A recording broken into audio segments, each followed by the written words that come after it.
Installation complete. Come and claim your electronic girlfriend. Typically, upon encountering such advertisements popping up on his mobile device, Chun Huayan would instinctively ignore or dismiss them.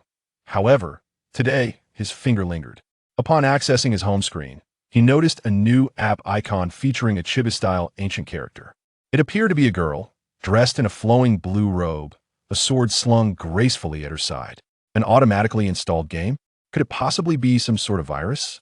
In the past, upon encountering such a situation, he would have promptly deleted it and perhaps run a scan with his mobile management app. Yet today, he found himself intrigued enough to explore what these so-called virus applications were all about.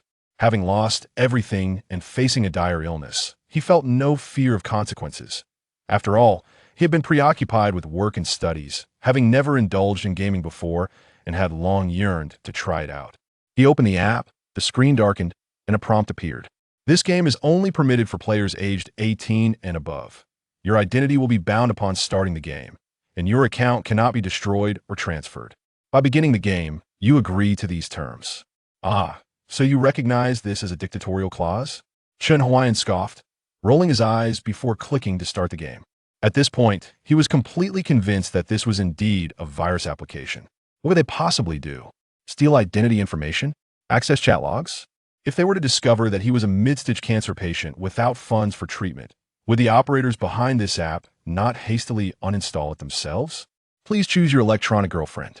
To his surprise, the game's graphics were exceptionally refined. While the app presented itself in a chibi ancient style, the actual visuals were remarkably realistic. Before him were a dozen or so electronic girlfriends available for his selection, each accompanied by basic information.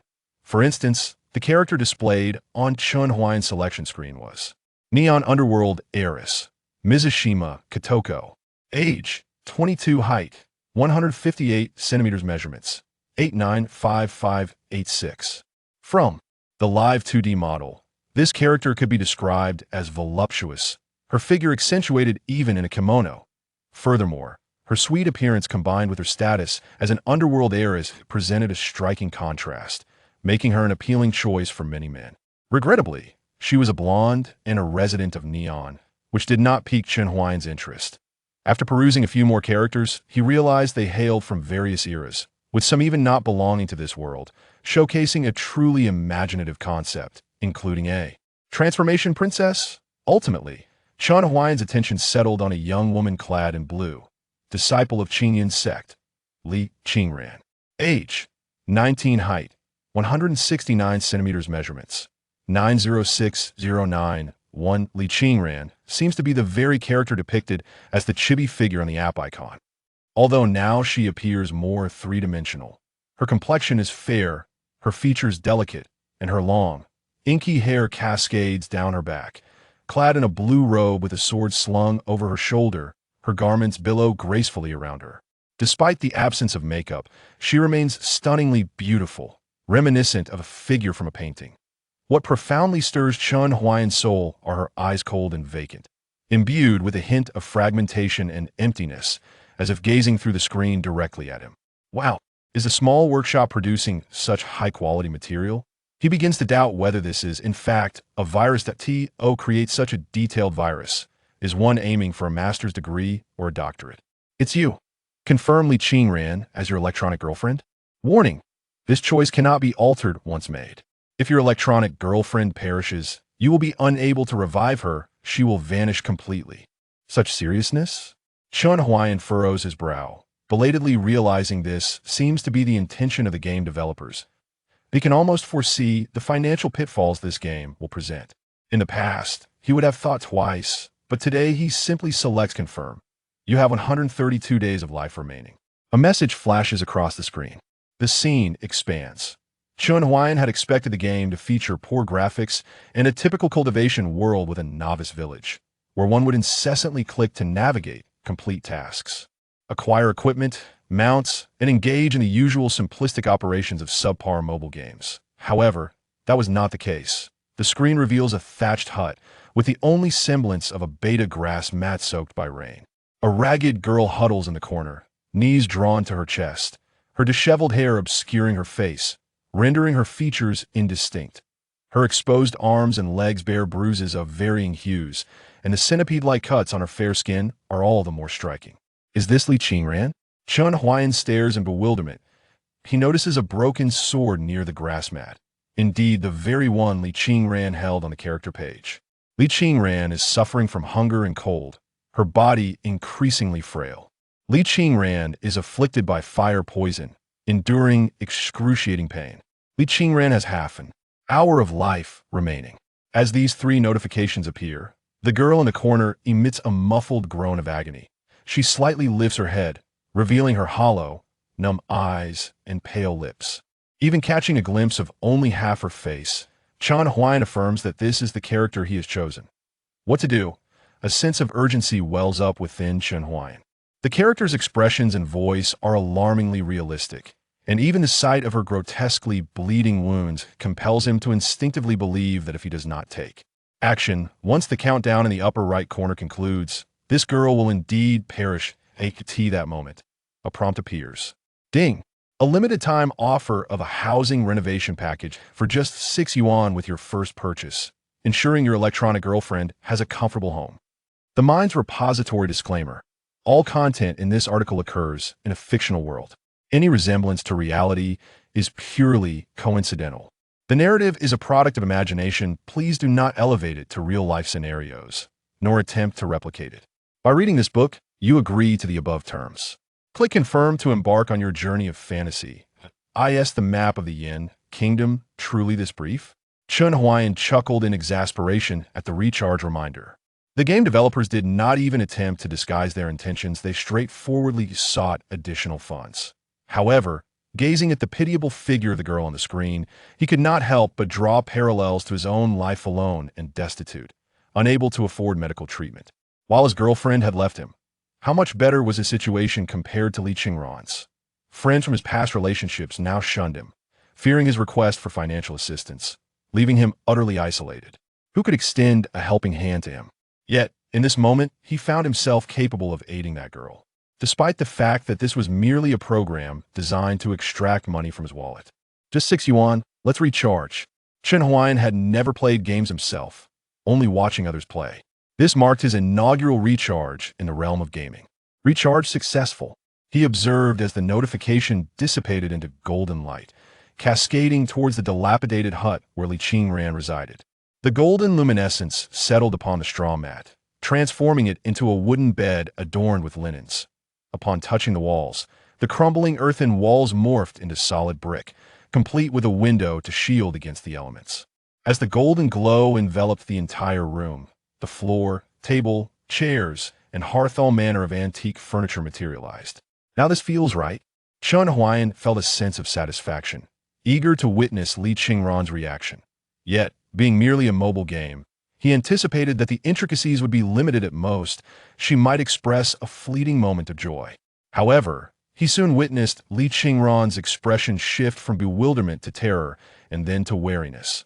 The girl seemed utterly incredulous at the unfolding events, shrinking into the corner of the wall, hesitant to move.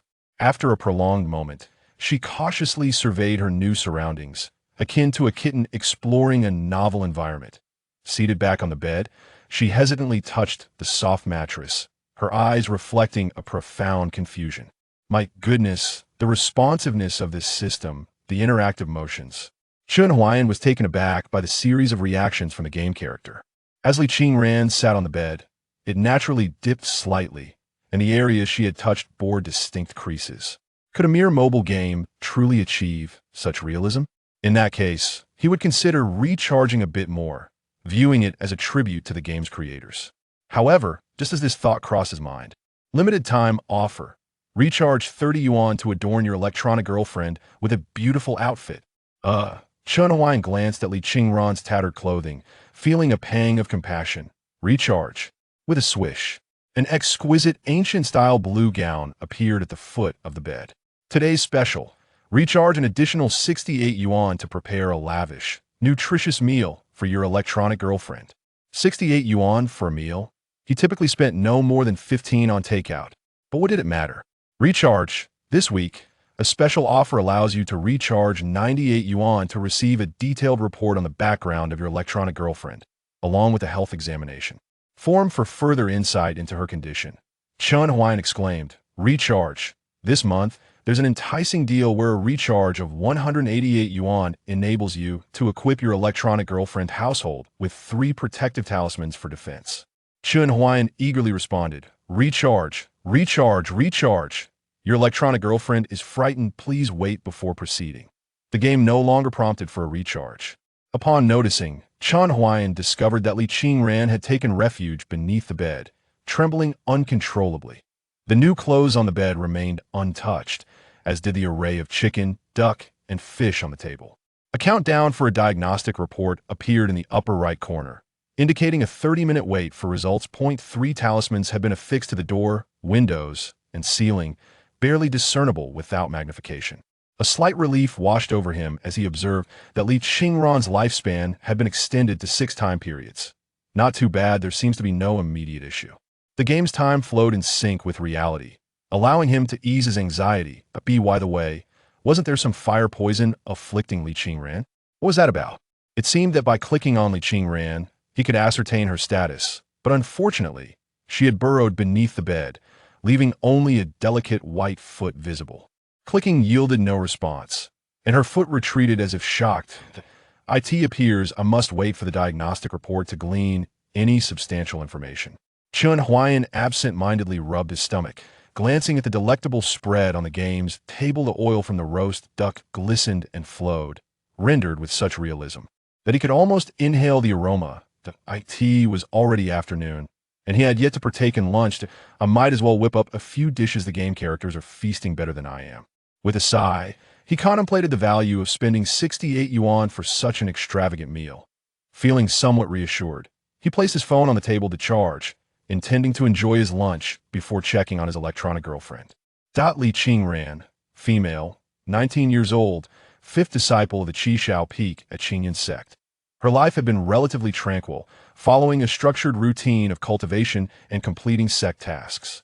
She had 4 senior brothers, each with unique strengths, protecting her until one day, the eldest brother, Lu Chantian, returned with the 6th junior sister and, at the cost of his own life, secured a place for the talentless 6th junior sister at Qishao Peak, altering everything. The elder brother who used to summon her for morning classes ceased to appear.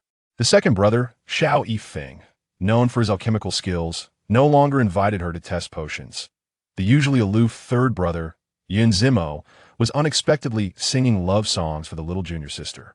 The fourth brother, Zhanghan Xiao, who was keen on missions, abandoned his tasks to remain at Qishao Peak, watching over the little junior sister. Everyone surrounded the little junior sister.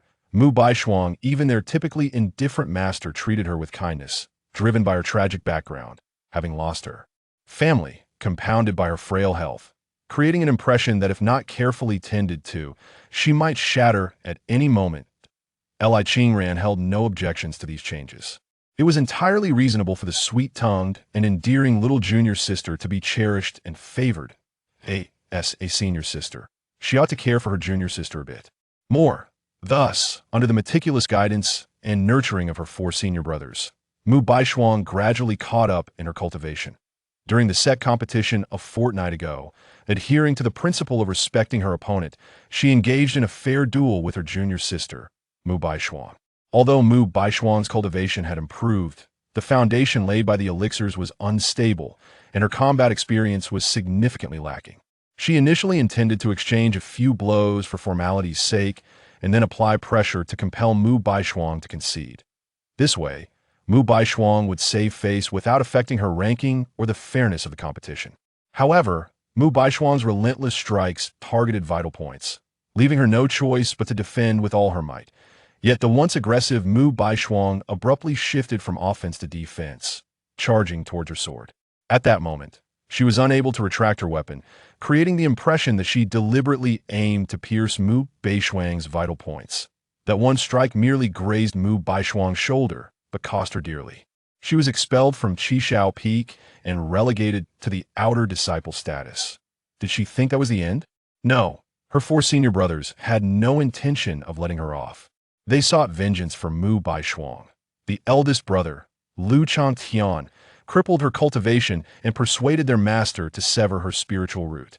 The second brother forced upon her a waste elixir, claiming it was to make her truly understand the pain of her junior sister. The third brother bribed the outer sect elders to expel her from Qingyun's sect, while the fourth brother offered to take her down the mountain, only to abandon her in a dilapidated hut surrounded by demonic beasts on Wanqing Mountain, leaving her to fend for herself. They seemed possessed, as though a mere misunderstanding, a trivial matter, had driven each of them to seek her demise for the sake of their junior sister.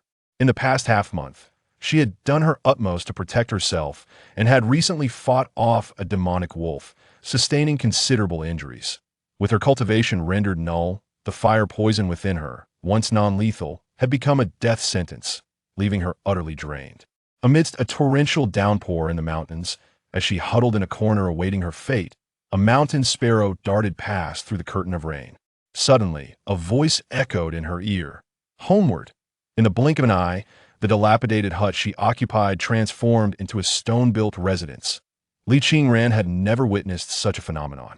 For cultivators, constructing a dwelling is a trivial task, but instantaneously transmuting a ramshackle hut into a stone abode is no small feat, let alone conjuring clothes and food from thin air. The distinction between manifesting from existence and conjuring from nothingness is profound. Initially, she presumed a powerful cultivator was toying with her, invisibly retrieving items from a storage ring. Yet she felt no fluctuations in spatial energy. Everything materialized from nothing. To achieve the ability to create from nothing and perfect the flavors, aroma, and appearance of the food, one must surely be a formidable cultivator at the transformation stage, or perhaps even at the integration stage. Li Qingran was uncertain. Regardless, her master, the ancient transformation stage cultivator, Qingshan Daoist, could not accomplish such a feat. He could merely transform ingredients into exquisite dishes. Yet he could not summon culinary delights from thin AI or it is also quite possible that the Taoist Qingxian had never delved into such techniques, especially since one could enter the foundation stage and fast. The enticing aroma of food stirred Li Qingran's appetite after her cultivation was rendered ineffective. She could no longer fast. The flesh of the demonic beasts was often toxic, and she could not discern their edibility, resorting instead to foraging wild fruits and roots in the mountains. Hiding beneath the bed was not a viable solution.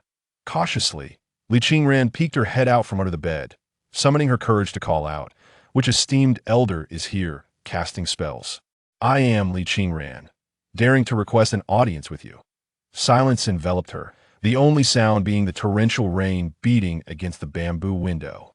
After a moment of contemplation, Li Qingran resolved to emerge from her hiding place. The To claim she was unafraid would be a lie, but considering the other party's formidable powers, did she truly possess any means of resistance?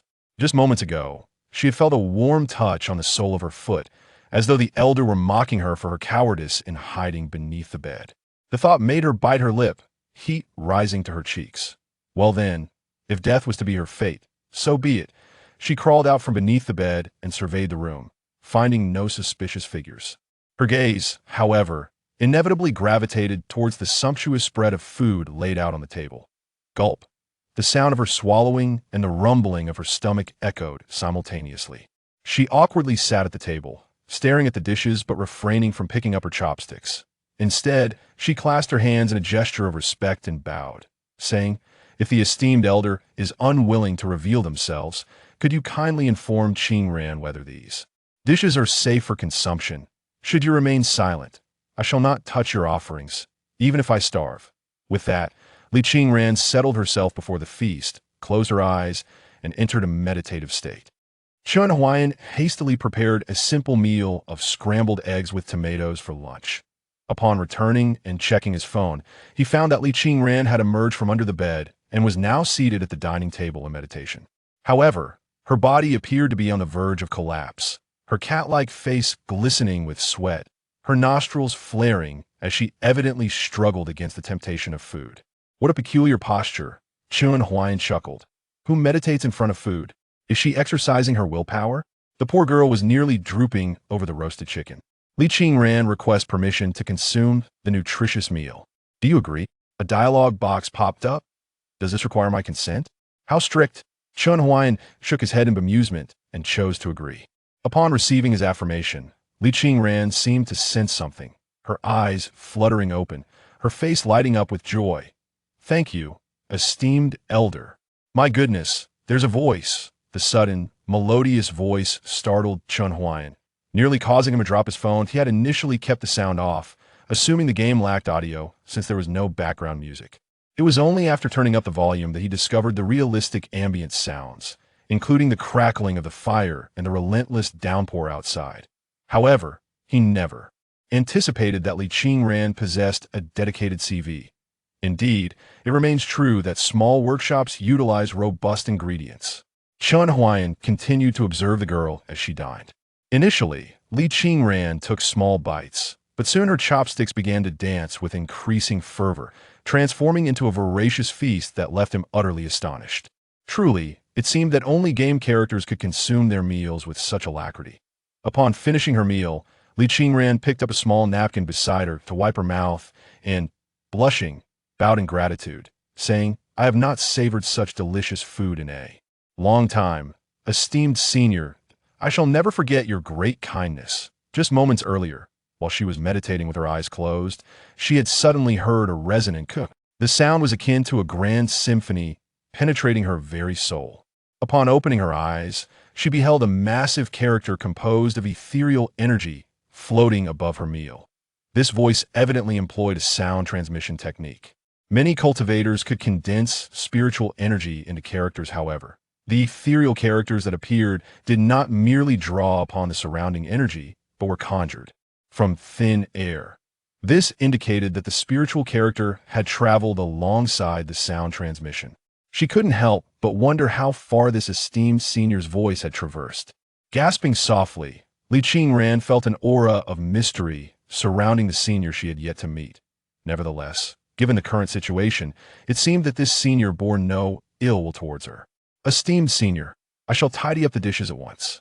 Li Qingran rose, carrying the plates, and stepped outside. The rain continued to pour heavily, the sky shrouded in dark clouds, with dense sheets of rain reducing visibility to less than 5 meters. Save for the patter of raindrops and the occasional distant rumble of thunder, the world was enveloped in silence. The rain has intensified. Glancing at the sky, a wave of gratitude washed over Li Qingran. Had it not been for the senior providing her with shelter, her dilapidated thatched cottage would likely have collapsed by now. Outside the house, a small corridor awaited her. She walked along the eaves and soon found the wooden bucket she had placed outside yesterday. Originally intended for collecting rainwater for drinking, it was now brimming, making it quite convenient for her to wash the dishes that Li Qingran is currently washing the dishes. Li Qingran's affection level, 5, current, 10. How splendid. She can even wash dishes. The presence of an affection system is not surprising. Chun Huayan mused that the game was becoming increasingly impressive. The characters were vividly lifelike, and there were numerous interactive elements. How had he never encountered this game online before? Noticing that the identity and health report would take a few more minutes, Chun Huayan began to explore other functionalities and soon discovered a new realm. He had initially assumed that the game's scope was limited to the vicinity of that small house, only to realize that it was far more extensive. The game featured a map, and it was expansive. Upon unfolding the entire map, the location of Li Qingran was merely a tiny circle, with green dots representing her, while the surrounding area was shrouded in black mist, presumably due to it being unexplored. Aside from the illuminated area surrounding the small house, the map also features a structure resembling a sect, shrouded in mist, inscribed with 3 golden characters. Qingyun Sect. Da. This is the sect where Li Qingran once resided. Chun Huayan furrowed his brow. If Li Qingran was indeed a disciple of the Qingyun sect, why was he not there? Moreover, his current predicament was quite dire. The distance to the Qingyun sect was minimal. It lay atop another peak, while he stood at the foot of the Mount Mere steps for a cultivator. There must be quite a tale behind this. He minimized the map once more. But then, his expression shifted dramatically as he noticed 5 red dots emerging near the small house, swiftly advancing towards Li Qingran's location. Chapter 4. All blown to pieces. Chun Huayan typically shunned gaming. Yet even one who has never encountered a pig can recognize its gallop. In the realm of the game, only foes are marked as red dots on the map. These 5 red dots moved with remarkable speed, closing in on the small abode in mere breaths. This is disastrous. Li Qingran was still outside washing dishes. On the screen, Li Qingran was absorbed in scrubbing plates, entirely oblivious to the anomalies surrounding the cabin. A chill coursed through Chen Huayan's spine as he frantically searched the game interface for any option that could alert Li Qingran. The choices available were numerous, yet the majority remained locked. Recharge 100 to purchase a communication talisman, which allows you to convey a message to Li Qingran once. The recharge interface materialized before him.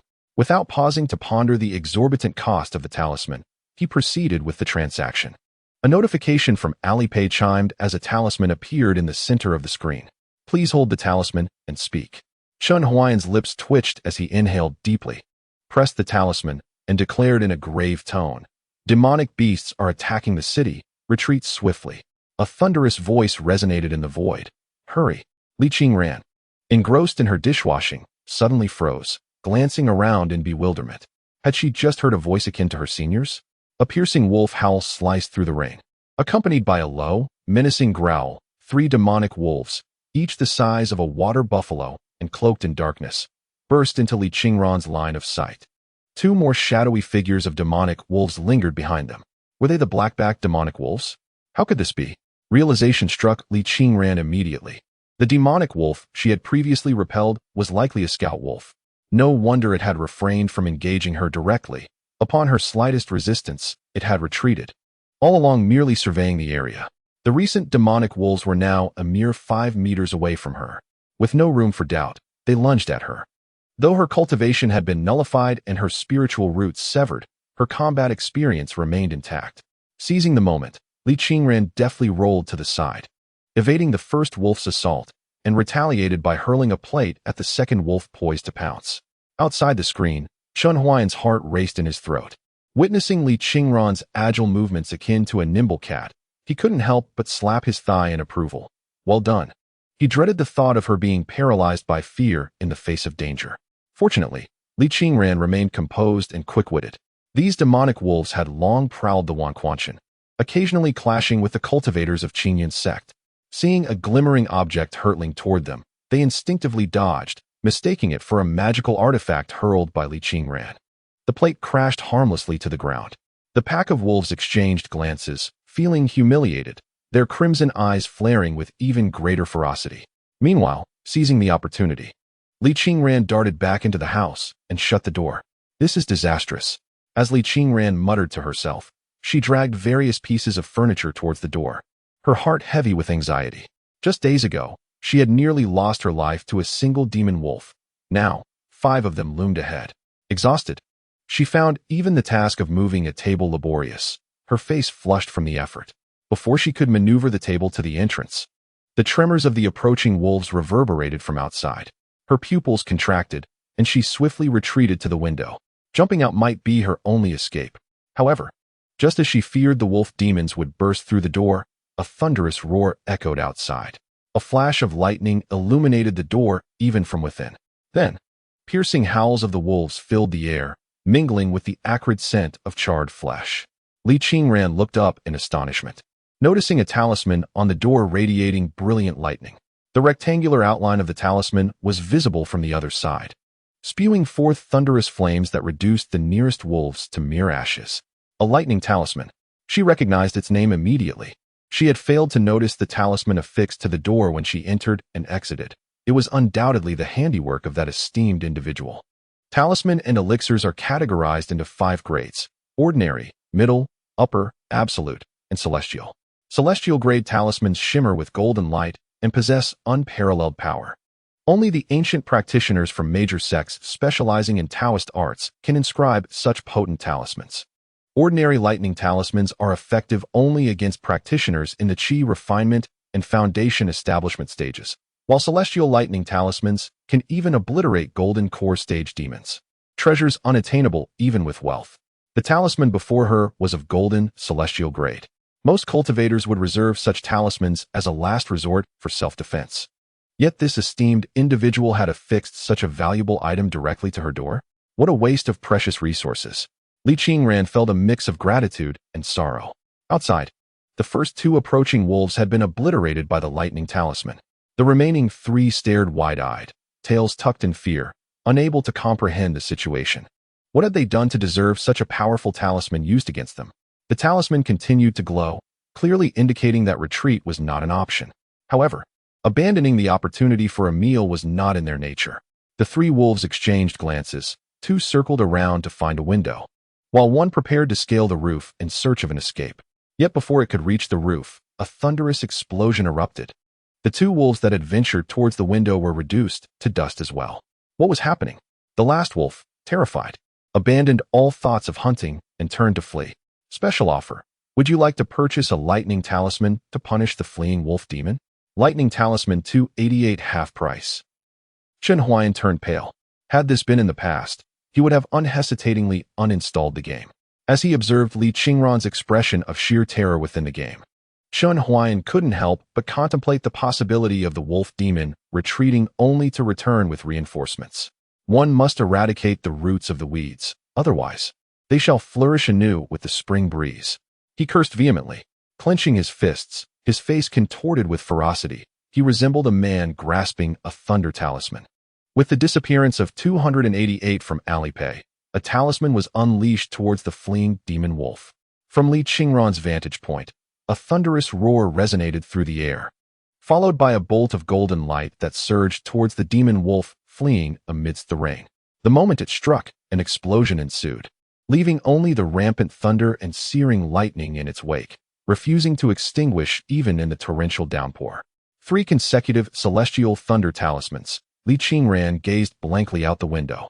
In less than half a minute, all 5 demon wolves lay dead. Yet, the elder did not reveal their face, merely sending a telepathic reminder. Such formidable prowess was truly astonishing. What could possibly motivate such an individual to assist her?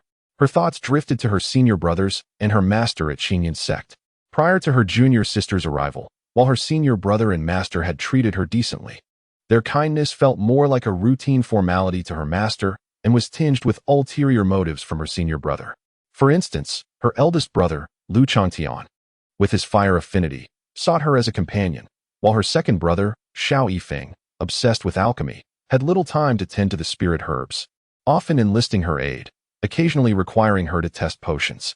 Her third brother, Yun Zimo, was a martial arts enthusiast, frequently challenging her to spar without concern for her well-being. The fourth brother, Zhang Hanxiao, with his capricious and mischievous nature, often caused trouble during sect missions, leaving her to bear the brunt of his misdeeds as a scapegoat.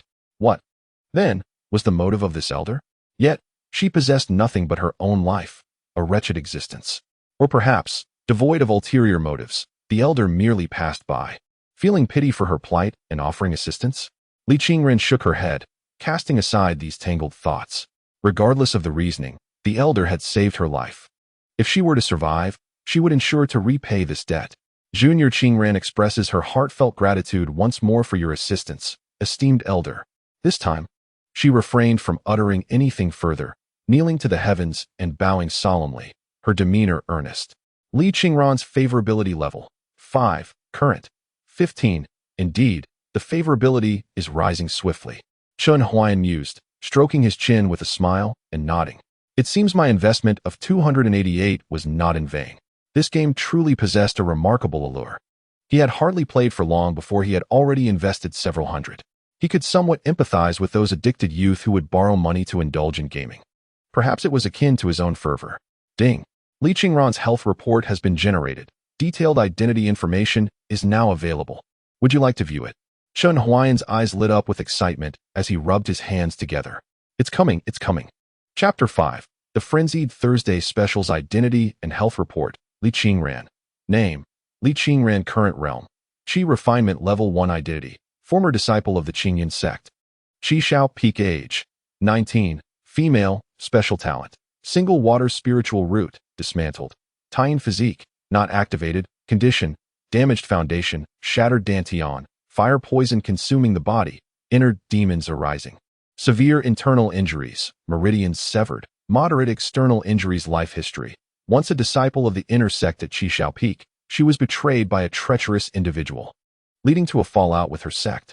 Li Qingran's cultivation was dismantled by her senior brother, Lu Changtian. Her spiritual root was stripped away by her master, Qingxin Daoist. The fire poison within her originated from a failed pill concocted by her second senior brother, Xiao Yifeng, and she was subsequently expelled from the sect by her third senior brother, Yun Zimo, in collusion with an elder from the outer sect. Her fourth senior brother, Zhang Hanxiao, led her into a dilapidated hut to fend for herself. The seeds of inner demons were sown by the traitor, while another arose from within. Overall assessment: a life beset by misfortune, like a flickering candle in the wind. After perusing Li Qingran's health and identity report, Chun Huayan was left utterly stunned. What on earth? How did I end up with a female protagonist? Furthermore, he bore only a single ailment, while Li Qingran was afflicted with 5. And what a tragic tale she bore. What grievances could have led to such a fate? Was it merely a shoulder wound inflicted during the sect's grand competition? In the realm of cultivation, where blades and swords are indiscriminate, what harm could a mere injury in a sect competition cause? Yet, the entire Qishao Peak turned into a hive of fury. Was there some hidden secret within? No wonder she huddled in such a decrepit hut. Had I not arrived in time, she might have perished. Observing Li Qingran, who sat cross-legged in meditation, Chun Huayan found himself immersed in her plight, as though she were a tangible being, and this was not merely a game. This posture suggested she was in a state of cultivation. With her foundation destroyed and her spiritual root lost, could she still cultivate? Out of respect, Chun Huayan gently placed his hand on Li Qingran's shoulder, rather than on any inappropriate area. Status: cultivating. Cultivation progress: 3999. This implied that she needed to accumulate spiritual energy to 99 to advance to Qi refinement level 2. Chun Huayan speculated quietly, oblivious to the slight flush of Li Qingran's ears. He observed her cultivation for half an hour. Yet her progress not only stagnated but regressed to 38. The image of the young woman furrowed her brow, her pale lips slightly downturned, evoking pity. Surely, she must have sensed the spiritual energy retreating rather than advancing. Chun Huayan began searching for buttons, hoping to assist Li Qingran in accelerating her cultivation progress. Moreover, with so many injuries afflicting her, leaving her in such a state would only worsen her condition. After rummaging for a long while, he failed to find any options for healing her. An electronic girlfriend shop remained locked, but at last, he discovered a possibly beneficial item for Li Qingran within an icon of a formation in the upper right corner. The primary spirit gathering array. Unlock 1 hour by watching an advertisement. The intermediate spirit gathering array. Unlock 10 minutes by watching an advertisement. The advanced spirit gathering array, 188 for 1 hour, requires an advertisement. Special Thursday offer. Original price, 488 for an hour. In addition to the spirit gathering arrays, there lies a plethora of various formations beneath. For instance, there are the Concealment Formation, the Mysterious Armor Formation, and the illustrious Slaying Immortals Formation, among others. Some of these formations require monetary investment, while others necessitate the fulfillment of rare conditions, many of which are beyond his comprehension. For example, one of the top-tier formations, the 10 Directions Blood Slaughter Heaven-Piercing Array, demands the collection of 12 minimum spirit weapon-level fierce instruments, along with an array of complex materials to activate. The pressing question remains, where can these materials be sourced? Should one purchase them? Are they gifted by the game? Or must he send Li Qingran on a quest? Akin to a journeying frog? Another promotion. A wild Thursday indeed. Chun Huayan ground his teeth in frustration. Tomorrow, the Advanced Spirit Gathering Array would revert to its original price, making it imprudent to wait for its use. To stick one's neck out is to face the blade. Hence, he resolved to invest. Investing 1888. Chun Huayan felt a wave of emptiness wash over him. Yet, this sensation was fleeting. With only a few days left to live, he resolved to embrace joy wholeheartedly. If it could provide him with emotional fulfillment and make him feel like a vibrant being rather than a mere shell awaiting burial, then what did it matter if he were to spend his fortune? From this moment forth, the Advanced Spirit Gathering Array would last 10 hours. Perfectly timed to conclude at midnight. Since Li Qingran wished to cultivate, he would ensure her needs were met. However, first, he must endure another advertisement. The heavenly Tao is unkind, treating all things as mere fodder. As cultivators traversing the world, how can we defy the heavens without a suitable weapon? The Treasure Pavilion offers Spiritual Weapons, a premier brand in weaponry, currently hosting an event in the cultivation realm. Click the link below to claim heavenly subsidies and enjoy discounts of up to 25% on your weapon purchases. Chun Huayan sighed. Alas, yet another failure. In the room, Li Qingran let out a despondent sigh. Her cultivation had been crippled, her foundation damaged, and with her spiritual roots lost. Even mastering the methods of cultivation would yield no fruitful results. The spiritual energy within her continued to dwindle. Any attempt at cultivation now would merely delay the inevitable. Moreover, her practice centered around the unique technique of Qi Shao Peak, the Qi Yunju. Within the entire Qingyun sect, the Qi Yunju is considered a relatively rapid low-grade mysterious technique. A lower tier of the upper-grade mysterious technique, Qi Shao Gong. If even the Qi Yunju cannot restore her spiritual energy, her only recourse would be to rely on the spirit gathering array. She was quite adept at arranging the spirit gathering array. 3 years prior, her fourth senior brother, Zhang Hanxiao, had assisted her during a sect mission. Since then, she had allocated half of her spiritual stone share each month to have Zhang Hanxiao set up the spirit gathering array, and over time, she had become quite proficient.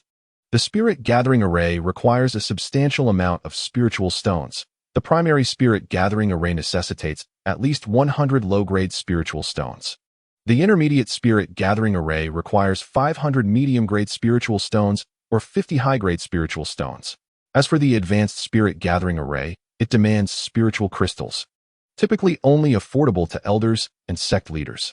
However, at this moment, she was bereft of even the most basic spirit stones, let alone the precious ones. Suddenly, with a soft thud, something fell to the ground. Li Qingran focused her gaze and widened her eyes in astonishment, her mouth agape. To her disbelief, 10 luminous spirit crystals lay scattered on the ground. These translucent azure gems, each the size of a baby's fist, radiated a rich aura of spiritual energy. She could not mistake them. Typically, the spirit crystals used by the Qing Xian Taoist were carelessly discarded right before her eyes. "Oh, esteemed senior, how could you squander such treasures?" she exclaimed internally. Following this, 8 banners emanating a faint golden glow descended from the air, all of which were the finest quality celestial formation flags, capable of maximizing the efficiency of formation materials without waste. The 8 banners, as if manipulated by an unseen hand, encircled her and swiftly combined to form a high-level spirit gathering formation. As the formation activated with a hum, the spiritual energy within the crystals was instantaneously extracted, enveloping Li Qingran like a whirlpool. Under the constraints of the formation, the concentration of spiritual energy escalated, first manifesting as a mist and eventually transforming into droplets of spiritual liquid within the formation. At that moment, even without operating the Qi Yunju, spiritual energy surged eagerly into Li Qingran's body. She needed a spirit gathering formation, and her esteemed senior had indeed provided her with the very best. Li Qingran felt a wave of emotion wash over her, nearly bringing her to tears. From the residence, clothing, and food, to the Thunderfire talismans and the advanced spirit gathering formation, the gifts from her senior had far exceeded her own worth. She even pondered whether her senior might require her as a furnace cauldron, yet even for such a purpose, this level of investment was unnecessary. Just 10 spirit crystals could easily procure several foundational female cultivators willing to serve as cauldrons. She realized that this might truly be her fortuitous encounter. Her senior could very well be a wandering superpower, yet to reveal themselves, demanding nothing in return, merely dropping a thread of causality and accumulating virtue.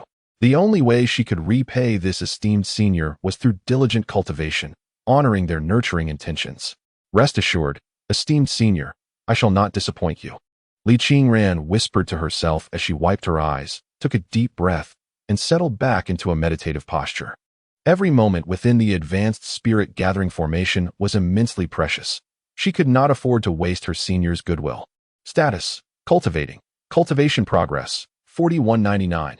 Current affection level: 20. Respect: actively increasing affection may trigger small gifts. Why does it still feel a bit slow?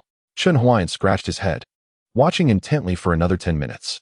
With nothing else to do, he poked Li Qingran's shoulder to check on her cultivation progress.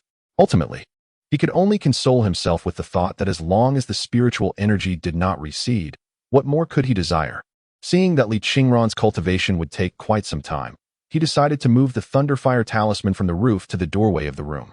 Ensuring absolute certainty, yet reluctant to let his phone go dark, he placed it beside him and proceeded to open his computer. Previously, he refrained from pursuing wealth. Believing that earning money was futile, as death awaited everyone. However, his perspective has since shifted. For the sake of this game and the semblance of vibrancy that Li Qingran's data brought to his life, he resolved to earn money. In this era of the internet, as a cancer patient, there exists no simpler method to gain financial support than by exposing oneself to the public eye. Indeed, he decided to embark on live streaming.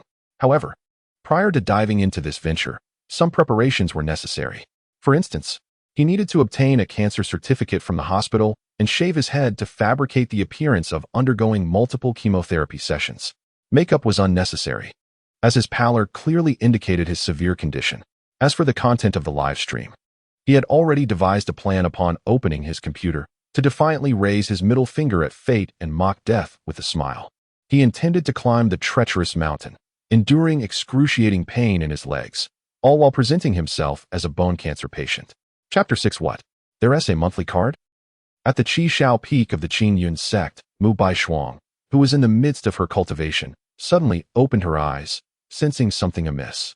Oddly enough, her senior sister's aura had stabilized. She retrieved a tattered grass doll and 2 copper coins from her spatial ring, but despite her calculations, she could not discern the reason behind it. According to her plan, Li Qingran, with both internal and external injuries, his spiritual roots and cultivation completely ruined, and suffering from fire poison, was not expected to survive more than half a month. Moreover, the myriad of demonic beasts roaming the Wan Qingshan meant that encountering even a moderately powerful creature would surely spell death for Li Qingran. Once he perished, the Taiyin Dao body would rightfully belong to her. Or had things gone awry? Furrowing her brows, Mu Baishuang could only ascertain that Li Qingran remained motionless in his dilapidated hut, unaware of the surrounding circumstances. This was the only aspect that brought her a modicum of comfort. Baishuang, are you there?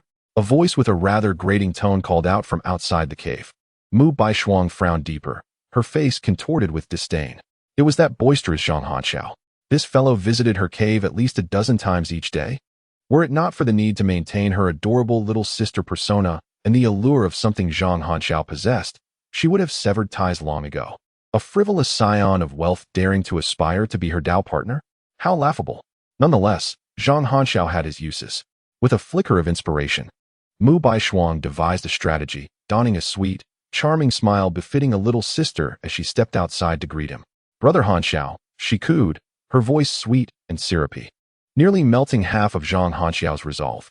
What brings you here, Brother Hanxiao?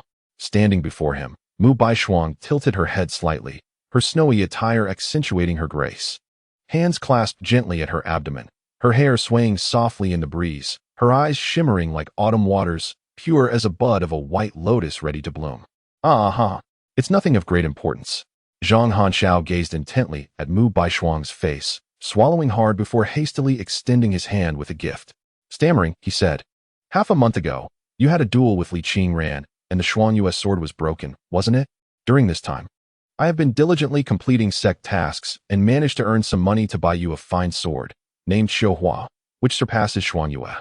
He lied, for the sword was actually a birthday gift Li Qingran had once bestowed upon him. While he had indeed undertaken numerous sect missions recently, he had also stirred up quite a bit of trouble, leaving him with insufficient funds to compensate for his mishaps. In the past, Li Qingran had always helped him cover his losses, but now he bore the responsibility alone. Nevertheless, one must present small tokens of affection to develop a relationship with his junior sister. Thus, after much contemplation, he decided to present her with the Qiuhua sword. Mu Baishuang glanced at the Qiuhua sword in Zhang Hanxiao's hand. It was a medium-grade magical weapon, undoubtedly superior to the merely superior mortal-grade Shuangyue sword, and could be considered a luxurious piece of equipment among Foundation establishment cultivators.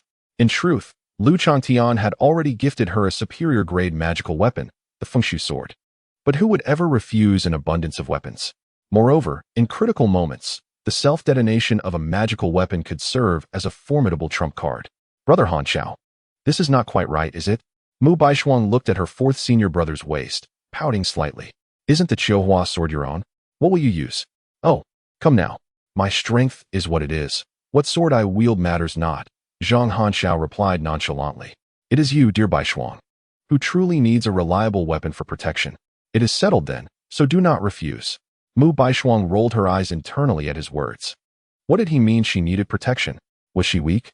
Well then, Thank you, Brother Han Xiao, she said with feigned gratitude, performing a graceful bow while her eyes sparkled with delight as she accepted the Chihua sword. The blade gleamed with a cold light, and she feigned deep appreciation, clutching it tightly, and smiled, saying, I really like this sword, Brother Han Xiao. You are truly kind. Zhang Han Xiao looked at the sword nestled in Mu Baishuang's arms, wishing he could exchange his own arm for it. His mind wandered back to his earlier plan, and seizing the moment, he asked, Sister, do you have time this evening? I must tell you, there is a marvelous place behind the sect with abundant spiritual energy, perfect for cultivation. I will take you there tonight. Oh, no need. Mu Baishuang replied politely with a smile. Senior brother has already set up a spirit-gathering formation for me. Zhang Hanxiao was left momentarily dumbfounded. Ah, right, Brother Hanxiao. Mu Baishuang stepped closer, wrapping her arms around his, her fingers intertwining with his palm.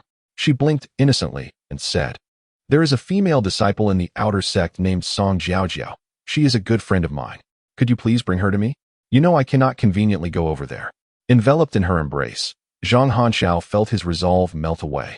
The fragrance emanating from his junior sister was intoxicating, and he felt as if he were in a daze, his mind wholly unresponsive. By the time he regained his senses, he found himself standing beneath a willow tree outside the cave dwelling. Ah, worth it, he thought, savoring the lingering sensation on his arm, departing with a satisfied heart. Disciples from the outer sect were forbidden from entering the inner sect, and likewise, inner sect disciples could not bring outer sect disciples inside. This is the rule of the sect. If caught, one can only await punishment. Yet, at present, he pays no heed to rules. The words of the junior sister are the true law. Mu Baishuang returned to her cave dwelling, leaning against the door, instinctively touching the fiery serpent-shaped mark on her lower back, her delicate face exuding a fierce aura, her eyes glinting with cold light. Li Qing ran. I wonder if your life can withstand this trial. At midnight, Chun Huayan was jolted awake by the alarm he had set, weakened in body. He typically retired by 8 or 9 in the evening, oblivious to the world. However, this night, to ensure he awoke, he set his phone to vibrate and rested his face upon it as he slept. The alarm blared every minute, designed to rouse him from slumber. The sole purpose of rising at this hour was to check on his electronic girlfriend. Upon opening the game, he discovered that the high-level spirit gathering array had concluded its function.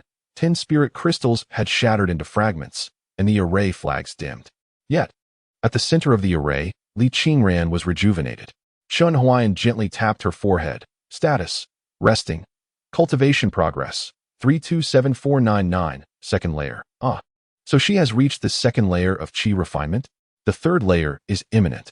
This expenditure was not in vain. Chun Huayan shook his head, feeling akin to a parent who had purchased study materials for their child, only to witness a remarkable improvement in her grades. Before he could revel in this triumph, 2 notifications related to his financial investment flashed before him. Congratulations! Your electronic girlfriend Li Qingran has broken through to the second layer of Qi refinement. Monthly card special. Enjoy a stunning discount on your first monthly card purchase, which includes a free session of transmission and rest. For just $18.88, you can acquire a value of $18.88 million in monthly feedback. Based on your electronic girlfriend Li Qingran's realm, you will receive a daily supply of spirit stones and a potion supply for use exclusively by your electronic girlfriend. The electronic girlfriend shop is now open. You can purchase all items suitable for the Qi refinement stage. You may also participate in the Junior Luck Koi Pool Lottery. Every draw costs 100. A 10-draw combo enjoys a 10 discount. Winning the Luck Koi grants access to grand prizes with a probability of 0.001, ensuring at least 1,000 draws. The smile on Chun Huayan's face froze. He stared silently at his phone, his hand trembling slightly. A sudden urge to report this arose within him. Chapter 7. Is this not a form of blood profit? Game Forum Awakened Roast Goose. Have any of you heard of a game called My Electronic Girlfriend? The production quality is exquisite, with intricate character modeling and strong interactivity. Even the micro-expressions are unique, though it is rather predatory in terms of financial investment. For Love Ga Dan, never heard of it. Uncle in Shanghai, what is this? Is such a game for real? Pink Ferrari Bull. The original poster could share the installation package here. I would like to experience it. One cannot find this game on Qiandu. Requesting the installation package seems utterly absurd. As Chun Huayan discovered, the game lacked any installation package.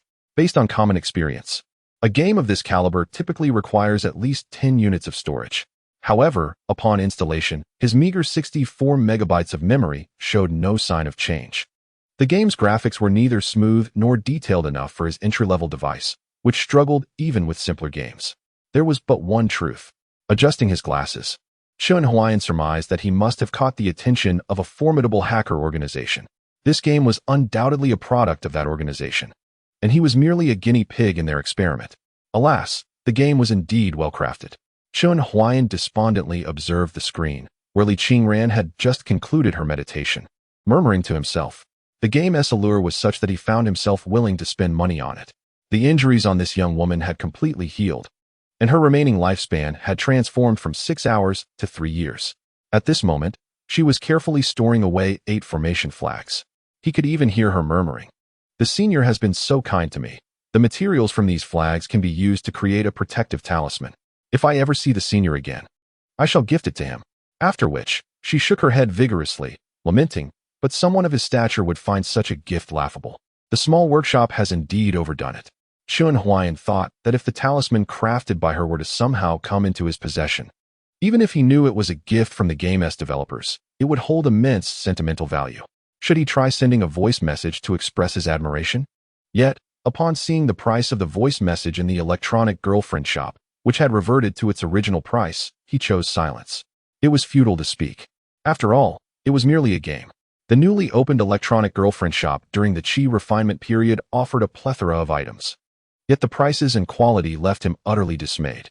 Low-grade spirit stones were priced at 50 each, common Thunderfire talismans at 576 each, voice messages at 300 each, low-grade mundane swords at 998 each, mid-grade mundane swords at 4,998 each, and high-grade mundane swords at 9,998 each.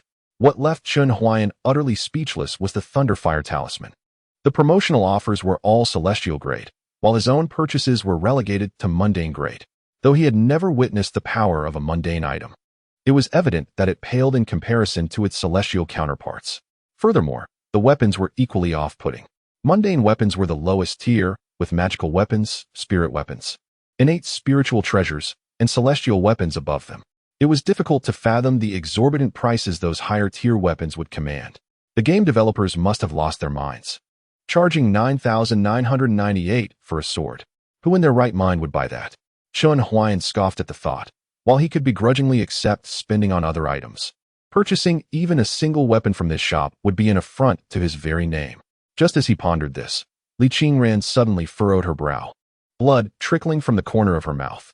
She took a moment to steady her breath, calming the tumultuous flow of her vital energy. A shadow flickered in her eyes as she murmured, "With the assistance of my esteemed senior, at least my spiritual power has ceased its decline. Yet, my dantian is shattered, leaving me bereft of foundation. Coupled with the absence of a spiritual root, expelling the internal fire poison is akin to scaling the heavens. My cultivation speed will only continue to dwindle." To address her current physical predicament, she saw but 2 avenues: either return to the Qingyun sect to procure a medicinal pill or venture into the surrounding Wanqing Mountains in search of healing herbs. The former seemed nearly unattainable. She was no longer a disciple of the Qingyun sect and had no desire to trouble the casual acquaintances within the sect. The latter, while fraught with peril, was her preferred choice. Previously, in her frail state, she could only await death within her abode. Now, should she encounter that demon wolf again, she might possess the strength to resist. Li Qingran's voice was barely a whisper, yet Chun Huayan could hear everything, even the quiet murmurs of her thoughts. Return to the Qingyun sect? Risk an adventure in the Wanqing Mountains? Without hesitation, he accessed the recharge interface. The girl was on the verge of bloodshed. What was he still waiting for? Even though he understood that this was merely the game's ploy for profit, he found himself unable to restrain his hand. He charged for the monthly card. If he didn't purchase it this month, next month the price would rise. Missing this opportunity would mean losing the chance entirely.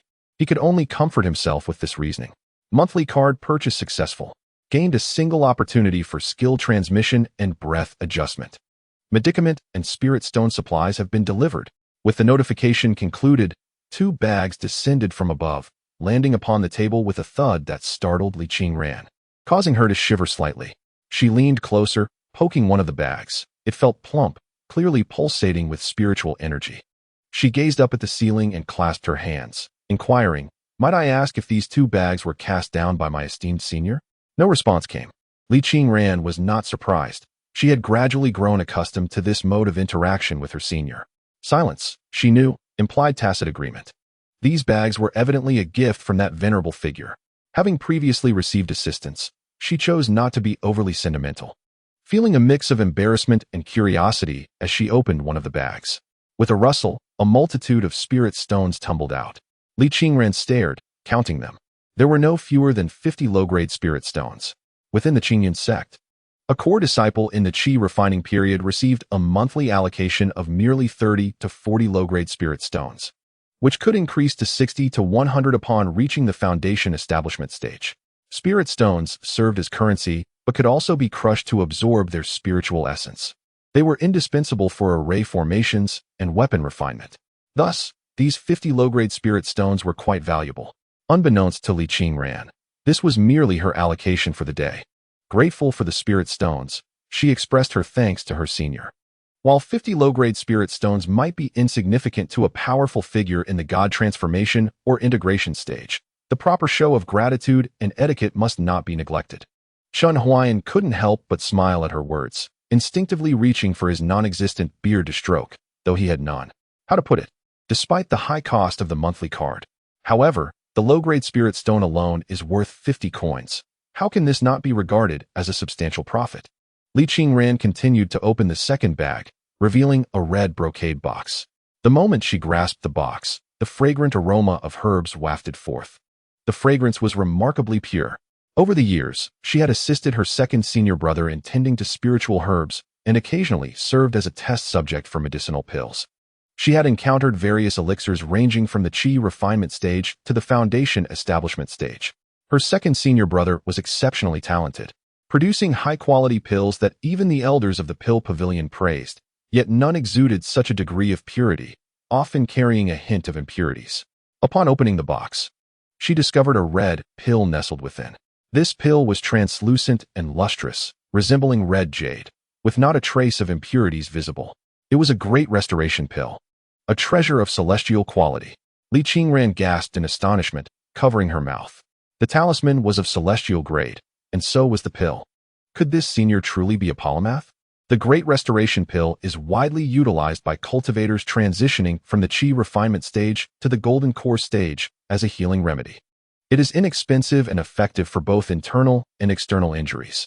The Supreme Grade Great Restoration Pill is reputed to possess detoxifying properties. Thus, the Celestial Grade version would undoubtedly resolve the fire toxicity within her, be it spirit stones or medicinal pills.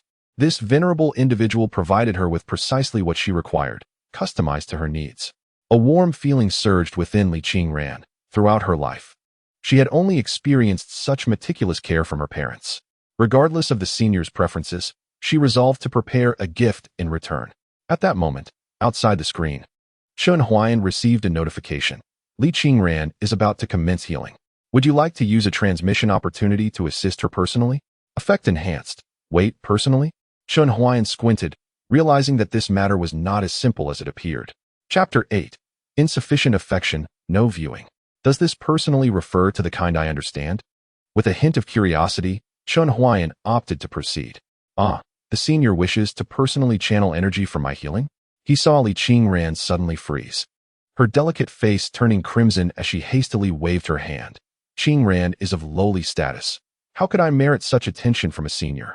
I can manage on my own. 4 dialogue options emerged. 1. Let us be swift. I am quite busy. 2.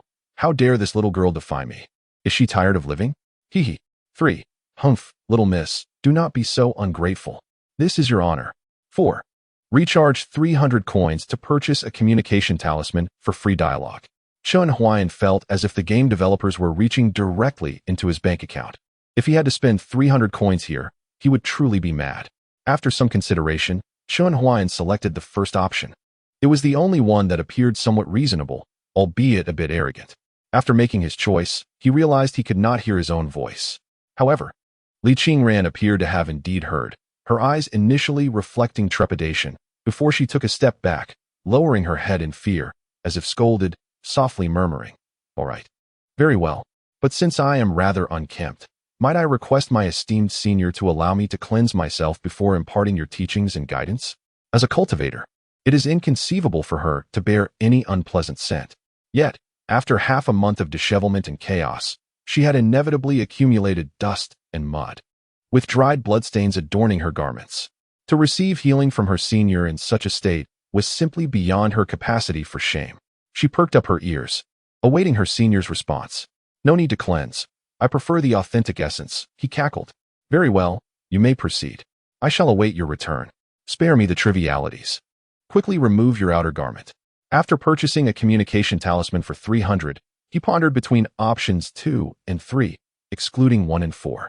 What would happen if he chose 3? Surely, Li Qingren wouldn't truly disrobe. After all, it seems she wore but a single garment. Option 2 would certainly lead her to bathe, but could he observe? It became clear why the game required players to be over 18. Perhaps it indeed contained unspeakable content. Yet, was he, Chen Huayan, truly such a perverse individual? He engaged with the game, investing money because Li Qingran's persona offered him emotional value. She was the last glimmer of hope in his desolate existence. Moreover, Li Qingran was already quite lovely, and a wash would only enhance her beauty. It was certainly not a mere curiosity about the bathing chamber that motivated him. He selected option 2. The screen displayed Li Qingran blushing as she nodded, softly stating, "Then, I shall go now." The bathing area was conveniently nearby.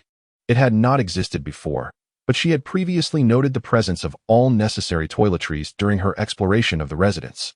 Being a girl who valued cleanliness, she had long desired to freshen up, yet had not found the opportunity until now.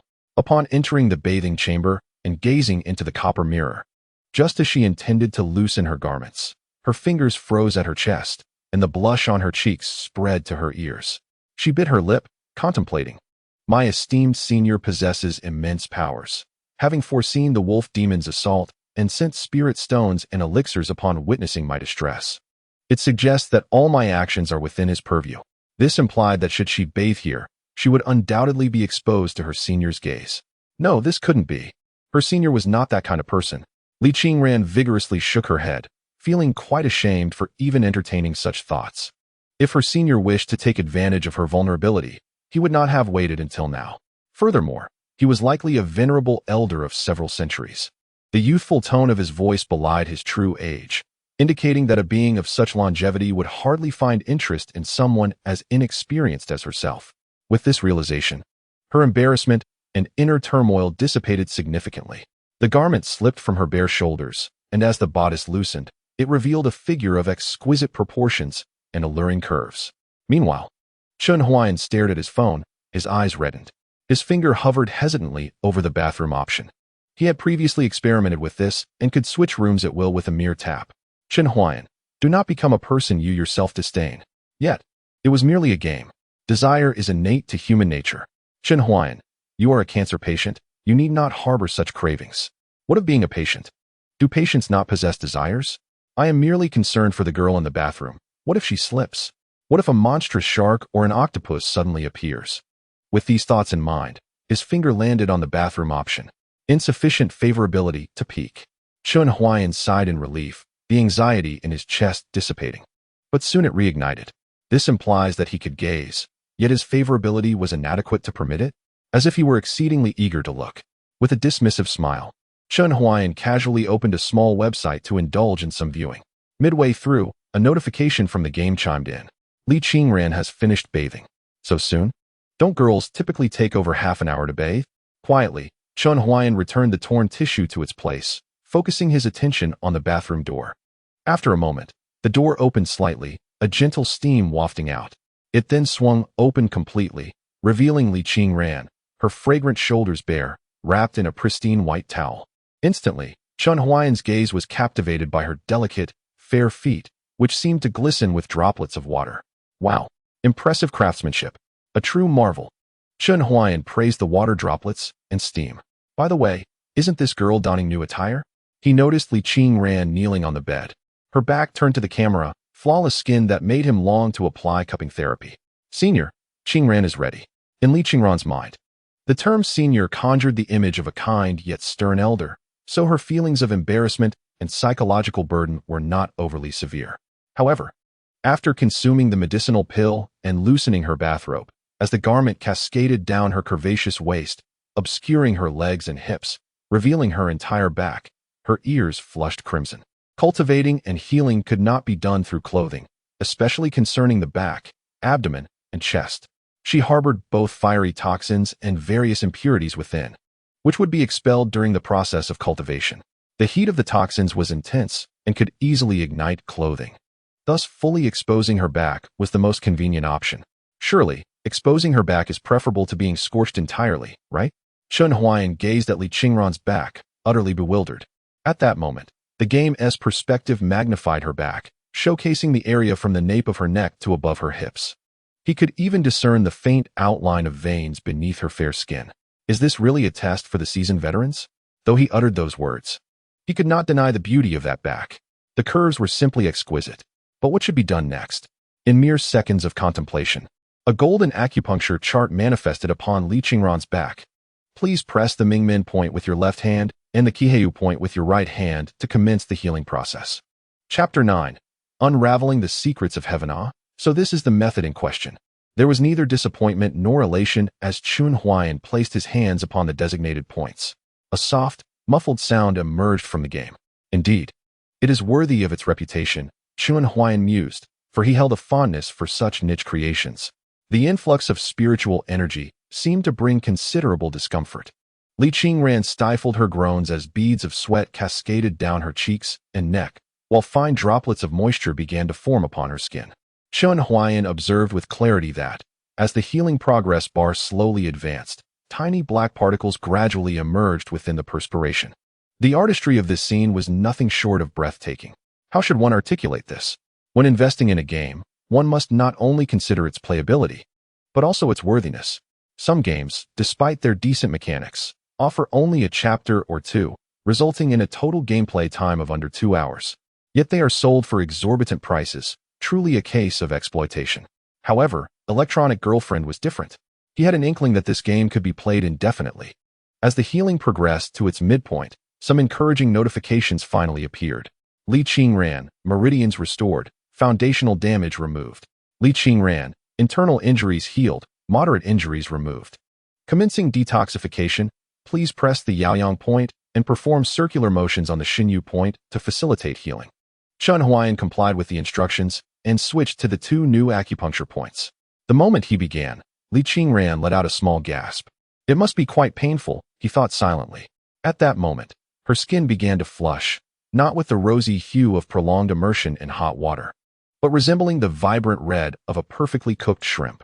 The poor girl was so pained that she bit her lip to suppress any sounds that might be deemed impolite in the presence of her senior. In truth, Li Qingran felt that the 2 hands upon her back were remarkably warm, and the process of expelling the fire toxins from within her body felt akin to countless insects crawling through her limbs, both itchy and numbing. To distract herself, she glanced at the brass mirror hanging by the bedside, from which she could catch a glimpse of a small portion of her back. She expected to see an elderly man with white hair, yet there was nothing but 2 hands formed of gathered spiritual energy, one pressing down with deliberate precision, the other tracing gentle circles, exuding a soothing strength. Not seeing the visage of her senior left Li Qingran feeling a touch disappointed, yet, while her heart found solace, she also experienced a sense of embarrassment. The senior is indeed not one to take advantage of others, even when using her abilities to heal. Not a trace of her skin was touched, embodying the essence of a true gentleman. It was inappropriate of her to harbor such disrespectful assumptions earlier. Li Qingran. Expelling fire poison ravaging the body, removal. With the healing progress maximized, Li Qingran's skin returned to its normal state. However, from Chun Huayan's perspective, although the young lady's skin bore some impurities, it was undeniably more radiant than before, akin to a boiled egg polished with wax. Thank you, senior, for your assistance in healing. I already feel much better, Li Qingran murmured gratefully, her hands awkwardly clutching the towel at her sides. Chun Huayan noticed her ears turned crimson, with her neck also showing signs of a blush. May I ask you a question, senior? Li Qingran's voice trembled slightly, as if she had summoned the courage to utter those words. Yes. No. Guess what? A recharge of 300 was required to purchase a communication talisman for free dialogue. Without a second thought, Chun Huayan selected one. Upon receiving permission, Li Qingran felt a surge of joy, her tone becoming considerably lighter. Senior has helped me immensely. May I know your name? Of course, if you prefer not to disclose it, I shall not pry. Please enter your name. Good heavens, Chun Huayan thought to himself. He had already spent several thousand and played the game for hours. Had he finally reached the stage of creating a character name? It seemed that without spending money, one was unworthy even of that step. The game's threshold was indeed high. After some contemplation, he decided against a fanciful name. He simply entered Chun Huayan. Should he meet his demise in the future, at least this game data in his phone would bear his name, perhaps the only trace of his existence that might endure. With the sword of longing and courage, I traversed the long night. With the heart of a scholar, I transformed the cold night. Huayan, I shall remember your name, senior. Li Qingran said, smiling softly, her brows lifting as her dark hair cascaded down her shoulders. Outside, the night was as dark as ink, and a torrential downpour fell. Yet she felt no chill, only a gentle warmth blossoming in her heart. Chun Huayan gazed at Li Qingran's smiling face, momentarily entranced, as if the screen of his phone had vanished. It seemed as if there truly was a girl smiling at him. He quickly shook his head, dispelling those unrealistic fantasies. Senior, there are quite a few stains on me. I need to wash up again. This time, no dialogue options appeared. Li Qingran wrapped herself in the towel, turned to face the ceiling with a graceful bow, then took her new clothes from the bedside and headed to the bathroom. Chun Huayan stared blankly at the now empty room, realizing he had become somewhat enchanted. One could never have anticipated a day when one would experience a sudden infatuation with a game character. That said, has the girl merely recovered from her injuries, while the issues concerning her spiritual roots and Dantian remain unresolved? He began to scour the game interface once more, only to discover a help center that seemingly allowed for inquiries. Daily first question free. The second question requires a recharge of 100 to purchase a question ticket. The price for the third ticket quintupled, and so on. Why not just rob a bank instead of engaging in this game? Chun Huayan chuckled in frustration. Nevertheless, since the first inquiry was complimentary, he resolved to exploit this opportunity daily until it was exhausted. How could he resolve Li Qingran's Dantian and spiritual root issues? You may only inquire about one. Chun Huayan pondered. Dantian and spiritual roots. Surely the former holds greater significance, as it is the vessel. So, how can the Dantian problem be rectified? Calculating the heavenly secrets. Still calculating the heavenly secrets, he found the whole affair rather enigmatic. Chun Huayan scoffed, unaware that in the realm of Tsangyun, a sudden celestial phenomenon was unfolding. The stars shifted, tides fluctuated, and the earth trembled, drawing the attention of numerous elder sect members. This is the work of a formidable cultivator deciphering the heavenly secrets. With the spiritual energy within Tsangyun growing increasingly sparse, such celestial disturbances signified that a powerful entity was divining the future of Tsangyun. We must retreat. Such might is beyond our capacity to provoke. Better to diligently enter seclusion. Heavenly secrets calculation complete. To mend Li Qingran's Dantian, one may utilize an ancient divine elixir known as the Primordial Heaven Restoration Pill. This pill has long been lost to time. Not only can it restore a severely damaged Dantian, but it can also enhance its quality and capacity to contain spiritual energy. The Fortune Koi pool has captured a glimpse of the heavenly secrets for you. Drawing the Fortune Koi allows for the exchange of the celestial Primordial Heaven Restoration Pill. Chun Huayan mused, capturing a glimpse of the heavenly secrets. This is akin to stuffing game items into a guaranteed prize pool. To draw 1,000 times would cost a fortune. Although there is a chance to obtain it directly, what is the difference between 0001 and 0? If he were lucky enough, he wouldn't be facing such a dire situation. Upon rising the next morning, he would set up his account, procure medical documentation, and without further ado, head straight to Mount Lei for his broadcast. Chun Huayan scratched his head, initially intending to postpone his journey to Mount Lei, but now, urgency had set in. Li Qingran's Dantian must be restored. He had vowed it. Chapter 10. Your electronic girlfriend's gift has arrived. As the night wore on, the rain gradually ceased. Li Qingran gazed nervously at the talisman in her hands, preparing to undertake the final 3 steps. The first step involved infusing the talisman with spiritual energy. She was uncertain how much spiritual energy was required to craft the talisman from the remaining materials of the celestial flag. All she knew was that exhausting all 50 low-grade spirit stones and depleting her own spiritual energy barely sufficed to fill the talisman with the necessary energy to activate it. She gently rubbed her pale, delicate face and took a deep breath. Next comes the second step, inscribing the name. The creator of the talisman must use their own blood as ink to write the name of the person to be protected. This step, although ostensibly the simplest, rendered Li Qingran even more anxious than before. I must write it well. I must write it well, she murmured, finally inscribing the 3 characters Chun Huayan onto the talisman. Yet her face bore a smile more grotesque than tears. It's over. This will only invite more ridicule. The characters on the talisman were crooked and awkward, resembling the scrawl of a dog. Li Qingran harbored a natural flaw. Her handwriting was atrocious. It was not due to any lack of refinement. Rather, before entering the Qingyan sect, she was the daughter of a military general. Though her parents had insisted she learn the skills befitting a young lady, she had shown no interest whatsoever. Her focus entirely on equestrianism, marksmanship, archery, and the arts of warfare, all skills necessary for the battlefield. During those times, when her parents compelled her to learn writing, she would weep. After all, there was no need for elegant handwriting when wielding a spear and charging into battle. Now, she regretted it.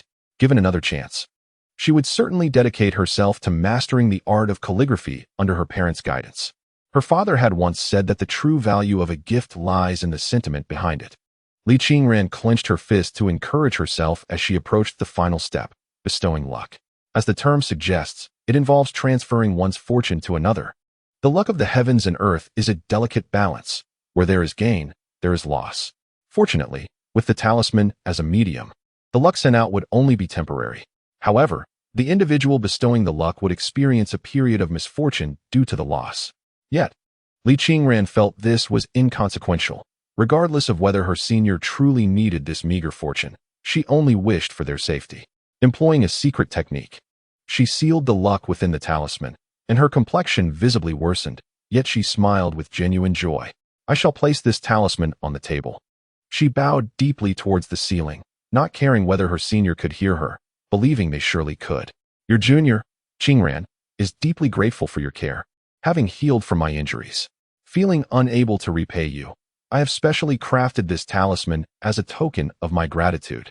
Though the gift is modest, it is imbued with my sincere heart, and I hope you will not disdain it. After speaking, she lowered her head, her eyes nervously glancing upwards, cautiously observing the talisman on the table. 1 second, 2 seconds, 3 seconds. Whoosh. The talisman vanished. Her senior accepted her gift.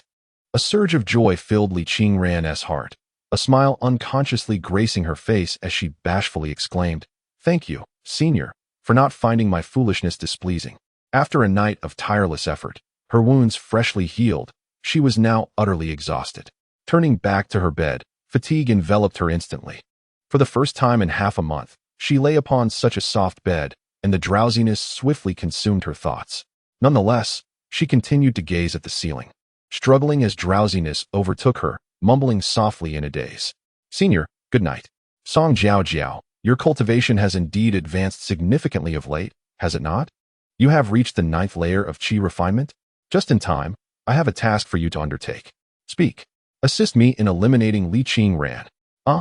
Eliminate Li Qingran. Are you still troubled by that matter? What of it? Li Qingran's reputation within the sect is already tarnished. Her demise would be inconsequential. She deserves it. Moreover, if you execute this matter discreetly, her death can easily be attributed to the beasts in Wanqing Mountain. If you manage this well, I shall procure a foundation establishment pill for you. A foundation establishment pill? Very well, I look forward to your good news. The following morning, before dawn, Chun Huayan initiated his electronic girlfriend. Your remaining lifespan, 131 days, preposterous. What kind of game is this, beginning with such a statement? He was aware of his terminal illness, yet a mere game dares to predict when he shall meet his end. Absurd. However, as he contemplated, he reasoned that this must refer to his character's lifespan in the game, 131 days until demise. Yet, being a game, there must certainly be a corresponding solution forthcoming. Alas, as my relationship with Li Qingran flourishes, my character is nearing death, only for me to be compelled to spend money to extend my life? I have seen through your insidious monetization tactics. Chun Huayan chuckled coldly. Then, another notification appeared. Due to your divination of the heavenly secrets, you have suffered a backlash from the heavenly Tao, resulting in a loss of fortune. Today's hexagram, Li hexagram, minor auspiciousness, suitable for marriage, avoid mountain climbing. Tomorrow's hexagram, Jin hexagram, ominous, suitable for cleaning, avoid mountain climbing. Oh, is that so? Chun Huayan smirked. I am already half a foot in the halls of the King of Hell. What is there to avoid? Furthermore, considering my terminal illness, every day should be catastrophic. It is evident that this game is merely spouting nonsense. Who would believe it? Nevertheless, Chun Huayan harbored a curiosity for such esoteric matters. Thus, driven by a thirst for knowledge, he searched online. The Jun hexagram signifies thunderous vibrations, corresponding to a person's feet. Typically, encountering the Jun hexagram alongside ominous signs suggests travel should be avoided. The term ominous is easily understood. Catastrophic implies imminent death, while ominous indicates severe injury, a loss of limbs, or similar calamities. How could one possibly be struck down by lightning whilst climbing a mountain? He glanced at the weather forecast. The temperatures around Ling Mountain were above 30 degrees for the next couple of days. Where would rain be found? Dismissing the two notification boxes, he found they obstructed the view of Li Qingran's exquisite sleeping visage. Indeed, Li Qingran remained asleep. This young lady had a serene sleeping posture, not having moved an inch throughout the night. Yet, he could not discern why her complexion appeared somewhat pallid. Last night, after perusing the Ling Mountain strategy, he had gone to bed without paying heed to Li Qingran's condition. In any case, before he fell asleep, she had been meditating diligently. One must admit, this girl was truly tenacious, practicing at every opportunity like a perpetual motion machine. He gently touched Li Qingran's face and examined her information, discovering an additional entry, loss of fortune. Strange, could the deduction of destiny actually affect Li Qingran? After much contemplation, this seems to be the only plausible explanation. Status: asleep. Current affection level: 25. Respect. Affection level reaching 25 has triggered a small gift. Your electronic girlfriend, Li Qingran, has prepared a small gift for you, which has been delivered. The gift system is indeed commonplace. Chun Huayan stroked his chin and nodded. However, after searching for quite some time, he could not find Li Qingran's gift in his game inventory. There was no mailbox feature in this game. This game is notoriously pay to win, and they would never offer hundreds of draws at the start. Perhaps it simply hasn't refreshed yet, Chun Huayan speculated. Some indie games operate in this manner, with rapid announcements of updates, so maybe by 8 or 9 in the morning, it would be available. Just then, a sudden knock echoed from the door. Perplexed, Chun Huayan went to open it, only to find no one outside. Just as he was about to close the door, he glanced down and spotted a small package. No larger than a palm. I haven't ordered anything. And who delivers packages at 5 in the morning? He picked up the box. The label bore no insignia of any courier company, nor any tracking number. It simply had a line of neatly written characters. A small gift for Senior Chun Huayan from Li Qingran. Chapter 11. The Scent of Li Qingran. What? Chun Huayan was completely bewildered. No way. It really has been delivered? Is this how indie developers operate? Moreover, this game must be the work of hackers.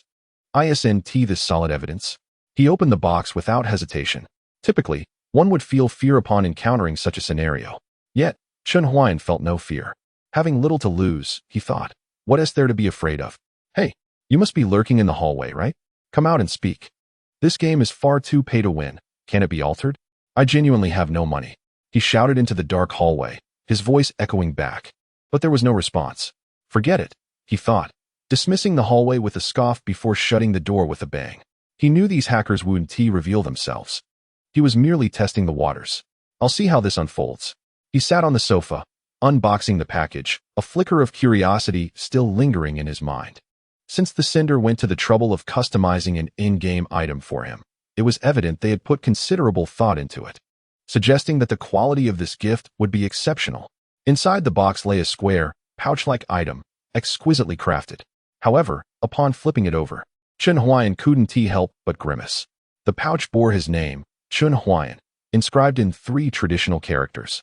Beneath it was a line of smaller text, safe and sound.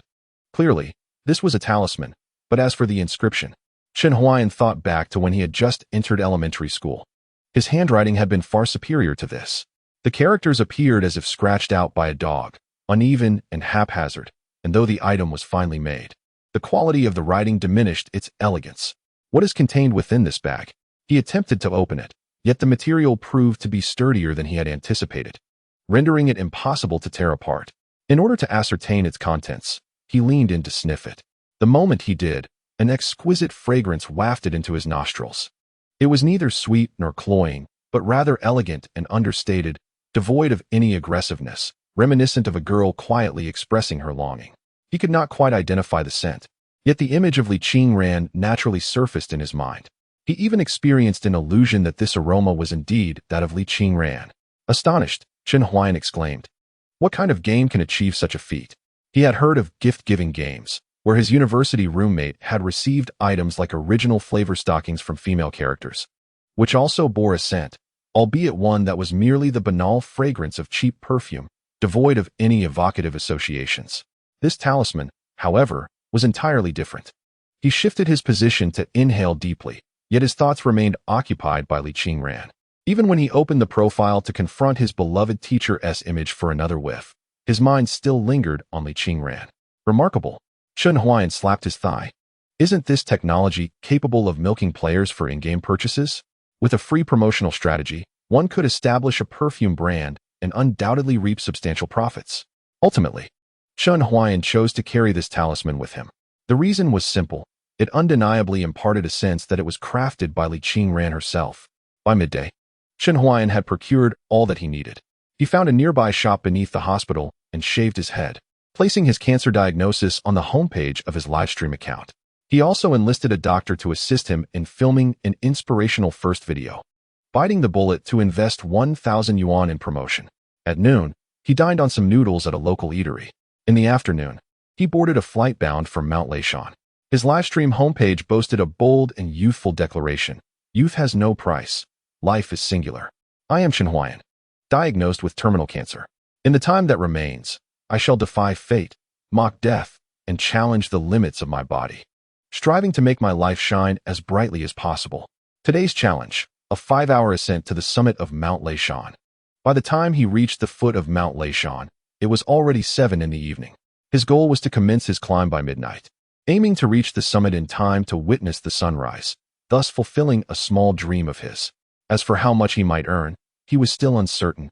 But climbing Mount Leishan while in the late stages of cancer was a rare spectacle. Moreover, his legs truly ached. Both ankles had swollen considerably, making it quite uncomfortable to wear shoes. Given his physical condition, even a short walk was excruciating.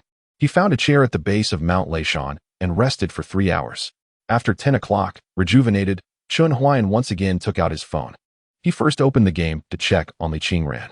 The young lady had already risen, sitting cross-legged on her bed, with a plate that had been thoroughly cleaned on the table beside her, and a basket of fruit from which only a few had been consumed. All of this was what he had provided for Li Qingran today. Truly, she was a diligent girl. Thus, he too must put forth his best effort. The tension that had previously gripped him dissipated the moment he laid eyes on Li Qingran. Taking a deep breath, Chen Huayan smiled faintly and opened his live streaming account. After half a day of anticipation, his presence had garnered significant attention, with nearly 100 viewers already scheduled for tonight's stream. Though this number paled in comparison to typical outdoor streamers, he was nonetheless quite content. As the saying goes, every journey begins with difficulty. Streamer, how can you prove that you are a terminal cancer patient? Surely, you are not here to elicit sympathy and make money off it? Climbing Mount Lei with late-stage cancer is one thing, but are you really going to take 5 hours to reach the summit? I can't be mistaken. You must have bone cancer, right? Even frauds need to have some logic. Ha ha ha, this is so fake. As Chen Huayan anticipated, various doubts flooded in shortly after he entered the streaming room.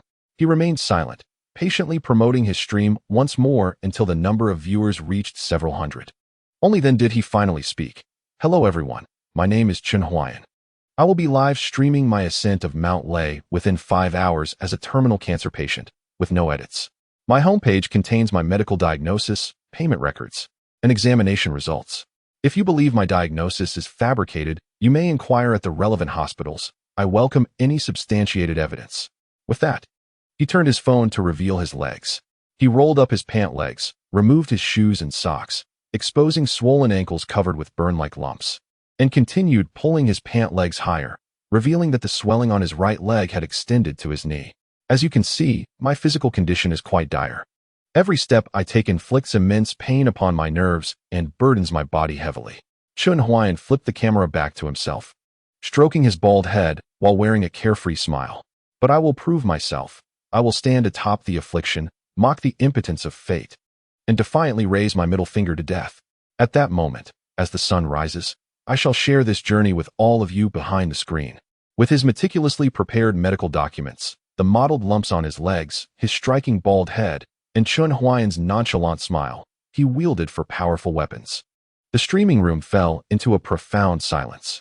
Chapter 12. We are here to validate you. Single female protagonist stacking armor. Oh my.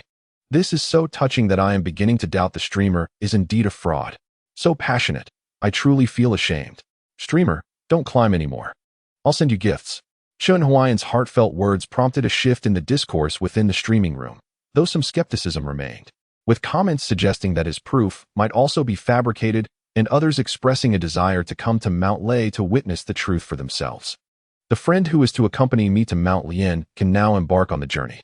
I shall commence my ascent at noon, and prior to that, I shall not venture anywhere. Upon uttering these words, numerous responses flooded the live broadcast room. Climbing Mount Lien with late-stage bone cancer? What a farce. A young man, having just been infuriated by a cheating player, glared at the screen. I can't sleep tonight out of rage. He left a message in the chat, stating, I am an hour's drive from Mount Lien. Fellow viewers, wait for me, the authentic streamer. With that, he grabbed his keys and departed. The internet is rife with deceivers. For every one reported, two more emerge, akin to those cheating players. Driven by a desire for justice, he thought, if he couldn't catch the cheating players, surely he could confront a pathetic streamer broadcasting from below Mount Lien. Chun Huayan observed these comments as well. In fact, he welcomed the presence of challengers. The more, the better, as it would not only affirm his identity as a genuine cancer patient, but also amplify the popularity of his livestream. Once the traffic surged and caught the attention of higher-tier accounts, opportunities for profit would arise. Brothers, follow me so you don't get lost. My time is limited. I am racing against the clock. Beyond climbing the mountain, I wish to explore more extreme sports in the future, such as skydiving and bungee jumping. His words ignited another wave of comments, filled with both mockery and encouragement. However, the primary concern remained. Was Chun Huayan truly a cancer patient? And if so, could he reach the summit of Mount Lien within 5 hours? If not, they would simply wait for the genuine challengers to arrive for amusement. As noon approached, Chun Huayan checked his gear once more. As a patient aiming for the summit in 5 hours, he had to travel light, initially planning to bring 2 power banks. He ultimately decided on one to reduce weight, which he slung over his shoulder. His phone battery was waning. After merely 2 hours of streaming, it had plummeted to 27, depleting rapidly. However, with the power bank as support, he hoped to last until the descent. Are you Chun Huayan? A voice called from behind. Chun Huayan turned to see a young man, 2 middle-aged men, and a punk girl. Are you from the livestream? Indeed, we are here to verify your claims. Zhang Rui replied coolly, a smirk on his face. On the way to Mount Lien, he had created a group with several viewers intent on uncovering the truth. To prevent Chun Huayan from escaping, they had arranged to gather at the entrance before seeking him out, ensuring they could corner him without any chance of flight. Hello, everyone. Chun Huayan greeted the 4 viewers with a smile, speaking in a relaxed tone. I thought this journey would be solitary. Having company is delightful. Zhang Rui, however, did not engage further and pointed at the lump on Chun Huayan's leg, stating, that lump on your leg is special effects makeup, isn't it? Roll up your pant leg and show me. Chun Huayan nonchalantly complied, rolling up his pant leg. Zhang Rui and the other viewers drew closer with flashlights to examine it. The punk girl extended her hand and pinched, immediately gasping in astonishment as she covered her mouth. My goodness, there are indeed so many subcutaneous lumps. How can he walk? Is this person for real? Zhang Rui felt a bit embarrassed, instinctively averting his gaze, muttering, lumps don't necessarily indicate bone cancer. This is osteosarcoma. Chun Huayan chuckled softly. You might want to search for information related to osteosarcoma online and compare it with what I have. It's time for me to start climbing. Zhang Rui opened his mouth, wanting to say something more, but Chun Huayan had already lifted the live streaming stand and moved forward. You've gone a bit too far. The punk girl, Su Xiaoqian, shot Zhang Rui a sidelong glance. Regardless of whether it is osteosarcoma, there is definitely something wrong with his leg. Considering the information, The likelihood of him lying is quite low. We ought to have a bit of compassion. Indeed, young man, a middle-aged man beside them nodded in agreement. My father also passed away from cancer. He had osteosarcoma. How could I not recognize if this child has it on his leg? For him to endure such a grave illness and climb Mount Tai, regardless of whether he makes it to the top, is already commendable just to be standing here instead of lying in a hospital bed. Absolutely, another middle-aged man chimed in. Bone cancer can easily lead to secondary fractures, necessitating a reduction in high-intensity exercise. This kid still dares to climb Mount Tai. His courage and perseverance are truly commendable. Feeling ashamed, Zhang Rui scratched his neck and fell silent. As the four noticed Chun Huayan moving further away, they hurried to catch up. Streamer, that stand looks heavy. Would you like me to help carry it? Su Xiaoqian, feeling guilty, stepped forward to offer assistance. However, Chun Huayan shook his head in refusal. No need. I prefer to carry it myself for easier adjustment of angles, and carrying the stand while climbing is part of my promise to the audience. Well done, young man. An older gentleman gave a thumbs up, his face full of admiration. Impressive. Everyone began to encourage Chun Huayan. Finally, Zhang Rui interjected, Buddy, I'm sorry. I lost a game today, and my mind is a bit foggy. I said something I shouldn't have. It's all right. I can understand your concerns. After all, making money isn't easy, Chun Huayan replied without looking back. Then, let me send you some gifts as an apology. Upon hearing this, Chun Huayan immediately turned around, displaying a warm and amiable smile. What will you send me? Huh. I'll send you a big rocket, the one that costs 2,000 yuan. Great, thank you. You're truly a good person. Zhang Rui realized that the streamer indeed had an illness, and his desire to earn money was genuine. However, he couldn't quite comprehend it. Wasn't it the case that by exerting himself like this, his cancer would worsen? Nevertheless, given Chun Huayan's decent background, since he needed money, Zhang Rui decided to support him. He clicked into Chun Huayan's live stream, first following and sending a light sign, and then started with 10 big rockets. Wow, the boss is generous. Isn't this the real deal? This guilt is palpable. It seems the streamer is truly a cancer patient. The first encounter with the authentic scene. Spectators gathered in the front row. Alas, being a broadcaster is no easy feat. I shall contribute a little as well. Go, broadcaster. If it becomes too difficult, we shall cease our efforts, but we will still support you. The 10 grand rockets indeed triggered a chain reaction of gifts, simultaneously attracting more individuals into the live stream. The number of viewers in the room was rapidly increasing. As people witnessed the downpour of gifts and the sensational challenge of climbing the peak of Mount Lu for 5 hours with advanced bone cancer, many chose to linger. A heartfelt thanks to the boss for the 10 grand rockets. Chun Huayan felt a surge of joy and immediately directed a camera toward Zhang Rui behind him. This fellow was rather shy, blushing as he turned away. After the platform share, Chun Huayan would receive 10,000 from those 10 grand rockets. This was the luck of the draw, like a golden carp drawn from 100 attempts. Indeed, the internet offers swift rewards. Watching the value of gifts accumulate, Chun Huayan couldn't help but feel a sense of melancholy. Those taxi drivers, laborers, and delivery boys toiled all day long, yet earned less in comparison to the generous tips given to a popular streamer in just half an hour. However, he was indeed paying a price for this. As he ascended the steps, sharp pain radiated through him, beads of sweat dripping from his brow. The mocking and questioning voices in the live stream diminished. Zhang Rui and others silently followed Chun Huayan. Even though his pace was slow, they watched his unsteady silhouette. Their throats constricted, unable to utter a word. Chun Huayan was in agony. Sweat soaked the protective talisman on his chest, the delicate fragrance intensifying slightly. Lingering at the tip of his nose, the image of Li Qingran's smiling face surfaced in his mind. What was that young lady doing now? Chapter 13, The Frantic Beast. What might my senior be doing at this moment? Li Qingran rested her chin on her hands, gazing at the ceiling. She could sense that Chun Huayan was preoccupied, lacking the time to pay attention to her. A figure of such stature as her senior must be battling for the cultivators of the Songyun realm, perhaps vanquishing great demons and the like. Contemplating this, her mind painted a picture of an elderly man with flowing white hair and an ethereal presence, wielding a flying sword to slay great demons with flair. Lost in thought, a silly grin emerged on her face. How wonderful it would be if her senior were her master. No, Li Qingran, do not be greedy. She tapped her head lightly in a self-admonishing manner. Today, her senior had gifted her 12 spirit crystals, sustaining a high-level gathering formation for 6 hours. He had also rather forcefully elevated her cultivation to the 5th level of qi refinement. Thanks to the restoration of her meridians and internal injuries, the dissipation of spiritual energy from her dantian had significantly slowed. However, her dantian remained shattered, akin to a basin with a hole, causing the energy to leak gradually. She needed to find a solution to her dantian and spiritual root issues. Li Qingran pondered this, recognizing that although her senior possessed immense abilities, she could not trouble him with everything. If her senior is willing to assist her, that is entirely their prerogative. She cannot demand aid from them. She has already conceived a specific plan. The Qingyun sect is undoubtedly unreliable. She must seek out other sects, even if they are merely minor ones.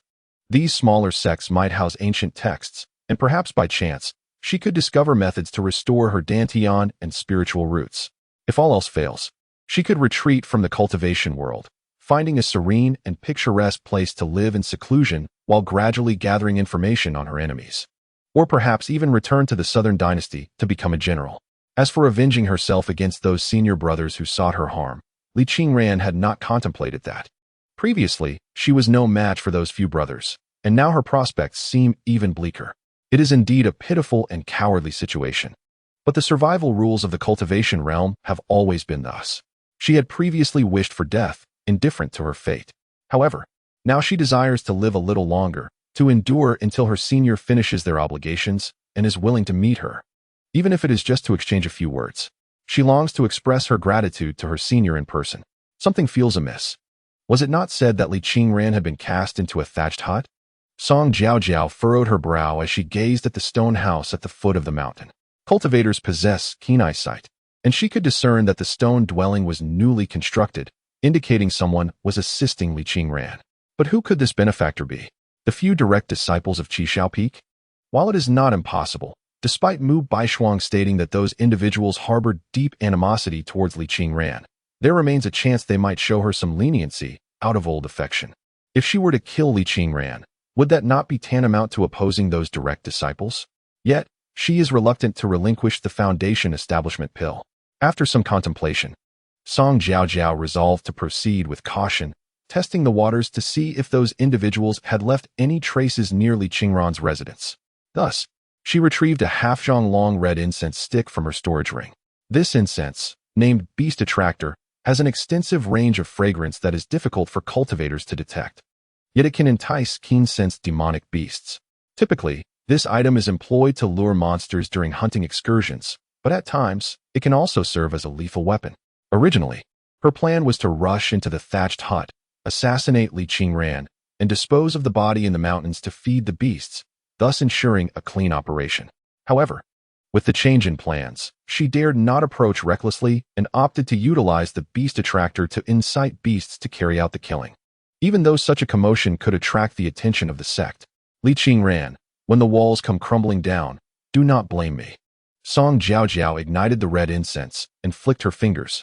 The incense shot forth, landing on a tree near the dwelling. After executing her plan, she swiftly set up a concealment array to mask her presence. When the minor beast riot ensues, there is bound to be a few fierce characters among them, and this array will ensure her safety. Now, she would merely hide in the shadows and observe. It takes time for the demonic beasts to gather after catching the scent. Meanwhile, the girl inside the stone house, lost in a deep slumber, remains blissfully unaware of the impending danger. The clock struck 5 in the morning. A faint, hazy light has begun to illuminate the horizon. Chun Huayan is nearing the summit of the mountain, yet his current state is far from favorable. The winds atop the ridge are fierce and the temperatures frigid. Many tourists, sweating profusely at the mid-level, find themselves shivering as the cool breeze dries their perspiration upon nearing the peak. They feel the chill and realize that to warm their bodies, they must either quicken their pace or seek refuge in a nearby eatery for a comforting bowl of hot porridge. However, Chun Huayan's plight is different. His complexion is pallid, his entire being drenched in sweat, each step a precarious endeavor, with droplets cascading from the soaked hem of his garment. The pain is palpable. Along the arduous journey, he has consumed but 2 pieces of bread, the remainder of his sustenance derived solely from water, which he has been incessantly sipping. Yet, despite his unsteady gait, each footfall he takes is resolute, no longer wavering. His posture remains upright, his tranquil gaze fixed ahead, the light in his eyes rendering him akin to a pilgrim. "Brother, allow me to carry you up. Stop climbing." Zhang Rui's voice trembles with emotion. His experiences from that evening destined to be etched in his memory for a lifetime. He watches in disbelief as a patient burdened with bone tumors perseveres through excruciating pain, ascending the stone steps without pause. The two middle-aged men struggle to keep pace, while a punkish young woman gasps for breath. Zhang Rui, typically fit from regular exercise, finds his strain primarily psychological. With every step Chun Huayan takes, witnessing the sweat trickling from his garment, Zhang Rui feels his heart wrenched anew. Throughout the ordeal, Chun Huayan has uttered not a single complaint. He embraces their malice with a gracious and serene disposition. Behind him, not only the four companions, but also a multitude of other tourists follow, many of whom, having attempted the climb only to turn back midway, are now drawn to Chun Huayan's story, rallying behind him, swelling the numbers of his entourage. As they approach the summit, the size of the group has transformed into a serpentine procession along the steps. Almost there, Chun Huayan raises his gaze to the peak, offering a faint smile. He must endure until he reaches the top. For an hour prior, a fellow climber had proclaimed that if he could reach the summit before dawn, he would reward him with 66 gong drum longchengs, each worth 28.88, amounting to a substantial sum after platform deductions, alongside the potential for generous tips from other tourists, which could yield him approximately 120,000 that night. Of course, one might suspect the man was merely boasting. Chun Huayan remains unfazed by such thoughts. His ambition to ascend is unwavering, irrespective of any promised rewards. His ascent of the mountain is not solely for profit. He yearns to explore the limits of his existence, to discover how much heat he can still generate within his dwindling life. Yet, just as he approaches the final 98 steps to the summit, an excruciating pain suddenly seizes his right leg. His body falters, collapsing onto the stone steps. Su Xiaoqian, trailing behind, instinctively glances at Chun Huayan's leg, her expression shifting dramatically as she gasps in horror, covering her mouth in a scream. "Ah!" His leg. Chun Huayan gritted his teeth, casting a downward glance at his leg. The area from his right ankle to his knee was grotesquely contorted. He had indeed fractured it. Chapter 14. Mirage. Pathological fractures are a common symptom among patients afflicted with bone cancer. The insidious ravages of cancer cells lead to the degradation of bone tissue, rendering it soft and brittle, thus precipitating fractures with alarming ease. Ultimately, such a fate befell Chun Huayan. As the pain intensified, a certain numbness began to settle in. The physical anguish remained within tolerable bounds, while the psychological torment was trivial in comparison. Chun Huayan felt that nothing could eclipse the heartache he endured when his parents perished in a fiery inferno. Thus, amidst the concerned gazes and inquiries of surrounding tourists, Chun Huayan composedly adjusted the camera and addressed his companion, Zhang Rui, who was supporting him. "My friend, could you please open my backpack?" "No, my friend. Quickly call for an ambulance." "Why are you worried about your backpack?" Zhang Rui had never witnessed such a demeanor from Chun Huayan, as if the grotesquely deformed leg did not belong to him. "You can shout for an ambulance, but it won't arrive in time. Just help me with the backpack. I have my own way of managing this." Zhang Rui, skeptical yet compliant, retrieved the backpack and unzipped it, handing it to Chun Huayan. From within, Chun Huayan extracted a bag and subsequently produced a folding cane. Zhang Rui and the other tourists were taken aback. "Is this your own way of handling things?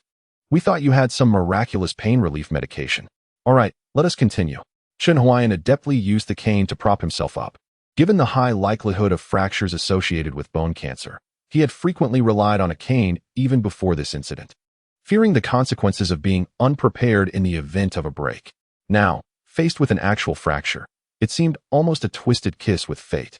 The viewers in the live stream quietly showered him with likes and gifts, some urging him to descend the mountain. No one questioned the authenticity of Chun Huayan's affliction anymore, or rather, they had ceased to care about the specifics of his illness. Their sole concern was whether this indomitable spirit would make the journey worthwhile. That twisted right leg resembled the oppression of fate, a mockery from death itself. Yet, the cane in Chun Huayan's grasp was akin to a defiant gesture directed at both death and destiny. Though they sought to thwart his ascent, even rendering his leg useless, he remained resolute in his quest to reach the summit. The tourists gazed in reverent silence at the figure laboriously inching upward. This young man, with such unwavering determination. Surely harbored lofty ambitions, did he not? Charge forth.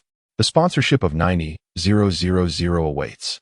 1,000 draws to explode the koi prize pool. Chun Huayan surveyed the diminishing steps, gritting his teeth, his visage contorting into a grimace. Hunyuan Butian Dan. Ha! Mere Hunyuan Butian Dan. The onlookers felt a surge of admiration for this young man. Look at him in pain. His features are all twisted. At the summit of Ling Mountain, as Chun Huayan's leg trembled upon descending the final step, a faint, yet unripe glimmer pierced through countless layers of clouds. Spreading forth from the dim horizon and gently caressing the sky above, a flock of birds soared through the radiant light, while distant bell chimes echoed across the mountains. In the next moment, a resplendent sun erupted from the horizon, its fiery rays unfurling to illuminate the vast expanse of heaven and earth. Chun Huayan's eyes widened in awe, his heart trembling, as the surrounding visitors fell silent, captivated by the scene unfolding before them. All were transfixed, witnessing the hazy silhouettes of the mountains being gilded in golden hues. Suddenly, a commanding shout erupted from an unknown source. A peculiar distortion appeared within the sunlight, resembling ripples on a disturbed lake. From these waves emerged a procession of ancient ceremonial troops, their figures materializing amidst the interplay of light and shadow.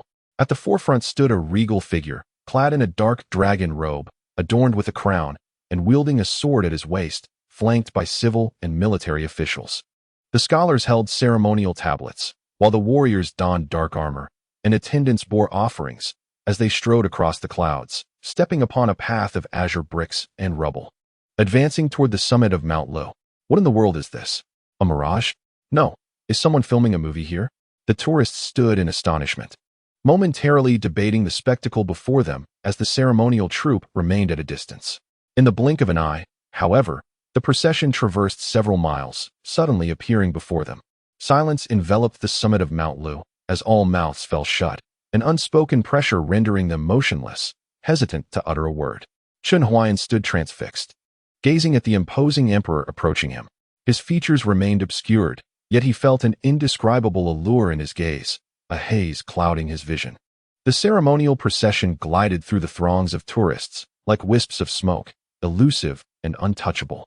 They marched with unwavering focus, as if a tableau from another era had manifested before them, gazing across the river of history, yet remaining unperturbed by its flow.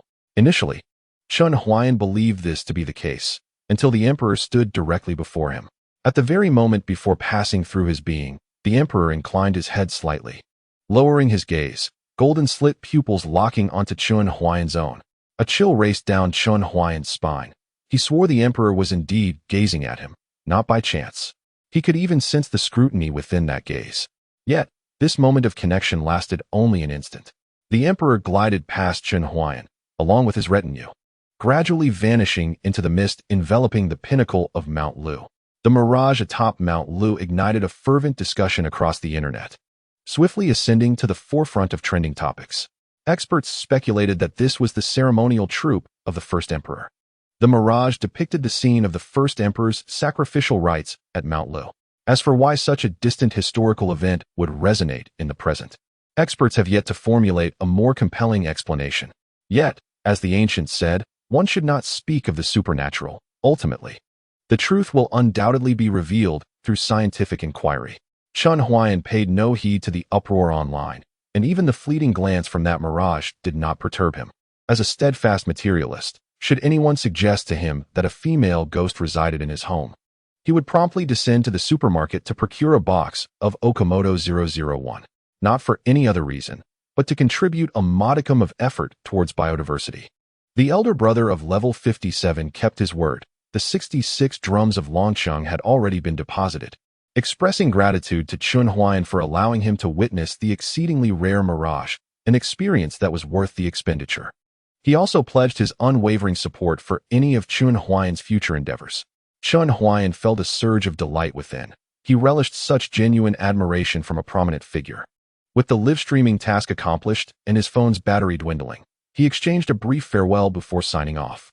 Brother, how do you plan to descend the mountain? By cable car or being carried down? Following this incident, Zhang Rui had developed an immense respect for Chun Huayan. Previously, He did not believe anyone could be deemed a paragon among men. Now, he was convinced. In his eyes, Chen Huayan had ascended to a level of superhuman status. Of course, I shall take the cable car, Chen Huayan replied. Nowadays, many university students had come to Lishan to work as guides. And there were also those who offered to carry people down. His choice of the cable car was primarily due to its affordability and speed. He was eager to return to recharge and connect with his digital girlfriend. Speaking of which, he had already accrued 120,000 in earnings. Although this live-streaming venture was arduous, he had glimpsed a path to financial gain. Yet, his illness was formidable, amputation was inevitable, and the survival rate post-surgery was alarmingly low. The attending physician, without explicitly stating, hinted that the disease had likely metastasized. Was this ailment worth investing money in a gamble for treatment? Should he strive to earn money for chemotherapy? Or simply embrace the joy of living in the present? While contemplating these matters, he arrived at the cable car station, assisted by Zhang Rui and several other friends. The ticketing area was teeming with people, both local tourists and foreigners alike. Suddenly, a curse echoed through the crowd. A foreigner who had cut in line was struck on the shoulder by a loose stone. Serves you right. You should have queued properly. Zhang Rui and his companions exchanged glances of schadenfreude. Soon, it was Chen Huayan's turn to board the cable car. This particular cable car could accommodate 8 passengers simultaneously. As Zhang Rui assisted Chen Huayan, he noticed that a few individuals inside bore tattoos of dragons and tigers, exuding an unmistakable air of menace. Brother, are you still going to sit? Zhang Rui hesitated, glancing at Chen Huayan. Of course, Chen Huayan replied nonchalantly. Although these individuals appeared dubious, it was merely an appearance. Perhaps they simply had a penchant for depicting beasts on their skin. One must not judge by looks alone. Just then, with a sudden snap, the cord holding a protective talisman broke, sending the talisman tumbling to the ground. Chen Huayan froze momentarily before bending down to retrieve it. His movements were slow, prompting the men in the cable car to issue a few derogatory remarks urging him to hurry. Suddenly, a tremendous rumble echoed through the air. The entire Mount Ling trembled violently, shaking the very earth. The moment Chen Huayan grasped his protective talisman, he was tossed to the ground, rolling all the way into the ticket hall. Oh no, get out of the way, he exclaimed, gritting his teeth as he tumbled. Debris crashing down from above with a cacophony of sound. Falling rocks. In a daze, he heard someone shouting, accompanied by the piercing screams of the crowd. A thunderous roar and the shattering of cable car glass. Chapter 15. If there is a next life? A tremor struck Mount Ling, triggering a landslide. A colossal rock plummeted onto the ticket hall, crushing a cable car that was about to descend into a pancake. Fortunately, the cableway itself remained unscathed. Otherwise, all the tourists aboard would have faced dire consequences. Even more astonishing was the fact that the 7 individuals killed in the cable car were drug traffickers. Both the supplier and the buyer were among them. These 7 were the masterminds of 2 drug trafficking organizations, their hands stained with blood. Many speculated it was the manifestation of the mountain god of Ling. Others connected this unforeseen event to the mirage of the mountain's sacrificial rites. This was information Chen Huayan would only learn later. Upon descending the mountain, his first action was not to call for an ambulance, but to borrow a power bank from a small supermarket. He charged his phone and opened the electronic girlfriend game. Sitting in a chair as if nothing had happened, while Zhang Rui beside him frantically dialed for emergency services. He felt partially responsible for Chen Huayan's fractured bones. Had he not spoken so harshly, perhaps Chen Huayan would not have insisted on climbing Mount Ling. Let me check on my electronic girlfriend, he thought. Just as the game loaded, an avalanche of notifications flooded the screen. You have 130 days of life remaining. Your electronic girlfriend, Li Qingran, is under attack by a minor beast wave. Your electronic girlfriend, Li Qingran, is fighting valiantly. Your electronic girlfriend, Li Qingran, has sustained injuries. Your electronic girlfriend, Li Qingran, is critically injured. What on earth? Chen Huayan's heart tightened. How could she be injured after such a brief climb? How could a beast wave attack in the early hours? Even if it aligned with the nocturnal nature of the monsters, this is a game. Don't players need to sleep? He hastily dismissed all the notifications, only to be met with a heart-wrenching scene. The house was nearly in ruins under the onslaught of the beasts, and Li Qingran was surrounded. The ground was littered with the corpses of the monsters. She knelt in a pool of blood, her head bowed, her long hair obscuring her face, wielding a broken sword in her hand. Clad in the new outfit gifted for a recharge of 30, It was now riddled with claw marks, the torn fabric revealing nothing but gruesome wounds beneath. Your electronic girlfriend, Li Qingran, is in critical condition. Regrettably, she still could not meet with her predecessor. Li Qingran felt her life slipping away. She reluctantly lifted her head, gazing at the ceiling that had been breached, her haggard cheeks devoid of any color. Those hollow eyes stared at the morning sky, growing ever dimmer, as the world around her gradually faded into obscurity. At the tender age of 19, she reflected upon her past, filled solely with sorrow. Her father had perished valiantly on the battlefield, while her mother had fallen victim to the poison of an assassin from a hostile nation. She had once believed that entering the Qingyun sect would grant her the opportunity to avenge her parents, yet she found herself sinking from one quagmire into another. The rules of the cultivation realm were stringent, forbidding any interference in the affairs of mortals.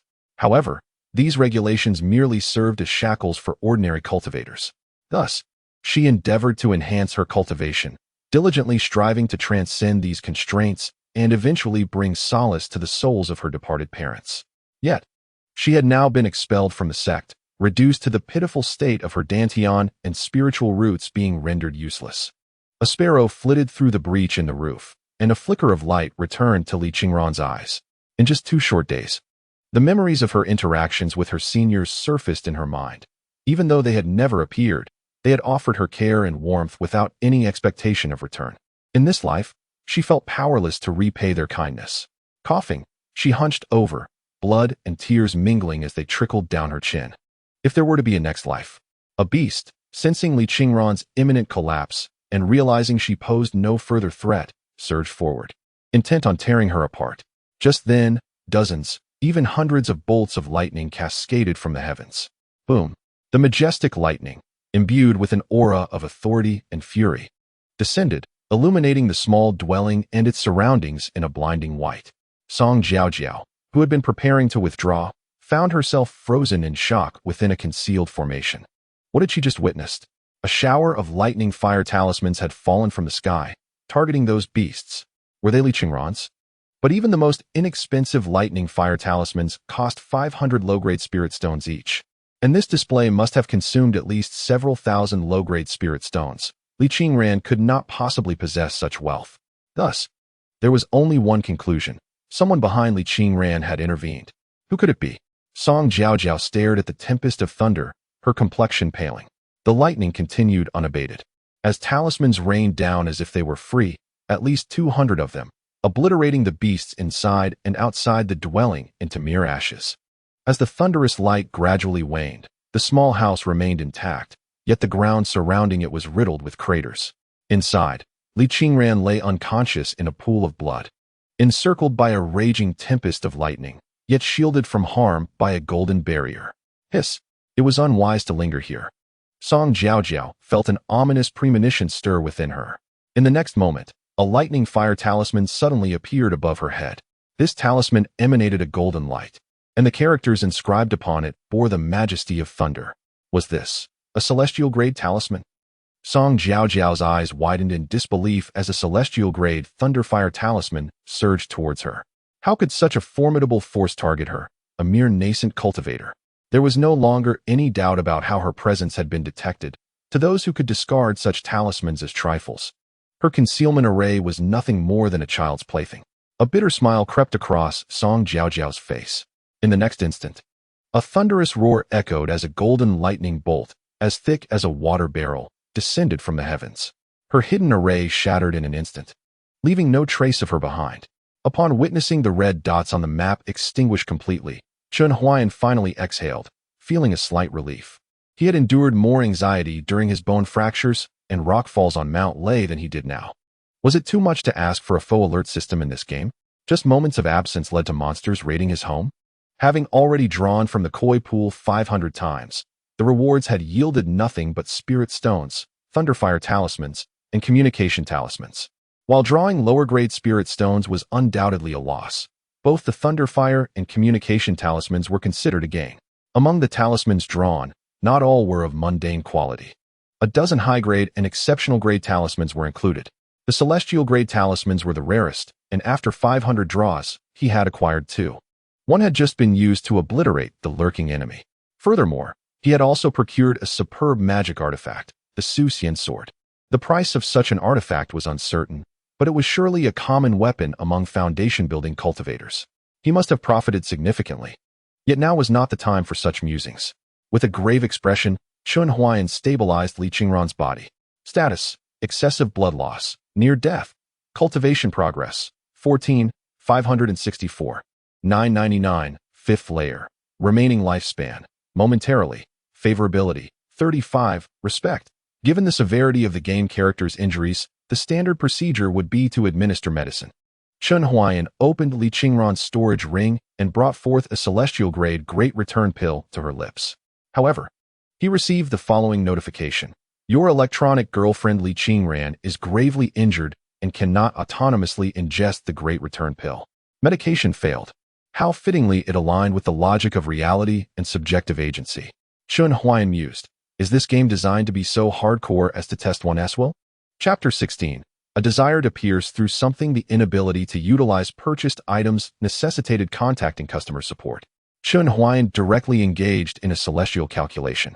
Utilizing his first free attempt of the day, how could he assist Li Qingran in recovering from her injuries? Calculating celestial possibilities for you. Boom. The winds of change swept through the Zhongyun realm.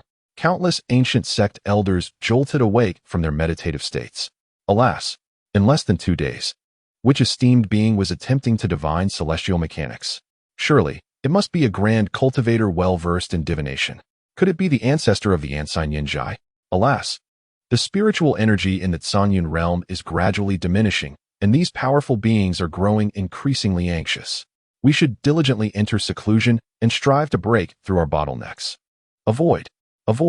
If our secrets are detected by the demon sect, it may jeopardize our plans. The divination has concluded. You may utilize the techniques of transmission and relaxation, as well as the golden needle acupuncture to heal Li Qingran. The former yields moderate results, restoring 30% of injuries, while the latter is highly effective, capable of fully recovering current injuries, excluding the dantian and spiritual roots. The electronic girlfriend store has captured a glimpse of destiny for you. Would you like to spend $99.98 in the store to acquire the long-lost secret technique of golden needle acupuncture? Upon purchase, this skill will become a permanent feature, allowing for upgrades, with only the cost of the needles required for each use. Chun Huayan, I cannot endure this any longer. The store is now capturing glimpses of destiny. Shall we see if the toilet or bathtub can capture some fate as well? And as for the $99.98 to buy a skill, let us not even discuss that.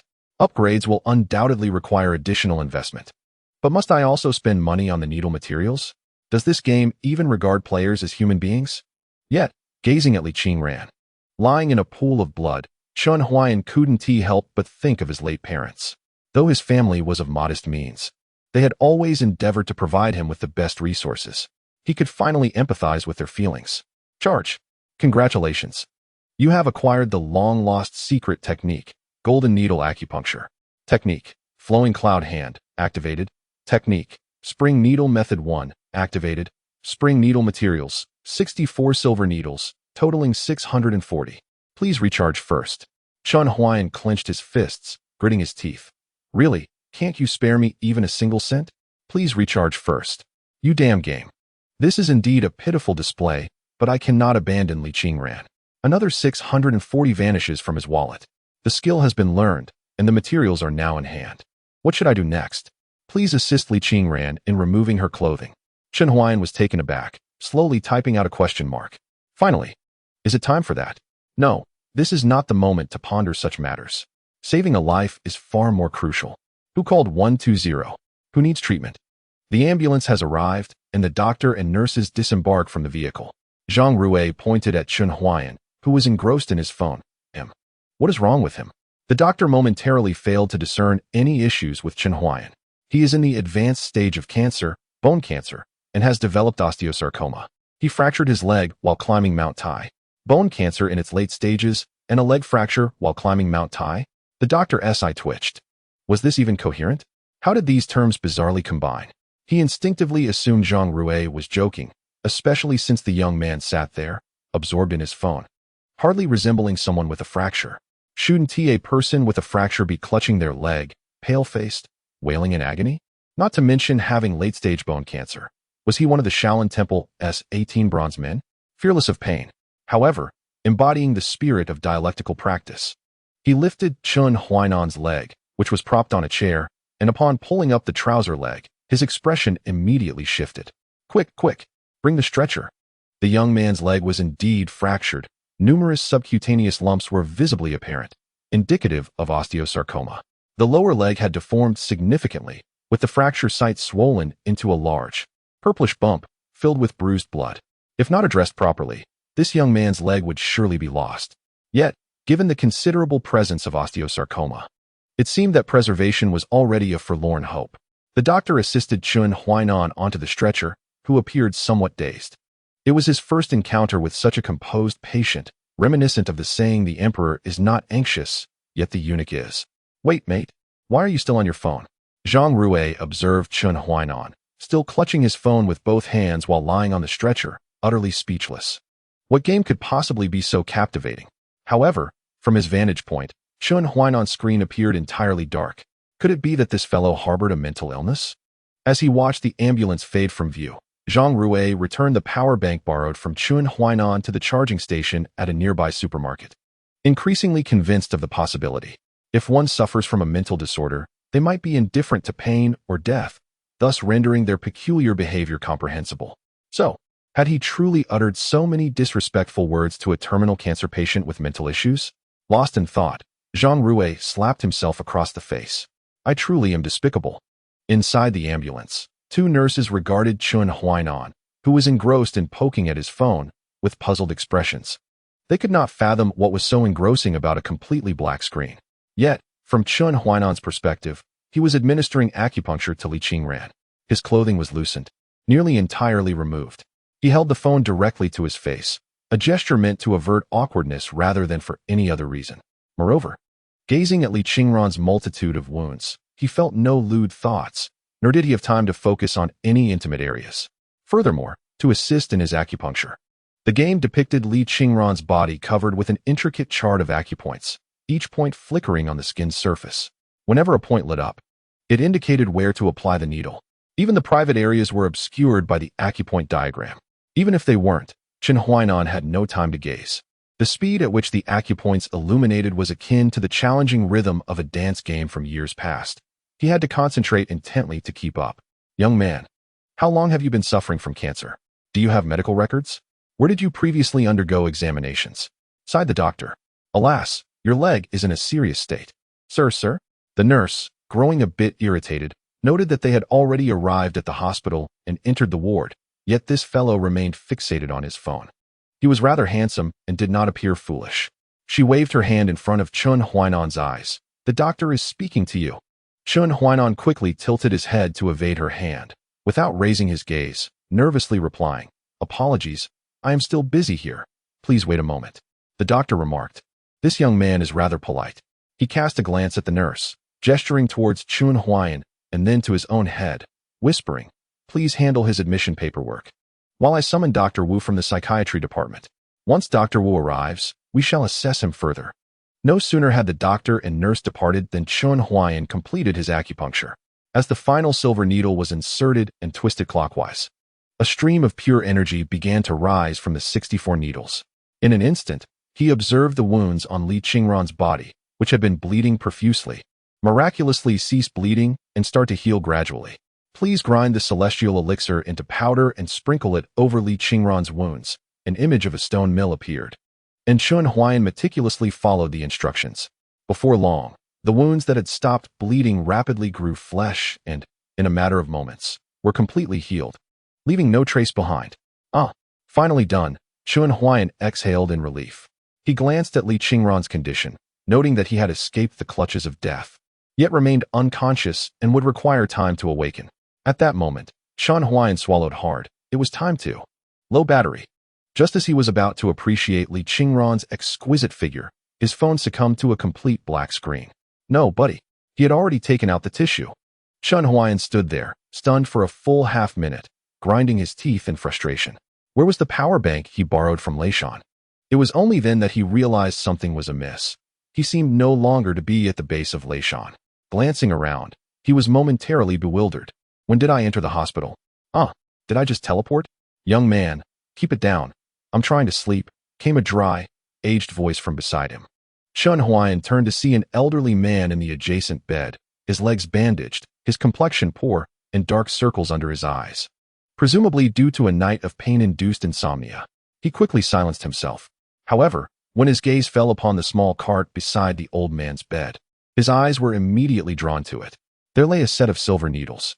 He pinched his fingers, feeling an intense itchiness in his hands. This tantalizing sensation made him yearn to pierce something with a needle. Chapter 17. Could it be that Chun Huayan is a genius? Indeed, this overwhelming sensation was no mere illusion. It even rendered Chun Huayan unable to restrain his sinful hands. He seized the set of silver needles. Glancing at the old man beside him, a wicked smile curling at the corners of his lips, a blend of recklessness, lewdness, arrogance, nonchalance, and an overwhelming eagerness. He then opened the needle case, revealing 36 silver needles. As his fingers brushed against the needle tips, a familiar sensation surged through him, akin to caressing his girlfriend's fingers. My apologies. Chun Huayan silently clasped his hands in respect towards the elderly man. He then picked up a silver needle and, without hesitation, drove it into his own leg, using a needle that had been employed by another. Is this not a form of profound apology he extends to the old man and the needle? His reluctance to pierce the old man stems not from madness, but rather from a sense of propriety. He would never recklessly inflict pain on others. However, he harbors no qualms about experimenting on himself, especially as he teeters on the brink of death, daring to try anything. His gaze settles on his leg, where acupoints and meridians materialize before him, faintly aligning with the diagrams from the game. With fingers as swift as lightning, he maneuvers the needle with the grace of a flowing cloud upon water. In the blink of an eye, 36 needles have embedded themselves into his right leg. Chun Huayan takes a deep breath, holding it in. One by one, he adjusts the depth, rotating the needle's handle to stimulate the acupoints, his normally trembling hands steadier than ever. After a while, the procedure concludes. He retracts the needles and places them back into their case. The peculiar sensation has finally dissipated, leaving him in comfort. Rubbing his hands together, he feels a sense of satisfaction. The fracture is in his right leg, and he has indeed treated that very leg. At this moment, signs of the bruising receding are evident, though the bone remains misaligned. Yet, a fracture itself is not a grave concern. The real challenge lies in managing the tissue contusions that follow. Alleviating the bruising is crucial. Remarkably, within less than 10 minutes of acupuncture, he observes a significant reduction in swelling and bruising, leaving Chun Huayan astonished. This game is indeed hardcore. Can one truly learn from it? Yet, it is evident that not everyone possesses the capacity to grasp such knowledge. Who else could replicate the technique and recall the acupoint diagrams as he does? His memory has never been particularly sharp before. It feels almost uncanny. After pondering for a moment, a light bulb moment strikes him, and he exclaims with delight, "Of course. I understand now, ha ha ha." Outside the ward, Dr. Wu and Dr. Zhang approach, still discussing Chun Huayan's case. This young man is a university student with no history of mental illness. Are you certain he has a problem? Dr. Wu, having reviewed Chun Huayan's records, expresses skepticism regarding Dr. Zhang's assessment. A peculiar, muffled laughter emanates from the ward. It's cancer. The mysterious cancer cells have activated my genetic lock. I am truly a genius. Dr. Zhang shrugs, tilting his head toward the ward. Dr. Wu remarks, "It seems this fellow may have been somewhat stimulated after climbing Mount Tai and witnessing a mirage. Indeed, medical intervention is warranted." The young Dr. Wu steps into the ward. "Doctor, I am not ill. I wish to be discharged.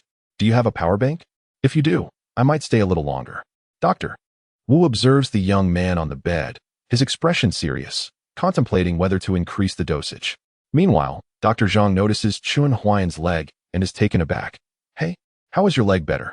He vividly recalled the moment he sought out Wu Bin. At that time, the fracture on Chun Huayan's calf was swollen to a considerable degree, with the most severe area turning dark, reaching a critical point where neglect would lead to necrosis.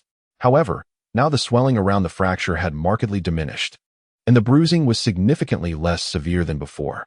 Noticing the doctor's gaze, Chun Huayan felt a twinge of guilt and retracted his foot, offering an awkward smile as he said, "I've always been resilient since childhood, possessing a peculiar talent for self-recovery."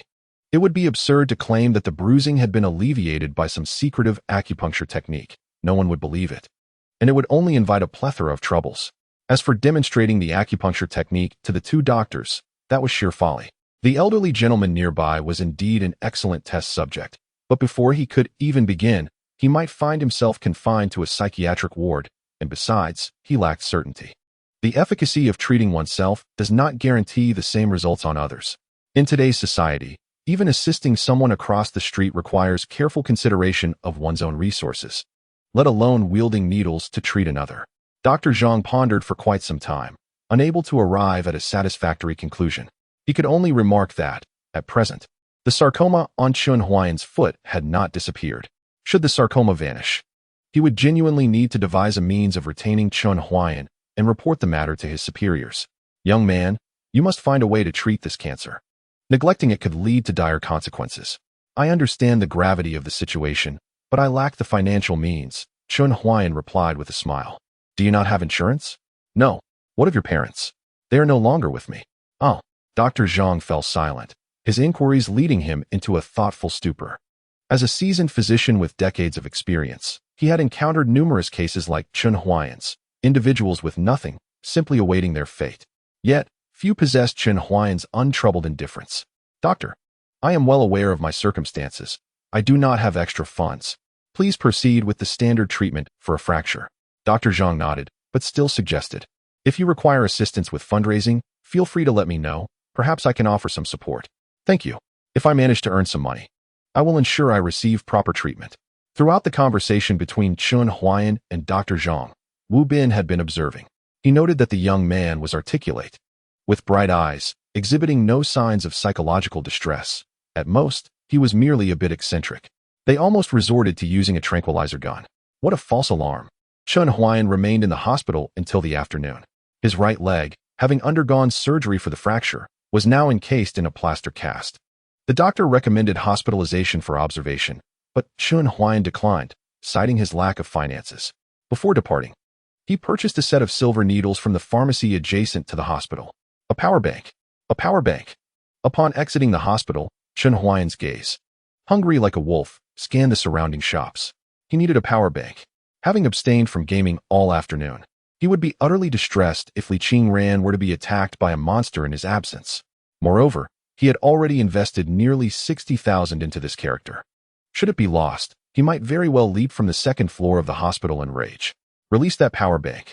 In the terrified gaze of a female student, Chun Huayan, leaning on his cane, swiftly seized the last power bank from the charging station at the restaurant. He powered it on and launched the game. Exhaling a sigh of relief, Li Qingran remained in a deep slumber within the Xuanjia formation. Balancing the power bank in his mouth while gripping his cane with one hand and his phone with the other, he approached a table in the restaurant, bewildering the female student. Boss, I'll have a few side dishes. Coming right up. Would you like a fried egg? No, but I'll take the noodle soup. All right then, a fried egg costs $3. Not having it. The noodle soup is complimentary, so that is fine. Li Qingran's unconscious state was momentarily disregarded as he opened the luck-based lottery pool. Currently, he was 500 draws short of the guaranteed prize. TSK. I lack the fortune of a lucky one. Chun Huayan snorted coldly as he confirmed the payment through Easy Pay, his finger poised over the lottery draw. Without hesitation, he went all in. Chapter 18. This is a crucial item. Li Qingran found herself in a dream. In this dream, she was being pursued by countless monstrous beasts. With no source of light in sight, darkness surged towards her like an inky tide. Just as the beasts were about to catch her, a melodious thunderclap resonated. A young man, obscured in appearance and clad in peculiar attire, materialized on the horizon. With a flourish of his left hand, he cast talismans, and with a sweep of his right, he wielded magical artifacts. The beasts chasing her were either struck down by the lightning from the talismans or pierced by the falling artifacts from above. Could it be a senior? Li Qingran gazed skyward, her intuition suggesting that this might indeed be a senior come to rescue her. Though his face remained indistinct, he appeared far younger than she had anticipated. There was no time for careful observation. In the next moment, the senior had already appeared before her.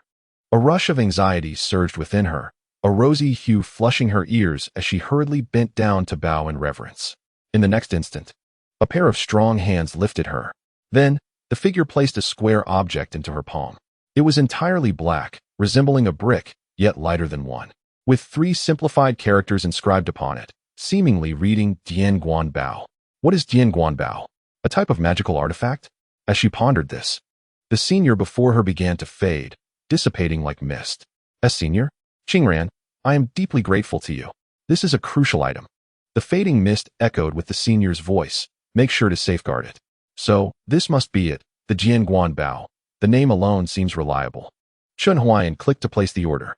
3 yuan for a fried egg was beyond his means, but a $300 power bank was an easy choice. After experiencing this incident, he has become fearful, realizing he must carry a power bank with him at all times.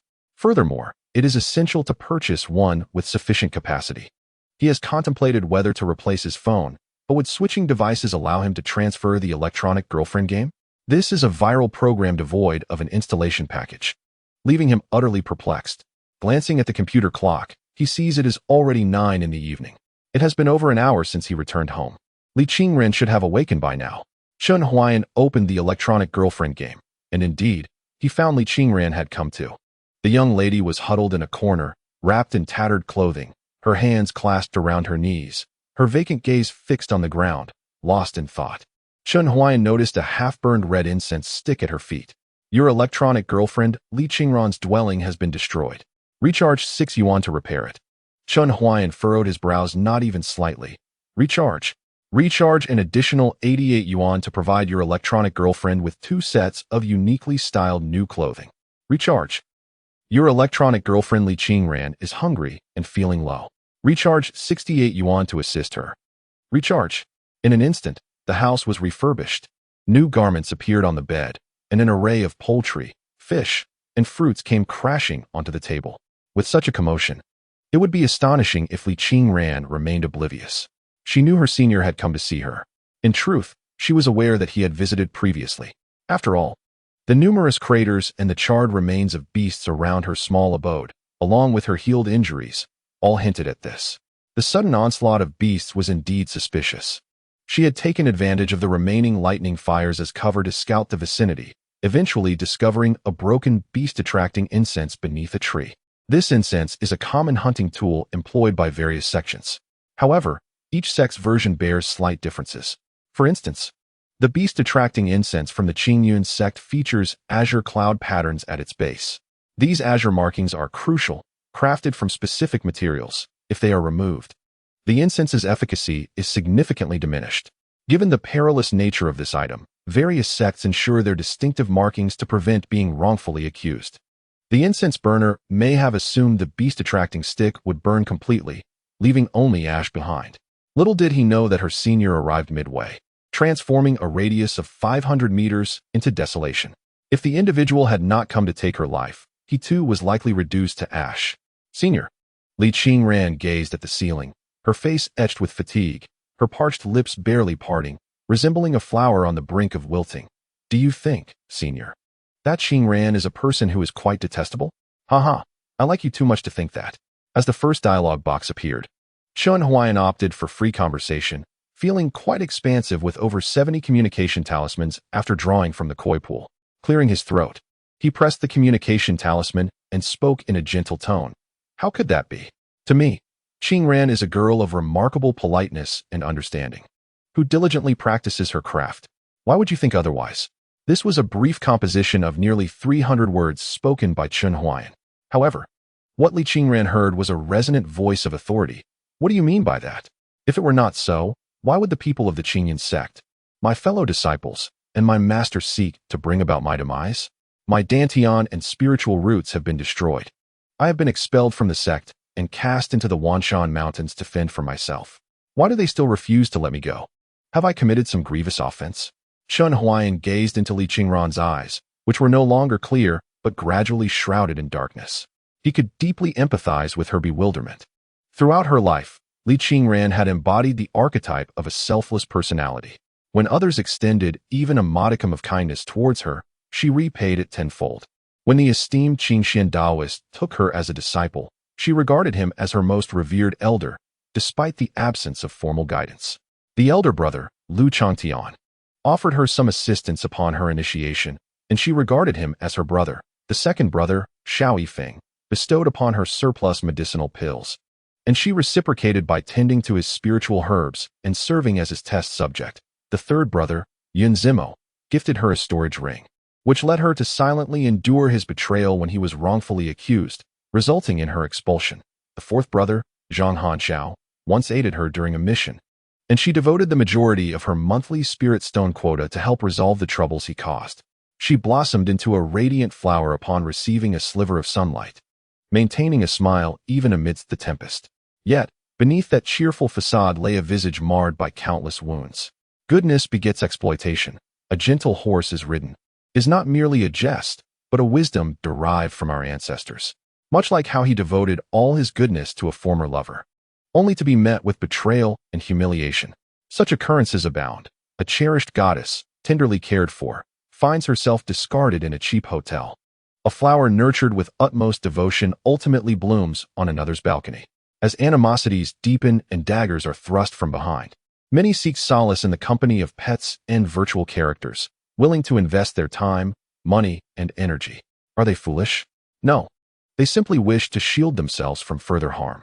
Humans must possess a fiery spirit. You, I, we, are not mere playthings to be carelessly tossed aside.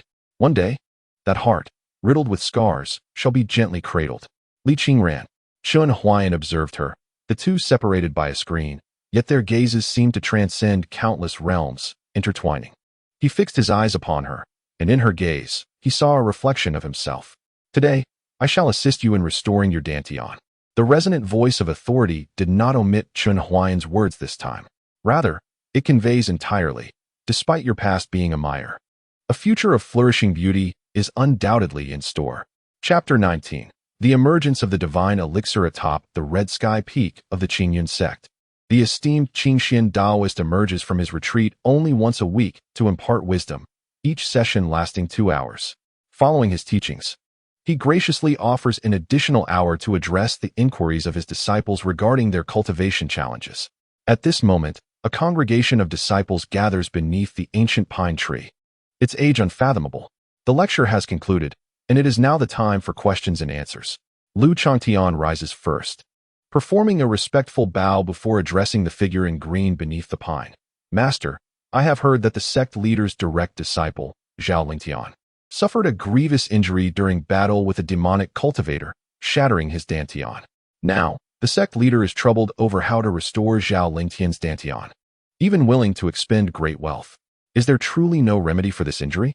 Upon hearing this, the expressions of several others beneath the pine vary. After all, Zhao Lingtian is not the only one afflicted. Their former fifth junior sister, Li Qingran, has also suffered a shattered Dantian. The Qingxian Taoist, upon hearing the inquiry, slightly opens his closed eyes, strokes his beard thoughtfully, and replies with a calm demeanor.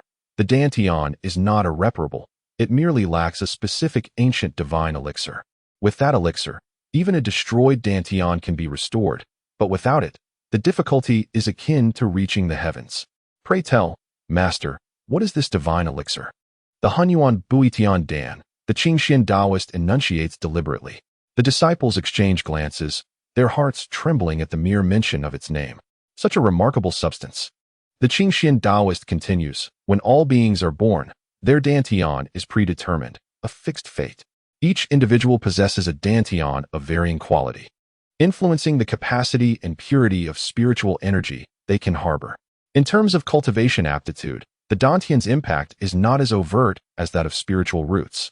Yet as one progresses deeper into cultivation, the distinctions in Dantian quality become evident when two cultivators of equal prowess and spiritual roots engage in battle. In ancient times, when spiritual energy was abundant, the great masters categorized the Dantians into 9 grades. The 9th grade is the lowest, while the 1st grade is the highest. A 1st grade Dantian can absorb energy from all sources swiftly and refine it with unparalleled purity. In those days, merely observing a Dantian could determine how far a cultivator might ultimately advance, and sects placed great emphasis on the quality of their disciples' Dantians. Then, Master, what grade is my Dantian? Zhang Hanxiao steps forward confidently, feeling assured of his Dantian's quality, noting his rapid cultivation and substantial spiritual energy. However, The Qingxian Taoist merely glances at him askance, scoffing, "You? Not even a grade." Laughter erupts beneath the pine. Zhang Hanxiao's face darkens, wishing he could disappear into the ground. Yet the Qingxian Taoist continues, "What are you laughing at? Most of you are not even graded. Only Lu Chongtian's Dantian can barely be considered a 7th grade. In the era of abundant spiritual energy, you would be relegated to the outer sect, performing menial tasks, cleaning up after the sect's guardian beast. In the present day, the Zhangyun realm is suffering from a depletion of spiritual energy, with its quality diminishing increasingly. The influence of one's Dantian on cultivation and combat prowess has become overshadowed by spiritual roots and other external factors, thus granting you the right to aspire to become inner disciples or direct disciples." The crowd fell silent, their expressions turning grim. With just a few brief words, the Taoist Qing Xian had effectively dampened the spirits of all present. He then redirected the conversation. "A cultivator's Dantian is predetermined. Once shattered, it cannot be repaired, much like spilled water that cannot be retrieved. However, the principles of heaven and earth allow for transformation. In ancient times, there was an alchemist who extracted a thread of variability from the stone of the heavens to forge the primordial restoration pill. This divine elixir not only has the ability to restore a Dantian, but can also enhance its quality further. And this is merely the effect of a mortal-grade primordial restoration pill. The efficacy of an immortal grade 1 is known only to that ancient alchemist." Upon hearing this, the crowd displayed expressions of longing. If they could obtain a primordial restoration pill and present it to the sect leader, they might never have to worry about cultivation resources again. Next month, a small ancient secret realm will open in Zhongzhou, which not only features a battlefield of ferocious beasts, but is also rumored to contain the abodes of ancient cultivators. Perhaps within, they might discover such a miraculous elixir. Lu Chongtian's spirit sword. According to Taoist Qing Xian, his Dantian was currently at the 7th rank. If he could acquire a primordial restoration pill, it might elevate his Dantian to the 6th or even the 5th rank. "You may as well take your chances," Taoist Qing Xian nodded. In truth, he held little hope. Even in ancient times, the primordial restoration pill was a rarity. How could it possibly appear in a minor secret realm?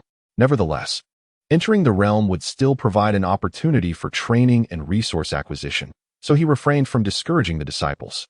Today's lecture concludes here. Return to your abodes. With a wave of his sleeve, Taoist Qing Xian prepared to disperse the disciples. However, at that moment, boom, a beam of azure light surged forth from an unknown origin, piercing the sky and dispersing the clouds above Wonking Mountain. The azure light ascended further, striking the heavens like a divine pillar. All cultivators across the Zhangyun realm looked up in astonishment. The light of the spirit has manifested. The fragrance of elixirs fills the air. A divine pill has emerged. It originated from the direction of Wonking Mountain. Let us depart. We might still catch up. No one knew what kind of divine pill it was, but if they could obtain it, their cultivation would surely soar. Atop Qishao Peak, Taoist Qingshuan's narrowed eyes suddenly widened. In the next moment, he sprang into the air, hastening towards the direction of the azure light. Meanwhile, several other prominent peaks of the Qingyun sect also saw powerful cultivators take flight. Around Wonking Mountain, any cultivator with some measure of strength was mobilized. The emergence of the immortal-grade primordial restoration pill will incite tremors across the land. Should I invest 18 to conceal the secrets of heaven? Huh? Chun Huayan glanced at the notification on his phone, his mouth twitching. No doubt about it. This celestial phenomenon is too obvious. It's practically announcing to the world that treasures abound here. The map quickly filled with numerous red dots, and more were steadily illuminating, leaving him feeling overwhelmed.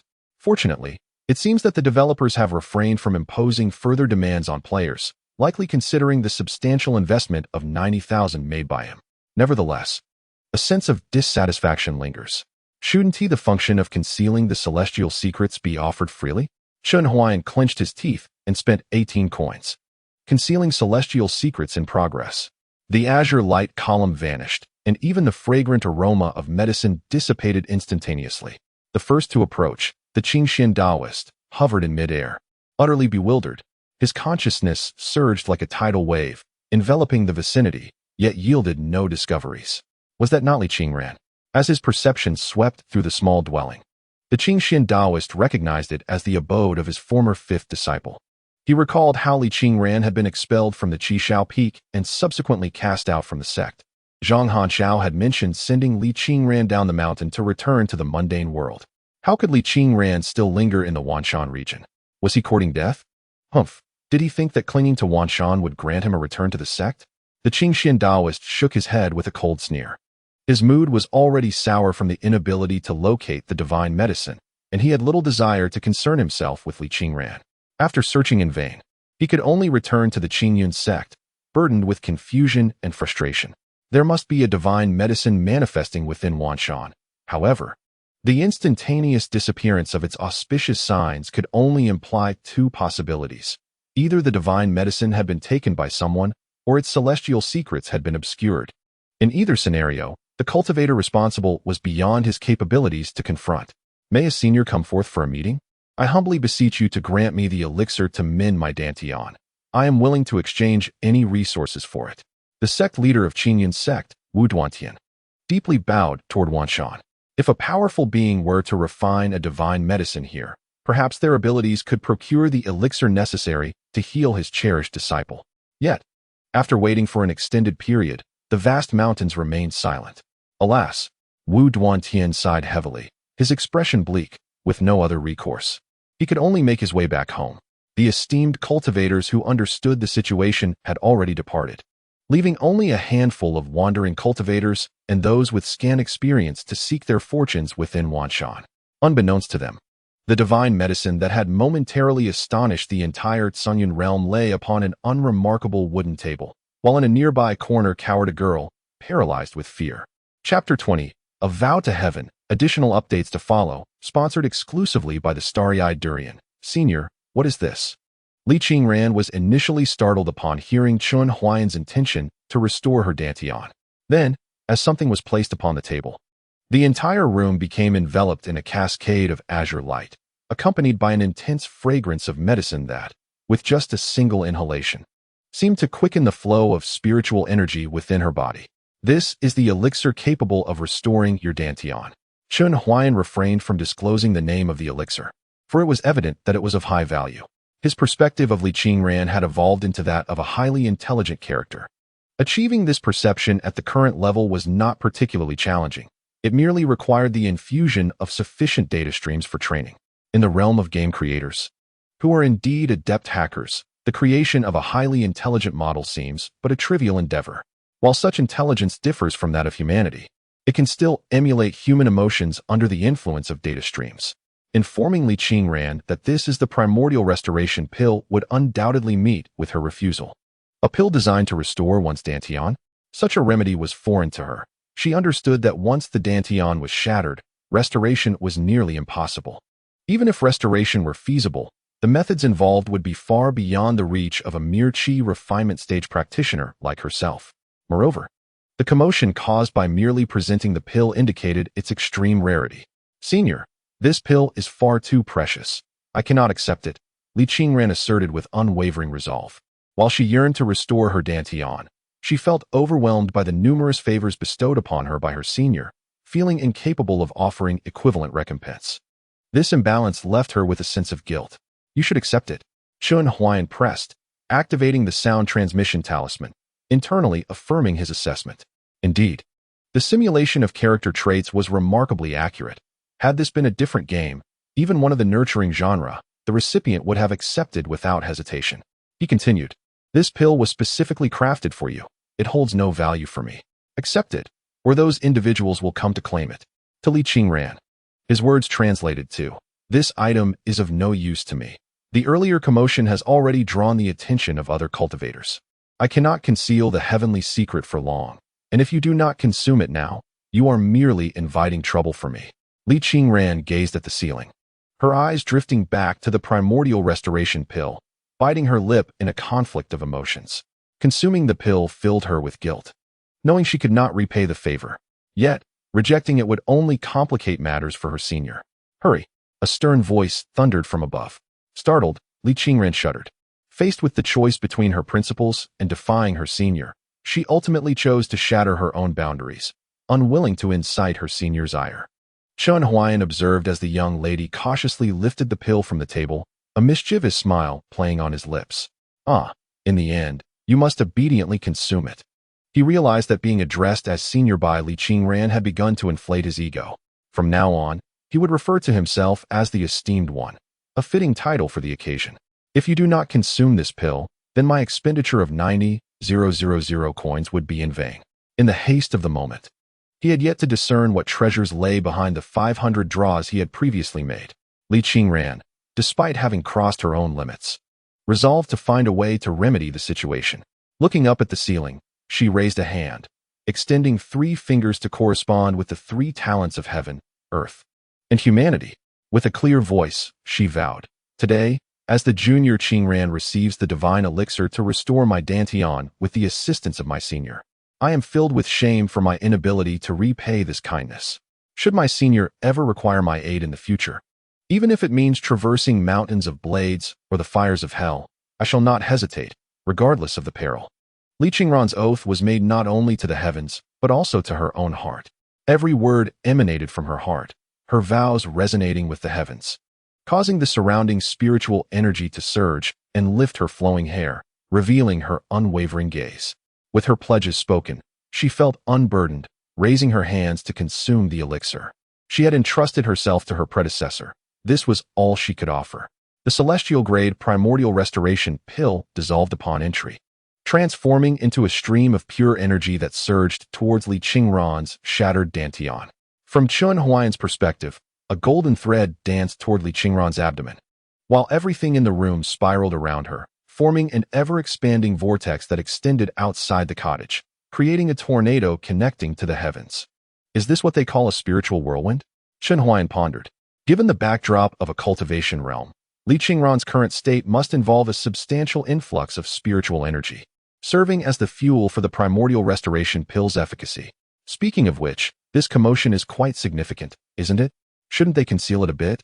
The spiritual whirlwind stirred the clouds in the sky, creating a breach. The scattered red dots on the map, akin to headless flies, converged toward this location as if drawn to a beacon. Li Qingran has consumed the celestial-grade primordial restoration pill, which will continuously provoke extraordinary phenomena in the world. Should you invest 28 to shield Li Qingran's secrets? Damn it. Chun Huayan was both furious and amused. Is this a slow squeeze of toothpaste? Couldn't they be more straightforward? Despite his irritation with the game's recharge system, he begrudgingly spent 28. In the vast Qingshan, over there. Such terrifying fluctuations of spiritual energy, indeed.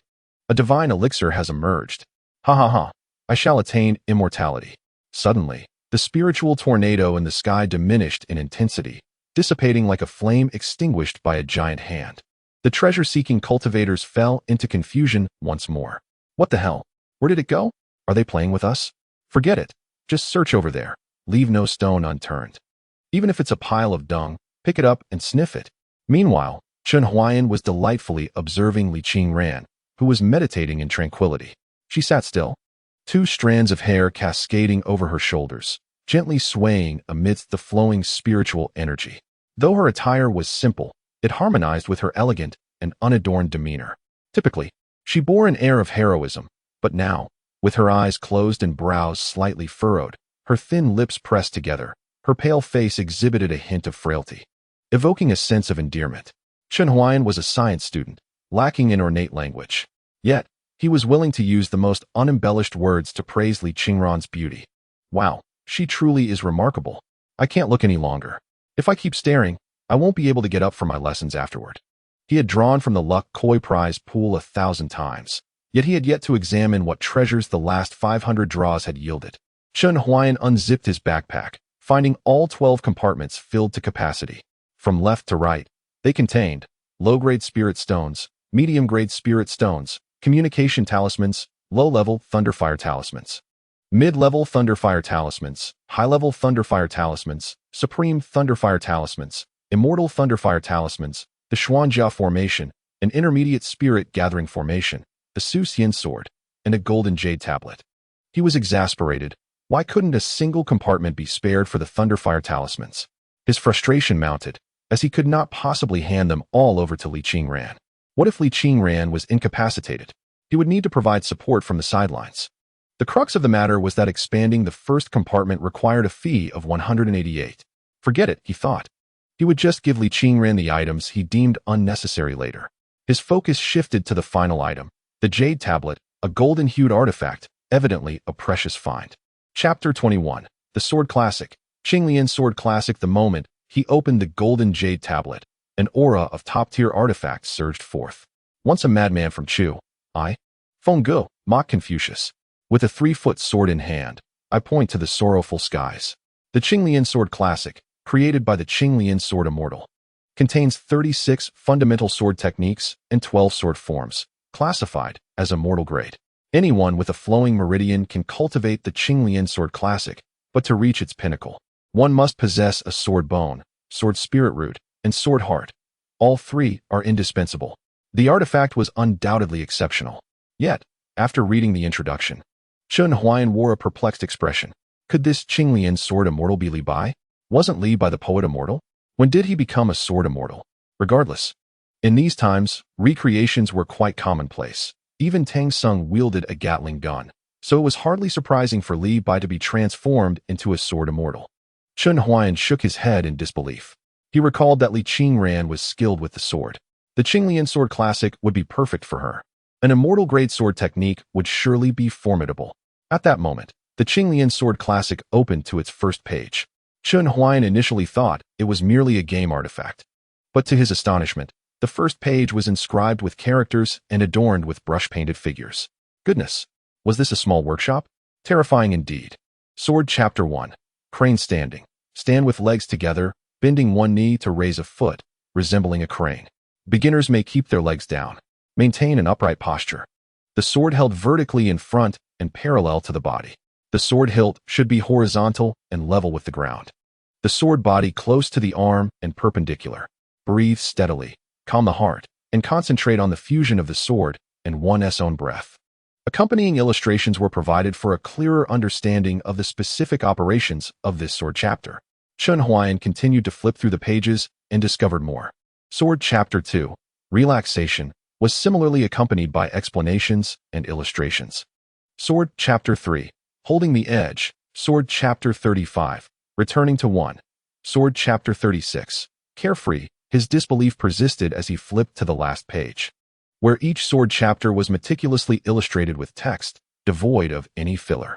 At that moment, Chen Huayan was awestruck by the dedication and rigor of the game's creator. The irritation from having spent so much money previously faded somewhat in light of this revelation.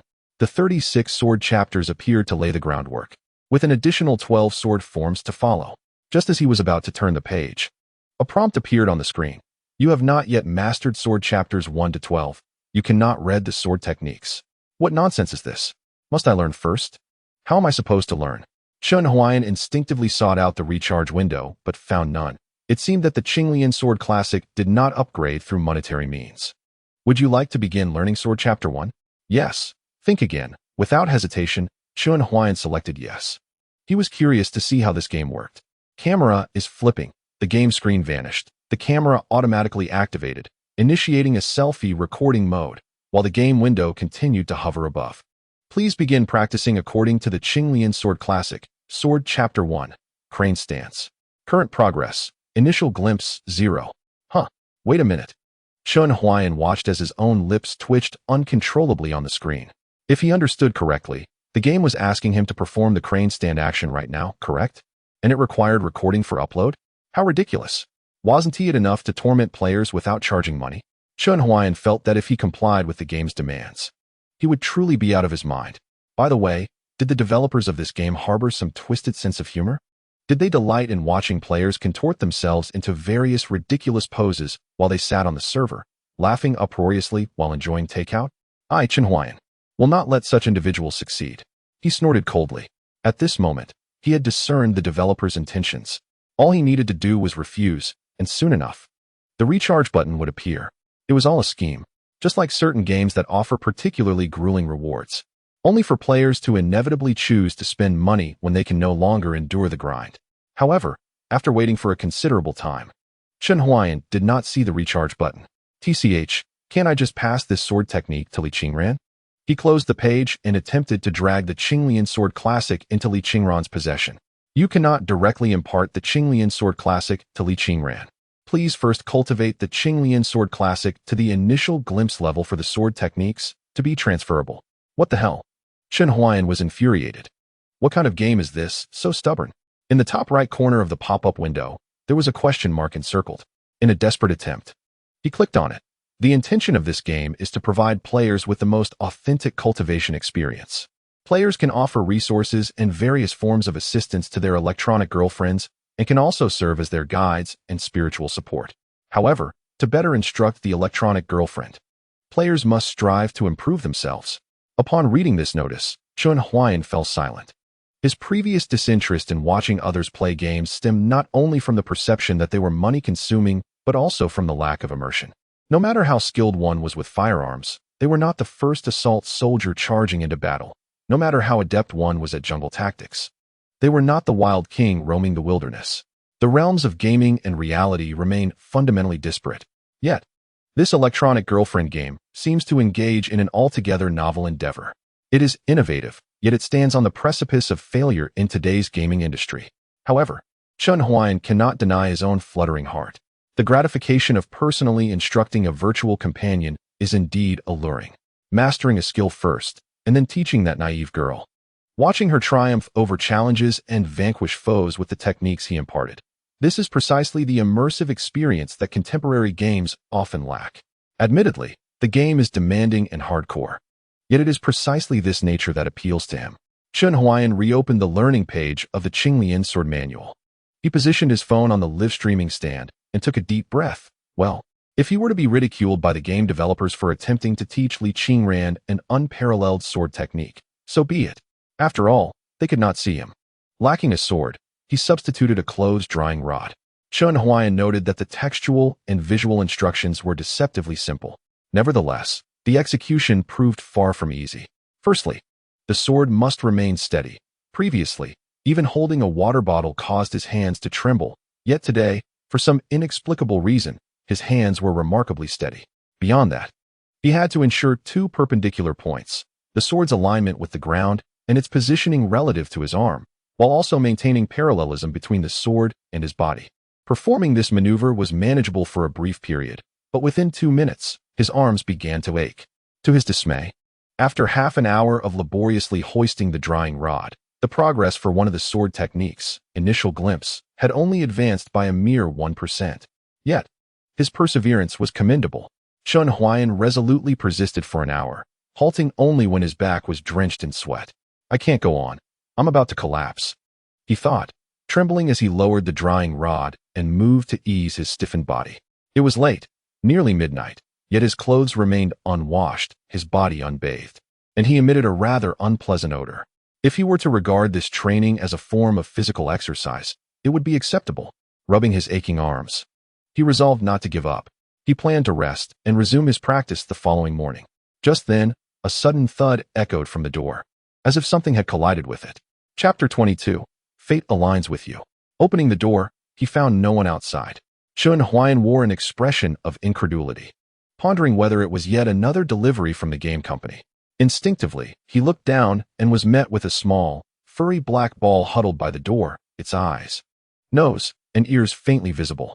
It was a kitten. If memory served, he was residing in a chain hotel. Glancing down the long corridor, he fell into contemplation. How had a hotel cat managed to enter? He crouched down and poked the furry creature, which merely shivered without response. Consequently, he gently lifted the kitten by the scruff of its neck, and he could now see clearly that the little creature bore a distinctive white mark on its face, commonly known as a muscle cat. Both hind legs were a gruesome sight, bloodied and raw, with additional wounds adorning its back. The room he occupied was at the end of the corridor, adjacent to a window that stood wide open at that moment. He noticed a small splotch of blood on the door, a place utterly unreachable for the kitten, while several feathers from a raptor lay near the window. This cat was certainly peculiar. Could it be some sort of supernatural creature? Chen Huayan squinted, realizing that this matter was far from simple. After thoughtful contemplation, a spark of insight illuminated his mind, and he arrived at a conclusion. A large bird must have collided with the window, inadvertently dropping its prey at his door. And in fright, the bird fled, abandoning its catch. What a sharp mind. Chen Huayan believed that the cancer cells had undoubtedly awakened his latent potential. Little one, you are destined to cross paths with me, he murmured as he carried the kitten indoors. If he ignored the creature, it would surely perish. As a hotel guest, even with the intent to stay for an extended period, he was not permitted to keep pets. However, contemplating his own terminal condition, he dismissed the rules without a second thought. The kitten was temporarily placed in a shoebox. At this hour, visiting a veterinary clinic was out of the question. Approaching midnight, most pet hospitals had already closed, and given his remote location, reaching a 24-hour veterinary facility would require a 1.5-hour journey into the city. He sensed that the kitten would not survive until then. Within the mere seconds he spent searching for a pet hospital, blood had already begun to seep into the shoebox. Little one, since conventional methods guarantee your demise, I can only resort to desperate measures. If your life is meant to endure, grow strong and avoid being snatched by that bird again. If fate decrees otherwise, do not blame me. Chun Huayan clasped his hands together and bowed to the kitten. He then retrieved a set of silver needles he had previously purchased, initially intended for his own daily acupuncture to hasten the healing of his leg. He decided to experiment on the kitten today. As he grasped the silver needle, the acupuncture points naturally unfolded in his mind. The acupuncture points for cats differed from those for humans, and he was uncertain how he knew this. Perhaps this was the essence of latent potential. The primary effect of the spring needle was to staunch bleeding and promote wound healing. The upgrade requirement was to administer 1,000 needles or to pay 998 for an upgrade to open meridian needle. Following the illuminated sequence on the acupuncture chart, he swiftly administered the needles in one continuous motion. Soon, remarkable changes became evident in the kitten. The most notable effect was the cessation of bleeding. The wound no longer oozed blood, and the most apparent injury on its back was now covered by a layer of blood membrane that had not existed prior to the treatment. Oh, this acupuncture effect is rather impressive, Chun Huayan mused, stroking his chin. While he was not well versed in traditional Chinese medicine, he had always held a respectful attitude towards its mystique. Now the question arose, was it his skill that was extraordinary, or had he learned something potent from that game? He found it difficult to distinguish between the two. Regarding the little cat, it could only do so much at present. The rest would depend on its own will to survive. It turned and headed to the bathroom for a shower. However, as it entered the shower stall, it failed to notice the emergence of a clawed black dragon behind it, which appeared as smoke and mist, flickering between existence and nothingness. Only the majesty in its dragon eyes, deep and formidable, instilled a sense of dread. Inside a shoebox, the pitch-black kitten struggled to roll over. Its mouth twitched slightly, producing a creaking sound, and a ghastly white bone fragment was faintly visible within. As it chewed, its body warped and twisted, oscillating between the forms of a sheep and a cat, its visage morphing into that of a blind, fanged specter. Its mouth was large, and its eyes were situated beneath its armpits. After several seconds of alternating transformations, it finally stabilized into a feline form, gradually falling silent. Song Jiaojiao was dead. This news reached Mu Baishuang through Yang Guotao, Song Jiaojiao's partner. How had Song Jiaojiao met her demise? Faced with Mu Baishuang's inquiry, Yang Guotao's expression darkened. I don't know. I merely sent her to deal with that, vile Li Qingran. Afterward, she never returned. She left a soul lamp here with me, and upon returning to my cave to fetch spirit stones, I discovered the lamp had extinguished. Upon hearing this, Mu Baishuang's heart sank. Though her face betrayed a facade of sorrow and anger. What did you say? Why did you urge Song Jiaojiao to kill Li Qingran? Song Jiaojiao is my dear friend, and Li Qingran is my senior sister. Have you lost your mind? I did it for you, Yang Guotao replied, his face pale and voice trembling. Baishuang, that wretched Li Qingran dared to harm you. She has humiliated me before, and I have long harbored disdain for her. That day, did you not confide in Song Jiaojiao about the grievances you suffered at Li Qingran's hands? Was I not avenging you? Address me as Mu Baishuang. We are not that familiar, she retorted coldly. What I discussed with Song Jiaojiao is a matter between sisters and has nothing to do with you. Did you need to intervene on my behalf? Mu Baishuang maintained her icy demeanor, yet her mind was a tangled mess. Her original plan was to feign grievances to provoke Yang Guotao, who was infatuated with her, into angering Song Jiaojiao, thus making Yang Guotao the instigator of Li Qingran's assassination rather than herself. Moreover, it was her senior brother, Zhang Hanqiao, who had brought Song Jiaojiao to the inner sect. In this way, she could elegantly extricate herself from the situation. Her only concern was whether Zhang Hanqiao would successfully bring Song Jiaojiao to the inner sect. But this was hardly a problem. According to sect rules, only Zhang Hanqiao would be held accountable. especially since he was her senior brother and should bear the burden for her. Song Jiaojiao was at the 9th level of qi refinement, while Li Qingran was merely a waste with her dantian destroyed and spiritual roots stripped. Killing Li Qingran should have been exceedingly simple, and Song Jiaojiao could have done so without revealing any trace, ensuring everyone's safety. Yet, she never anticipated that Li Qingran had survived while Song Jiaojiao perished. Surely, something must have transpired. The earlier signs of Li Qingran's injury healing had already seemed amiss, but she had paid it no heed. Sister Bai Shuang, all my actions are aimed at bringing you joy. Yang Buotao felt a surge of anxiety. Since Li Qingran had been expelled from the sect, he was no longer associated with the Qingyan sect. Furthermore, with his dantian and spiritual roots rendered useless, he had become an irrelevant, ordinary individual. However, the Qingyan sect is a righteous sect, and for a cultivator to target an innocent commoner would surely invite ridicule from other sects if word got out. To preserve its reputation, he was bound to face severe punishment from the sect, and the death of Song Jiaojiao would also be attributed to him. No, I am not happy. Yang Buotao, prepare to face the sect's retribution. Mu Baishuang's words shifted all the blame squarely onto Yang Buotao. At that moment, the senior brother of Qi Shao Peak, Lu Changtian, entered. Mu Baishuang instinctively hid behind Lu Changtian. Yang Buotao, this is Qi Shao Peak, not your Xianxing Peak. What brings you here? Brother Changtian. Mu Baishuang's expression was one of sorrow, tears glistening like dewdrops on a flower. She clung to Lu Changtian's arm. Weeping, Yang Buotao incited Song Jiaojiao to assassinate Li Qingran and ultimately caused her death. How could he do this? She was my dear friend, my senior sister. Woo.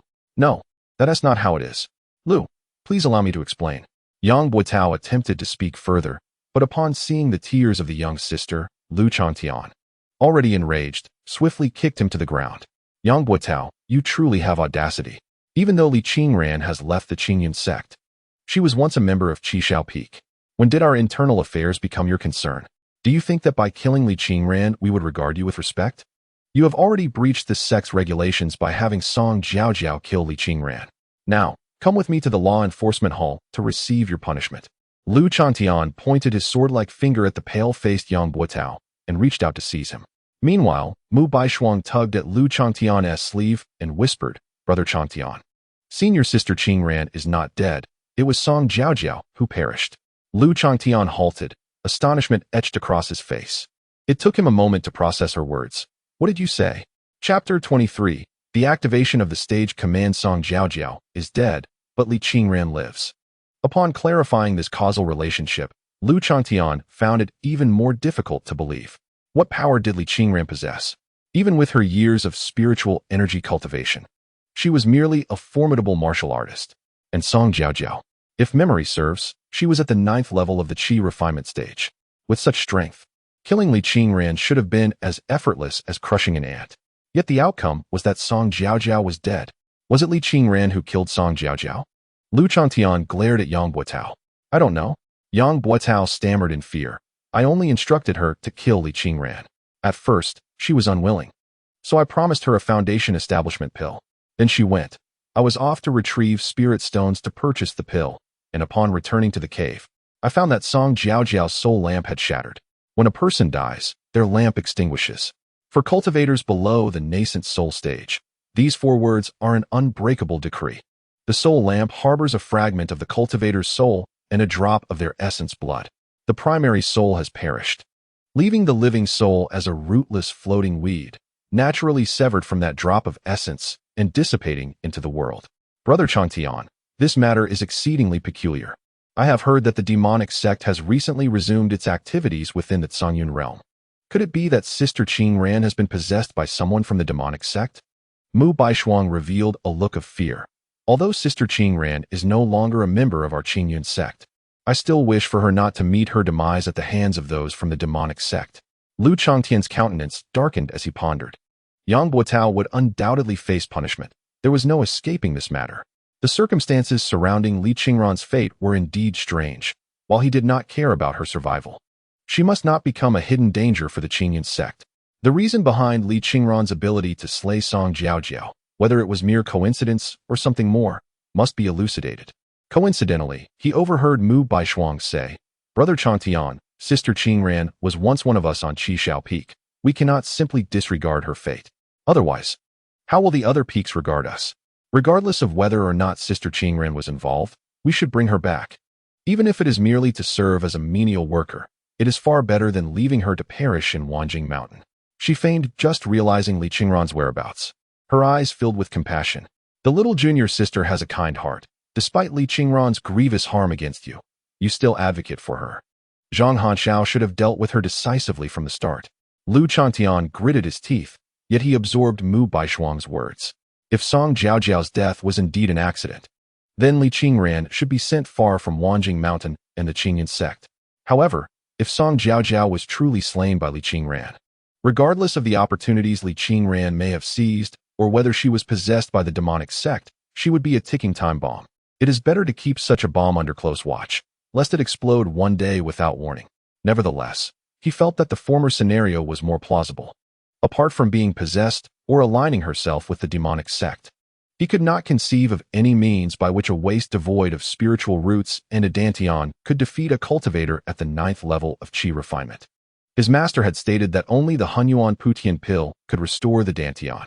That was an ancient divine medicine. Surely Li Qingran could not have obtained such a miraculous pill, could she? Do not worry, junior sister. I will report this matter to master. I will ensure you receive a satisfactory response. Lu Chantian gently patted Mu Baishuang's head, offering a tender smile. Song Jiaojiao must not die in vain. If Li Qingran is not the murderer of Song Jiaojiao, what harm is there in bringing her back to Qishao Peak? A mere mortal can surely be sustained by Qishao Peak. Indeed, Brother Chantian, you are the best.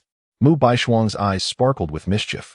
Lu Chantian reported the bizarre death of Song Jiaojiao and his suspicions regarding Li Qingran to the sect. The sect leader, Wu Duantian, took this matter very seriously. He first punished Yang Buotao with 6 months of solitary confinement at Thunderclap Cliff and stripped him of all resource allocations for a month. Subsequently, he appointed Lu Chantian as the team leader, assigning him to lead a group of disciples from the law enforcement hall to investigate the situation in Wanjing Mountain. Before their departure, the gathered disciples at the law enforcement hall were repeatedly reminded by sect leader Wu Duantian, should you encounter individuals from the demonic sect, do not act hastily. The cunning nature of demonic cultivators means that the strength they display may only be what they wish for you to see. Lu Chantian, your foremost duty at that moment should be to report to the sect using the communication jade slip. Rest assured, esteemed sect master, I shall not act recklessly. Lu Chantian bowed respectfully to Wu Duantian before turning to consult with the master of Qishao Peak, Qinxian Daoren. Qinxian stroked his beard, squinting as he spoke. Your actions have always been steady. I shall not elaborate further, just proceed. Upon hearing this, Lu Chantian drew his flying sword from his waist, executing a graceful and dashing movement that left many female disciples in awe. Just as he and the disciples of the law enforcement hall were about to soar into the skies on their swords, a thunderous roar echoed from above. Boom! The heavens above the Sanyun realm transformed dramatically. The once clear sky was now shrouded in dark clouds, within which flickered ominous crimson lightning. A wave of divine consciousness swept forth, bearing an overwhelming pressure. Lu Chantian's mind momentarily blanked, and as he stepped onto his flying sword, he stumbled and fell. The practitioners of Qingyun's sect stared at the sky, anxiety gripping their hearts, while sect master Wu Duantian and the elders of various peaks wore solemn expressions. What was amiss these past few days? Had a powerful entity begun to divine the secrets of heaven afternoon? Typically, such divination is undertaken by formidable cultivators when faced with insurmountable challenges, and not everyone possesses the ability to do so. Only those who have cultivated corresponding techniques can glean insights from the heavens. This process is immensely taxing on a cultivator's vitality and can even jeopardize their fate and fortune. Generally, a yearly divination is already considered a significant expenditure. What could this daily divination signify? Just yesterday, a divine pill emerged from the Wanquanshan. Could there be a connection between these events? The Sanyun realm is becoming increasingly inscrutable. Wu Duantian murmured to himself, somewhat melancholic. While transformation stage cultivators may appear grand, in the grand scheme of heaven and earth, they are but insignificant insects. If even the eminent figures who divine the secrets of heaven cannot find a solution, how shall these lesser cultivators confront the treacherous future? Lu Chantian, for safety's sake, I advise you to walk with the disciples of the law enforcement hall. Wu Duantian withdrew his gaze from the gloomy sky and instructed Lu Changtian. With a powerful entity divining the secrets of heaven, it is likely that those from the demonic sect will not dare to roam freely. Whether you arrive early or late is inconsequential. Do not draw attention to yourselves. Maintain a low profile. Understood. Lu Changtian nodded grimly. He cast a glance at the dim sky, clenching his fists. One day, he too would become such a person. Yet even the mere act of divining the secrets of heaven leaves the weak in panic, afraid to take flight on their swords. Divining the secrets of heaven. Are you merely an artificial construct? At the bathroom door, Chun Huayan, already dressed in pajamas, was fervently tapping at his phone. Divination of secrets failed. Please pose another question. When does 1 + 1 = 3? Divining, 1 + 1 = 2. Please pose another question. There are 10 birds on a tree. If one is shot down, how many remain? Divining, one is dead on the ground. There are none left on the tree. Change the question. Hee, amusing. However, there must be something behind all this. Chun Huayan stroked his chin, deep in thought. Normally, he could tackle questions related to artificial intelligence. Yet this game of divination eluded him. It was evident that the subsequent queries were generated by a real person. If that were the case, could he be granted an internal number? He vowed to immerse himself in the game and provide daily reports, pleading not to be swindled out of his money again. He had mastered the art of acupuncture, though it might be hard to believe, just as one might cultivate extraordinary skills from practicing Tai Chi with the elderly. He now possessed remarkable healing abilities. Should anyone require assistance in the future, he would offer his services free of charge. With deliberate care, Chun Huayan typed his message, and just as he clicked send, the game interface for divination abruptly closed. How stubborn, he muttered, a smirk on his lips. He thought to himself that when others sought his expertise in the future, they ought not to regret their earlier dismissals. How to restore spiritual roots, he pondered. Reopening the divination game, this time posing a more conventional inquiry. Li Qingran was still in the process of absorbing the wondrous primordial restoration pill, an ancient divine elixir that could not be fully assimilated in a fleeting moment. Thus, he took the opportunity to further explore the game of divination. Li Qingran faced two significant issues, the dantian and the spiritual roots, with the latter remaining particularly unresolved. Divination complete. The spiritual roots cannot be repaired, but they can be artificially implanted. The Cultivation battle order has captured a thread of celestial insight for you. Simply recharge 12,888 to receive a 10,000-fold return. Reaching the peak of Qi refinement, the mid-stage of Foundation establishment, the late stage, and the grand completion of Foundation establishment will yield substantial rewards. Achieving the pinnacle of Foundation establishment grants you an exquisite, mysterious spiritual root.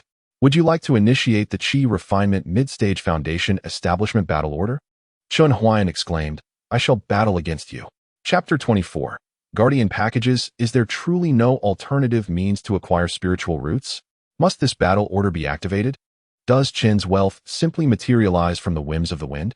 In response to his indignation and confusion, the system presented the girlfriend shop. The first item that caught his eye was the resplendent Xian Shui spiritual root, priced at an astonishing 19,990,000. Such premium elemental spiritual roots were merely the cheapest available, with others boasting even more ludicrous prices, their zeros stretching longer than his lifespan. Ordinary spiritual roots were conspicuously absent. This shop exclusively sold the most elite varieties. The Xian Shui spiritual root was locked, requiring Li Qingran to reach the nascent soul realm to unlock purchasing rights. This was madness. If he possessed 19,990,000, wouldn't it be wiser to allocate those funds toward curing cancer? Once healed, he could live comfortably for the rest of his days. Clearly, the game had no intention of allowing him to obtain spiritual roots through such purchasing avenues. With a bitter smile, Chun Huayan resigned himself to his fate. At least this bizarre game had inadvertently unlocked the potential within his genes. So be it, I shall recharge. Once again, a significant sum vanished from his payment account. Chun Huayan collapsed onto the sofa, a profound sense of emptiness enveloping him, far more intense than the sage mode, and infinitely more enduring. A faint, feeble meow echoed through the air. Chun Huayan sprang to the edge of the shoebox with the agility of a fish leaping from water. Ah, little Nibby is surprisingly resilient. Compared to its earlier pitiful state, the small black cat had evidently improved. it could at least move within the confines of the shoebox. Although its wounds appeared severe, upon closer inspection, they seemed to have healed somewhat since before its bath. Surely, I, Chun, am a genius. This time, Chun Huayan spoke with conviction. However, he soon shook his head and chuckled self-deprecatingly. Alas, life is fleeting. He remained oblivious to the small black cat, whose intense gaze fixated on his neck, a glimmer of murderous intent flickering in its dark eyes. Consume him, devour him entirely, and my injuries shall mend. One measly bird is insufficient. What are you staring at? Chun Huayan and the black cat exchanged intense glances. Noticing Chun Huayan's focus, the cat's fierce demeanor softened, its pupils widening, and it let out a plaintive meow. Still uncomfortable, are we? Chun Huayan stroked his chin, pondering. Very well. He turned his back unguardedly. An opportunity. The black cat arched its back, preparing to pounce. Its fur bristled, eyes aflame with aggression. Yet, in the next moment, the man abruptly spun around, left hand brandishing a set of silver needles while his right hand grasped the back of the cat's neck. The black cat's eyes widened in shock. Curse this wretched human. What has he done? Why can't this frail body move? Come on, get moving. Just as I had administered one round of acupuncture, I shall now reinforce it. Chun Huayan lifted the small black cat onto the sofa, casually wrapped it in a towel, and began the procedure. The little feline might be rabid, since it could now move. Caution was prudent to avoid any scratches that would necessitate a costly trip to the hospital for rabies vaccinations. Damn these contemptible humans, daring to wrap me up. The black cat thrashed about wildly, baring its teeth. Chun Huayan was well prepared, administering 2 swift needles to specific acupoints. The cat's eyes widened once more. What sorcery is this? It struggled again, yet found itself immobilized. How effective? Chun Huayan shook his head in amazement as he continued with the needles. Even if I cannot use this skill on humans, perhaps I could procure a veterinary certificate and open a pet hospital, making a fortune while pet owners shower me with accolades. By the way, is this a male or female cat? Chun Huayan lifted the tail to take a peek. Oh, a male. Then you must grow strong. I shall personally perform your neutering when the time comes, to prevent you from troubling other female cats. The black cat. What does this human speak of? He intends to neuter me? This is outrageous, absolutely outrageous. I must consume him, without fail. Yet, as Chun Huayan continued with the acupuncture, the black cat suddenly realized that the wounds on its body were healing rapidly, and the pain within began to dissipate gradually.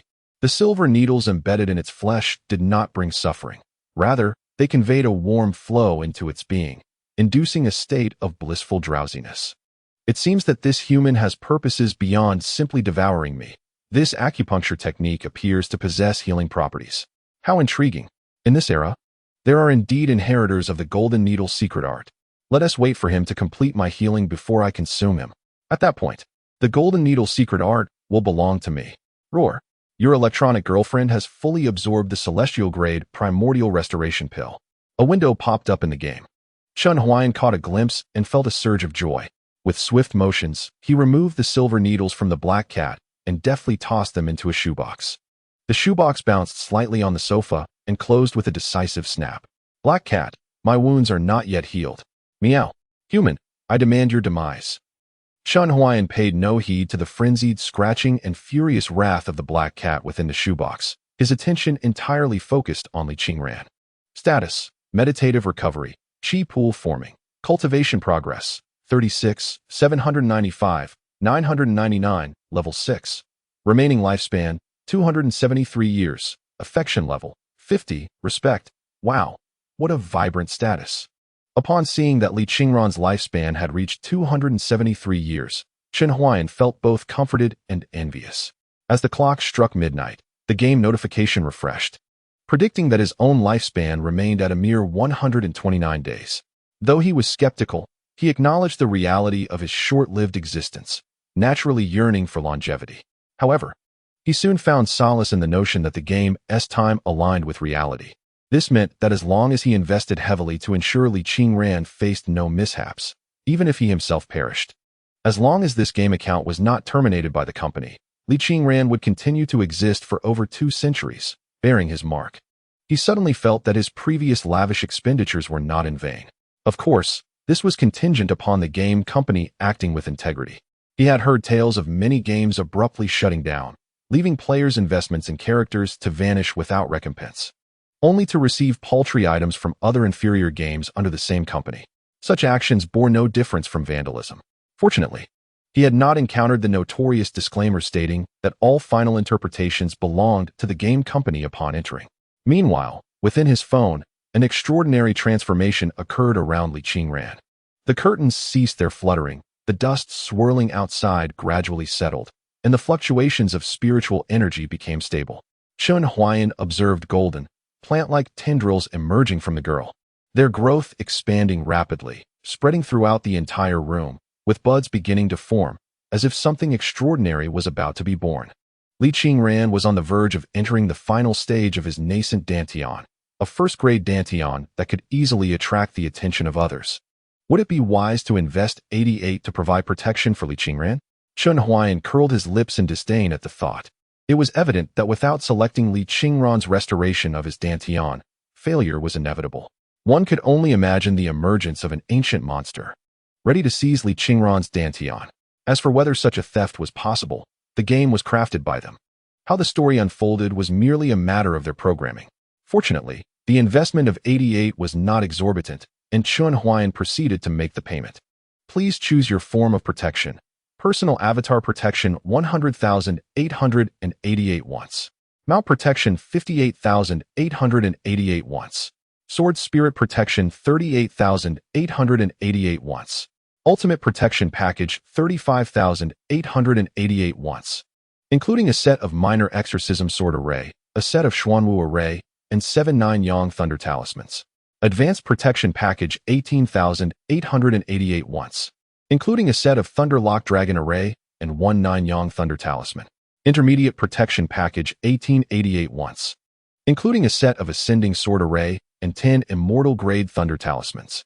Basic Protection Package 188 once, including a set of Thunder Fireblaze Array, 10 Immortal Grade Thunder Fire Talismans, and 1 9-Yang Purple Thunder Talisman. Custom Combination Package, Cart Stacking Payment. All of the above are limited time offers. This is the only opportunity. Purchase swiftly. After reviewing the array of packages, Chun Huayan felt a twitch at the corner of his mouth. He had been far too naive. The 88 yuan merely served as the key to unlock the potential for extravagant spending. Without paying that amount, one wouldn't even have the right to invest. Now that he had paid, the decision to spend or not was a mere formality.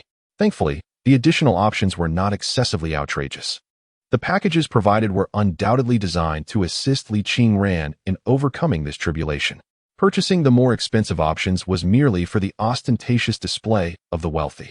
He could even foresee that when the game officially launched, players reaching this stage would witness a plethora of dazzling effects, while other players and their corresponding electronic companions would be left enviously drooling. Most ordinary players would opt for the less flashy basic protection package, which would not hinder their progress in the game. Chun Huayan, recognizing that he was no fool, naturally chose the basic protection package. Curiously, this man, who considered a 15 yuan takeaway to be expensive, found the 188 yuan package to be quite reasonable at this moment. This was merely a limited time offer. One could only wonder what the original price might be. The predatory nature of such games was indeed alarming. Basic protection package is now being deployed. Chun Huayan observed as a dazzling array of lightning rapidly formed around Li Qingran's humble abode, enveloping a radius of 100 meters before fading away. Simultaneously, 10 immortal-grade thunder fire talismans were affixed around the dwelling, while inside, on the table before Li Qingran, lay a colossal 9-Yang purple thunder talisman, radiating purple lightning and adorned with intricate, mysterious markings, stretching the length of an adult's arm. Surely, the next event would involve a monstrous siege, wouldn't it? Chun Huayan crossed his arms, fully aware of the game's progression. At this moment, Li Qingran's dantian reconstruction had entered its final phase, with the progress bar reaching 90. In the realm of Tsangyun, amidst the boundless Qingshan, there lay a desolate rocky hillside devoid of vegetation. In a pitch-black abyss concealed by towering peaks, a pair of malevolent eyes suddenly opened. What a delightful aroma! Such a fragrant scent. This essence belongs to the dantian, an exceptional dantian. It is astonishing that in this era, there exists a prodigious talent capable of condensing such a remarkable dantian. Ha ha ha. Heaven is on my side. Truly, heaven is on my side. Chapter 25. The the Knight of the Heavenly Demon Sect, Senior Brother Lu. Is it true that there are activities of the demon sect within the Qingshan? It is said that the followers of the demon sect would capture cultivators to refine pills, flay their skins to create artifacts, and their deeds are as wicked as they are brutal. One wonders if such tales are indeed so outrageous. A group of disciples from the Qingyun sect descended from the sect's mountain. Ever since entering the Foundation establishment stage, they had been traveling on flying swords, leaving no time for idle conversation. Today, however, presented a rare opportunity. As they made their way leisurely, they naturally sought a fitting topic of discussion. Silence. Lu Changtian coldly snorted, casting a disdainful glance at the disciples behind him. He spoke matter-of-factly. Even if there are members of the demon sect, so what? This Qingshan is the territory of our Qingyun sect. Even if an elder from the demon sect were to arrive, they would have to bow down. Upon hearing this, the disciples displayed expressions of flattery.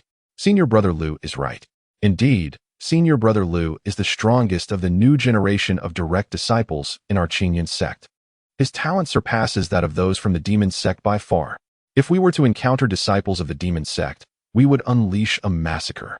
While Lu Changtian maintained an impassive facade, a sense of satisfaction swelled within him. Indeed, previously, he had been overshadowed by the sect leader's direct disciple, Zhao Lingtian. But now that Zhao Lingtian's Dantian had been ruined, he stood as the foremost among the younger generation, the strongest in the Foundation establishment phase of the Qingyun sect. What were the demon sect to him? Suddenly, the clear night sky darkened ominously. Lu Changtian looked up to see a mass of dark clouds rising from the mountains, obscuring the moonlight, and racing swiftly towards the west. Within those clouds surged a crimson demonic aura, a chilling pressure palpable even from a distance. Demon cultivators. Such terrifying demonic energy. Quickly, alert the sect.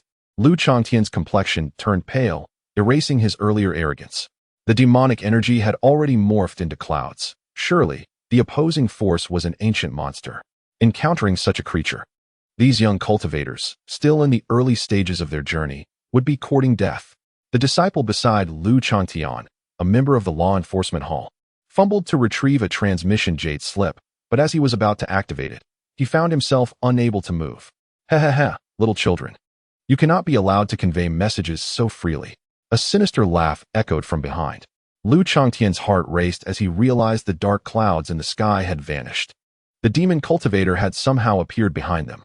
The miasma of demonic energy engulfed the law enforcement disciple, who could not even let out a scream before being silenced. The jade slip crushed to pieces. Today, I find myself beset by urgent matters and lack the time to attend to you all. Here, take this small toy to amuse yourselves. The demonic aura gradually dissipated, and even before the dark cultivator revealed himself, he had already slain a disciple of the Qingyun sect at the Foundation establishment stage, leaving behind a grotesque corpse. Is he gone? Zhang, are you there? Alas, cease your calls. He is beyond the reach of life. We must hasten back to the sect to report. There is but one communication jade slip. And with the emergence of a formidable dark cultivator at Wanquanshan, it is no longer suitable for disciples of our caliber to continue this mission. We must request the sect to dispatch more elite disciples or even elders to address this peril. One disciple stepped forward, preparing to collect the remains of the unfortunate Zhang. Do not approach. Return quickly. Lu Changtian, fixated on the body, sensed something amiss and urgently warned, yet he was a moment too late. Suddenly, the lifeless Zhang began to sprout crimson fur, and in an instant, he sprang from the ground, striking with the swiftness of a leopard. With a gaping maw revealing two sets of sharp fangs, he lunged at the disciple's neck. With a sickening crunch, the disciple's throat was severed, flesh and blood gushing forth. The horrifying spectacle stunned the surrounding disciples, leaving them paralyzed in shock. Meanwhile, the bloodthirsty creature grew even more frenzied. This is a fur zombie. Lu Changtian drew his sword from his waist, his expression grave. He quickly instructed the nearby disciples, form a formation at once. The enemy is formidable. If we do not eliminate it, none of us shall escape. Gazing at the grotesque fur zombie, a chill ran down his spine. The ability to effortlessly conjure a being equivalent to the peak Foundation establishment stage was alarming. What kind of dark cultivator was this? In a small cottage at the foot of the mountain, Li Qingran marveled at the elixir bestowed upon her by her senior. It was likely far more precious than mere rarity. She focused inwardly on her Dantian and beheld a nascent Dantian shrouded in golden light, distinctly different from her previous understanding. As it neared completion, a rotating golden lotus platform appeared before her. "Is this my new Dantian?" The lotus-shaped Dantian radiated a misty azure glow. Every leaf of the lotus clearly discernible, even inscribed with profound scriptures. What manner of Dantian is this? It is unprecedented and unseen. Yet, Li Qingren understood that this Dantian was extraordinary. She often visited the scripture repository to peruse various materials.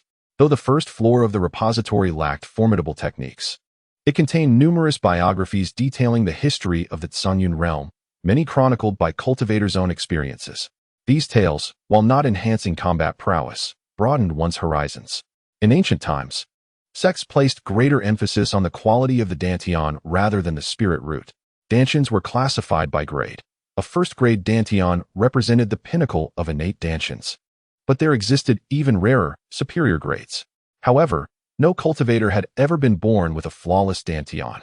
It is those unparalleled prodigies with extraordinary Dantians who, through the utilization of precious resources, possess a faint chance of attaining the legendary Supreme Dantian. Li Qingren has never witnessed what a Supreme Dantian looks like.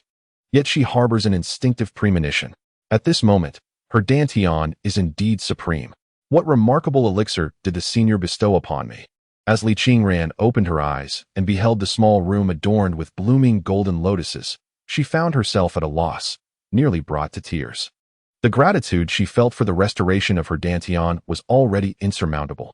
And now the senior had not only restored her Dantian, but also presented her with such a grand opportunity. Indeed, it is a supreme Dantian. My fortune has arrived. Suddenly, an ancient, maniacal laughter echoed from outside the small room. Li Qingren turned her gaze toward the window, where a dark cloud hovered in the sky, swirling with demonic energy. And within it, a vague silhouette loomed. It is a demonic cultivator. The visitor bears ill intent and possesses considerable strength. "Senior, there are cultivators from the demon sect approaching." In her moment of desperation, Li Qingren did not contemplate whether her senior was stronger than this demonic cultivator. She simply grasped the hilt of a broken sword, her eyes fixed intently on the window. Cackling, the demonic cultivator heard Li Qingren's voice and declared, "I am Yi Futian, the ancestral master of the heavenly demon sect. Today, none of you shall escape. Obediently become the foundation for my ascent to greatness. Do not be so arrogant." Li Qingren's gaze sharpened, and she prepared to rise with the broken sword in hand, only to be repelled by a gentle force. In a hotel room, Chun Huayan gazed at the dark cloud and the large red dot on the map, a wicked smile curling at the corners of his mouth as he activated a communication talisman. "Little girl, retreat and cover yourself with the blanket. I am about to display my prowess." To Li Qingren, this sounded like, "No matter, merely insignificant ants, I can slay them with ease." Chapter 26. Instantaneous Defeat. What more is there to say? Upon reading this prompt, the smile on Chun Huayan's face morphed into something sinister. As a premium player, is it not his desire to crush his opponents effortlessly? The Thunderfire Incineration Array, no need to hide. Let us unleash its power. In the Tsunyun realm, a commanding voice resonated above the small room. Thunderfire Incineration Array, activate. Buzz. What is happening? From Yi Futian's perspective, the ground within 100 miles around the small room revealed flowing purple runes of the array, from which thunder and flames erupted, intertwining to form a grand circle that ensnared him and the small room within. A sense of threat surged within him, though not overwhelming. Yi Futian was an exceptionally cautious individual. Otherwise, he would not have been pursued by righteous cultivators for so many years, sustaining grave injuries and escaping numerous times. Yet still brazenly wandering about today. Had he been any other demonic cultivator, he would have likely met a gruesome end by now. In the past, even a slight sense of danger would have had him fleeing. But today is different. The temptation before him is simply too great. A supreme Dantian. If he could obtain this body, what would the bottleneck that had plagued him for years signify? Even if it meant dispersing his energies to start anew, he would deem it worthwhile. The spiritual energy in the Tsunyun realm was dwindling, and mere rare treasures could no longer facilitate a qualitative leap. Fortune favors the bold. Even if all the elders of the Qingyun sect were present today, he was determined to take a gamble. Does a mere formation think it can hinder me? Yi Futian's form was shrouded in demonic energy. His presence was obscured, leaving only his voice audible. The demonic energy surged, and a blood-red demonic hand emerged from its depths, descending upon the rooftop with the weight of a mountain, stirring up dust and debris around the small house. Li Qingran, within, felt a chilling aura rise in his heart, making each breath a challenge. Bang! The demonic hand struck the grand formation, causing the runes to flicker momentarily, yet they showed no signs of shattering. What in the world? Chen Huayan, fixated on his phone, was startled. He was still contemplating how to activate the formation. In the blink of an eye, the attack had arrived. That old man has no sense of martial ethics. Then let me first unleash a few celestial-grade Thunderfire talismans upon you. Chen Huayan's fingers danced across the screen, sending 3 talismans soaring from the door and walls of the small house towards the demonic energy swirling like a storm. Yi Futian dismissed the trifling talismans with indifference. He felt a weight in his heart. The grand formation had withstood his full-powered strike without breaking, indicating its extraordinary quality. The most enigmatic figures in the Songyun realm were indeed the formation masters, and had he a choice, he would prefer not to engage in a contest with one. Gathering his energy for a second strike, Yi Futian held nothing back, aiming for a swift resolution. His technique, the Blood Cloud Palm, was a low-tier Earth-level skill that guaranteed a hit and possessed a peculiar ability to erode spiritual energy. Once afflicted, any adversary would find themselves growing weaker as their spiritual energy was devoured by the malevolent forces of the Blood Cloud Palm. This would also apply to formations. In the blink of an eye, the 3 talismans had closed in, radiating golden light and accompanied by the roar of thunder. Something was amiss. These were celestial grade. Yi Futian's scalp tingled, but it was too late to change his approach. The celestial grade Thunderfire talismans exploded in midair, unleashing a torrent of thunder and fire that engulfed Yi Futian's blood cloud entirely.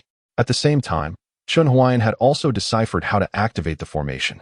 A keyboard appeared on his phone, and he began pressing combinations of English and Chinese characters in the specified order. Each correct input would trigger the formation. For me, Chen, this is child's play. Previously, Chen Huayan would not have dared to say such a thing. However, since learning to wield a needle, his hands had become swift and steady. If he were to enter a rhythm game competition now, he might just break a world record. Tap, tap, tap. Chen Huayan continued to input commands on his phone screen. Come this way, go that way, boom. Just as Yi Futian steadied himself after withstanding the 3 Thunderfire talismans, he was struck by a bolt of lightning ignited by the activated formation. Nod, shake head, say hello, hello, hello, haha, hello, boom, boom, crackle. As Chen Huayan's answering speed accelerated, so did the speed of the Thunderfire formation. Although the might of the Thunderfire Inferno array was insufficient to obliterate Yi Futian, the sheer quantity was overwhelming. Soon, the black cloud, composed of demonic energy, began to dissipate, revealing a gaunt old man in tattered black robes, his hair a wild white, resembling a dandelion. Enough. I demand your death. Yi Futian, who had lived for over 5 centuries, had never before endured such humiliation. He no longer concealed his form. Soaring directly to the rooftop, with his dark hands, he pressed forward. The oppressive demonic energy surged around him, coalescing into a colossal apparition with a green face and sharp fangs behind him, which opened its gaping maw in unison with Yi Futian's movements. Boom. The entire Thunderfire Inferno array was fully manifested under the terrifying pressure, the runes sustaining the formation shattering piece by piece, unable to withstand the force. Wait. Has he entered the 3rd stage with his ultimate move? From Chen Huayan's perspective, Yi Futian's health was still a third full. He couldn't help but chuckle, appreciating the spectacle. This is indeed impressive, such a flashy skill. As long as I purchase the package, victory is guaranteed. Thus, he felt no anxiety, even finding time to admire the aesthetics of the skin. The apparition solidified, launching a coordinated attack. A formidable demon cultivator at the transformation stage, certainly not an ordinary one. Within the small house, Li Qingran, clutching her clothes, wore an anxious expression and couldn't help but remind, Senior, demon cultivators are cunning. Be cautious of any hidden trump cards. At that moment, the senior had already taken action. Should she intervene, it would only complicate matters. All she could do was silently pray for the senior's safety in the battle against the demon cultivator. Simultaneously, a profound sense of helplessness and guilt engulfed her. If the senior hadn't repaired her dantian, would such a powerful demon master have been drawn to her? If she were a bit stronger, would she still cower like a mouse in the corner, helplessly watching the senior take risks while she could do nothing? The death of her parents had planted the seeds of revenge in Li Qingran's heart. The humiliation from her peers and witnessing the world's cruel realities had forged a resilient spirit within her. At that moment, a flicker of determination to grow stronger took root in her heart. The heavens were merciless. To safeguard all that one holds dear, one must possess strength at all times. Boom. The Thunderfire Inferno array shattered violently. Yi Futian hovered above the small house, the apparition behind him crushing all the talismans shot at him. The exploding Thunderfire merely tickling the apparition. Huh. What other tricks do you have? The 4 great Corpse King's apparitions of the heavenly demon technique. I have diligently cultivated for 5 centuries to condense the Ingo apparition. Indestructible, immensely powerful. One force can break myriad laws. What does your formation matter, no matter how exquisite? Is that so? A cold snort emerged from within the small house. As Chun Huayan unleashed the final talisman, the dim night sky surprisingly took on a rusty hue. The ink clouds surged like waves, roiling and tumultuous. Purple lightning, like swords, rent the heavens asunder, heralding the arrival of a tempestuous night. Above Yifutian, the winds howled and the clouds swirled, vast thunderclouds gathering ominously. The 9 suns' purple thunder talisman floated amidst the clouds, appearing both elusive and ephemeral. Deep within the clouds, a profound power coalesced. Its might resembled an abyss, its force akin to a deluge. The spiritual energy of heaven and earth grew increasingly tempestuous. Knight Futin, gazing skyward, felt a chill creep down his spine, an ominous premonition stirring within him. At the Qingyun sect, the assembled cultivators were stirred by the celestial phenomenon, their minds in turmoil. Within the Wanquanshan, the once dominant red-haired zombie, which had been poised to annihilate Lu Changtian and his companions, suddenly quivered, howling as it turned to flee, desperate to escape the area ensconced in thunderclouds. The Thunderfire Talisman, albeit an artifact of celestial quality, merely infused spiritual energy to generate lightning. Yet, the 9 suns' purple thunder talisman drew upon the very forces of heaven and earth, capturing a strand of divine thunder to vanquish evil and eradicate malevolence. Concentrating, Chun Huayan meticulously traced the talisman's strokes with his fingers, adhering to the game's stipulations. With the celestial majesty looming, inaction would surely lead to demise. If he could only escape this place, there would come a day when he could attain an unparalleled dantian. He merely needed to remain concealed. Knight Futin did not spare a glance at Li Qingran within the small dwelling. He sprang forth to flee. The next moment, a thunderous roar erupted. A thunder dragon descended from the heavens, illuminating the world in a blinding flash. The bolt of lightning split into 2, one pursuing Knight Futin, while the other struck towards the eastern expanse of Wanquanshan. In an instant, as the earth trembled and the mountains quaked, Chun Huayan observed his phone. Noting that Knight Futin's health bar had instantaneously depleted, he blew on his fingers and chuckled. Alas, this won't do. Observing such grandeur, yet a mere 188 yuan was obliterated in an instant. What more is there to say? Within the Qingyun sect master Wu Duantian gazed at the extraordinary celestial spectacle, acutely aware of the fierce fluctuations in spiritual energy. A battle had raged within Wanquanshan, where a cultivator's actions had even summoned a thunderbolt. This technique bore a striking resemblance to that of the mysterious cultivator who had previously refined the divine elixir, Zhao Lingtian. As he pondered, a flicker of hope ignited within him. Turning to his pale, bedridden disciple, he spoke with gravity. This may be our final opportunity. We shall go together. Should we gain the assistance of that esteemed elder, your dantian may yet be salvaged. Chapter 27. A request for opportunity. When Wu Duantian and his disciple arrived at the scene, the battle had already concluded. The celestial anomaly had dissipated, and the subtle fluctuations of spiritual energy had long vanished. The elder had also disappeared without a trace. Residual demonic energy lingered. Could it be that the elder had engaged in combat with a demonic cultivator? He surveyed the surroundings and soon discovered a massive thunder pit, spanning several meters in width. Upon closer inspection, he found the pit to be 3 zhang deep, filled with seething, molten rock, formed from the intense heat of melted stone, with arcs of electricity flickering within the lava. At that moment, thin wisps of demonic energy still hung in the air around the thunder pit. Yet, the owner of that energy was nowhere to be found. Whether they had met a gruesome end or had fled remained a mystery. The sheer power capable of unleashing such terrifying lightning truly underscored the elder's unfathomable strength. On the surface, Wu Duantian maintained the composure of a cultivator at the transformation stage. Yet internally, he was filled with trepidation. A cultivator at this level, aside from having a more solidified Dharma form to assist in both offense and defense, could also initially harness the forces of heaven and earth. However, to borrow the power of the Tao from such a venerable predecessor was beyond his capabilities. What strength did this elder truly possess? Nevertheless, given the engagement with demonic cultivators, it was certain that he was a righteous practitioner, a revelation that offered some relief.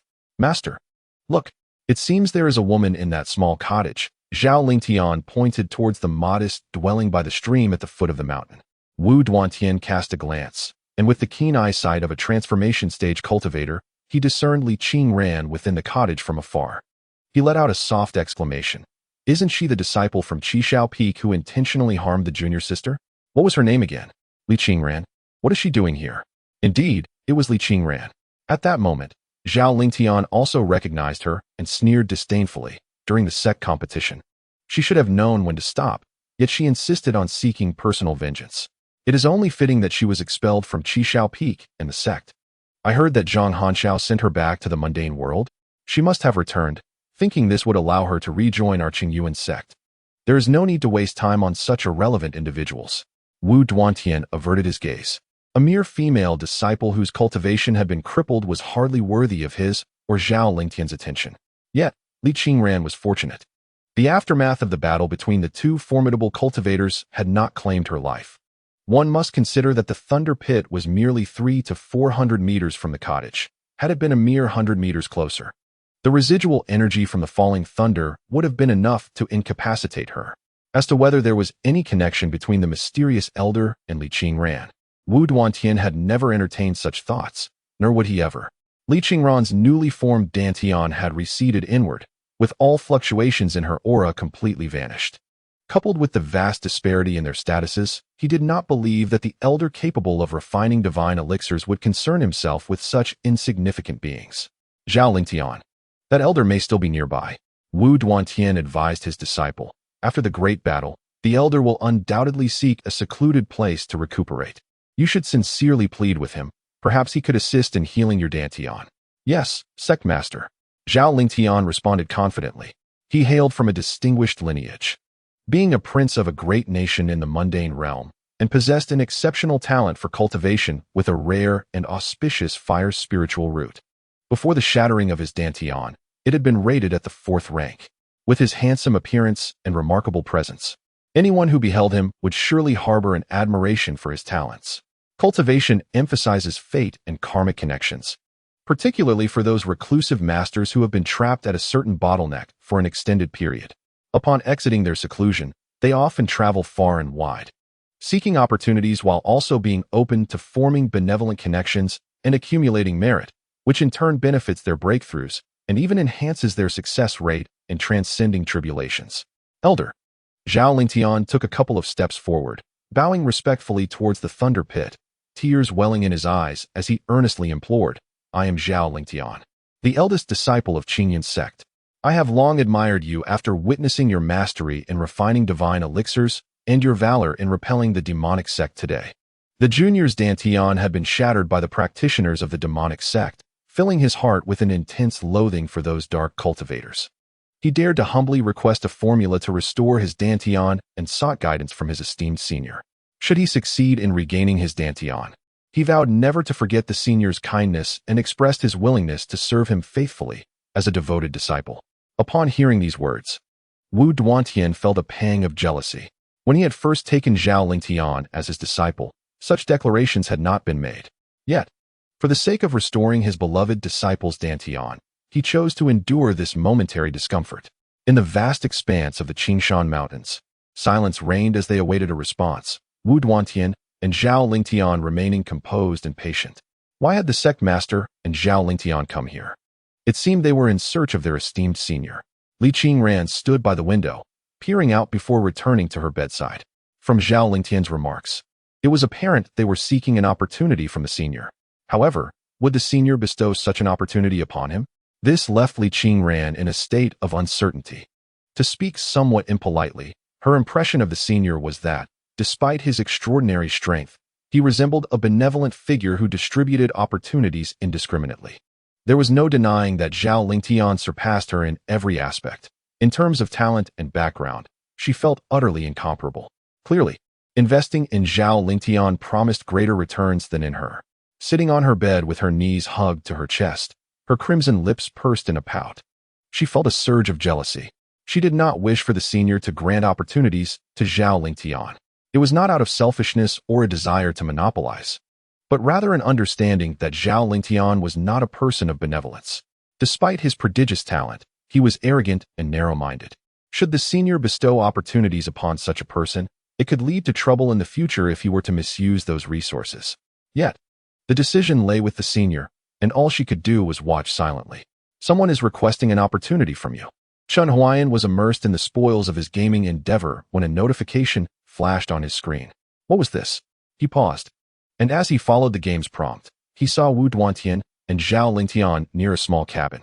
The identities of the two appeared above their heads. Wu Duantian, sect master of Qingyun's sect, and Zhao Lingtian, the sect's favored disciple. Ah, significant figures indeed. Wasn't Qingyun's sect the same one Li Qingran had previously belonged to?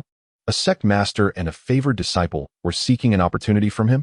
Chun Huayan found it utterly ridiculous and infuriating. Who did they think he was? Li Qingran was his electronic girlfriend, which meant he was her cyber boyfriend. There was nothing amiss about that, right?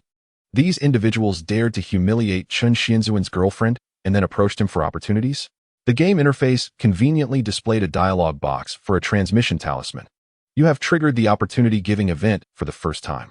This transmission talisman can be used for free. You may bestow opportunities upon other cultivators, which could have unpredictable effects on your electronic girlfriend, Li Qingran. You can select items to give from your inventory. The effects may be positive or negative. Please consider carefully. Upon reading this prompt, Chun Huayan composed himself. What did they desire? The cultivator Zhao Lingtian requests a primordial restoration pill from you. Will you grant this request? What is this? A primordial restoration pill? Is this a matter of fate? This is a matter of life and death. Chun Huayan opened his game inventory and pulled out a Thunderfire talisman, aiming it at Wu Duantian and Zhao Lingtian. Can I strike down these two dogs? Wu Duantian is a late-stage transformation realm cultivator. Do you wish to engage in battle? It appears that the system has not scripted an outcome where I can decisively eliminate these two. Never mind. Chun Huayan regained his composure. He was acutely aware that the items he possessed were insufficient to defeat a transformation realm cultivator. If he failed to kill them, it would be awkward. His own reputation was of little concern, but he feared for Li Qingran's safety. Given this, he decided to maintain the mysterious demeanor of a formidable expert. Chun Huayan squinted, pressed the communication talisman, and took a deep breath. How dare you? Just look at your pathetic selves, seeking fortune from me. Do you even think you are worthy? Here, 1,000 words are omitted. In the Cangyun realm, a tempest suddenly arose before Wu Duantian and Zhao Lingtian, causing the grass and trees to bow. Their eyes brightened, and they could clearly feel the fluctuation of spiritual awareness within the gale. Good, good, good. The senior has finally responded. Wu Duantian thought to himself. My Dantian is finally saved. Zhao Lingtian could hardly contain his excitement, clenching his fists. They strained to listen, fearful of missing a single word. Yet, amidst the chaotic winds, only a single word echoed, a furious roar, scram.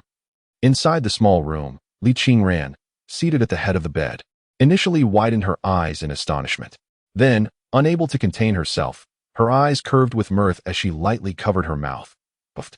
Chapter 28. Another little gift? Upon hearing the angry shout carried by the wind, Wu Duantian and Zhao Lingtian's faces darkened instantly. Senior, have I offended you in any way? We are strangers, and there is no need for such humiliation. Zhao Lingtian protested. As an unparalleled genius, he was accustomed to being revered wherever he went. His Dantian had been injured by a demonic cultivator, and as a distinguished late-stage transformation realm cultivator, his master Wu Duantian fretted daily, tirelessly attending to him. All because his remarkable talent could significantly elevate the future of the Qingyun sect. When had he ever been subjected to such scorn? Even a mere scram left him feeling utterly embarrassed. Yet, there was no further response from the Wanquanshan mountain. Zhao Lingtian felt both furious and humiliated. torn between wanting to leave and not wanting to abandon the opportunity to restore his Dantian. He stood there dazed, seeking assistance from Wu Duantian. "Sigh, let it be. What is meant to be will be. What is not signifies a lack of fate with the esteemed one." Wu Duantian shook his head and sighed, feeling helpless in this situation. If the opponent were merely a cultivator of comparable strength, he could still seek justice for his disciple. However, as it stood, even if the mysterious cultivator had invoked spiritual awareness to communicate, he could not trace the source of their presence. This indicates that the opposing party can easily evade detection if they so desire. From the very beginning, they have maintained the upper hand, their strength undoubtedly surpassing that of their adversaries. Continuing to entangle oneself would only result in self-degradation. Master Zhao Lingtian, unwilling to concede defeat, felt the weight of the moment. Yet, Wu Duantian merely patted his disciple's shoulder, refraining from summoning his flying sword, choosing instead to walk casually and feign nonchalance as he said, "Let us proceed." Deep down, he felt even more distressed than Zhao Lingtian.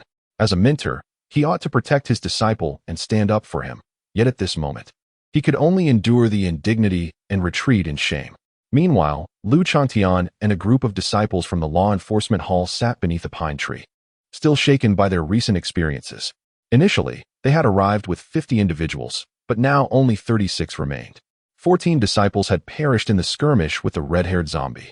Fortunately, a powerful figure had cast a spell in the depths of Wanqing Mountain, striking down with thunder that simultaneously vanquished the red-haired zombie. Without this mysterious benefactor's intervention, they would have suffered even greater losses in their struggle against the undead foe. Who could this esteemed individual be, summoning heavenly thunder to cleanse evil? "Such prowess is beyond our reach," lamented one disciple. Though Lu Chantian remained silent, he too longed for the guidance of this enigmatic figure. If only he could encounter them and receive a few words of wisdom, his path of cultivation would surely become more enlightened. "Senior Lu, given the current circumstances, should we continue with our mission?" Another disciple inquired. "Indeed, Senior Lu, we do not even know if the demonic cultivator is dead," they sighed. Although the disciples did not voice their hesitations, their evasive glances and hesitant words betrayed their intent to withdraw. Observing their demeanor, Lu Chantian felt disdain and replied coolly, "The task entrusted by the sect leader must be fulfilled. Given your current state, you may return to report the casualties while I shall handle the remainder." "Oh dear, Senior Lu, that may not be wise. Wanqing Mountain is perilous, and it is unwise for you to venture alone," they protested. Lu Chantian dismissed their insincere pleasantries with a scoff, declaring, "It is settled then. My decision is resolute. I am the leader, and you shall follow my commands." With this, the disciples ceased their objections, expressing their heartfelt gratitude as they departed, leaving Lu Chantian alone beneath the pine tree. "Huh, cowardly wretches. With such timidity, you shall forever miss the opportunities that arise." Continuing the mission is not solely about preserving face or obeying the sect leader's orders. It is also about seizing opportunities. The fortunes of one are distinctly different from those of many. Within the small cabin, tranquility reigned. The junior disciple, Qingran, was able to restore her Dantian, all thanks to the benevolence of her seniors, for which she was immensely grateful. The girl bowed toward the ceiling, having expressed her thanks numerous times. Yet she found herself at a loss for words to convey her joy and gratitude. Words felt insufficient, and repeated expressions seemed perfunctory. So she chose to keep her deeper sentiments hidden within her heart. "Why express thanks? After all, you are my electronic girlfriend," Chun Huayan exclaimed, his spirits soaring as his affinity level reached 60. "As a cyber boyfriend, is it not my duty to assist my electronic girlfriend? Qingran, you must diligently cultivate your skills and rise above those who look down upon you. My life may be settled as it is, but you are different. Although you exist merely as data, data possesses the potential for growth.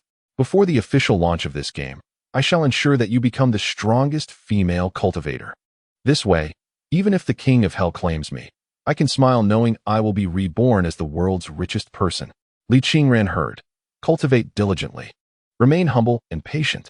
Indeed, I shall not disappoint your expectations, esteemed senior." Li Qingran performed a deep bow, her delicate face set in a serious expression. Yet, in her heart, she couldn't help but think, the senior remained so aloof, yet surprisingly reliable and comforting. A grin broke across her face. But she quickly feigned seriousness and retrieved a string of prayer beads from her storage ring. These beads were crafted from spirit stones, each polished to a uniform size, exuding an exquisite charm. Esteemed senior, this is a fortune-transferring bead crafted by me. It is made from humble materials, so I hope you won't find it lacking. Once I acquire better materials, I shall create a new one for you. The low-grade spirit stones were the only resources Li Qingran felt she could utilize. The spirit crystals were needed daily for the high-level spirit gathering formation, and she longed to use them for the fortune-transferring bead, but feared the senior's displeasure. However, the low-grade spirit stones provided by the senior were clearly meant for her discretion. Given this freedom, she decided to indulge a little. Your electronic girlfriend Li Qingran has prepared a small gift for you, which has been sent. Please check your messages. Wow, a gift? Qingran, you are truly wonderful. Hee. Chun Huayan before his phone couldn't help but beam with a smile, feeling that all the money he had spent was well worth it. Even if he knew it was part of the official routine, what of it? The emotional value is priceless. He accepted it. Meanwhile, in the Tsunyun realm, Li Qingran heard, "Not bad. You have a good heart." She wondered when the small gift would arrive. At a certain 7-day express hotel, Chun Huayan still clutched his phone, reluctant to set it down. Speaking of which, the last protective talisman was of mediocre quality, after just one climb. The name inscribed on it had washed away with sweat. Remembering this, Chun Huayan felt a wave of frustration. After all, he had contributed so much money, and yet, the talisman had faded? There was no sincerity in that. He hoped the official gift this time would be of a higher quality. TSK. I wonder what this human boy finds so amusing about that black box. A pair of round cat eyes peeked out from the gap of a shoebox, the feline stealthily observing. Currently, this king's body is too frail. I fear a direct confrontation would not end well. Moreover, this human seems to possess some unique ability. Grabbing the back of my neck renders me immobile. To be safe, I shall wait until this human is asleep before making my move. In the late hours of the night, Li Qingran continued her cultivation as usual. Meanwhile, Chun Huayan, before bed, foolishly checked his balance and was instantly dismayed. Where's his money? In merely 2 days, has he already spent nearly all that he had just earned? It appears that he must promptly embark on a second challenge livestream. However, his foot has yet to heal. Achieving the desired livestream effect would necessitate a difficulty level that surpasses that of Mount Tai, for otherwise, who would be inclined to watch? Alternatively, he could devise new tricks, yet either option proves unfriendly to his current incapacitated state. Chun Huayan wore a frown, finally succumbing to slumber only at 4 o'clock in the morning. Moonlight streamed through the window, caressing the windowsill and the sofa, silently casting its glow upon a shoebox. Suddenly, the motionless shoebox sprang open. For nimble black cat paws alighted silently upon the table. In the darkness, a pair of feline eyes glimmered with a crimson light. Fixated intently on the slumbering man in bed, it advanced step by step, entering the moonlight. The reflection upon the wall was not that of a cat's shadow, but rather a terrifying, colossal beast. Outside, the wind stilled and the grass lay quiet, the chirping of insects vanishing in an instant. Time itself thickened at this moment. Chapter 29. A good sword, a good sword. Any creature is most vulnerable while in deep slumber, susceptible to being effortlessly slain by beings far weaker. Such is the case at this very moment. The black cat crouched low, its gaze locked onto the neck of Chun Huayan, exposed and vulnerable. It had only recently awakened. Facing a fully grown man head-on would prove challenging, yet as it continued to recover and hunted more prey to regain its strength. Even those 4-wheeled iron boxes would pose no threat. The thought of those 4-wheeled iron boxes ignited a flicker of hatred in the cat's eyes. Those cunning humans dared to conceal themselves within swiftly moving steel boxes. It was the first encounter with such a mystery, nearly resulting in its demise. Thus, vengeance would commence with the consumption of this human. With a swift leap, the black cat pounced upon Chun Huayan, its speed blurring into a mere shadow, its claws raised, leaving a trail of crimson in the air. The strike was aimed directly at the neck. Yet, just as it was about to make contact, a thunderous roar echoed in the black cat's mind, causing its vision to blur, its agile limbs to stiffen, and it fell to the ground like a slab of dead meat. Ancestral dragon. How could such an aura exist? The black cat, trembling, climbed back onto the bed, shaking its dizzy head as it gazed once more at the man in deep slumber, its eyes filled with disbelief. The commotion had stirred Chun Huayan, who smacked his lips and turned over, causing the covers to slip away and reveal a portion of his back.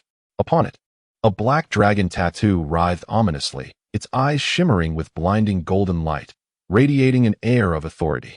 It seemed to sense the black cat's gaze. Roar. Another dragon's roar reverberated in its mind. The black cat was momentarily dazed, witnessing the dragon-like tattoo spring forth from the man's back. Oh dear, is it really necessary? The black cat, startled, turned to flee. However, the dragon's tail, adorned with golden-edged black scales, swept in and yanked it back into the shoebox. The lid of the box snapped shut with a resounding clap. Damn it, this human actually has the protection of an ancestral dragon. The black cat curled up inside the shoebox, trembling in pain, feeling as if its internal organs were ablaze, and it coughed up blood.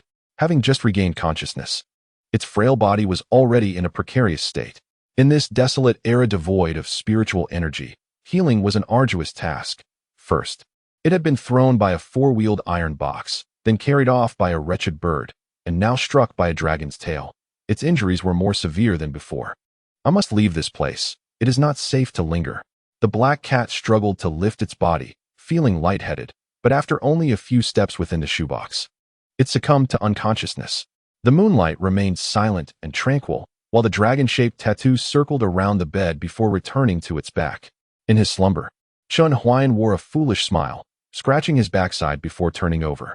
At 7 in the morning, the alarm rang, and Chun Huayan, with his head buried in the pillow, deftly reached for his phone, unlocking the screen with one hand, revealing a face marked by dark circles. Electronic girlfriend, activate. In the small room, the girl was still seated in meditation on the bed, actively absorbing the spiritual energy from the gathering array. Status: cultivating. Cultivation progress: 76, 319. 999, 8th level. Remaining lifespan: 273 years. Affection level: 60, close, impressive. Upon seeing Li Qingran's cultivation progress, Chun Huayan was instantly awakened. With little money left, he could only afford to set up a mid-level gathering array for Li Qingran. Yet even so, she had made remarkable leaps overnight. Was this the terrifying potential of an extraordinary Dantian? Chun Huayan felt a wave of satisfaction. Although this game was a notorious money sink, the effects were immediate once you invested. He poked Li Qingran's shoulder, and the battle command system along with some historical information popped up. This battle command system rewarded Li Qingran as her level increased. For instance, after jumping from the 6th to the 8th level last night, she unlocked 3 rewards resembling golden bags. Chun Huayan clicked to claim them, and the 3 bags instantly appeared on Li Qingran's desk. Spirit Stone Lucky Blind Box. Chance to obtain 1 Spirit Crystal, 99 high-grade Spirit Stones, 999 mid-grade Spirit Stones. With a guarantee of 1,000 low-grade Spirit Stones, exclusively for Li Qingran, mediocre. Chun Huayan was unimpressed by such trifling rewards. His gaze fell upon the grand prize for reaching the peak of Qi refinement, the interface shimmering with dazzling purple light, clearly a treasure. Tide Rising Technique. Low-grade profound method. The sea sun rises amidst the remnants of night, and spring enters the old year. The tide rising technique originates from the vastness of the deep sea, capturing the spiritual essence of the tides of heaven and earth, and comprehending the mysteries of yin and yang's alternation. Cultivating this method is akin to standing by the boundless sea, observing the cyclical dance of sun and moon, and feeling the breath of the tides. As one ascends to the pinnacle of mastery, one can harness the spiritual energy within the body, converging it into a mighty tide that resonates with the celestial forces, drawing upon the natural energies to replenish any depletion, thereby sustaining endurance in battle. This martial art, known as the Tideborne Technique, is a subordinate level of the Songhai formula. Upon achieving the realm of great perfection, one may directly transition to the Songhai formula. Hiss. Truly, the quality of the battle command is formidable. Chun Huayan nodded thoughtfully, stroking his chin. Although he had not inquired about the internal cultivation method practiced by Li Qingran, he surmised that it could not possibly surpass what was acquired through the battle command. After all, given the nature of this game, anything that was freely given without financial expenditure was likely to be of little value. He opened Li Qingran's character panel and glanced at the section detailing the martial arts, only to find himself in an awkward predicament. Li Qingran was currently practicing the Qian formula, which, although also classified as a low-grade Qian level, paled in comparison. While both techniques belonged to the same tier, the Taiborn technique had a superior alternative. However, to reforge one's internal cultivation method necessitated a forfeiture of one's current skills, rendering all of Li Qingran's hard-earned progress moot. If the Qiyin formula possessed a higher-level counterpart, it would be quite an unwise decision for Li Qingran to dismantle his skills for a retraining. Oh well, it is still a technique. I shall take a look at it first. Chun Huayan noted that there was no indication that the Tideborn technique was exclusive to Li Qingran, and a peculiar thought crossed his mind. Could it be that this Tideborn technique might be usable by me as well? He envisioned the Qinglian sword manual and pondered whether he must first master the Tideborn technique before imparting it to Li Qingran. Given the mischievous tendencies of the game developers, it seemed plausible that they would orchestrate such a scenario. It all felt so serious, as if merely practicing could lead one to immortality. Shaking his head in resignation, he dismissed these notions as mere details meant to enhance the player's immersion. Your electronic girlfriend has sent a small gift. The loot you selected has been delivered. 2 notifications appeared in succession. The small gift was a bracelet crafted by Li Qingran. As for the loot, it was an item dropped after vanquishing the Night Watcher, which included a manual titled Fragment of the Heavenly Demon Technique, a low-grade magical sword, a damaged mid-grade spiritual artifact, and several spirit stones. At that moment, the game window had prompted him to choose one as the true loot. Speaking of true, after playing this game for so many days, he could easily deduce that it was merely a token gift from the game's creators. Knock, knock, knock. A sound echoed from the outer door. Chun Huayan was momentarily taken aback, then, with the aid of his cane, sprang towards the door. Today, he was determined to discover the identity of the courier who had arrived so early. However, upon opening the door, he found nothing but emptiness. Could it be that the individual was a parkour expert? Chun Huayan gazed at the dark staircase to his right, hearing no sounds of descent. They must have exited through the window. Should that be the case, he would indeed be unable to provide concrete evidence. TSK, how shy? If they wish to flee, let them be. Chun Huayan withdrew his head from the window, only to find 2 boxes lying conspicuously at his feet. One was quite small, just large enough to hold a wrist bead bracelet, adorned with the inscription, "A small gift from Qingran." The other box was elongated, approximately 1.5 meters in length, with the 3 bold characters "Spoils of War" inscribed upon it. As anticipated, it was precisely as he had surmised. He reached down to retrieve the box from the floor, but found it too heavy to lift with one hand. It fell with a resounding thud, creating a dent in the hotel's floor. Good grief. Chun Huayan glanced around nervously, hastily dragging a corner of the carpet to cover the dent. He then carefully lifted the long box with both hands, inwardly marveling. What a fine sword. He, Chun Huayan, now possessed his very own blade. Chapter 30, The Black Scale Sword. Regrettably, his live-streaming account had yet to garner a substantial following. Otherwise, he would have certainly hosted an unboxing live stream. Elated, he entered his room with the 2 boxes, closing the door, shutting the windows, and drawing the curtains, leaving only the bedside lamp aglow. He settled onto the bed, rubbing his hands together in excitement. First, let us examine the delightful gift from our dear Qingran. He used a nail clipper to cut through the tape, opening the box, only to be met with a frown. Inside was merely a sealed bag containing a string of beads, the material unknown, resembling glass spheres. How utterly lackluster. As he held the beads, they felt cool and gentle in his grasp. Perhaps it was merely an illusion, but with each breath, the air seemed to grow fresher, banishing the morning's lethargy. Although the material was commonplace, and the craftsmanship subpar, the clumsily engraved characters evoked a desire to weep. Yet, gazing at the beads adorned with their crooked blessings, he slipped them onto his wrist, a smile brightening his face. Just the thought of it being a little gift from Li Qingran invigorated him immensely. Indeed, he attributed that refreshing sensation to the power of love. Not far away, in the shoe box on the table, the previously motionless black cat twitched its nose, its tightly shut eyes revealing a narrow slit. Now, onto the significant item. This time, Chun Huayan tore through the packaging with a bit more force. In no time, the grand object was revealed. It was a long sword with an ancient design, showing signs of age, yet clearly crafted to appear weathered. The sword measured 1.5 meters in length, entirely bronze in hue, with black scales embellishing the blade. The hilt bore intricate characters in traditional script, which Chun Huayan surmised might be the name of the swordsmith. The name Black Scale seemed quite fitting. He raised the black scale sword to the overhead light. The illumination glinted off the blade, casting reflections that seemed to belong to another era. Perhaps it was merely his imagination, but he felt that this sword was out of place in this world. No, it truly belonged to the realm of Li Qingran. It was not a mere piece of craftsmanship, but a genuine flying sword from the Tsangyun realm. I must have had a poor night's sleep. My mind is utterly befuddled. Chen Huayan found himself at a loss for words at his own Na'vi musings. However, he holds a profound appreciation for the craftsmanship exhibited by the game developers in creating the items. For instance, the last amulet, though it has faded in color, truly appears to have been crafted by Li Qingran. As for this new bead, despite its material possibly being mere glass, it exudes a subtle fragrance akin to that of the previous amulet, which can be succinctly described as attention to detail. Regarding the sword, there is little to elaborate on. It is made of genuine materials, and it could serve as a striking ornament in one's home. By the way, this sword is indeed sharpened, I assent it? Chen Huayan scratched his head, intending to test it with his hand, but instinctively recoiled, sensing it was best not to do so. Consequently, he picked up a curled black hair from the ground and gently tossed it onto the blade. A faint sound resonated, reminiscent of a sword's chime. Chen Huayan stared in astonishment as the hair cleanly severed into two pieces, falling from either side of the blade. Goodness, how remarkably sharp.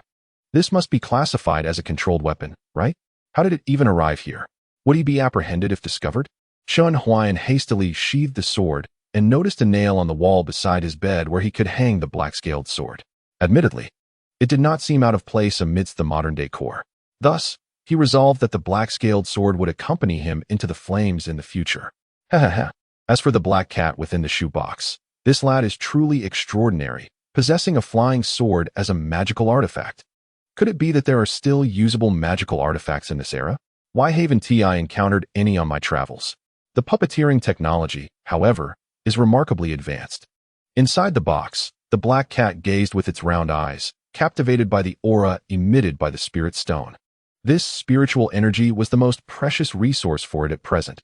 Even merely breathing the air infused with such energy could expedite its healing process.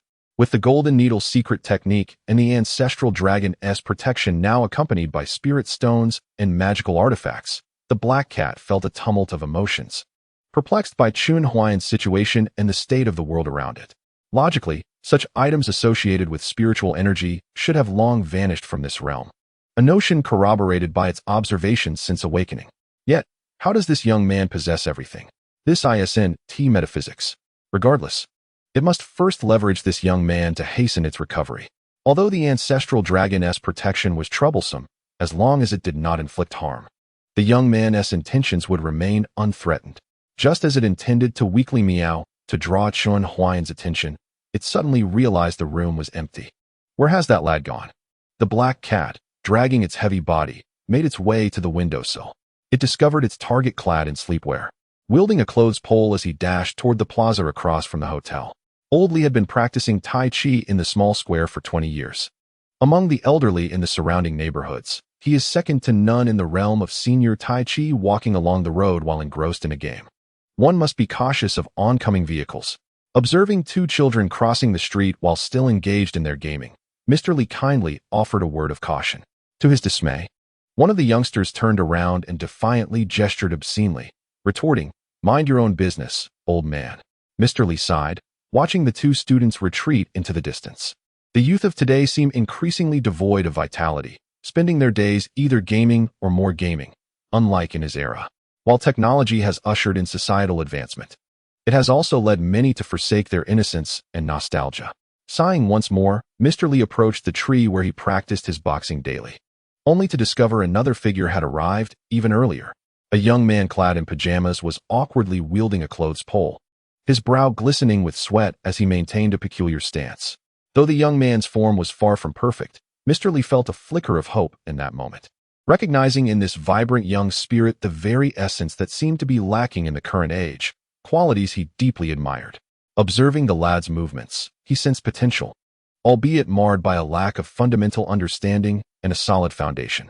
Today, having witnessed this, he resolved to impart some guidance. "Young man, that is not how it is done. Your stance is unstable, and this is not how one establishes a solid base." Chun Huayan was diligently practicing the Qinglian sword classic when suddenly, an elderly voice interrupted him from behind. A pair of broad hands pressed down on his shoulder, forcefully correcting his posture. A foot then maneuvered between his legs, pushing outward. Chun Huayan gasped as pain surged through his leg encased in a plaster cast. Yet he felt no anger. To his astonishment, as the elder adjusted his stance, he discovered that his progress in the first chapter of the Qinglian Sword Classic had skyrocketed from 2 to 13. Chapter 31. Please select a target. What a delightful surprise. Originally, Chun Huayan had believed that teaching Li Qingran the Qinglian Sword Classic was an unattainable dream. Yet, a mere adjustment from the elder had illuminated a glimmer of hope. He also concluded that the hacker team behind the camera must be monitoring his movements. At the very least, there was a system assessing his actions, as only with proper form could he effectively enhance his training progress. The game's attention to detail was remarkably rigorous, even to the point of ensuring that the acupuncture techniques provided were entirely accurate according to traditional Chinese medicine. Thus, the foundational aspects of the Qinglian Sword Classic must also draw from authentic martial arts, necessitating certain requirements for movement. Master, Chun Huayan turned, bowing deeply, tears welling in his eyes. Thank you for correcting my technique. Mr. Li was momentarily taken aback, yet a wave of elation surged through him. Master? Occasionally, the elderly would jestingly refer to him as such, but it was mostly in a light-hearted manner. As an elderly man, he yearned for the affirmation of youth more than that of his peers. Just as the young seek the approval of their elders, this desire is reciprocal. No young person had ever referred to him as a master until now. This lad before him was the first. Upon closer inspection, the young man was indeed handsome, though it was perplexing why he had chosen to shave his head, and his complexion appeared rather unhealthy.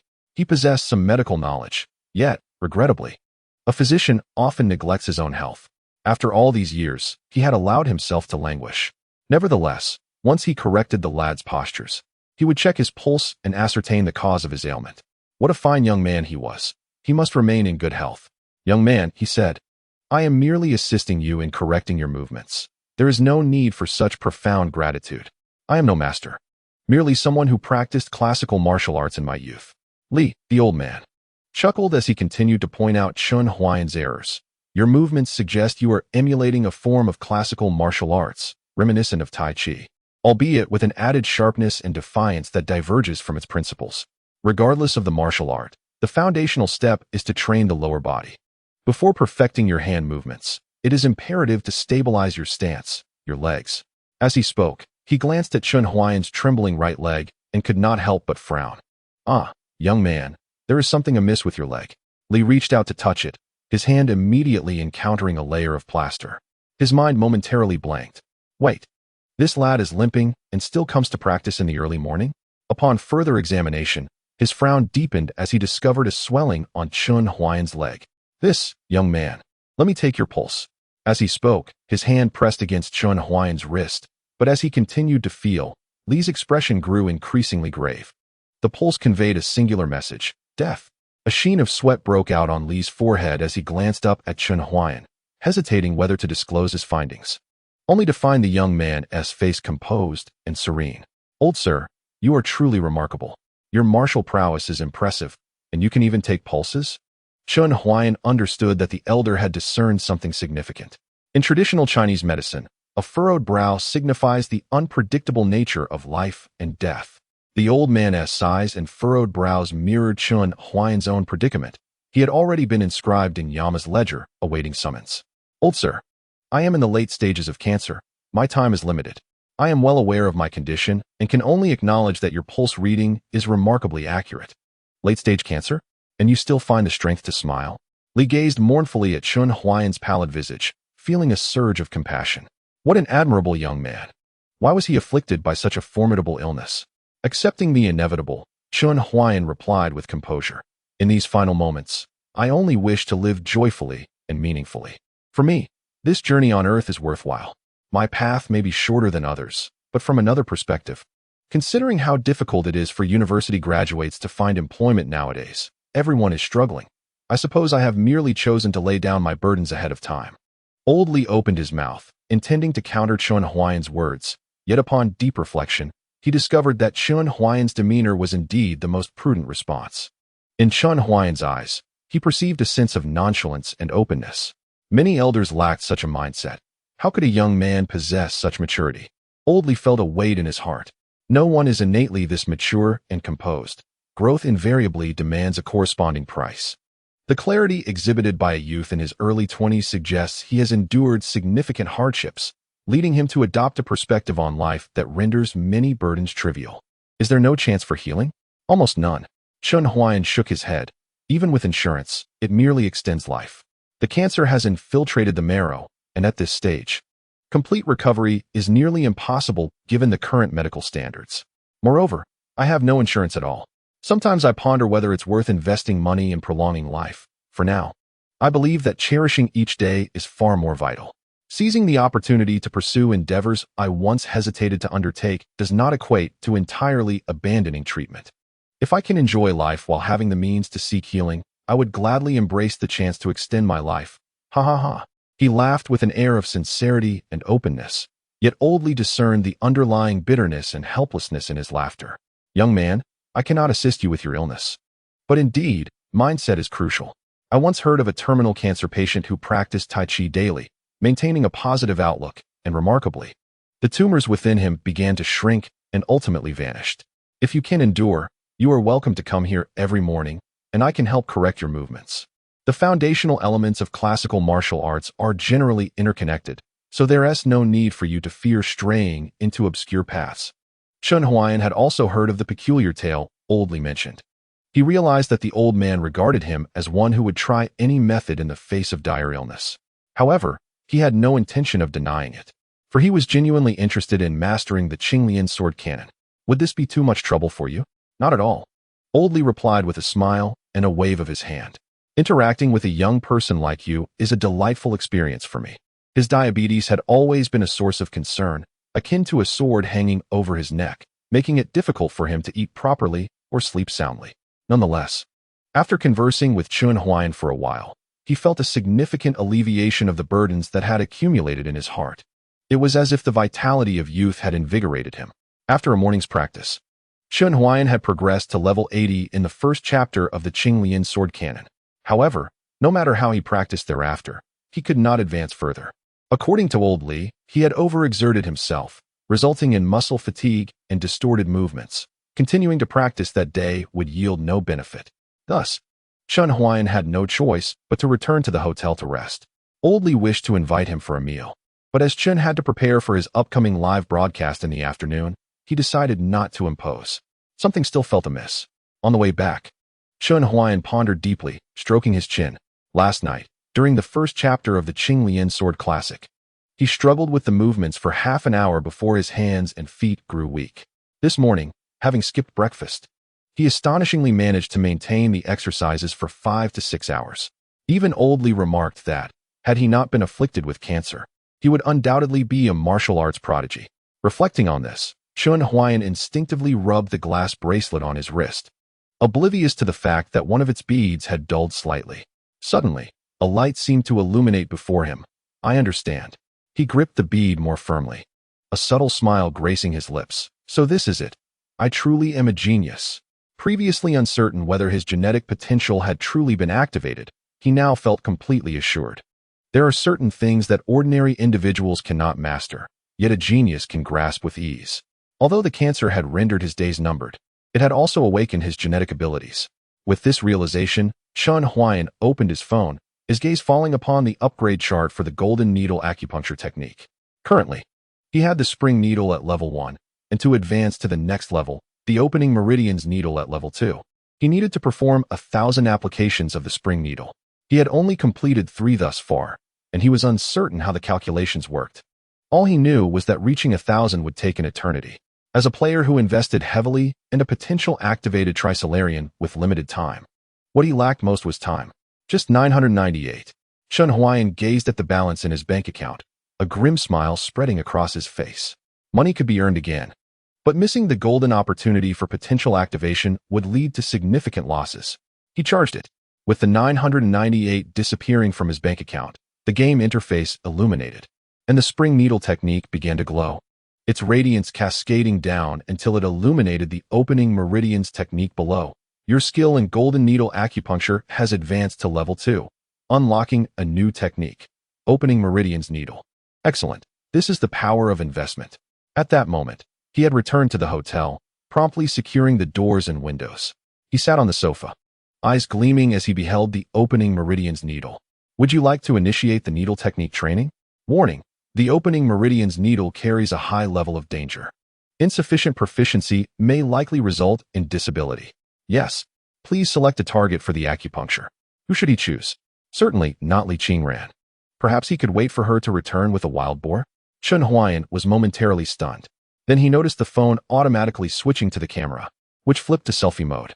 The screen displayed his own face. Selection complete. Please commence the acupuncture. Chun Huayan. Chapter 32. The Birth of Inner Demons. This chapter is sponsored by Shukongkong. Wait a minute, my friend. Have you completely dropped the pretense? Are you no longer even attempting to conceal your actions? I know you can hear me. From this moment forward, cease controlling my phone and refrain from invading my privacy, or I shall take legal action against you. Chun Huayan spoke with a serious tone, his anger palpable. Due to the inherent dangers associated with the acupuncture technique, targeting the appropriate areas will significantly enhance one's proficiency. This particular application can yield a mastery increase of 20 points, thereby diminishing the likelihood of disability from the procedure by 20. The potency of this technique is formidable. It can assist your electronic companion in accelerating her training while also solidifying the practitioner's foundational skills. Chun Huayan furrowed his brow at the 3-game notifications. Regaining his composure, his gaze inadvertently fell upon his right leg. Perhaps it was not entirely unfeasible. After all, his right leg was already severely compromised. So what difference would it make if it sustained further impairment? Moreover, it was merely a game item. Just because it suggested disability, should one take it at face value? Such alarmism. What is this fellow up to now? The black cat emerged from its box, leaping onto the sofa, observing Chun Huayan, who was incessantly tapping on his phone. It needed to draw closer to absorb the spiritual energy emanating from the spirit stones, yet it dared not approach too closely, fearing retribution from Chun Huayan's ancestral dragon. Is it possible that all the treasures he possesses stem from that black box? The black cat cautiously inched closer, but all it could discern on the phone's screen was darkness, fueling its suspicions. If my hypothesis holds, then acquiring this black box would mean that all his fortunes would become mine. Perhaps the reason this human enjoyed the dragon's protection was intricately linked to this black box. As the cat had not noticed any extraordinary traits in Chun Huayan, the black cat edged closer, one eye fixed on the phone while the other remained vigilant of Chun Huayan's movements. Suddenly, Chun Huayan grasped a set of silver needles.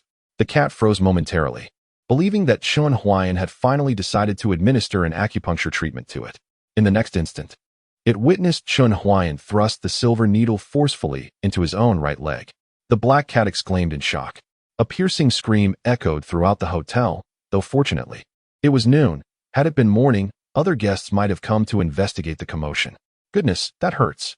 Chun Huayan glanced at the site of his self-inflicted wound, where the skin had already turned a shade of purple. Yet, he soon sensed something amiss. The area he had punctured previously bore no sensation at all. Now, he could feel such pronounced pain, which surely indicated that the silver needle was having an effect, right? It was merely a fleeting discomfort. Was Chun Huayan truly afraid of pain? After a flurry of dozens of needles, the black cat, seeing Chun Huayan engrossed in self-harm, crouched low, preparing to seize the phone. At the very moment the last needle was inserted, the cat let out a meow and lunged toward the phone beside Chun Huayan's thigh. However, the leg that had once been fractured suddenly sprang back with alarming speed, delivering a brutal knee strike to the cat. Meow. Bang. The black cat arced through the air, landing back in its shoebox just as the lid snapped shut. Though it was painful, sensation had returned. Chun Huayan touched his right leg, his face illuminated with joy. The effect of the opening meridian acupuncture was to harmonize the channels and invigorate the blood flow. The lack of sensation in his leg was primarily due to the fracture and the pressure from the tumor. Thus, the acupuncture treatment was indeed appropriate. And perhaps it was also a case of counteracting poison with poison, resulting in a fortunate outcome. By the way, did my knee just bump against something? Chun Huayan scratched his head and surveyed his surroundings. His attention had been solely focused on the acupoints, completely oblivious to the environment around him. Perhaps it was merely a figment of my imagination. In the Tsungyun realm, Ever since she acquired the extraordinary Dantian, Li Qingran's cultivation speed could be described as meteoric. After breaking through to the 8th level of Qi refinement last night, she was already advancing towards the pinnacle of Qi refinement by this afternoon. This remarkable progress was attributed not only to the extraordinary Dantian, but also to her lack of spiritual roots. At this moment, the 5 elemental spiritual energy resided quietly within her Dantian, appearing more imposing than it truly was. Cultivators with spiritual roots could convert all the spiritual energy drawn from the heavens and earth into energy corresponding to their roots attribute. For instance, a fire-rooted cultivator could transform all 5 elemental energy into pure fire energy. The efficacy of the spiritual energy is maximized only when it aligns with the attributes of the spiritual root. If the root and the utilized energy are in opposition, it could lead to chaotic energy and danger. Certain techniques and internal cultivation methods also impose requirements based on the cultivator's spiritual root attributes. Moreover, when practitioners exchange energy or teachings, they must choose those with similar roots, meaning at least one shared attribute is necessary for the fusion of spiritual energy. Consequently, single spiritual roots are considered the best talent, while mutated roots are even more exceptional, and 5 elemental roots or those without roots are regarded as the least favorable. Cultivators with 5 roots experience exceedingly slow cultivation speeds, making it nearly impossible to break through the Qi refinement stage in their lifetime. Although rootless cultivators progress quickly, the inferior quality of their energy makes it challenging to overcome bottlenecks, and their spellcasting power is significantly weaker than that of others. Li Qingran initially believed that her lack of spiritual roots would hinder her breakthrough to the foundation establishment stage. The bottleneck loomed like a dam, requiring not only a substantial quantity of energy, but also a powerful impact to breach it. A disordered mix of spiritual energy evidently lacked the requisite force. However, as she approached the breakthrough to foundation establishment, she discovered that the extraordinary Dantian provided her with pure spiritual energy and a far greater volume than before. The extraordinary Dantian gifted by her predecessor was indeed formidable. Li Qingran internally examined her Dantian, her astonishment beyond measure. Before her cultivation had been crippled, she had reached a minor success in foundation establishment. Yet now, the amount of energy within her Dantian was already 2 to 3 times that of her peak moment. If she were to successfully break through to foundation establishment with a spiritual root, wouldn't her total energy volume be equivalent to that of 5 or even more ordinary foundation establishment cultivators? What does it matter that I lack a root? With the assistance of my predecessor, I can still forge ahead on this path. The 5 elemental spiritual energy within her began to boil under Li Qingran's guidance, gathering towards the dam that represented the foundation establishment stage. She was preparing for her breakthrough. However, at that moment, a wave of intense pain surged through her mind. The boundless darkness completely engulfed Li Qingran. In a daze, she beheld an elderly man in a blue robe standing before her. It was Qinxian Daoist, her former master. Li Qingran, you have wronged your fellow disciple, thus committing an act of injustice. You practice the martial arts of our sect, yet remain unambitious, trampling upon your master's teachings. This is an act of filial impiety. You were cast to the outer sect, yet you bullied the outer disciples. This is unkindness. You possess the internal technique of the Qi Yunju, yet still entertain thoughts of seeking other masters and changing your allegiance. This is disloyalty. Her heart, clouded by doubts, became a breeding ground for inner demons. The mask of a smile could not conceal the grotesque scars beneath. The painful past could not be easily masked or forgotten. The words of Qinxian Daoist resonated like a thunderous bell within Li Qingran's mind, shattering the surge of spiritual energy that had been on the verge of breaking through her bottleneck.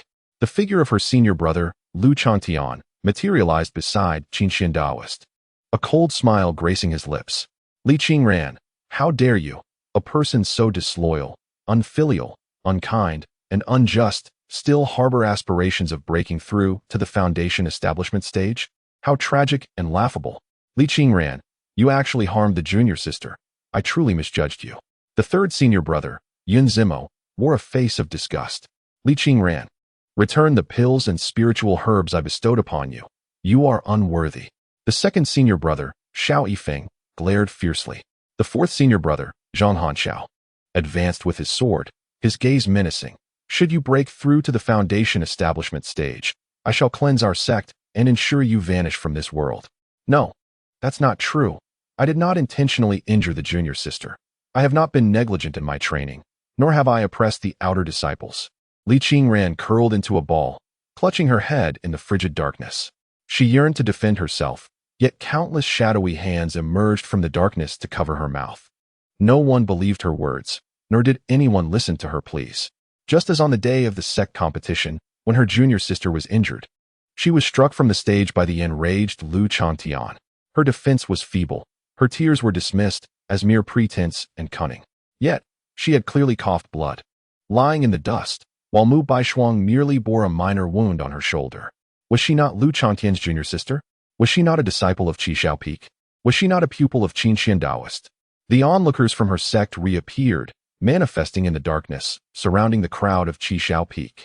She could only watch helplessly as their disdain and hostility were directed at her, their fingers pointing accusingly. She was forced to hear their insults and mockery. Was it true that she had deliberately harmed her junior sister? What a wretched being! How could Qi Xiaopik harbor such a malicious disciple? Perhaps it was envy over Mu Baishuang's beauty. Ha ha ha! It is a shame that senior brother Lu, such a good person, had once cared for her so deeply. Such a person deserves to die, to be cast out of the sect and fed to the beasts of Wanquanshan. Out of Qingyun sect. Out of Qingyun sect. The sixth junior sister, Mu Baishuang, hid behind everyone, snuggling close to Lu Chantian. She stood in the light, shielded by all, like a delicate flower under protection. She smiled at Li Qingran, whose face was streaked with tears, and slightly moved her lips.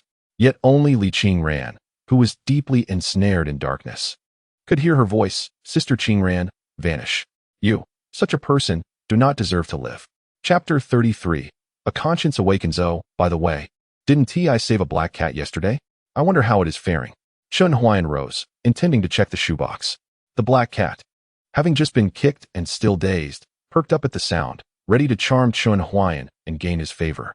At that moment, buzz. The phone on the tea table suddenly vibrated, emitting a notification sound. Chun Huayan returned to the sofa, while the black cat's heart sank again, resuming its languid position. Your electronic girlfriend is currently under attack by inner demons. Chun Huayan was startled, opening the small room to find Li Qingran seated cross-legged on the bed. Her complexion pale, brows furrowed, and her cheeks and forehead glistening with fine beads of sweat. Dark energy coalesced on her brow, and her lips bore a bluish tint. Her lovely face clearly etched with agony. Do inner demons exist, even at the Qi refinement stage? Chun Huayan felt somewhat bewildered. He had read numerous novels where protagonists encountered inner demons only at later stages of cultivation. How could one face such demons in the Qi refinement phase? Opening Li Qingran's status panel, the explanation regarding the inner demon's negative status presented itself. Inner demon manifestation. The existence of inner demons is not bound by realm. They stem from the practitioner's thoughts. Obsessions, malevolent thoughts, and greed can all manifest as inner demons. These can arise spontaneously from the practitioner's experiences and may also be influenced by certain demonic techniques, leading cultivators who would otherwise be free of inner demons to develop them. To dispel these inner demons, one must overcome the thoughts within. Is that so? What troubling thoughts plague Li Qingran? Chun Huayan recalled Li Qingran's background information. Aside from her parents being harmed by treacherous individuals, the greatest blow on her path of cultivation undoubtedly stemmed from the group at Qi Xiaopik. Or perhaps the entire Qingyun sect was a harrowing nightmare for her.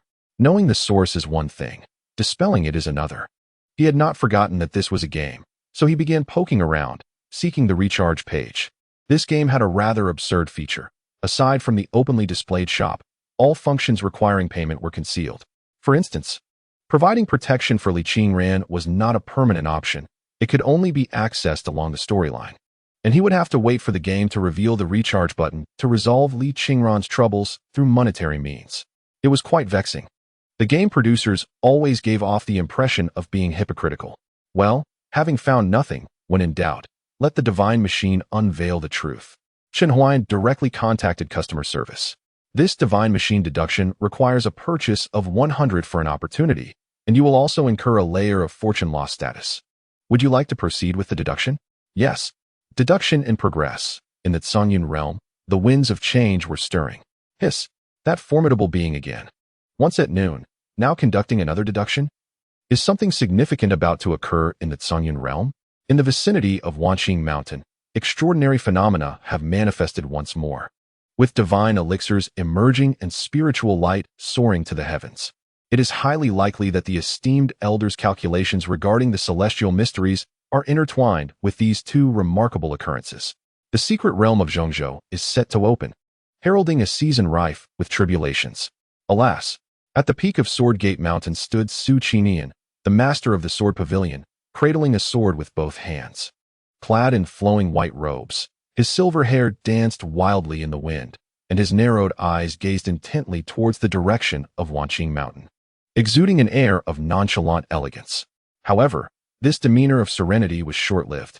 In the next moment, he erupted into a torrent of invective. Damn the Qinian sect. What blessings does fate bestow upon you, Wanqing Mountain? Just wait. This time, the Zhongzhou secret realm will surely be your undoing. Master. An elder of the sword pavilion dismounted from his flying sword and bowed respectfully.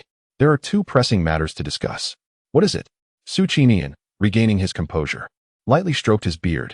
Master, we have run out of funds. The elder hesitated, his expression grim. Su Qinian was momentarily taken aback. If we lack spiritual stones, then go mine them from the back mountain. It's not just that we are out of spiritual stones. We have exhausted our supply entirely. The elder lamented. How could this happen in such a short time? Su Qinian could no longer maintain his composure. This situation had been anticipated. He had foreseen the depletion of the back mountain's spiritual stones last month, but he had not expected it to occur so swiftly. Leave this matter to me. I shall devise a means to procure spiritual stones. Is there anything else? The sword pavilion was already notorious for its poverty, regarded as the most destitute sect in the Tsungyun realm. Previously, they had managed to sustain themselves through the spiritual stone mine in the back mountain and a few ventures. But with the imminent opening of the Zhongzhou secret realm, resources were desperately needed for preparations, compounding their misfortunes. It seemed they would have no choice but to liquidate some assets. Su Qinian instinctively grasped the flying sword at his waist. Suddenly, the sword emitted a melodic hum and quivered violently. The elder swallowed hard. Our sect's guardian beast is in heat and insists on going out to mate. If we do not allow it, it threatens to uproot all the spiritual herbs in our back mountain. Upon hearing this, Su Qinian's lips twitched. Arranging a mating with the beast sect would incur expenses, and the ordinary beasts were beneath its notice. However, the matter of its heat could not be overlooked, as the spiritual herbs represented monetary value. What about the basic safety of the outer disciples if they let the guardian beast out? That was not an option either. In light of this, he instinctively tightened his grip on the sword at his waist, a look of anguish crossing his face as he closed his eyes and uttered, "Castrated." What? The elder gasped in shock. Su Qinian's eyes snapped open, filled with a fierce sword energy and an aura of impending doom as he growled, "Damn it. Tell that beast that our sect is currently impoverished, and it must endure. If it cannot hold back, then it shall be castrated." Typically, the sect's guardian beast was a male demon beast cultivated from a young age to possess formidable offensive capabilities. Castration would hinder its development and diminish its aggression. The elder walked away, his face a mask of despair. If the master had been driven to such extremes, it truly indicated the sect's dire financial straits. Su Qinian continued to stand at the cliff, lost in thought, gazing at the gentle breeze and the light clouds. My right hand had already delved into the storage bag, feeling for the night walking attire, contemplating ways to procure some funds. The divination had concluded. Li Qingran must return to the Qingyun sect to eradicate his inner demons, severing all ties with the Qishao Peak. Li Qingran, beset by the backlash of his inner demons, faced imminent regression in his cultivation. Thus, it was advised to employ the meridian opening needle in conjunction with the exquisite heart-protecting pill to stabilize his realm. Rest assured, using the meridian opening needle poses no risk, and the exquisite heart-protecting pill is complimentary. A state of fortune loss for 24 hours? What a surprise. The game developers have shown remarkable generosity. This was the first time Chun Huayan witnessed such liberality in the game. Even though it was a plot necessity to provide items for free, it still felt rather unusual. A flash of azure light revealed the exquisite heart-protecting pill on the table. Meanwhile, 1,000 miles away at the Qingyun sect, the second disciple of Qishao Peak, Xiao Yifeng, had just returned to his cave dwelling, delightfully retrieving his alchemy furnace. At last, I have acquired the exquisite heart-protecting pill. The previous mid-grade pills I purchased were insufficient for me to comprehend the nuances of their refinement. This time, I am certain of success. A smirk graced Xiao Yifeng's lips. Although the Qingyun sect possessed the formula for the heart-protecting pill, each alchemist's technique varied, resulting in discrepancies in the quality of the pills produced. Ordinary alchemical methods could only yield inferior to superior-grade pills. Only those grandmasters who had formulated their own experiences could create exquisite and celestial-grade pills. Such knowledge was, of course, a closely guarded secret and exceedingly precious. Few could reverse engineer these details through the pills alone. Fortuitously, he was such a genius. Once I decipher the method to refine the exquisite heart-protecting pill, my junior sister will undoubtedly hold me in higher esteem. With this thought, Xiao Yifeng felt somewhat less pained by the notion of spending his entire fortune on a single exquisite heart-protecting pill. He reached into his storage bag, only to feel his complexion gradually pale. It's gone. All the pills I purchased have vanished. My exquisite heart-protecting pill is gone. Chapter 34. Li Qingran. You are truly foolish. The suspected theft of a pill belonging to a direct disciple of Qi Xiaopeak was a grave matter. Moreover, the exquisite heart-protecting pill, valued at over 10,000 mid-grade spirit stones, was no trifling commodity. To acquire this pill, Xiao Yifeng had leveraged all his connections, borrowing from everyone he could. He thought, as an alchemist, if he could master the refinement of the exquisite heart-protecting pill, repaying such a sum would be effortless. When questioned about when the pill went missing, Xiao Yifeng stammered, only able to assert that the heart-protecting pill had inexplicably disappeared from his storage bag. Since returning from the foot of the mountain, the storage bag had not left his side. He even opened it to confirm upon entering the Qingyun sect. Yet, the pill had vanished mysteriously from his possession. The Taoist Qingxian and the elders, who were prepared to stand up for Xiao Yifeng, were left speechless upon hearing this. Sect Master Wu Duan ordered a lockdown of the entire sect, demanding all disciples present their belongings for inspection. However, after a chaotic search, nothing was found. If I ever discover who stole my pill, I shall ensure their utter destruction. On one side, Xiao Yifeng was making a solemn vow to the heavens. On the other, Chun Huayan had administered the exquisite heart-guarding pill to Li Qingran. Achu, who on earth is mentioning my name? Chun Huayan sneezed thrice in succession as he heard a notification from his phone, urging him to concentrate. Please press the Qihai acupoint with your left hand, directing your energy towards it while sliding your fingers to the Guanyuan acupoint. Please administer acupuncture using your right hand according to the meridian opening technique. The screen of the phone magnified, focusing on the area around Li Qingran's waist and lower abdomen. At this moment, influenced by inner demons, Li Qingran was drenched in sweat, which soaked through his delicate long robe, rendering the already sheer fabric even more revealing.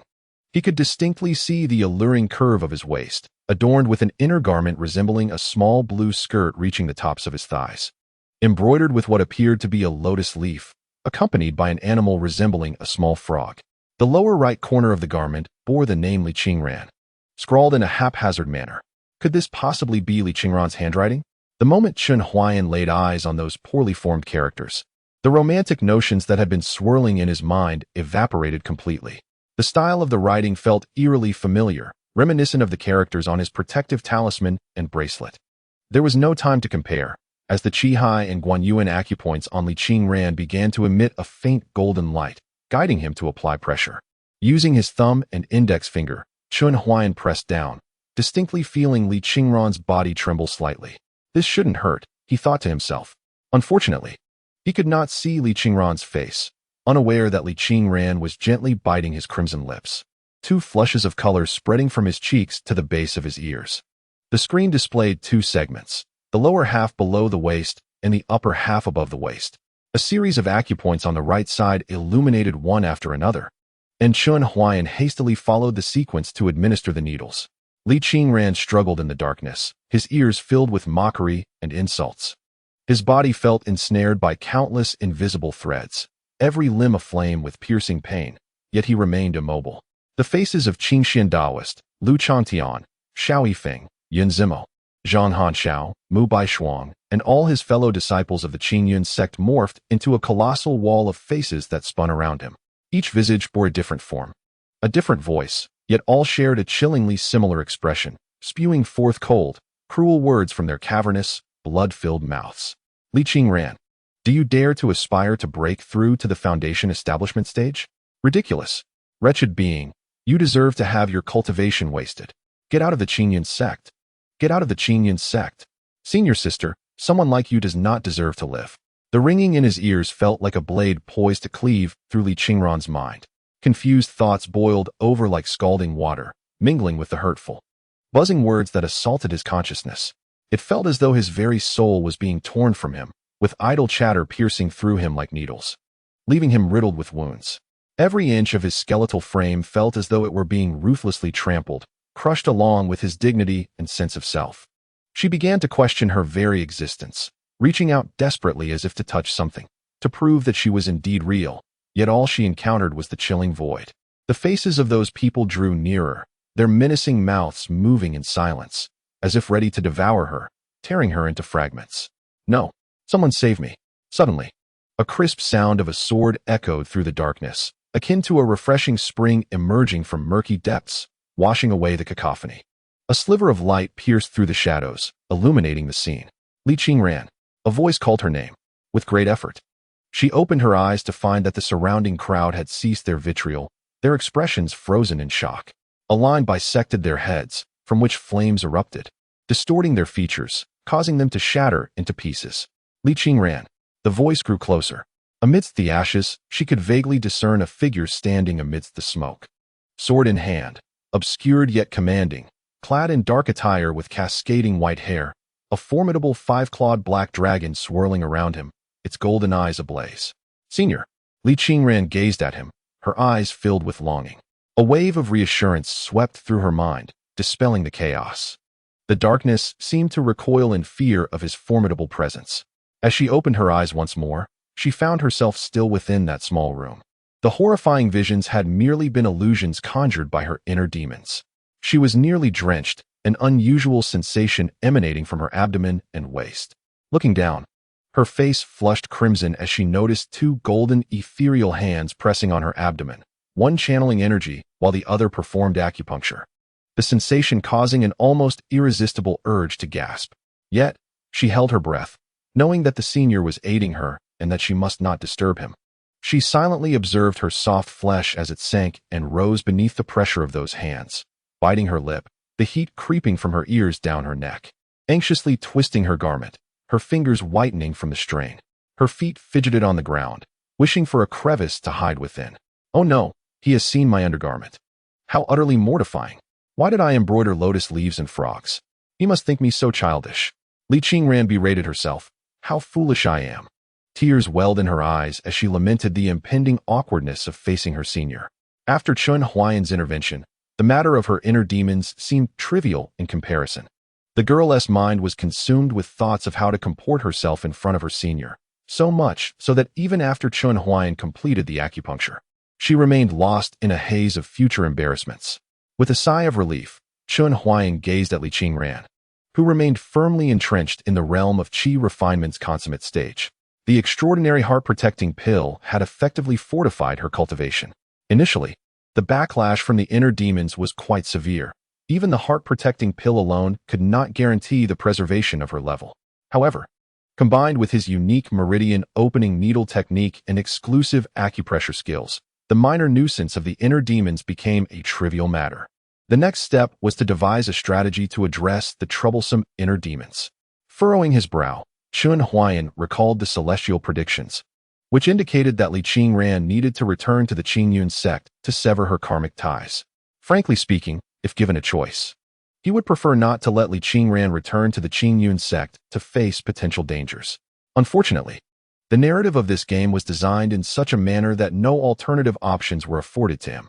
If Li Qingran returned, she would likely encounter peril. And to complicate matters, he was currently low on funds. Just as Chun Huayan was deeply engrossed in contemplating his next course of action, a sudden knock echoed from outside the small abode, followed by a detached voice. Li Qingran, open the door. I know you are inside. Chapter 35. A conclusion. The earth walks, the heavens stand still. 1. The visitor was Lu Changtian. Li Qingran would never mistake that voice. After spending 3 years on Qishao Peak, she was intimately familiar with Lu Changtian's tone. Simultaneously, She sensed a faint killing intent and a probing spiritual awareness sweeping toward her. Li Qingran, you have reached the peak of qi refinement? How is that possible? Lu Changtian's voice brimmed with incredulity. Given that her dantian had been rendered useless, it was illogical for her to cultivate normally, even if she were to force herself. Achieving such a rapid ascent to the consummate stage of qi refinement within a short span of time was unfathomable. He was determined to ascertain the truth and pushed against the door. An intruder intends to breach your electronic girlfriend's sanctum. Please select a countermeasure. 1. Unleash a palm strike to send him flying, teaching him the consequences of laying hands on your electronic girlfriend. 2. Utilize your overwhelming presence to compel him to kneel, instilling a lesson in respect. 3. Let out a cold snort, channeling your inner power to shatter his eardrums, and in his moment of terror, command him to depart. This option may lead him to suspect you are a practitioner of the demonic sect. Chen Huayan scrutinized the choices presented by the game, feeling dissatisfied. This individual outside was one of Li Qingran's obsessions, her senior brother, Lu Changtian. His arrival was swift, marked on the map as a neutral yellow dot. Thus, no prior warning of danger had been issued. This yellow dot likely suggested the potential for transformation into a red or green dot, representing hostility and friendliness, respectively. If I could pay to eliminate him directly, would that be possible? Chen Huayan mused darkly. In the real world, casually extinguishing a human life would necessitate a period of introspective torment, yet in this game, he felt no moral qualms about eliminating Lu Changtian. After waiting for a moment, no additional recharge options appeared in the game, indicating that a narrative assassination of Lu Changtian was not possible. However, it did not take long for Chen Huayan to come to a realization. Lu Changtian was indeed the inner demon of Li Qingran, as the customer service had stated. This inner demon must be severed by Li Qingran herself. Therefore, it was imperative that Lu Changtian be dealt with by her own hand, though the subsequent developments of the plot remained uncertain. After contemplating for a moment, Chen Huayan ultimately chose option 2. Since Lu Changtian served as a stepping stone for Li Qingran, it would be best for him to refrain from intervening. Why could he not push this stubborn door open? Outside, Lu Changtian was growing increasingly anxious, just as he was about to channel his spiritual energy to strike the door with a powerful punch. A horrifying pressure suddenly descended upon him, akin to a mountain pressing down upon his very being. With a gasp, he felt his vital energy surge, as though his internal organs were being tightly gripped by an iron hand. Lu Changtian could hardly endure it. He knelt upon the ground, his knees shattering the tiles beneath him. A wave of terror surged within him. The only individuals within the Qingyun sect capable of forcing him to kneel through sheer pressure were his master, the sect leader, and a few esteemed elders from the peaks. Compared to those elders, this incoming pressure was utterly devastating, leaving him devoid of any will to resist. Junior disciple Lu Changtian of the Qishao Peak. I did not know a senior was present inside. I beg your pardon, he stammered. Silence. A thunderous voice erupted from within the room. A fierce wind blasted the door open only to slam it shut with a resounding bang. Lu Changtian was hurled backward, crashing into a pit, feeling as though his abdomen had been struck with tremendous force, causing his internal organs to twist violently. All words he intended to speak were swallowed back. Qingran, this is a person from your previous sect. I shall not intervene. Yes, thank you, senior. Li Qingran surprisingly addressed the figure as a senior. Their relationship appeared to be quite intimate. Could it be that Li Qingran's recovery was aided by this esteemed individual? Was it this senior who had vanquished Song Jiaojiao? Had Li Qingran allied herself with the demonic sect? Yet, the pressure she had just exerted was entirely serene. Devoid of even a trace of malevolence associated with the demonic sect, the senior did not resemble a practitioner of the dark arts in any way. How had Li Qingran managed to associate with such a prominent figure? Lu Changtian's mind was a tumultuous mess as the door to the small room swung open, revealing Li Qingran, now clad in fresh attire, stepping out with a faint blush still adorning her delicate features. Lu Changtian, what brings you here? Lu Changtian looked up at his former junior sister. Although not much time had passed, she had undergone a remarkable transformation. In that moment, Li Qingran exuded a cold elegance, wholly shedding the pitiful and timid demeanor she had once displayed when beseeching their assistance, now resembling a sword unsheathed, radiating a subtle yet sharp brilliance. This sister had become a stranger to him, faced with such a Li Qingran, compounded by the presence of that enigmatic senior within the small room. Lu Changtian instinctively lowered his guard. He pressed his hand to his chest, rising to his feet, and spoke in a calm tone. Junior sister, I have come to take you back to the Qingyan sect. Although you injured 6th junior sister during the sect competition, it is not a crime deserving of death.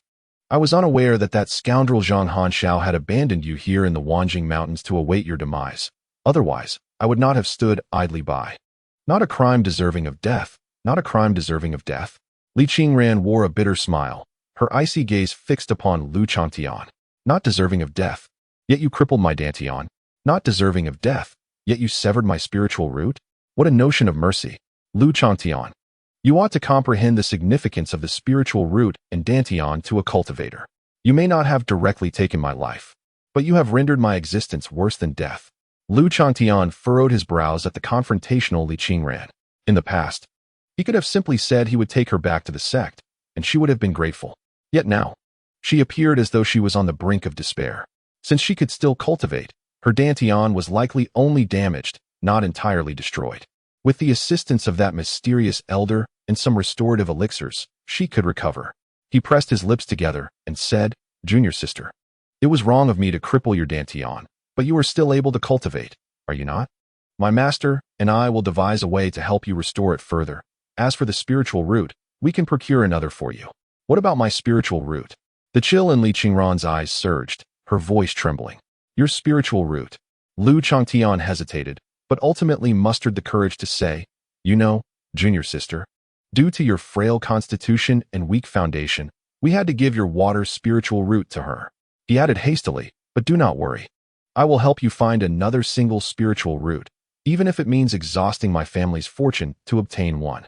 Li Qingran lowered her head, her bangs casting a shadow over her face, while her hands alternated between clenched fists and open palms, lost in thought. Tears cascaded down her cheeks, falling onto the ground with soft splashes. Outside the game, Chen Huayan, having witnessed the entire exchange, found it amusing. The people of Qishao Peak truly know how to play. They severed Li Qingran's spiritual root for that little apprentice? Are they out of their minds? It was evident that despite her persecution, Li Qingran still held feelings for Qingyun's sect and Qishao Peak. She was a person who cherished memories, recalling the kindness of every senior brother and the teachings of Taoist Qingxian. Yet now, with each tear that fell, those cherished memories seemed destined to shatter completely. Lu Changtian, I will return to Qingyun's sect. Li Qingran raised her head, her tear-filled eyes devoid of emotion, exuding an icy stillness. Under the weight of her gaze, Lu Changtian felt an unsettling chill creep down his spine. He heard her articulate each word with deliberate clarity. Tomorrow, I shall return to Qingyun's sect, solely to sever ties with the past. Chapter 36. Variety Show 2-in-1 Senior. Qingran has taken it upon herself to return to Qingyun's sect tomorrow. With that, Lu Changtian departed. Li Qingran returned to her room, bowing to the ceiling, kneeling and unable to rise. She was not a stubborn fool, nor was she clinging to the past kindnesses of Qingyun's sect and Qishao Peak. Rather, they had become obstacles on her path to cultivation. She must sever these ties herself to continue her journey and fulfill the expectations of the elder. With her head bowed, her words were sincere. She understood that Qingyun's sect was a den of peril, yet she had no choice but to venture forth. It is well understood that, from the perspective of her seniors, they would undoubtedly prefer she refrain from returning to the Qingyun sect, as such a course of action could easily arouse their suspicions. She has already received an abundance of favors. To rejoin the Qingyun sect now would render her a treacherous wolf in sheep's clothing. Thus, she finds herself in a state of anticipation, awaiting the counsel of her seniors. Should they advise her to return, she shall heed their wishes. If they do not, she will remain here. Chen Huayan pondered briefly before activating the communication talisman, stating, there is no need for concern. To untie the bell, one must be the one who tied it. Since this matter originated from Qishao Peak, it is only fitting that it concludes there as well. Handle it yourself. I have faith in you. In the small room, Li Qingran waited in silence until ethereal sounds graced her ears. Joy and sorrow come in cycles. One must recognize the ebb and flow of existence. Every sip and bite is predestined. Each action holds its own causality, and one must bear the consequences. You may proceed. Li Qingran contemplated Chen Huayan's words, her heart stirred, and with a deep bow, the uncertainty in her eyes transformed into resolute determination. Qingran, thank you, esteemed senior, for your enlightenment. Before you depart, I bestow upon you a token. With a swift motion, a flying sword materialized upon the table. Its scabbard gleaming as bright as the moon, its tassel crimson as fresh blood. This sword, named Su Xian, is a supreme magical artifact. I have observed that your original sword has been broken. Thus, take this one for your protection. Li Qingran cradled the Su Xian sword. Her heart warmed by a wave of emotion, deeply touched. Wiping away a tear from the corner of her eye, she embraced the sword and bowed in gratitude, declaring, Qingran shall not disappoint you, esteemed senior. Hello, may I speak with Mr. Chen? This is he. We are inquiring if you would be interested in participating in a variety show. Chen Huayan furrowed his brow, recognizing the call as a scam, and promptly ended the conversation. He was already troubled by how to assist Li Qingran in overcoming her tribulation the following day, especially considering his financial constraints. He knew this troublesome game would undoubtedly seek opportunities to extract money. He had no time to engage with these deceitful calls. In the past, he might have spent an hour discussing life and ideals with such frauds. Just as he hung up, another call came through. Observing the caller ID, a faint smirk crept across Chen Huayan's lips as he pressed the answer button. Very well, if you insist on pressing your luck, today. This Chen Xianzuan had intended to sheath the sword of slaughter, but if these scammers continue to throw themselves upon the blade, they shall not blame him for his grand deception. Mr. Chen, please do not hang up, we are not scammers. We are producing an outdoor variety show called Adventure with Guests. Our director was intrigued by your Lingshan Challenge footage and has extended a special invitation for you to participate. Many popular stars are involved, and the show has garnered impressive ratings on Mango TV. Should you accept, it would also promote your live stream account and attract numerous followers, a mutually beneficial arrangement. Upon hearing this, Chen Huayan's expression sharpened as he realized the situation was more complex than it appeared. He promptly accessed the hotel computer and, upon searching, discovered that this outdoor variety show indeed existed and was gaining popularity. The premise of the show involved a group of trending stars engaging in extreme outdoor challenges, such as hiking, diving, bungee jumping, and wilderness survival. This type of program is particularly well suited for crafting personas for these celebrities. Of course, it also exposes some pampered individuals, revealing their true selves in such outdoor challenges.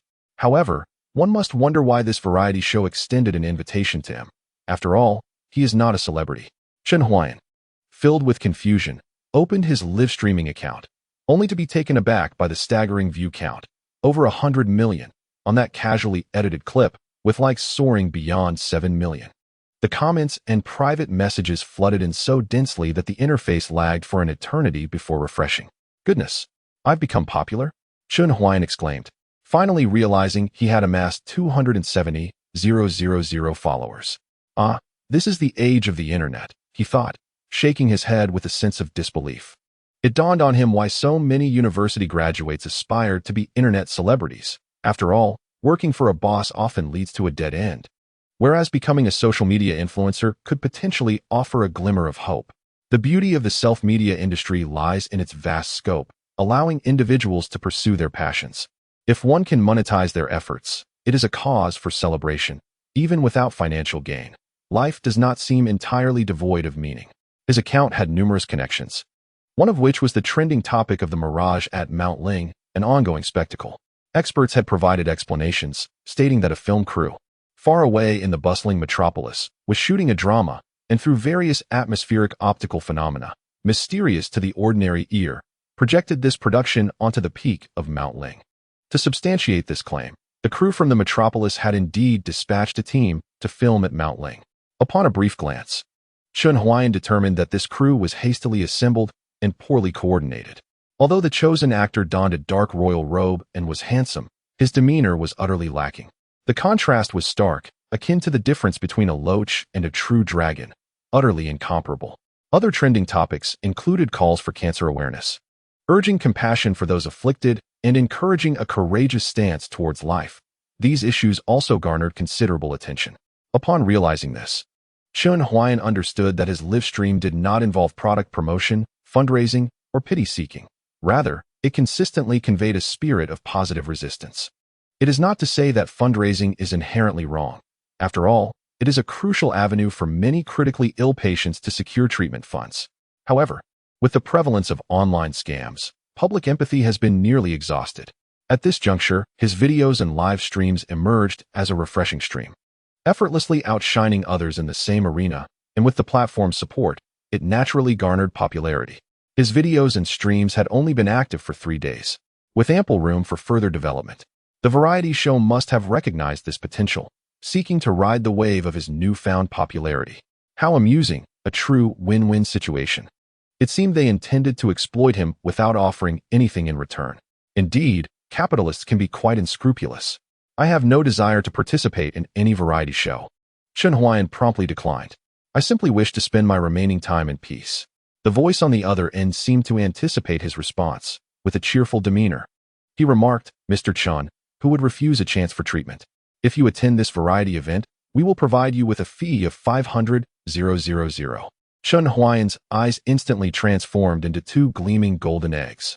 500,000, a flat fee for your appearance in this season of our variety show. We typically film 3 programs each quarter, and regardless of whether you are needed thereafter. This sum will be immediately deposited into your account upon your agreement to participate and signing of the contract. Chen Huayan took a moment to compose himself. 500,000. This amount is on par with the appearance fees of many second and third-tier celebrities. The organizers of the variety show are indeed earnest in their pursuit of this wave of popularity. It is worth noting that many newly debuted artists often have to pay to appear on such shows, let alone receive an appearance fee. What do you think, Mr. Chen? How does it sound to you? Chen Huayan has always been a proponent of win-win situations, and a broad smile spread across his face. I think it sounds splendid. Could you elaborate on what your program intends to showcase? We will be hiking up Tianmen Mountain, accompanied by a professional mountaineer. Besides yourself, we have invited 5 other celebrity artists of varying prominence, and you will attend this program as a mysterious guest. If you agree, please add me on WeChat, and I will promptly send over the electronic contract. He agreed wholeheartedly. He relished the idea of being mysterious. Chen Huayan's lips curled into a sinister smile. After hanging up the phone, he felt a sense of satisfaction wash over him. He gazed at Li Qingran, who was diligently meditating in the game, and a myriad of emotions swirled within him. Though he had invested a considerable amount of money into this game, appearing rather extravagant, without the motivation and opportunity it provided, he would never have acquired 500,000.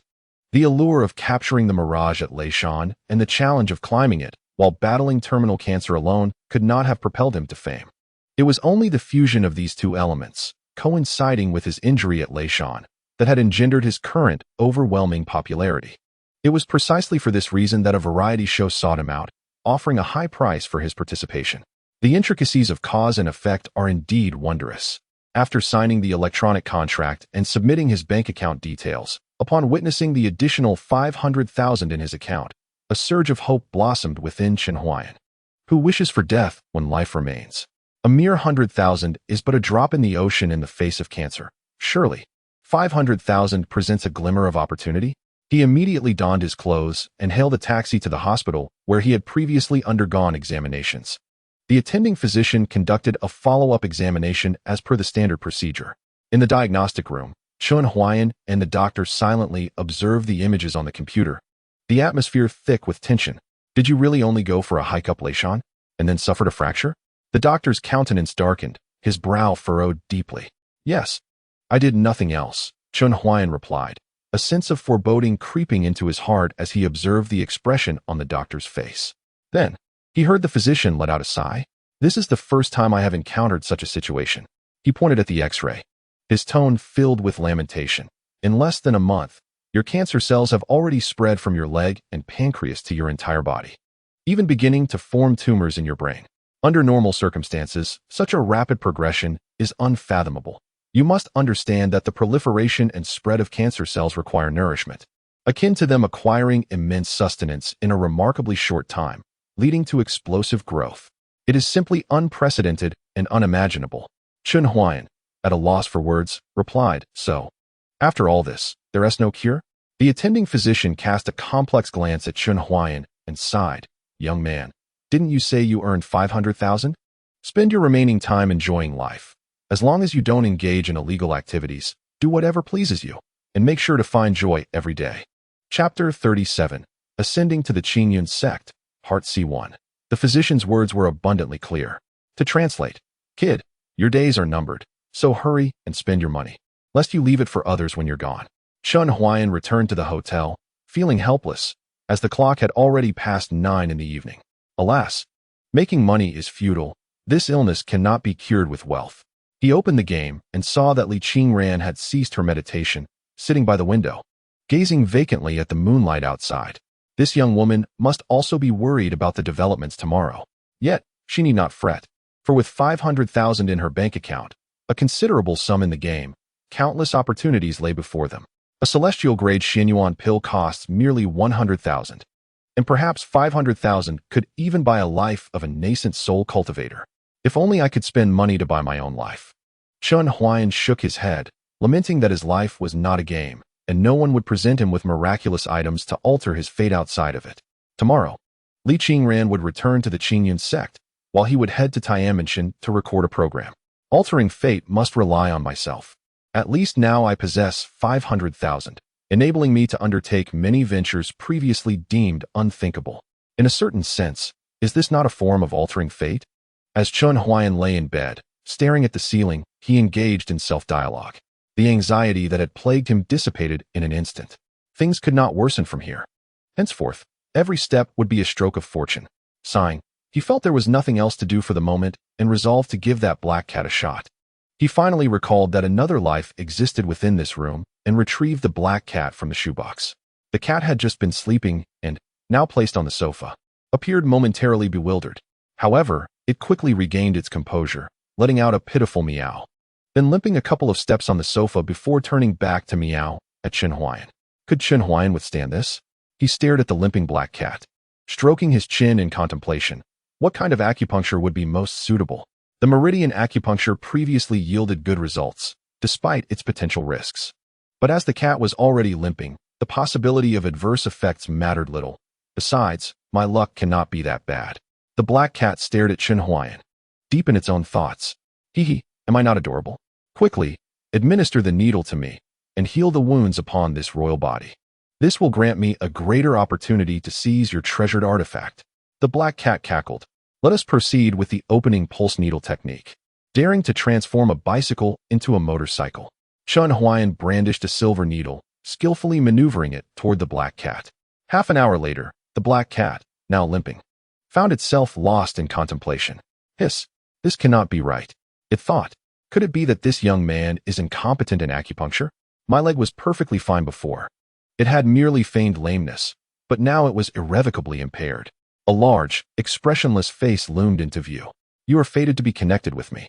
Chun Huayan, concealing the guilt within, appeared solemn.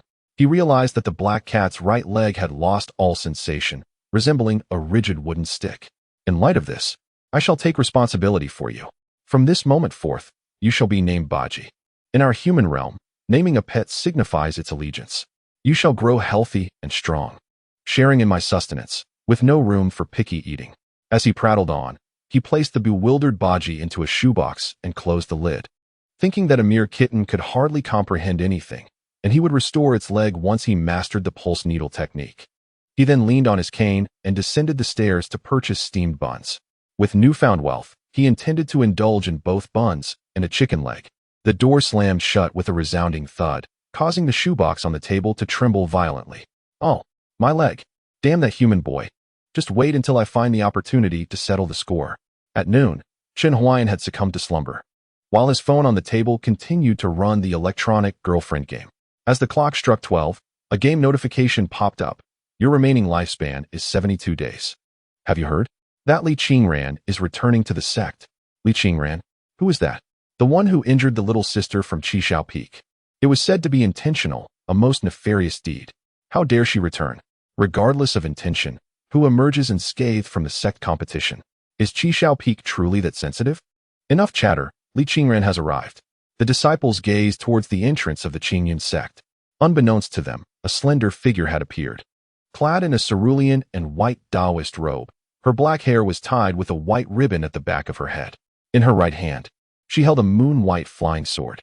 As the morning breeze blew, 2 strands of hair fluttered gently, while the edges of her robe and the tassels of her sword danced in the wind. Her pace was measured, yet in mere moments. She reached the plaza before the sect hall. Is she truly Li Qingran? Everyone speaks of Mu Baishuang's beauty, yet it seems Li Qingran surpasses her in grace. Hee. Li Qingran has always been more beautiful than Mu Baishuang. I felt it a pity when she was expelled from the sect. Li Qingran stood in the plaza, lifting her gaze to meet the myriad of eyes surrounding her.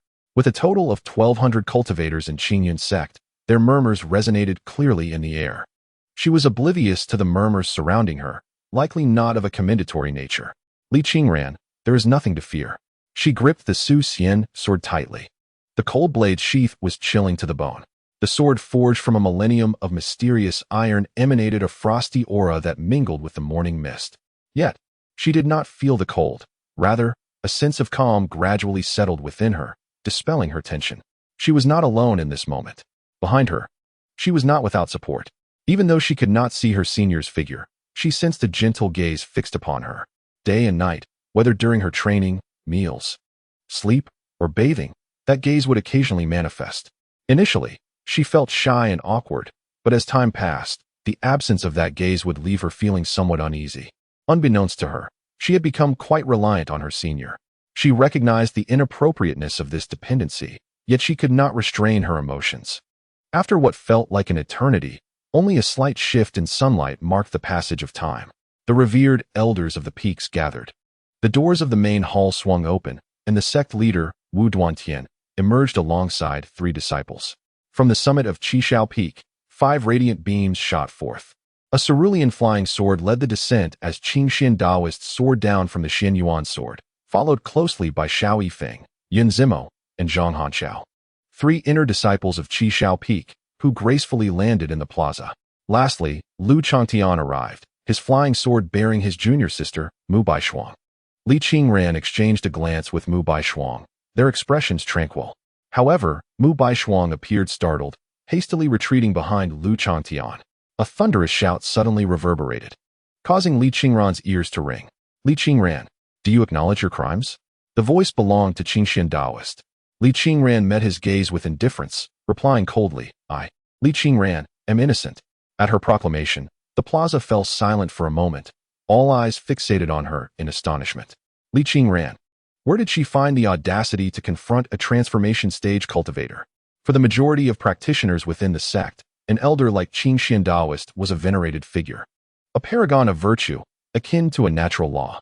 Regardless of the veracity of his words, whatever Qingxian Daoist decreed was accepted without question.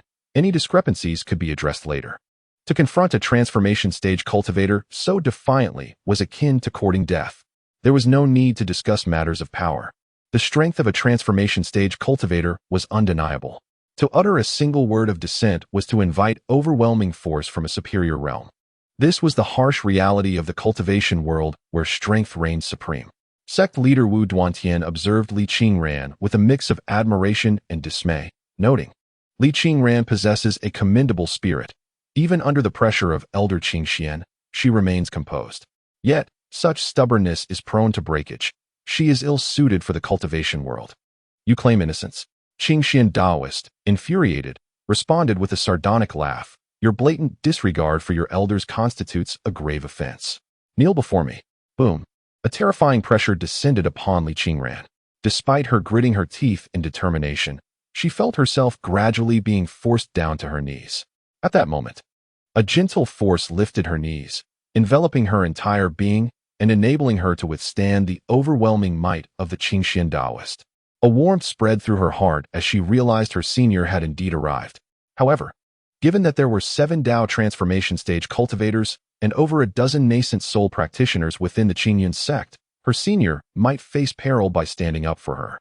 While she relied on her senior, she was constantly anxious about their safety. Qingran, in her simplicity, regretted adding to her senior's troubles. No matter. A cool voice resonated in her ear. As long as I am here, who dares to insult you?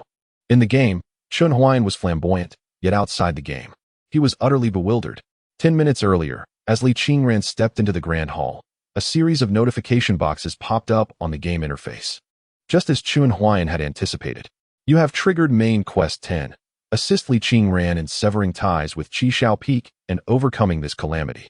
This quest is of extreme difficulty. Failure will result in your electronic girlfriend Li Qingran remaining at Qishao Peak, ultimately meeting her demise in the prison. Please create your game character first.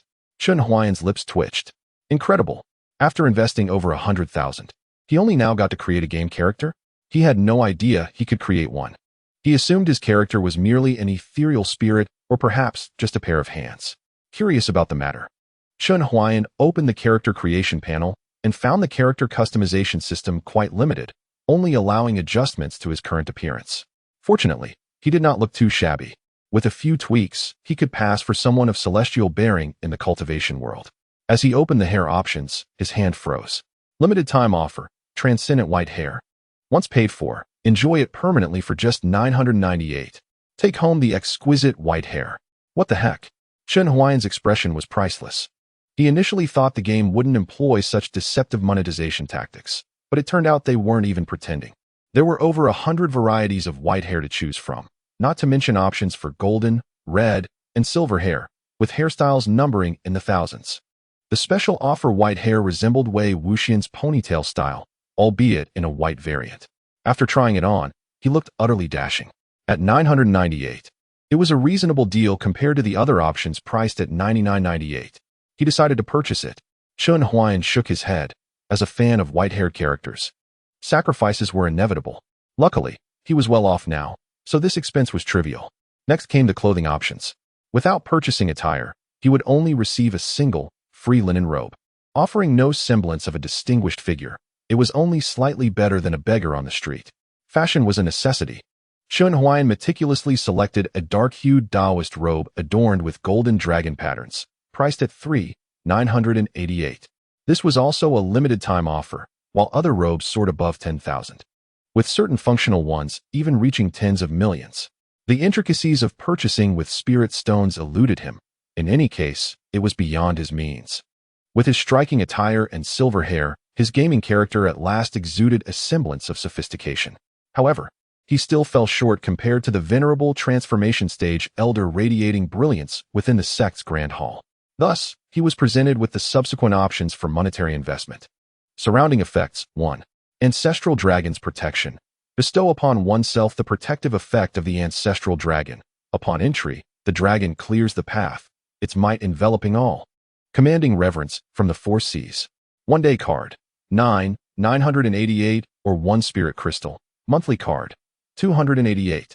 888 or 28 Spirit Crystals. Annual card. 3 million or 300 Spirit Crystals. Permanent card. 30 billion or 300,000 Spirit Crystals 2. Golden Crow Pursuing the Sun. Acquire the majestic effect of the Golden Crow. Upon entry, it emanates celestial grandeur, blazing in the sky. One-day card. 888. Monthly card. 250,000. Annual card. 208 million. Permanent card. 5 billion. Or payable with Spirit Crystals. 3. Ancestral Dragon Seal. Envelop oneself in the Ancestral Dragon's aura. Today's special price is 998. Subsequent purchases revert to the original price. Standard price for one-day card. 998 or 100 high-grade spirit stones. After a moment of contemplation, Chun Huayan ultimately opted for the Ancestral Dragon Seal. The price was reasonable, offering excellent value. The instant he donned this effect, a phantom of a 5-clawed black dragon coiled around his character. While it did not compare to the full Ancestral Dragon's protection, what more could one desire at a mere 99.8? Moreover, he was contending with transformation stage cultivators, not a throng of great Luo golden immortals. There was no need for ostentation, especially with more expenditures looming ahead. Weapon effects. His weapon was the Black Scale Sword, which, although delivered to his home, remained in his character's inventory within the game. For the weapon effect, he simply purchased a premium spirit artifact effect, which was also on special today for just 998. Ultimately, a weapon is merely an external tool. One must possess strength themselves. The main event was yet to come. Instant Ascension, limited time 1 discount. Newly created characters begin without any cultivation level, and it remains uncertain if they can cultivate at all. Currently, the character has not been fully created, thus no cultivation options have appeared. However, the opportunities for monetary investment were already laid out before him. The Ascension to Perfect Refinement of Qi. A card for 200,000 to achieve perfect refinement of Qi is priced at 998 days. Ascension to Perfect Foundation Establishment. a card for 5 million to attain perfect foundation establishment, is also 998 days. Ascension to perfect golden core, an 80 million card for perfect golden core is 998 days. Ascension to perfect nascent soul, a card for 6 billion for perfect nascent soul is 880,000 days. Ascension to perfect transformation, a card for 8 billion for perfect transformation is 880,000 days. Other realms are not yet available. All can be paid with spiritual crystals. One spiritual crystal offsets 10,000. Is it truly so exorbitant even at a 1 discount? Unbelievable. In the past, even when he first encountered an electronic girlfriend, or more recently, before his hospital checkup, seeing such absurd recharge options would have elicited a scornful laugh, and he would have expressed his disdain towards the game's creators. However, now he merely smiled faintly and selected the perfect transformation experience card. 880,000 vanished from his bank account. His character radiated divine light, and the overwhelming pressure of spiritual awareness spread like ripples upon water. Just then, he heard the game character, Daoist Qing Xian, roar with furious laughter. Kneel before me. Kneel? For Li Qingran to kneel? Huh.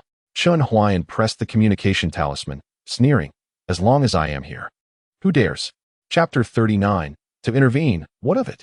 In the plaza of the Qingyun sect, two forces of divine pressure collided, centered around Li Qingran, resulting in an explosion of spiritual energy. The surrounding cultivators felt as though their heads were suddenly submerged underwater, a buzzing in their ears as dust and debris filled the air, obscuring their vision, while the ground tiles were blasted away by an invisible force, leaving numerous dents in the surrounding walls. This is bad, a master is present.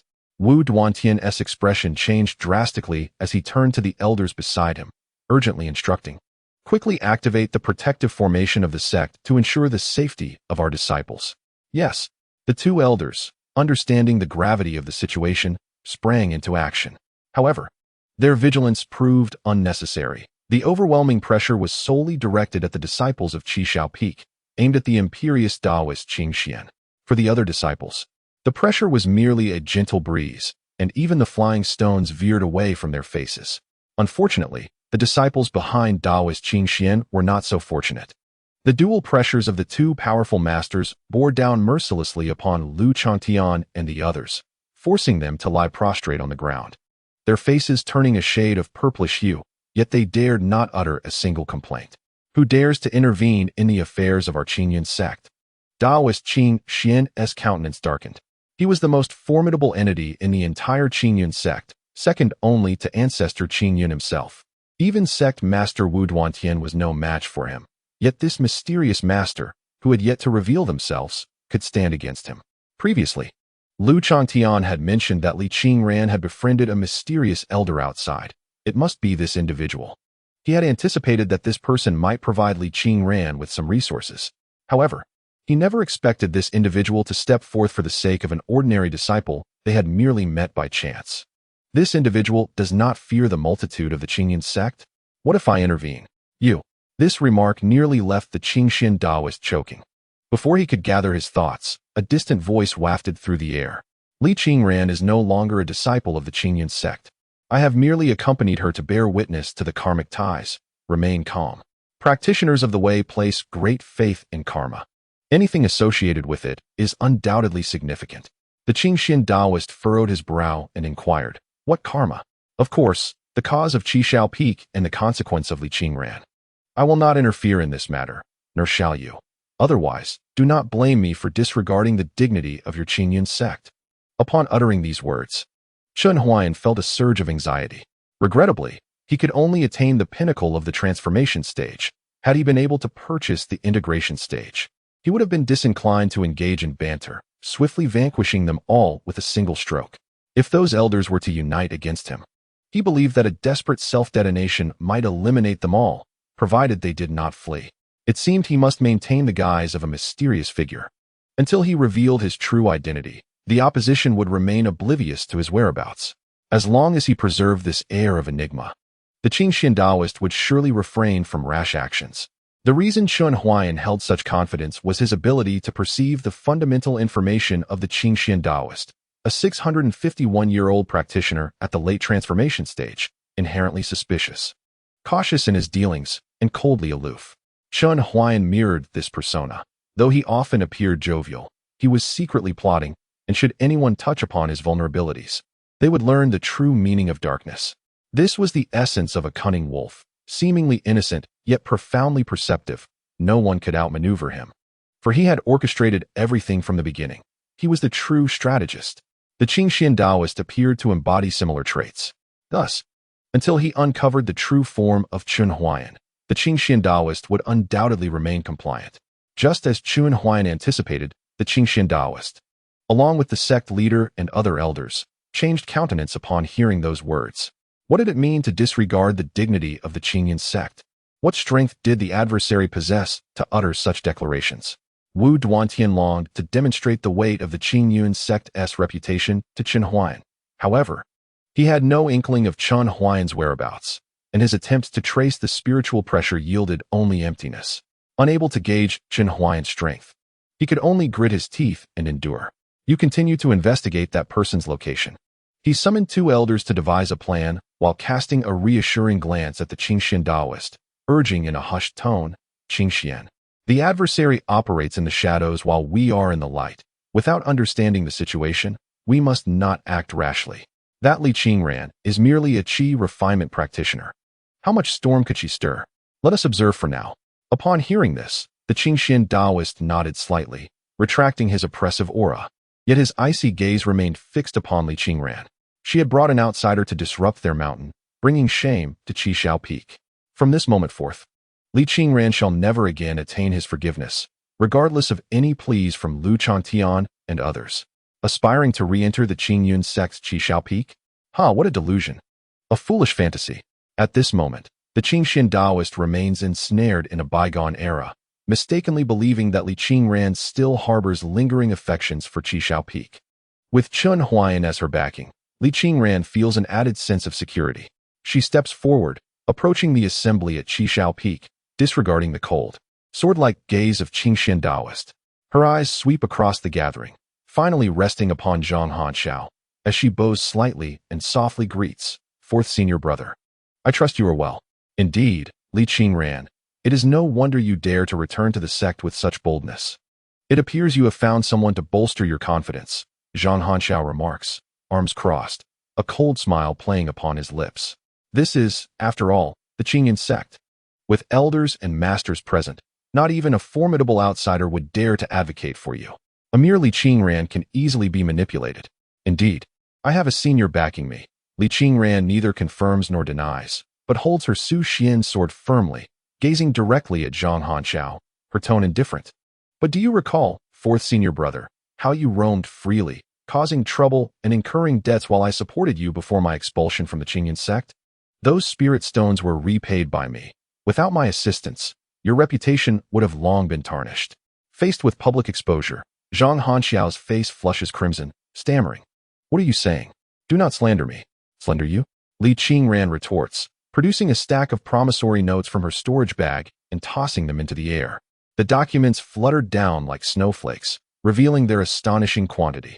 Her voice, as frigid as the falling notes, pierces through the air. "These are the promissory notes I kept as evidence while repaying your debts, initially intended merely to keep track of expenses.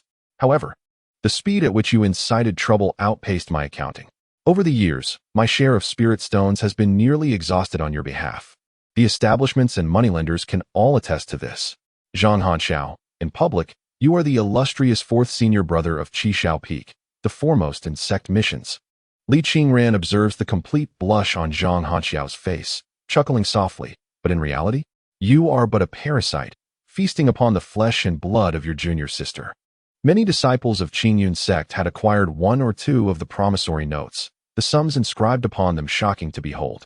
Almost all bore Zhang Hanxiao's seal. Yet it was Li Qingran who repaid the debts. As the crowd gasped in astonishment, murmurs arose. "I never imagined fourth senior brother was such a person. TSK. Did you only just realize? I lent him money last year, and he still hasn't repaid me. I distanced myself from him then."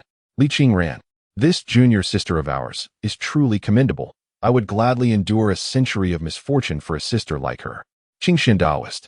Extending his hand to catch one of the notes from the air, discovers it to be a receipt for Zhang Hanxiao's indulgences at the Zue Xian building. His vision darkens, and he erupts in fury. You wretched scoundrel, is this how I raised you? To squander your junior sister's spirit stones on courtesans. His right hand grips the hilt of his sword, ready to draw in outrage. A flicker of spiritual awareness swept through the void. Have you forgotten my words? Sit down. The azure-clad Taoist's forehead throbbed with veins as he suppressed his fury and sheathed his sword. The piercing gazes and idle chatter from those around left Zhang Hanxiao feeling utterly humiliated. What of utilizing his junior sister's spirit stones? After all, Li Qingran, with her mediocre talent, had no need for such an abundance of spirit stones. What was the harm in his usage? He would return them, after all. It was all Li Qingran's fault for exposing his secrets. Zhang Hanxiao glared at the culprit standing 5 paces away, his anger surging as he felt an insatiable malice. Li Qingran, you slander me. He drew a 2-inch blade, his emotions cooling as he gritted his teeth. Wretch, do you dare to duel with me? If you lose, you shall kneel and apologize. If you win, I shall admit those misdeeds were mine. Do you have the courage? To distort truth through intimidation was indeed characteristic of the 4th senior brother's conduct. Li Qingran's hands fell to her sides, her right hand gripping the hilt of her sword. Even if she was not his match, so what? Today, her sword's intent was directed at the version of herself that had once held deep loyalty and endured much for Qishao Peak. The oppressive aura of a Foundation establishment cultivator loomed over her, the wind tousling her hair. Her eyes, concealed beneath her bangs, grew increasingly cold. Yet a smile graced her frosty visage. Very well, draw your sword. Chapter 40. Confrontation with Zhang Hanxiao. This chapter is exclusively sponsored by Qiao Se, Fu Qiao Sida. Zhang Hanxiao, the top performer in the Qingyun sex missions, possessed commendable strength. Despite his penchant for vice and gambling, his innate talent was indeed impressive. Having yet to reach 30, he had already entered the mid-stage of Foundation establishment. Within Qishao Peak, his age was only slightly greater than that of Mu Baishuang and Li Qingran, and though he fell short of the likes of Lu Changtian, he had always overshadowed Li Qingran. In their earlier days at Qishao Peak, Li Qingran was often summoned by Zhang Hanxiao to serve as a practice dummy, never once proving to be his equal. Both practiced the unique swordsmanship of Qishao Peak, the minor Wuxiang sword. Zhang Hanxiao had mastered his technique, while Li Qingran, having only recently joined Qishao Peak and under the negligent guidance of the reclusive Azure Daoist, struggled with a lack of natural talent, resulting in her slow progress, only just achieving minor success after 3 years. Facing Zhang Hanxiao, who excelled in both swordsmanship and internal cultivation, Li Qingran felt a weight of pressure. Yet her grip on the hilt remained steady, clutching the Su Xian sword. She recalled the words of her senior brother. I hear you managed to cultivate to the peak of Qi refinement despite your damaged Dantian. Such perseverance. If only you'd shown such dedication during your time at Qishao Peak. Instead, you squandered your days in frivolity, and now it is too late to strive. Zhang Hanxiao instinctively reached for his flying sword, only to realize that the one he typically wielded had been gifted to Mu Baishuang. Now, he was left with a low-grade magical artifact, a dull sword he would even hesitate to use for slicing vegetables. He pressed his lips together and ultimately unsheathed the sword to confront Li Qingran. This damaged flying sword would suffice. Li Qingran, I am at the mid-stage of Foundation establishment. Engaging in battle with this strength, even if I win, it would be deemed unworthy. Thus, I shall suppress my cultivation to the peak of Qi refinement, matching your level. Zhang Hanxiao brandished his sword, elevating his chin in arrogance. Not far away, the Qingxian Daoist could not help but twitch at the corners of his mouth, his expression darkening further. This fool Zhang Hanxiao. Li Qingran's Dantian is damaged, and she lacks spiritual roots. Even if he suppresses himself to the peak of Qi refinement, it remains unjust. He should at least reduce himself to the 5th or 6th level of Qi refinement for it to appear fair. How had he managed to recruit such an embarrassing fool into the Qishao Peak? Wu Duantian, who understood the Qingxian Daoist, recognized that the elder was particularly sensitive about his reputation. Observing the Daoist's face darkening like the bottom of a pot, he surmised that this matter would conclude with Zhang Hanxiao likely spending half a year in reflection at the cliff of contemplation. In the face of Zhang Hanxiao's verbal provocation, Li Qingran remained silent. Her sword had been drawn, the blade gleaming like lightning, her figure resembling a startled swan, swiftly darting toward Zhang Hanxiao. Junior sister, your first move lacks the finesse it requires.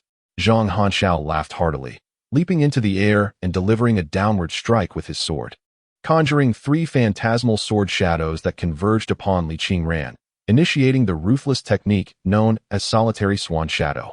As Li Qingran gazed at the 3 shifting sword shadows, she recalled having fallen countless times to this very technique. Yet today, it felt less formidable. Despite Zhang Hanxiao's suppression of his realm, his perfected swordplay remained fierce. But to her, it had slowed significantly. Was it due to her exceptional dantian? Her moment of uncertainty swiftly transformed into conviction. An exceptional dantian is exceedingly rare, highly coveted even in ancient times. It must have some extraordinary qualities. As her thoughts raced, Li Qingran seized the tangible shadow of Zhang Hanxiao's sword, and their blades clashed with a resounding ring. Zhang Hanxiao's smug expression faltered. He was aware of Li Qingran's weaknesses and had initiated an all-out offensive. Unfortunately, his lethal strike missed its mark. A fragment of a broken sword lay on the ground. He looked down to see that his sword was now reduced to mere halves.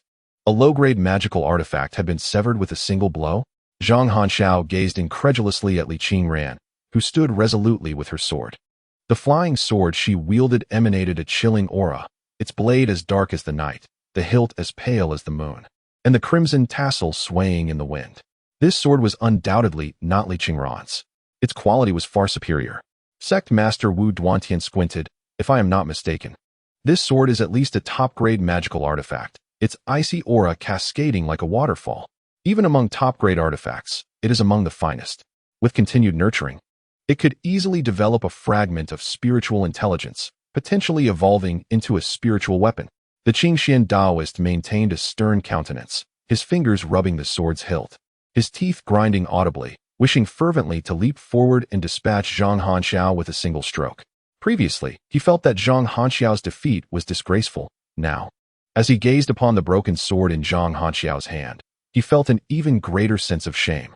What if Zhang Hanxiao were unable to contend with Li Qingran? Would that not be an even greater embarrassment? One cannot dismiss the significance of weapons. They are indeed an integral part of a cultivator's strength. However, this sword was undeniably excessive. For those in the transformation stage, such quasi-spiritual weapons are rather commonplace. Yet, for practitioners in the Qi refining stage, foundation establishment stage, or even golden core stage, such exquisite quasi-spiritual artifacts are treasures of immense value. To bestow such a superb weapon upon a minor practitioner in the Qi refining stage raises questions about the mysterious individual's connection with Li Qingran and their overwhelming support. Or perhaps, for this person, a mere supreme artifact longsword holds little significance, easily given away without concern for resource wastage. Xianqing Daoist's mind was in turmoil, and the battle in the courtyard had taken a dramatic turn. Without his weapon, Zhang Hanxiao dared not confront Li Qingran head-on. The advantage of the flying sword compensated for Li Qingran's shortcomings in swordplay, and as Zhang Hanxiao endeavored to exhaust Li Qingran's spiritual energy, he found himself depleting his own instead. How could this be? In the past, her spiritual energy would have long since been exhausted. Gazing at Li Qingran, who radiated vigor without a hint of fatigue, Zhang Hanxiao's heart wavered, causing him to momentarily lose focus. Losing concentration in battle is a grave error. Li Qingran seized this opportunity. Her swordplay shifted from a conservative attack to a ferocious onslaught. Her garments billowed, graceful as a butterfly. The 9th form of the lesser wuxiang sword, dancing shadows of the trees, sprang to life. With a flick of her wrist, the sword transformed, scattering like sunlight through leaves, creating a myriad of piercing shards aimed directly at vital points. Li Qingran acutely sensed her transformation. Dancing shadows of the trees is the most challenging technique within the lesser wuxiang sword style. Previously, she could never execute it effortlessly, yet today it flowed seamlessly. The supreme pill had not only enhanced her spiritual energy purity and reserves, but also elevated her comprehension. As this realization flooded her mind, warmth welled in her eyes. The extraordinary value of that pill was evident. Yet, the elder had entrusted it to her solely to aid in her recovery of the dantian. Perhaps that miraculous elixir was intended for the elder's own use, yet it was bestowed upon her. Elder, I shall not disappoint you. Li Qingran, do not become overreaching. Zhang Hanxiao, in a desperate attempt to evade, felt his fury reach its zenith. He he ceased to suppress his cultivation, forming hand seals as his realm surged back to the mid-foundation establishment stage. And thus, Li Qingran's sword met him. The sword light flickered like shadows, showering down like fragments of gold. With a chilling cry, Zhang Hanxiao was sent hurtling backwards, covered in dust, his chest and limbs marred with numerous sword wounds. Blood gushing forth. 3 steps away, Li Qingran sheathed her sword, standing tall and resolute. Chapter 41. Continued Reckoning. Fourth Senior Brother, Zhang Hanxiao, you have lost.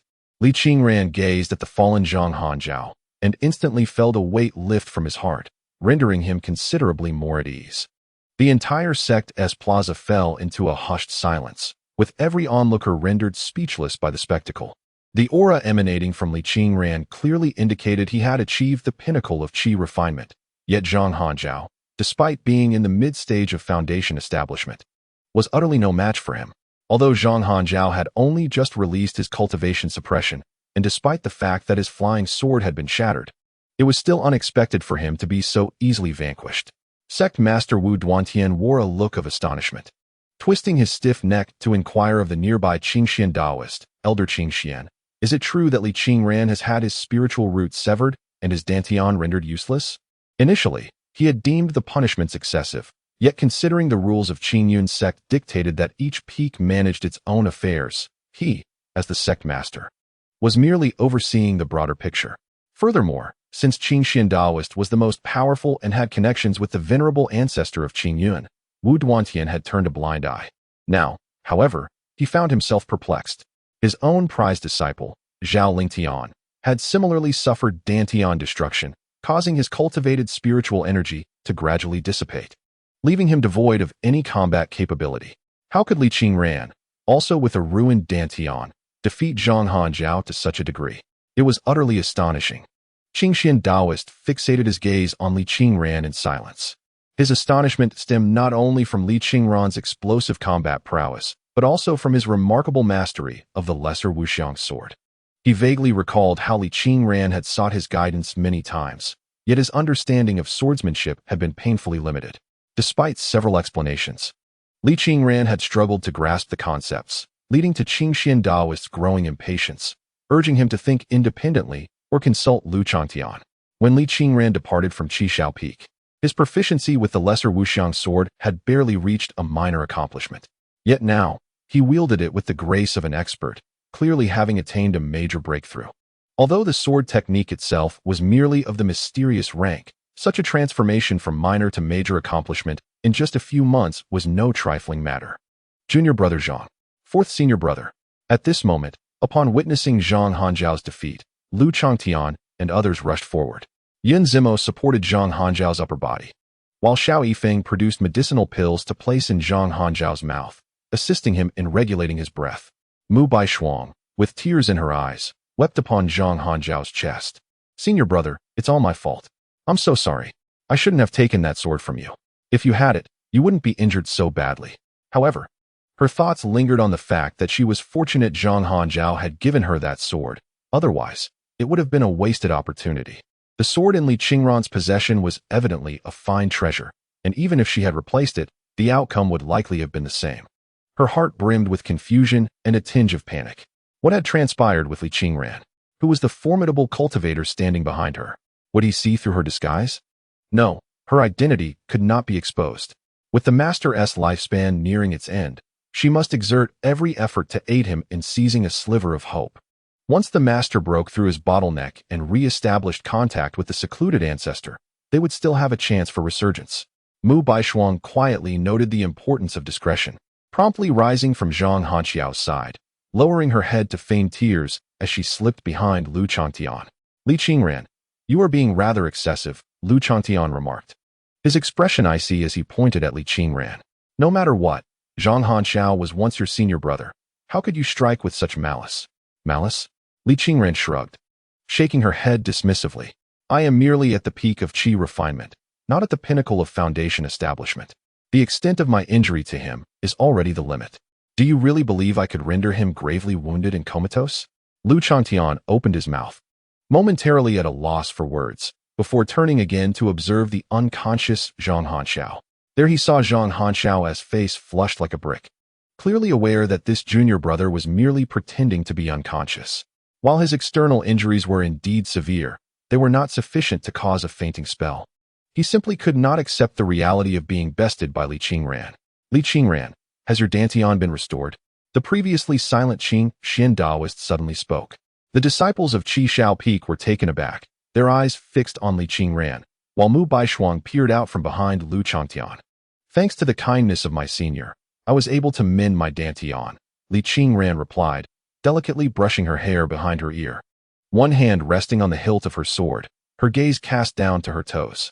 A faint blush crept up her ears, contrasting sharply with her earlier composure. However, the attention of all present remained fixed on her words, overlooking her youthful demeanor, save for Mu Baishuang, who narrowed her eyes. Women understand women best. While Mu Baishuang was unaware of the events that had transpired with Li Qingran, she could discern that Li Qingran had developed some unique feelings for that enigmatic cultivator. Yet, it was unclear how that cultivator felt about Li Qingran, which posed a complication. If that cultivator's objective was also Li Qingran's Taiyin body, how could she, with her current strength, compete against such an ancient being? Mu Baishuang bit her lip, her mind racing with a plan. Sister Qingran. She timidly stepped out from behind Lu Changtian, saying, I previously heard my master mention that restoring the Dantian requires an exceedingly rare elixir known as the Hunyuan Putian pill. This pill has been lost to time, and only it can restore the Dantian. What I wish to say is, has your Dantian truly been restored, sister? You must be cautious of those with ulterior motives, who may present a false front while coveting something else of yours. Silence. Before Mu Baishuang could finish her thought, a fierce aura surged forth, silencing her words. Li Qingran gripped her Su Xian sword tightly, her knuckles turning white as her body trembled slightly. The debt of gratitude I owe my senior is immeasurable. How dare you slander it? Mu Baishuang, taken aback, quickly waved her hands in apology. Ah, forgive me, sister. I was merely concerned for you. In response to Mu Baishuang, the sound of a sword's chant echoed. Li Qingran's head was bowed. A strand of hair lifted with the motion as the Su Xian sword was drawn. A beam of sword light shot forth towards Mu Baishuang, unyielding and aimed directly at her throat.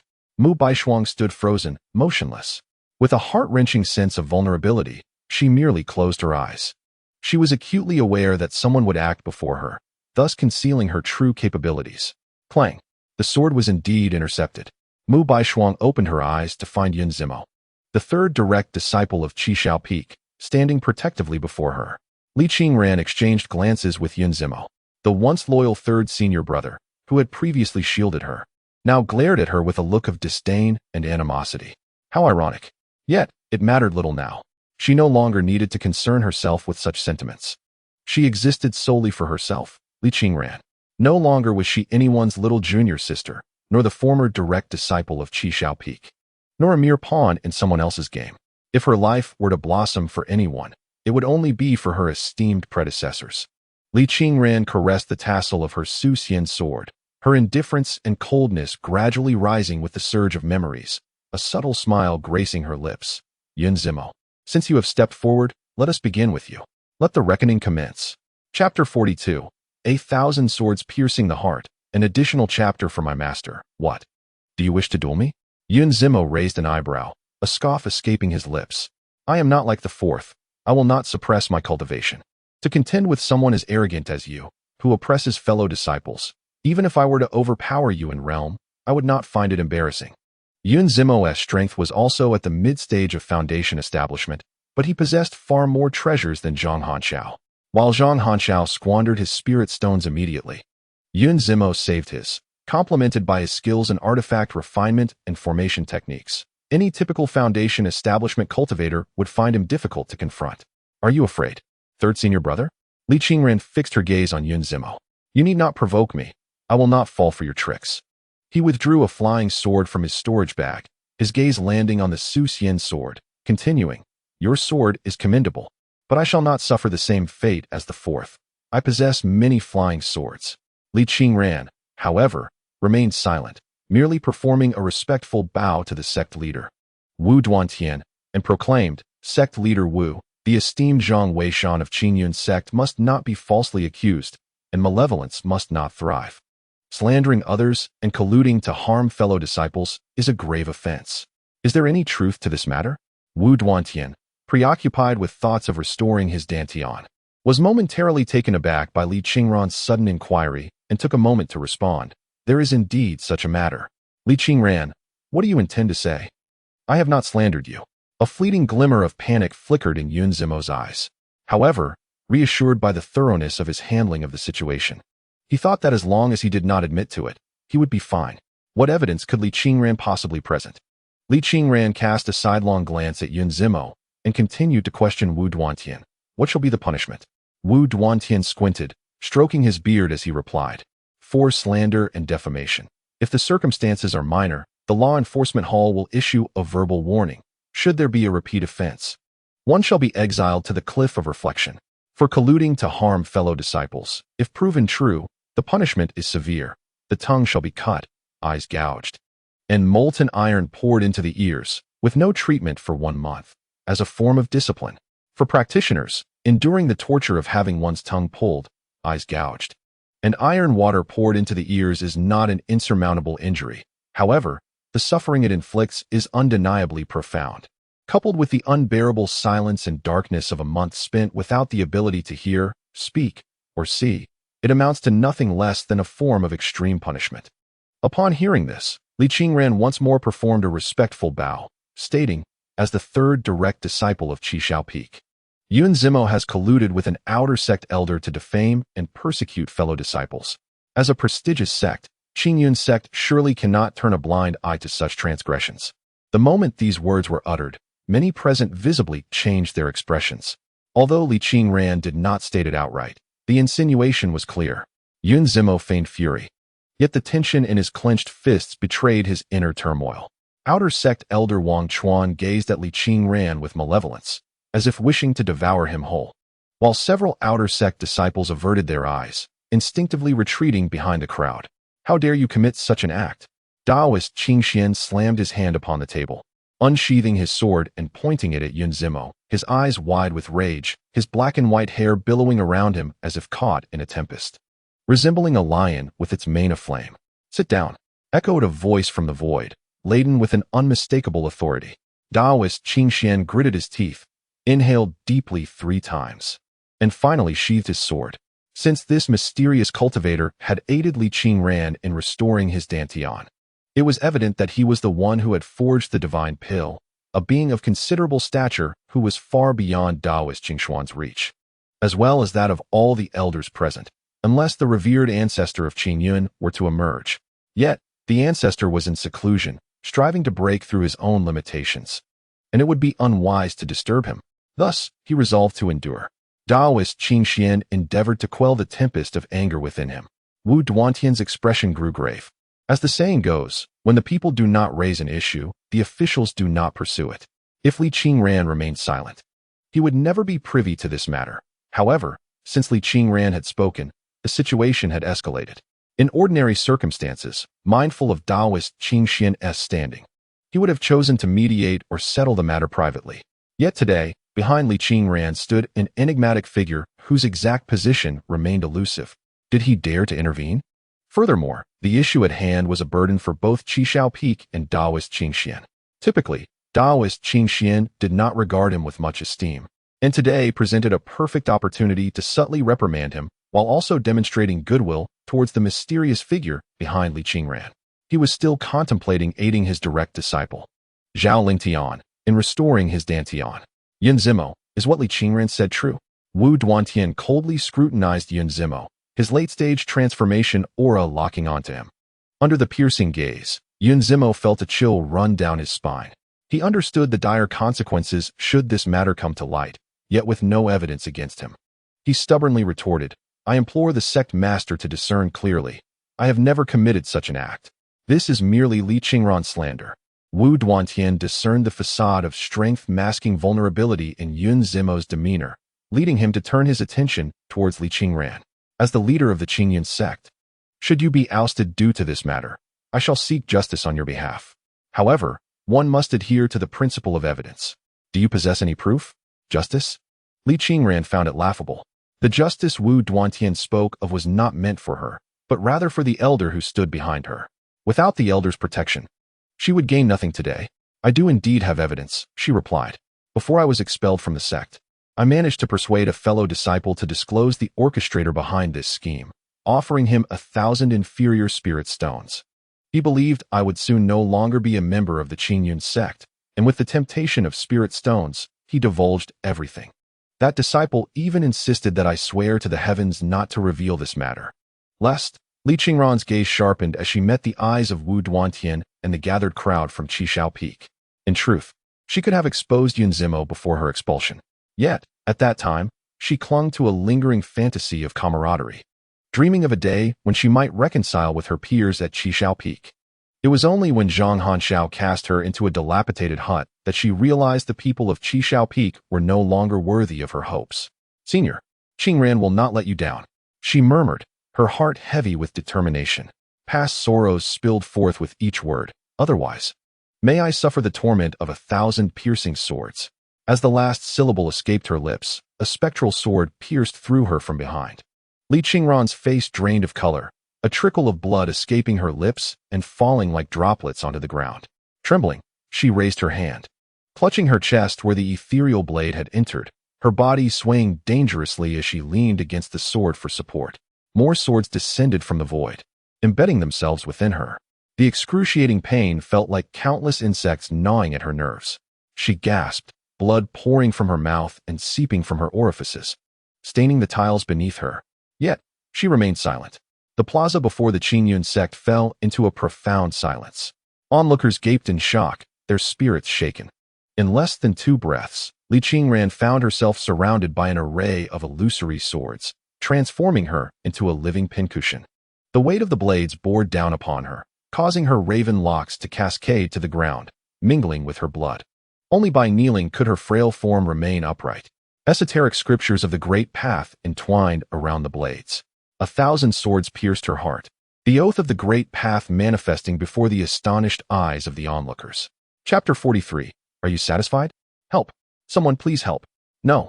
The game never indicated a plot twist involving the female lead. Outside the game, witnessing Li Qingran's abrupt transformation into a bloodied figure, Chun Huayan stood in stunned disbelief. For a fleeting moment, he pondered whether he had insufficiently charged his account. He furiously jabbed at the screen, causing the already battered cracks on his phone to spread further. Sweat cascaded down his cheeks, and at that moment, Chun Huayan earnestly yearned for the system to present a recharge button. The disciples of the Qingyun sect were utterly dumbfounded. Among them, one disciple's complexion turned pale, his face a mask of disbelief. He could never have imagined that Li Qingran would employ the Grand Oath as a means to assert himself. That was the torment of 1,000 swords piercing the heart. A moment's inattention could plunge one into an enduring shadow on the path of cultivation, making it exceedingly difficult to advance in mastery. On Chun Huayan's end, though the deception to extract resources came late, a prompt finally emerged on the screen, leisurely appearing before it was completely shattered. Would you like to recharge 188 to purchase a celestial grade Baiyu transformation pill to heal Li Qingran? Limited time special offer. Buy? Without hesitation, Chun Huayan closed his eyes and confirmed the purchase, entirely oblivious to the fact that this time the system had offered an unexpectedly reasonable amount. In the Tsungyun realm, at the plaza in front of the Qingyun sect hall, Li Qingran, nearly fainting from pain, was suddenly supported by an invisible force. Then, the onlookers beheld a brocade box floating out from the void behind Li Qingran. The box opened, revealing a jade-green pill within. In an instant, the aroma of the medicine wafted through the air. The nearby disciples felt the flow of spiritual energy around them quicken, and the wounds that had yet to heal began to itch, while those further away felt invigorated and refreshed. Before the crowd could fully savor the intoxicating fragrance of the pill, it had already flown to Li Qingran's lips, transforming into a beam of green light that entered his body with his breath, swiftly spreading throughout him. The Baiyu transformation pill. It had to be the Baiyu transformation pill. Wu Duantian, the sect master, was the first to react. During this time, he had tried every precious pill to restore Zhao Lingtian's Dantian, including this renowned pill said to snatch souls from the brink of death. However, the Baiyu transformation pill he had given Zhao Lingtian lacked such a potent aroma, and upon observing this pill, which was translucent and flawless, akin to jade, the answer became crystal clear. It was indeed a celestial-grade Baiyu transformation pill. The shock that surged within Wu Duantian was profound. Master, is this pill truly exceptional? Wu Duantian cast a glance at Zhao Lingtian and replied curtly. The Baiyu transformation pill is at least a 5th grade pill. This one has reached celestial quality. What grade do you think it should be classified as? Zhao Lingtian's eyes widened in disbelief. The ordinary Baiyu transformation pill was a 5th grade pill, so this celestial grade pill must surely qualify as a 4th or even a 3rd grade pill. How could such an exquisite medicine be used merely to alleviate Li Qingran's pain? She was merely in pain, not on the verge of death. At that moment, Zhao Lingtian felt as if his heart were bleeding. The elders from various peaks gazed longingly at Li Qingran, enveloped in a jade-like green light. Their hearts a tumult of emotions. Such a pill would typically be reserved for moments of life and death. How could it be squandered so? Among the crowd, the outer sect elder Wang Chuan was already drenched in sweat. He sensed that calamity was imminent, and it was a foregone conclusion that he would be exposed. Who could have anticipated that Li Qingran would be so fierce? Could the oath of 1,000 swords piercing the heart be so easily broken? Given Wu Duantian's temperament, his position as an elder was surely lost, and he would face the torturous punishment of dismemberment and tongue extraction. Most crucially, would the enigmatic cultivator behind Li Qingran show him any mercy? Would Wu Duantian, in his desire to curry favor with that cultivator, cast him aside as a sacrificial pawn?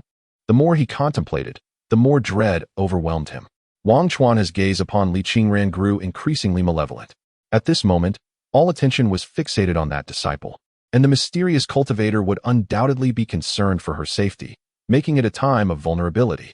Given this, he resolved to act decisively. Wang Chuanha unsheathed a flying sword and hurled it forward. He then soared into the air, standing upon the sword. The mountains remained steadfast, and the waters flowed eternal. Away he went. However, before he could ascend even 2 paces, a flurry of golden talismans caught up with him at an astonishing speed. Boom! The sky was clear, yet it was suddenly filled with a thunderous roar. Wang Chuanha, caught off guard, was struck directly and plummeted, enveloped in black smoke. Before his phone, Chen Huayan, with a grim expression, stuffed the unused Thunderfire talismans back into his bag, blowing on his tingling fingers, concealing his prowess. As an outer sect elder, Wang Chuanha was merely at the pinnacle of the Golden Core stage. Although the Thunderfire talismans were insufficient to kill him outright, enduring a barrage of them left him charred and tender, barely able to rise. Wu Duantian, witnessing this, was equally startled and quickly ordered his subordinates to restrain Wang Chuanha. His apprehension towards that mysterious cultivator deepened. The talismans were thrown in quick succession, some being of exceptional quality, indicating that the adversary possessed considerable resources. Could they be an ancient anomaly from a hidden sect? Such creatures, backed by a sect, were the most formidable, while rogue cultivators were often more manageable. Master, sect leader. The disciple has sinned. Upon seeing Wang Chuanha subdued, Yuan Zimo realized that the situation could no longer be concealed and voluntarily knelt before Wu Duantian and Daoist Qingxian. Bowing in contrition, I was merely incensed by Li Qingran's harm to my junior sister, which led me to act rashly. Regardless, I have violated sect rules, and I am willing to accept punishment. Foolish wretch. Daoist Qingxian trembled with rage, his face flushed. This was an utter disgrace. From now on, Qishao Peak would become the laughingstock of Qingyun's sect. Perhaps when the ancestor emerged from seclusion, he would form a negative opinion of him due to these trivial matters. The more he thought about it, the angrier he became, yet he dared not act recklessly with a pair of hawkish eyes watching from the shadows. Daoist Qingxian vowed that he had never felt so humiliated in his life. Well, without Wang Chuanha's involvement, this matter could not have transpired. He is the crux of the problem. Wu Duantian stroked his beard, narrowing his eyes. Upon hearing this, Yuan Zimo felt a surge of joy. Since the sect leader had stated such, the primary punishment would surely fall upon Wang Chuanha, thereby lessening his own repercussions. Following this, Wu Duantian commanded in a resonant voice. Elder Wang Chuan of the outer sect has falsely accused and slandered his fellow disciples, an act of utmost malevolence. As an elder, he has displayed a complete lack of virtue and righteousness. As a manager, he has acted without propriety. Thus, I hereby strip him of his elder status. Inflict upon him the punishment of having his eyes gouged out, tongue severed, molten iron poured into his ears, and send him to the cliff of reflection for 6 months of penance. As for Yuan Zimo, the direct disciple of Qishao Peak, He too shall endure the same fate. Eyes gouged out, tongues severed, molten iron poured into his ears, and 3 months of penance at the cliff of reflection. However, considering his willingness to acknowledge his mistakes, his daily rations will be supplemented with 2 additional leaves of vegetables. As for the other disciples implicated in this matter, they shall all be sent to the cliff of reflection for solitary contemplation. Upon hearing this, Yun Zimo's face turned ashen. Was it not the same punishments being reiterated? Moreover, the duration of the penance had been extended. Master, please don't. That will ruin my master. Master, could you plead on my behalf? Yun Zimo scrambled to the feet of Qingxian Daoist, only to be kicked away, rolling across the square until he lay unconscious at the entrance. Master, the third junior brother has realized his mistakes. Lu Changtian did not expect that Li Qingran's expulsion from Qingyun's sect was a setup, but seeing Yun Zimo's miserable state, he felt a pang of compassion. Mu Baishuang also approached, pleading softly, "Indeed, master, the third senior brother was merely momentarily bewildered. However, the usual ploys of charm and persuasion that worked on the other senior brothers proved ineffective against Qingxian Daoist. Be silent." The Daoist's frigid gaze sliced through Lu Changtian and the others. "Utter another word, and you shall also be sent to the cliff of reflection for contemplation." Lu Changtian's face blanched, and he could only close his mouth. Xiao Yifeng, who had just intended to intercede, froze momentarily before swallowing his words. A shadow of gloom crossed Mu Baishuang's eyes. The situation and the people had begun to slip beyond her control. Wu Duantian cast a sidelong glance at the disciples of Qi Shao Peak, a barely perceptible smile gracing his lips. His gaze then shifted to Li Qingran, who had regained consciousness, and he spoke in a gentle tone. "Qingran, are you satisfied with the resolution I have rendered?" Chapter 44. Decisive action. The preciousness of the Baiyu Zhao Hua Dan lies in its ability to heal wounds while simultaneously alleviating pain. When a cultivator finds themselves in a life and death crisis, it is often not the injury itself that proves fatal, but rather the myriad of negative states induced by the accompanying pain. The Immortal grade by Yu Zhao Hua Dan effectively isolates one from all suffering, rendering even the agony of 1,000 swords piercing the heart trivial and easily disregarded. Li Qingran gazed at the ethereal azure light enveloping her form, gently pinching her wrist with her left hand, her gaze falling wistfully. She realized, unbeknownst to her, she had again incurred the favor of her predecessors. Yet the debts of gratitude had accumulated to such an extent that she found herself at a loss as to how to repay them. "Predecessor, Qingran, it is of no consequence, merely a pill. First, address the matters at hand." A melodic voice echoed in her ears, audible only to her. "Qingran, are you satisfied with the resolution I have rendered?" Li Qingran lifted her gaze to Wu Duantian, and in the corner of her vision, she noticed Yun Zimo being escorted by 2 disciples, on the verge of being taken to the law enforcement hall for punishment. Indeed, even the torment of having one's eyes gouged and tongue extracted, followed by molten iron poured into one's ears, pales in comparison to the suffering she has endured. Without the guidance of a senior, it is likely that Wu Duantian, out of respect for the esteemed Qingxian Daoist, would only administer a trivial punishment to Yun Zimo. Although she ought to be relentless, the mere thought of her mentor standing behind her brought her solace. Master Wu, being profoundly principled, embodies fairness and justice, naturally earning the respect of his juniors. Li Qingran performed a deep bow, signifying his contentment with this sentiment. "Stop." A voice, indifferent yet commanding, resonated through the void. "While Qingran may be satisfied, I am not." The smile that had just graced Wu Duantian's face froze. His hand, which had been stroking his beard, now caught in a state of indecision, leaving him to cautiously inquire into the abyss. "What do you suggest, esteemed one?" The answer was unequivocal: immediate punishment. Chun Huayan sat cross-legged on the sofa, vigorously petting the cat with his left hand while his right hand pressed down on a communication talisman, exclaiming, "Who knows if you truly administer punishment at the law enforcement hall, or if it is merely a fade? I cannot see it myself. What is witnessed is reality. What is heard is mere illusion." After a moment of silence, a spectral voice emerged from the void. "Punishments must not shield kin. The law must not spare affection. If retribution is not visibly enacted, it fails to serve as a deterrent. Therefore, it must be executed decisively." Upon hearing this, Li Qingran was momentarily taken aback. Yet his heart warmed. A figure as sacred as his mentor would surely abhor the grotesque spectacle of gouging eyes and extracting tongues. He feared that all he had labored to achieve might be rendered null by deception, and that those who had wronged her would escape their due punishment. Wu Duantian exhaled with relief, having anticipated that this mysterious cultivator might demand Yun Zimo's expulsion from the Qingyun sect, or worse, an execution. Such decisions were beyond his purview. Despite being the sect leader, expelling a personal disciple would necessitate consultation with the elders, particularly with the venerable Qingxian Taoist. Very well, let the punishment commence.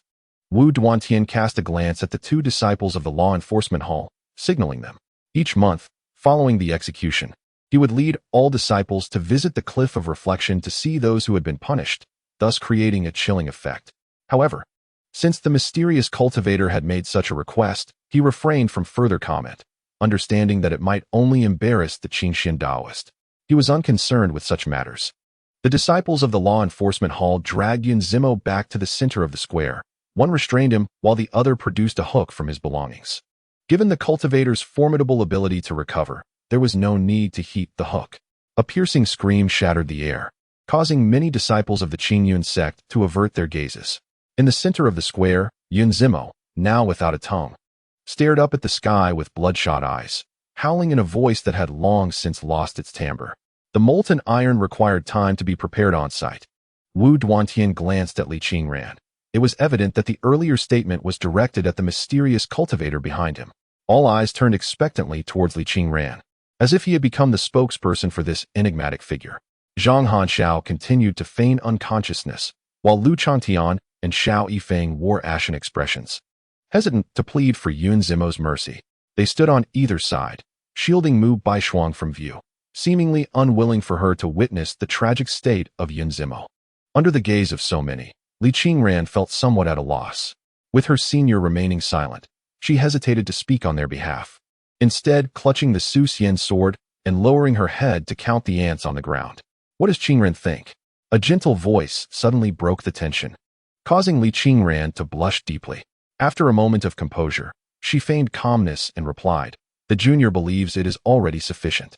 Qingxian Taoist grunted with a displeased expression. Meanwhile, Wu Duantian adjusted his beard, his face adorned with a conciliatory smile.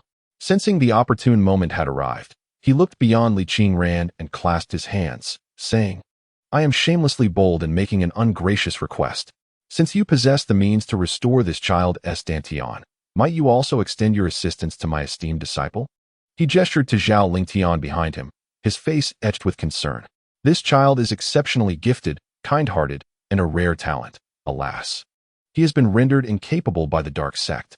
Wu Duantian lamented, "I cannot bear to see him languish in despair, unable to progress any further." Li Qingran lifted her gaze, the crimson hue of her cheeks fading as her autumn eyes glinted with icy resolve. The Hunyuan Butian pill. At last, she comprehended the invaluable opportunity her senior had bestowed upon her. Such a divine elixir must surely be challenging for her elder to procure. Wu Duantian, eager to claim it, thought, for what reason? Does he intend to use her as leverage against my senior? Simultaneously, Chun Huayan before his phone received an alert. The leader of Qingyun sect, Wu Duantian, requests a Hunyuan Butian pill from you. Please make your choice. Different choices may lead to various consequences. Choose wisely. Options were presented. Outright rejection. Do you think you are worthy? Begone. A temporary deferral. Let us not discuss this matter for now. We shall elaborate once this situation is resolved. Or a generous offer. Very well. A mere Hunyuan Butian pill is of little consequence to me. I shall grant you one. This would result in the loss of one Hunyuan Butian pill, if none are present in the inventory. A deduction of 1 million or 100 spirit crystals will be enforced for purchase, using a sound transmission talisman for direct communication. Chun Huayan was poised to make a selection. However, his fingers suddenly halted, narrowing his eyes as he realized the complexity of the situation. Chapter 45. A debate unfolds. Special chapter. Initially, he had intended to choose the first option, setting aside the fact that a Hunyuan Butian pill costs 100,000. It was evident that the koi pond had run dry of these elixirs, a benefit bestowed by the game developers. The indication of option 3 also implied that the value of the Hunyuan Butian pill far exceeded that price range. Furthermore, this was merely a Hunyuan Butian pill, not an immortal grade item. What if he chose the first option and the entire Qingyun sect became agitated?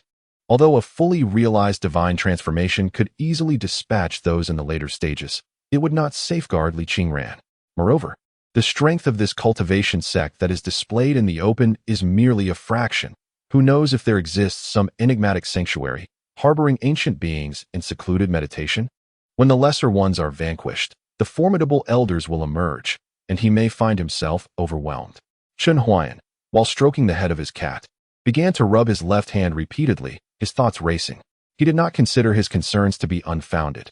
Typically, in such nurturing games, any involvement in narrative choices profoundly influences the direction of the game.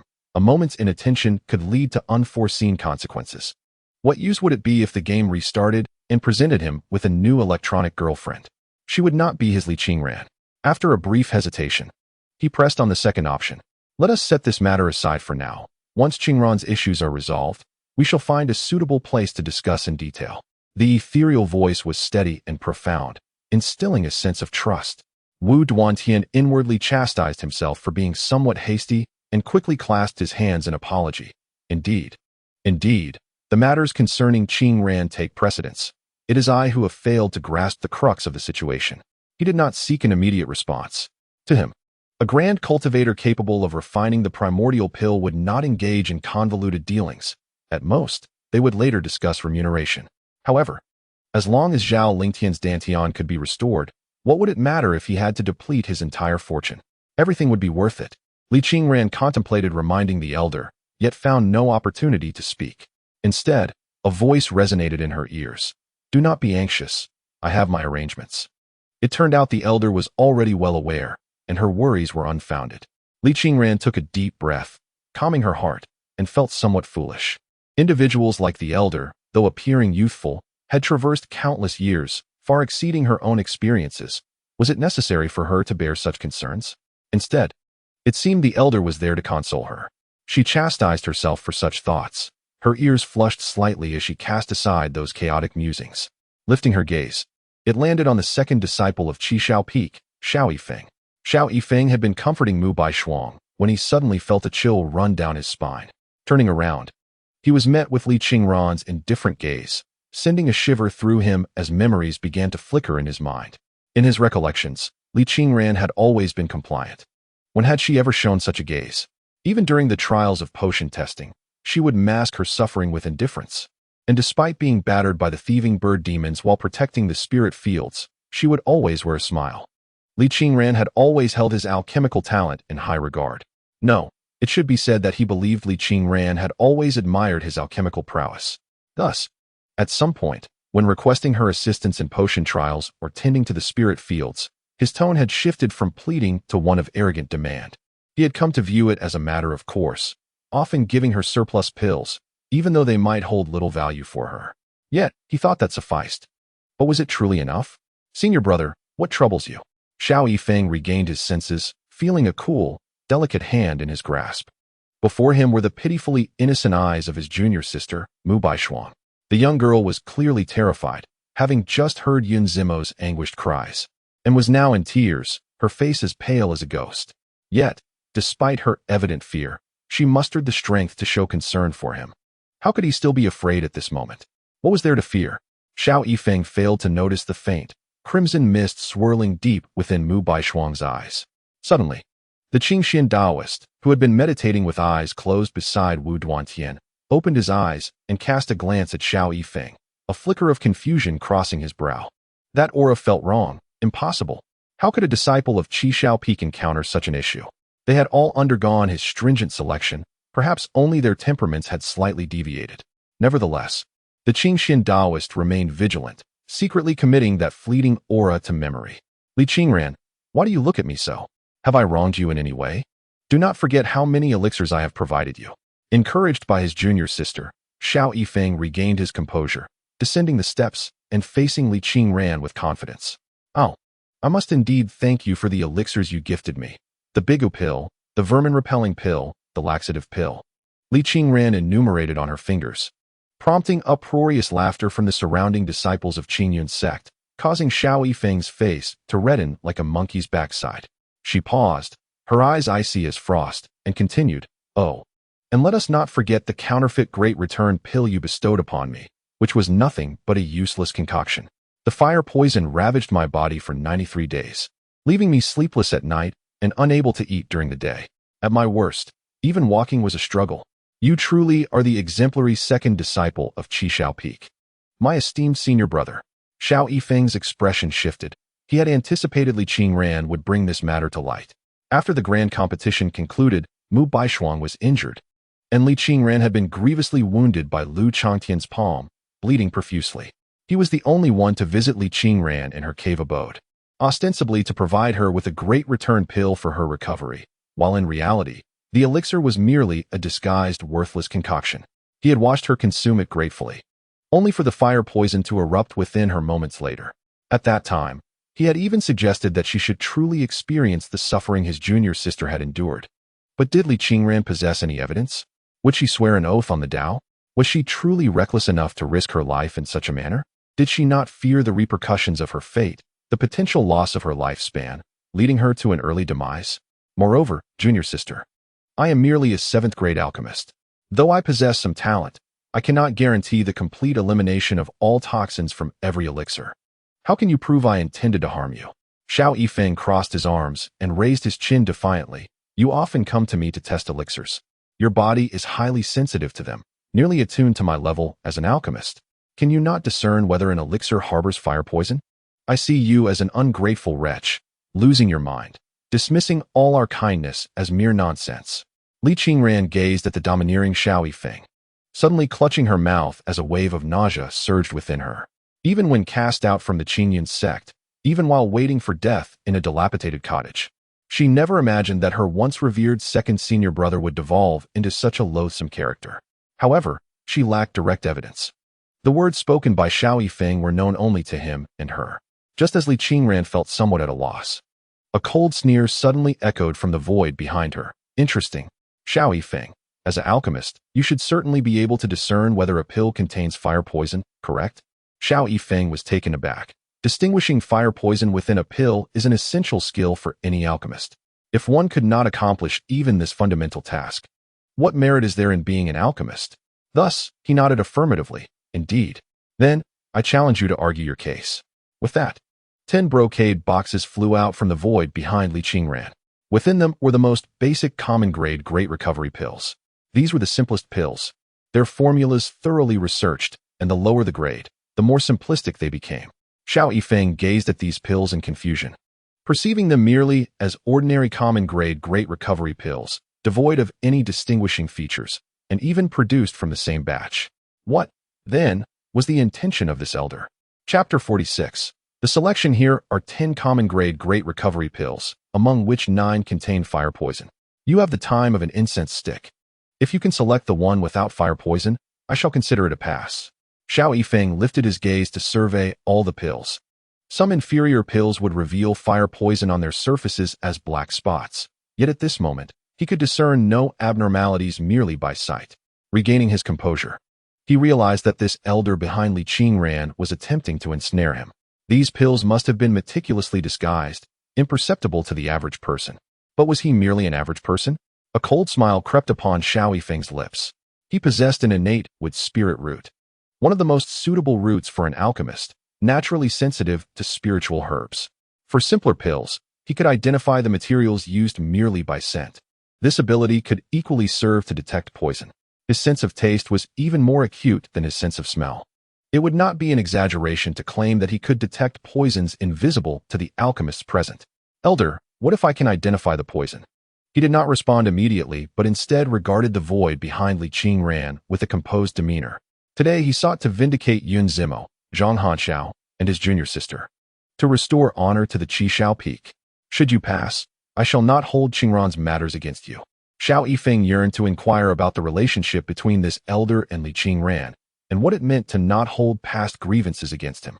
Yet, reason prevailed. He bowed respectfully, a hint of brilliance shining through his demeanor. Elder, if I can discern the poison, may I request that you personally heal my 3rd and 4th junior brothers, and plead with Sect Master Wu to rescind the punishment against my 3rd junior brother? Wu Duantian's expression shifted, contemplating the audacity of Xiao Yifeng, who dared to negotiate terms with an unknown elder. Taoist Qing Xian stroked his beard with a sense of satisfaction, confident that Xiao Yifeng would not poison Li Qingran, and found the latter's demeanor quite agreeable. This was indeed the disciple he had nurtured. Chen Huayan glanced at his phone, pondering the probability of Xiao Yifeng discovering a normal elixir, 0%. This was the assessment provided by the game. He felt a mix of disbelief and amusement. Was Xiao Yifeng courting death? Did he possess any sense? Regardless, he decided to indulge him, pressing the communication talisman. Very well, I shall grant you 3 opportunities. Should you fail to identify a normal elixir in all 3 attempts, you must consume all 10 elixirs. At the Qingyan Sect Plaza, everyone awaited the response from the enigmatic practitioner in the void with bated breath. Despite appearing courageous, Xiao Yifeng felt a surge of anxiety within, praying that this mysterious figure would not hold his youthful indiscretions against him, for his prior remarks had indeed been disrespectful. Indeed, a voice resonated from the void. You have but 3 chances. Should you fail, you shall consume all these elixirs. Hearing this, Xiao Yifeng exhaled in relief, a confident smile gracing his face. Senior, your magnanimity is appreciated. I shall honor my word. He stepped forward to the ornate box, filled with determination. He first inhaled the scent of the 10 great recovery pills several times, his earlier nonchalance gradually replaced by seriousness. From the olfactory information, it was evident that these mundane great recovery pills were indistinguishable from one another. This uniformity extended to their heat, structure, material composition, and even the age of the ingredients, giving the impression that these 10 pills were mere replicas of one another. But was this truly correct? What level of alchemy could achieve such precision? Xiao Yifeng's heart trembled, beads of sweat forming on his brow. Elder Qingxian, can Xiao Yifeng succeed?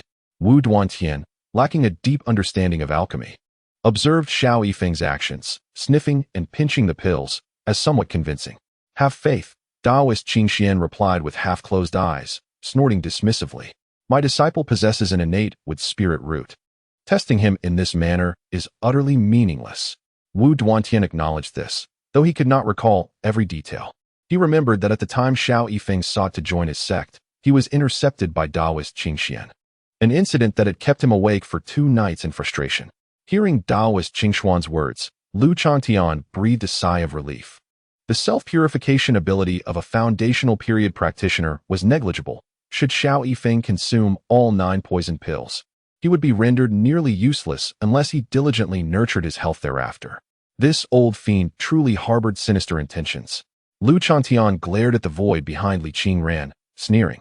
Aligning oneself with such a malicious individual, even if she achieves something in the future, she will likely be no different from a demonic cultivator. Hiding behind Lu Changtian, Mu Baishuang rolled her eyes and remained silent. Perhaps she had never encountered a true demon cultivator before. These practitioners of the dark arts do not adhere to reason. If they find something displeasing, they will resort to violence without hesitation, even if they were to engage in dialogue due to circumstances. In this situation, these 10 pills must be laced with deadly poison. Time ticked away. Xiao Yifeng grew increasingly dissatisfied with merely sniffing the pills. He began to lick each one, scraping a bit of powder with a small knife or cutting off a corner to observe the cross-section. After a flurry of activity, his complexion grew paler, and his gaze increasingly bewildered. Time is up. Have you made your choice? A voice suddenly startled Xiao Yifeng, causing him to shudder. He paused momentarily, swallowing hard, and his gaze ultimately settled on one particular pill, his resolve firming up. This was the one he chose. Chapter 47. Why not give it a try? Chen Huayan cast a cold laugh upon seeing the pill chosen by Xiao Yifeng. In fact, he had an option for instant replacement available for 6 coins each. Should Xiao Yifeng miraculously select the one without pill poison, he could simply pay to exchange it for one that was tainted. However, it seemed there was no need for him to spend any money. Xiao Yifeng was not particularly fortunate, as the first pill he selected was indeed poisoned. He pressed the communication talisman. Since you have chosen, then consume it. What are you hesitating for? If fate has already been decided, then take it and see. Xiao Yifeng, what are you still hesitating about? The Qingxian Taoist cast a sidelong glance at his second disciple, eager to witness Xiao Yifeng's confrontation with the mysterious figure. As for the constipated expression on Xiao Yifeng's face, he attributed it to being too close to the mysterious person, causing him to feel anxious. Yes, master. Xiao Yifeng fervently called upon the celestial beings, closed his eyes, and swallowed the large pill, in one gulp. The medicinal power erupted swiftly, and he let out a muffled groan, clutching his chest in pain as his face turned a deep shade of crimson. His eyes reddened, and he gasped like a bull, a clear sign of the pill poison's onset. Moreover, it was undoubtedly a potent strain of poison, to prevent damage to his meridians.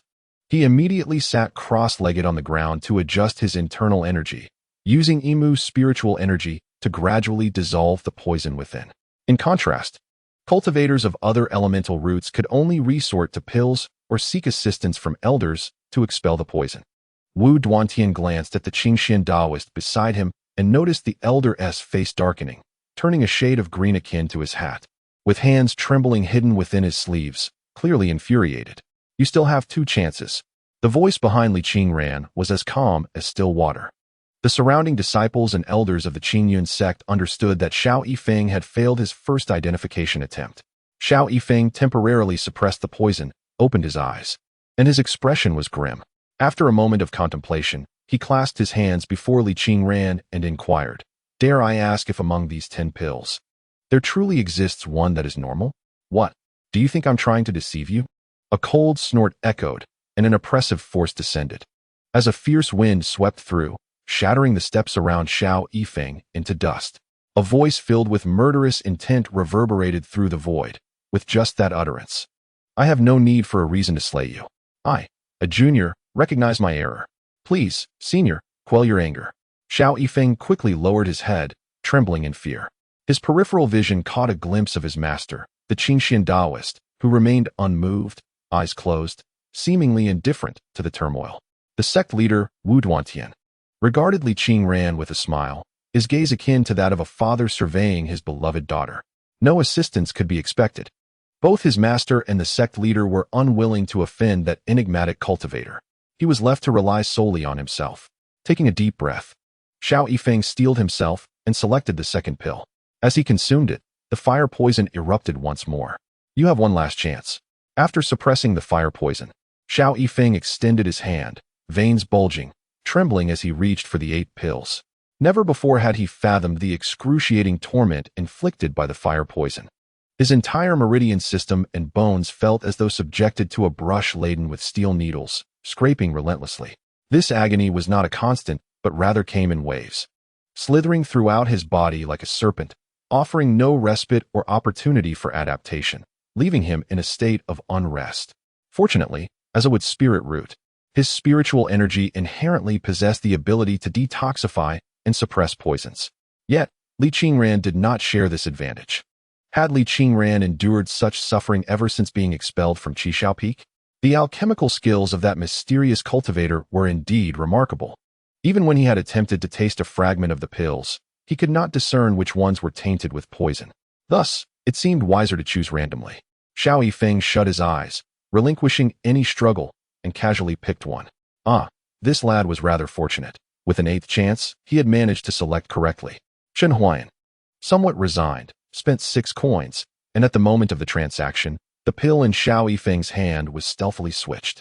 The nearby black cat observed Chen Huayan with an enigmatic expression. What is this lad murmuring to himself while fixated on that black box? Could he be mentally unhinged? Could it be that this black box is some sort of mind-controlling artifact? How intriguing. I wonder how the malevolence of the sorcery behind this box compares to that of the beast itself. Hee. The black cat's tail rose high, as if it had recalled something delightful. As Xiao Yifeng consumed his final chance, the fire poison erupted anew. The cumulative effects of the previous 2 instances reached their zenith, and this third wave acted as the spark that ignited the powder keg. Xiao Yifeng's face turned ashen, then crimson, as he staggered backwards several steps before ultimately collapsing to his knees. His head tilted back as he expelled a mouthful of black blood. Strangely, the black blood vaporized into mist, filling the air with a foul stench of mingled medicinal residue and tainted blood, causing the nearby disciples to immediately cover their mouths and noses. In the center of the square, a figure clutched their chest, struggling for a moment before ultimately collapsing to the ground, twitching briefly before falling silent. A voice echoed through the void, laced with disdain, "Qingxian Taoist. It seems your disciple is not as talented as he believes himself to be. There are still 7 elixirs remaining. Shall we feed them to him? Or will I have to intervene personally?" Chen Huayan felt no sympathy for Xiao Yifeng. After all, Li Qingran had endured the torment of fire poison for 3 long months. Her meridians had been charred and corrupted by the toxic elixirs, rendering her condition far graver than the mere suffering Xiao Yifeng was currently experiencing. Esteemed one, this disciple has already faced his punishment. His condition from the fire poison is exceedingly severe. It would be best not to administer the remaining 7 elixirs, Wu Duantian interjected. Sensing that Qingxian Daoist was on the verge of losing his temper. Have I given you permission to speak? Sit down. Do not push your luck. Qingxian Daoist, unable to contain his anger, rose to his feet. His sword, however, was directed at Li Qingran. Do not presume that I am unaware that all 10 of these elixirs are tainted. My second disciple could not possibly discern the differences. Even if you wish to avenge Li Qingran, this is a bit excessive. Besides, did my second disciple truly administer a poisoned elixir to Li Qingran? Elder Qingxian observed as Li Qingran, under the immense pressure of the late-stage transformation, took 2 painstaking steps forward, as if to shield herself from the presence looming behind her. Her icy gaze fixed upon her former master, filled with a chilling sorrow. Since the competition, I have received no assistance. The only elixir I consumed was the great recovery pill given by Xiao Yifeng. You lie? Qingxian Daoist exclaimed, his eyes widening in fury. If I speak a single falsehood, may I be struck by heavenly retribution. Li Qingran raised 3 fingers towards the heavens, the weight of divine pressure causing her delicate face to pale. She could even feel her fate dwindling, realizing how humbly she had fought to maintain these relationships. Today, her desperate counterattack was all the more ferocious. The sky above Qingyun's sect, previously clear and sunny, was suddenly shrouded in dark clouds, with flashes of lightning flickering within, as if probing the scene. When their inquiries yielded no answers, the lightning dissipated along with the clouds. Qingxian Daoist and Li Qingran locked eyes, their gazes resolute, his sword trembling in his hand, leaving him speechless. Having entangled with fate twice, her destiny was indeed at stake. Li Qingran was gambling with her life. If that were the case, then the poisoned elixir had been intentionally given by Xiao Yifeng, and the healing elixirs meant for Li Qingran had never reached her hands. Among the remaining 7 elixirs, 1 drifted towards Qingxian Daoist. The oppressive force weighing down on Li Qingran gradually lifted, and the ethereal voice once again echoed. If you wish to discern whether it is a poisoned elixir, esteemed one, why not give it a try? Qingxian Daoist gazed at the brocade box containing the elixirs, a flicker of hesitation crossing his eyes. How am I to know if this elixir? Before he could finish, the box suddenly opened, and a great recovery pill shot into Qingxian Daoist's mouth with a whoosh. The voice in the void sneered, "Consume it." Chapter 48. The battlefield of Changtian. As the elixir was positioned at the lips of the Qianxian Daoist, both Wu Duantian, the sect leader, and Chun Huayan, who was momentarily entranced by his mobile device, shuddered. The game had just prompted whether to willingly offer the elixir to the Qianxian Daoist, and he had chosen affirmatively. Was this truly the act of offering? How unyielding! Would there be no violent outburst? Would he not suddenly retaliate? Wu Duantian was astonished by Chun Huayan's audacity. As a venerable cultivator, to forcefully thrust an elixir into another's mouth was a profound affront to decorum, astounding and exhilarating. Li Qingran stood dumbfounded, a lone tuft of hair erect on her forehead, lost in thought. The Qianxian Daoist felt the elixir descend down his throat. Just as he was about to be engulfed by fury, the effects of the elixir began to permeate through him. There was not a trace of poison, confirming the mysterious cultivator's assertion that no deceit was at play. The current predicament of Xiao Yifeng was indeed a consequence of his own actions. The Qianxian Daoist's emotions were in turmoil, yet the haze of anger began to dissipate slightly. He could not claim that the elixir was tainted, thereby distorting the truth. All eyes were upon him, and his reputation had already suffered immensely. The cultivator's true level was unknown and lurking in the shadows. Should he act violently and be bested, he could never remain in the Qingyun sect again.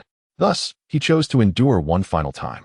Taking a deep breath, the Qianxian Daoist's rigid face twitched, and he managed to utter, "Indeed, this elixir bears no poison. I have failed to guide my disciple properly, and I apologize for the embarrassment brought upon you. However, Xiao Yifeng possesses extraordinary talent in alchemy. Given time, he may achieve greatness, and perhaps then I might seek your counsel." The Qianxian Daoist's words were articulated with subtlety, implying that fortunes change over time, much like the tides of the river. Chun Huayan understood the underlying message and scoffed at the veiled threat. By the time your disciple achieves anything, I shall have already transformed Qing Ran into a sword immortal. Master, there is no need to wait so long. Today, I shall seek your teachings earnestly. As footsteps echoed, the crowd turned to witness Lu Changtian ascending the steps of the plaza, halting before Li Qingran. He slowly drew his flying sword from its sheath, his aura rising steadily, his piercing gaze fixated on Li Qingran. As the eldest disciple of Qi Shao Peak, having reached the pinnacle of the foundation establishment stage before the age of 30, such prowess marked him as a prodigy among cultivators. The two exchanged a silent yet charged stare, the atmosphere thick with tension. Lu Changtian's robe billowed as if caught by a great wind. His pupils darkened with ire and loathing. Just as his momentum reached its zenith, he gradually tempered it down, stabilizing at the 7th level of Qi refinement. Junior sister, I still wish to address you as such, but I speak of the you from the past, not the detestable figure you have become. Were it not for you, Zhang Han Xiao, Yun Zmo, and Xiao Yifeng would not have suffered such fates.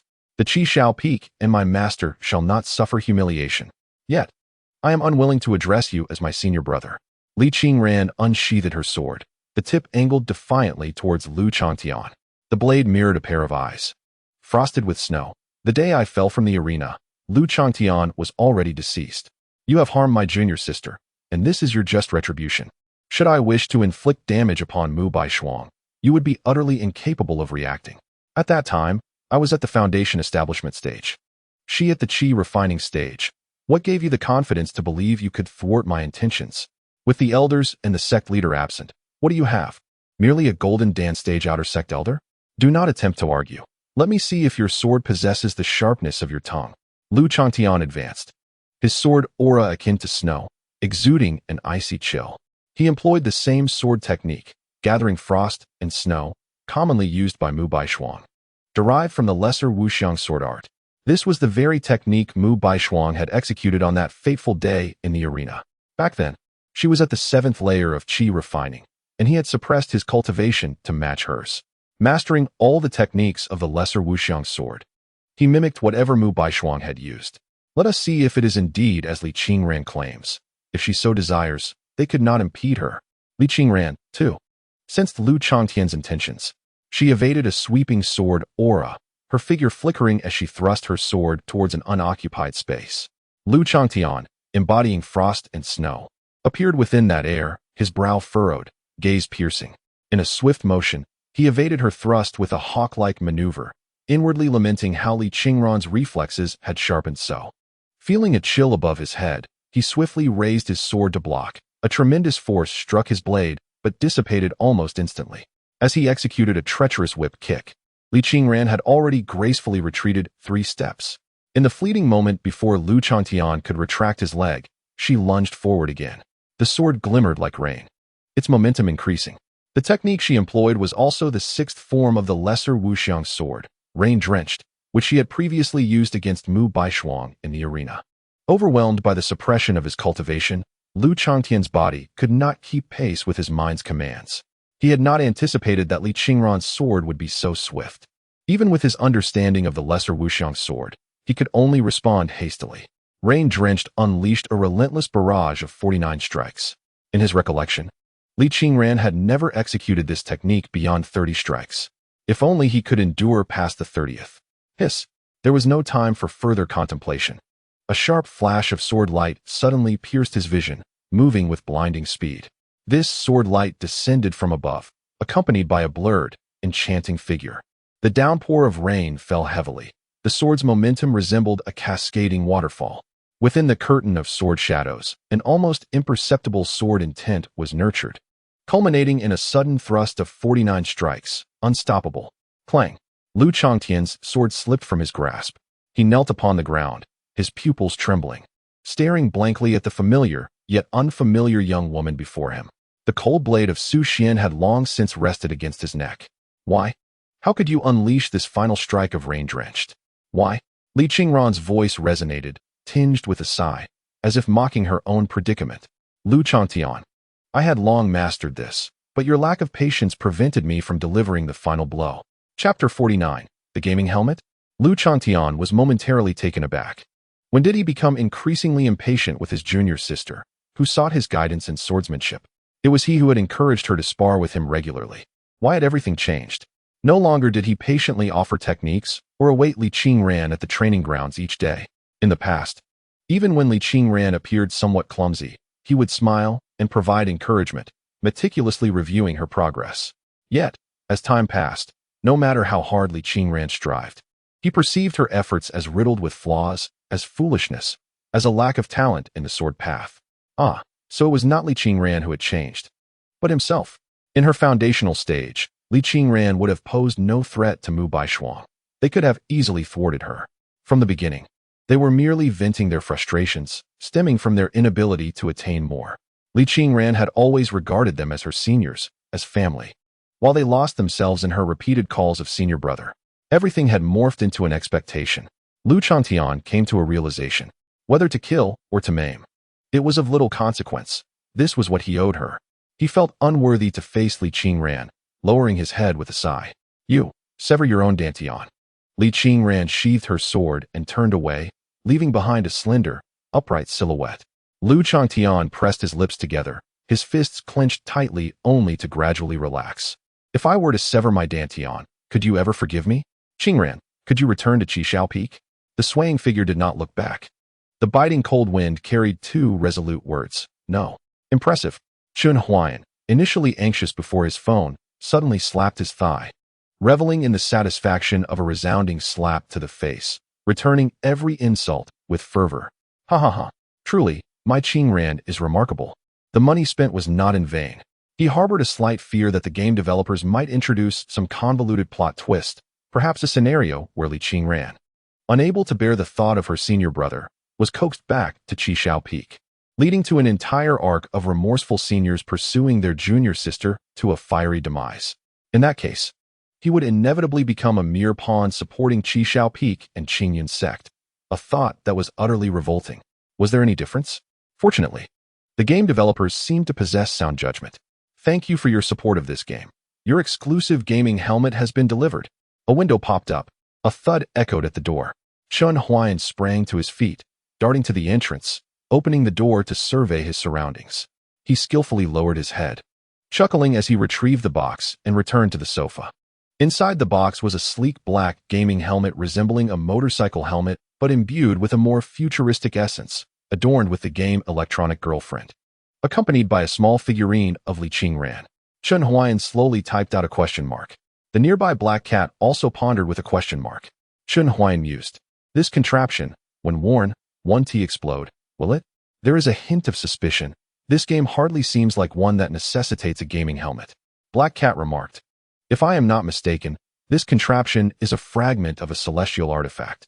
What is the matter with this esteemed individual? Who is he in relation to the ancestor dragon? Chun Huayan cast a sidelong glance at Black Cat and inquired with curiosity, why are you trembling? Black Cat emitted a soft meow, bowing its head to awkwardly groom its paw. It was merely a small kitten, and it would forever remain just that. What could it possibly comprehend? It knew nothing at all. Ultimately, Chun Huayan donned the helmet. While he may have harbored doubts about the game developers, he had faith in the 30,000 he had invested. Connecting to Electronic Girlfriend, the pitch-black screen flickered. Chun Huayan was taken aback. He beheld Li Qingran approaching him step by step, surveying the surroundings. Was this not the plaza of Qingyun sect? Goodness, how impressive is this technology? Chun Huayan had previously visited an experience center to try the latest helmet, which indeed rendered a remarkably realistic image, yet it still bore a palpable sense of disconnection. However, the game Electronic Girlfriend was a different experience altogether. He felt genuinely immersed. Was there any sense of disconnection? One might argue so. Although the visuals and ambient sounds were strikingly lifelike, as if Li Qingran truly stood before him, with even the minuscule blood vessels beneath her skin visible, and the sound of rolling sand audible, there lingered an impression of a thin membrane separating him from that world. Nevertheless, Chun Huayan felt satisfied. 30,000. Not a loss at all. Not in the least. In the future, purchasing an insulated cup for use on a plane would be an effortless endeavor. Today, I, Lu Changtian, shall forfeit my dantian, firstly to atone, and secondly to earn Sister Qingran's forgiveness. Even in death, I shall have no regrets. I beseech my master to grant me this. Lu Changtian rose, prepared to abandon his dantian, when a thunderous shout echoed from above, rendering him immobile. You wretch! After all my efforts in cultivating you to this point, you would choose to waste your dantian and cultivation for the sake of one individual? You coward! Go and reflect upon your actions on the cliff of regret. As his most beloved disciple stood on the verge of self-mutilation, Taoist Qin Xian could no longer remain passive. Lu Chantian was his foremost disciple, followed closely by Xiao Yifeng, with Mu Baishuang ranking third, not due to any extraordinary talent, but rather because she was amiable and engaging. How could he, having invested so much effort into Lu Chantian as his first disciple, simply stand by and watch him forfeit his potential? Upon witnessing this, Chen Huayan realized the situation had escalated. The game developers had ultimately revealed their true nature. Your character projection has been activated. You may act freely. The state of complete transformation remains for 21 hours. You may engage in free dialogue. Please be aware that all your words and decisions will influence the course of the story. Your actions represent your persona, so think carefully before you speak. Chen Huayan, upon reading this, quickly swallowed the words at the edge of his tongue. With a grave expression, he coldly declared, I have stated before that today's events shall not be interfered with by anyone. Qingxin Daoist, do not say that I did not give warning. Chapter 50. The moon rises over Tianshan. One realizes the scarcity of words only when the moment to utilize them arises. Chen Huayan felt his vocabulary was woefully inadequate, struggling to articulate his thoughts. As soon as these words escaped his lips, the atmosphere in the Qingyun Sect's plaza plunged into a palpable gloom. Qingxian Daoist fell silent, drawing forth the Qingxian sword. The aura of a late-stage transformation realm cultivator surged like a tide, with spiritual energy swirling violently around him. His hat tumbled to the ground, while his robe and hair danced wildly in the invisible current. Elder Qingxian, let us speak civilly. Wu Duantian was the least inclined to witness a confrontation between two cultivators. This was the Qingyun sect, and any chaos would only lead to his own detriment. Moreover, he awaited the assistance of that enigmatic cultivator to aid Zhao Lingtian in recovering his dantian. If enmity were to arise, what plans could be forged? Lu Chantian is my greatest disciple. How could I stand idly by while his dantian is ruined? Qingxian Daoist's voice was as sharp as a thread, directed at Wu Duantian. He is undoubtedly not at the integration stage. Observing the bond between him and Li Qingran, even if they lack a formal master-disciple relationship, there exists a kinship. It is the duty of a master to protect his disciple. If he were truly a powerful cultivator of the integration stage, would he need to resort to such convoluted methods? Qingxian Daoist spoke with unwavering resolve, determined to safeguard Lu Chantian. Wu Duantian sighed. How could he not comprehend Qingxian Daoist's words? Their eyes were not blind. The opposing party clearly considered the strength of the Qingyun sect and would not act recklessly. Yet, he was indifferent to such matters. The realm of the opponent was inconsequential. His sole concern was whether they could assist Zhao Lingtian in restoring his dantian. Why can we not sit down and discuss this amicably? There is nothing to discuss. Qingxian Daoist maintained his stoic demeanor, releasing a commanding tone. Very well, then let us engage in battle. Unable to dissuade him, Wu Duantian resigned himself to the inevitable, exclaiming, if the mountain gate is shattered and the ancestors are compelled to intervene, the entire Tsungyun realm will laugh at our Qingyun sect. Excellent. Let us see today if you have the qualifications to interfere. The void behind Li Qingran began to writhe, emanating a chilling snort filled with latent fury. A more terrifying pressure than that of Qingxian Daoist descended upon the hearts of all present. A figure gradually materialized within the void, clad in dark robes. With white hair and wielding a black-scaled longsword, his features were obscured by a hazy divine light, yet his striking elegance was unmistakable. His golden, slit-like pupils radiated an extraordinary authority, inducing unease even with a mere glance. He hovered behind Li Qingran, fully solidifying. With a thunderous roar, a shadow of a black dragon erupted from behind him, coiling around his form, fierce and imposing, ultimately merging partially with the black-scaled sword, resembling the sword's soul. Precursor. Li Qingran's eyes fixated on Chen Huayan, who had now stood before her. Even though she could only glimpse his profile, she forgot to breathe, her cheeks flushing with warmth, her mind a blank canvas. Child, step back. I cough. My true self is about to commence. Cough, cough. The time to slay has arrived. Li Qingran felt a surge of anxiety, mirrored by Chen Huayan's own trepidation. At present, the dazzling array of skills on the right side of his vision illuminated brightly, leaving him utterly bewildered, as he had no time to comprehend their nature before being thrust into action. The urgency was heightened by the helmet he wore, enhancing the immersive experience. He dared not glance at Li Qingran. A mere fleeting glance had been enough to reveal her stunning beauty, truly remarkable. The difference between mere observation and sustained gazing was profound, and he feared he might succumb to the temptation of staring. Now, the pressing question arose: how to proceed? Where was the indication of action? Yet, everything was illuminated. Below begins the novice combat tutorial. A game interface materialized before Chen Huayan, and his heart soared with joy. Excellent. A foolproof tutorial. We are saved.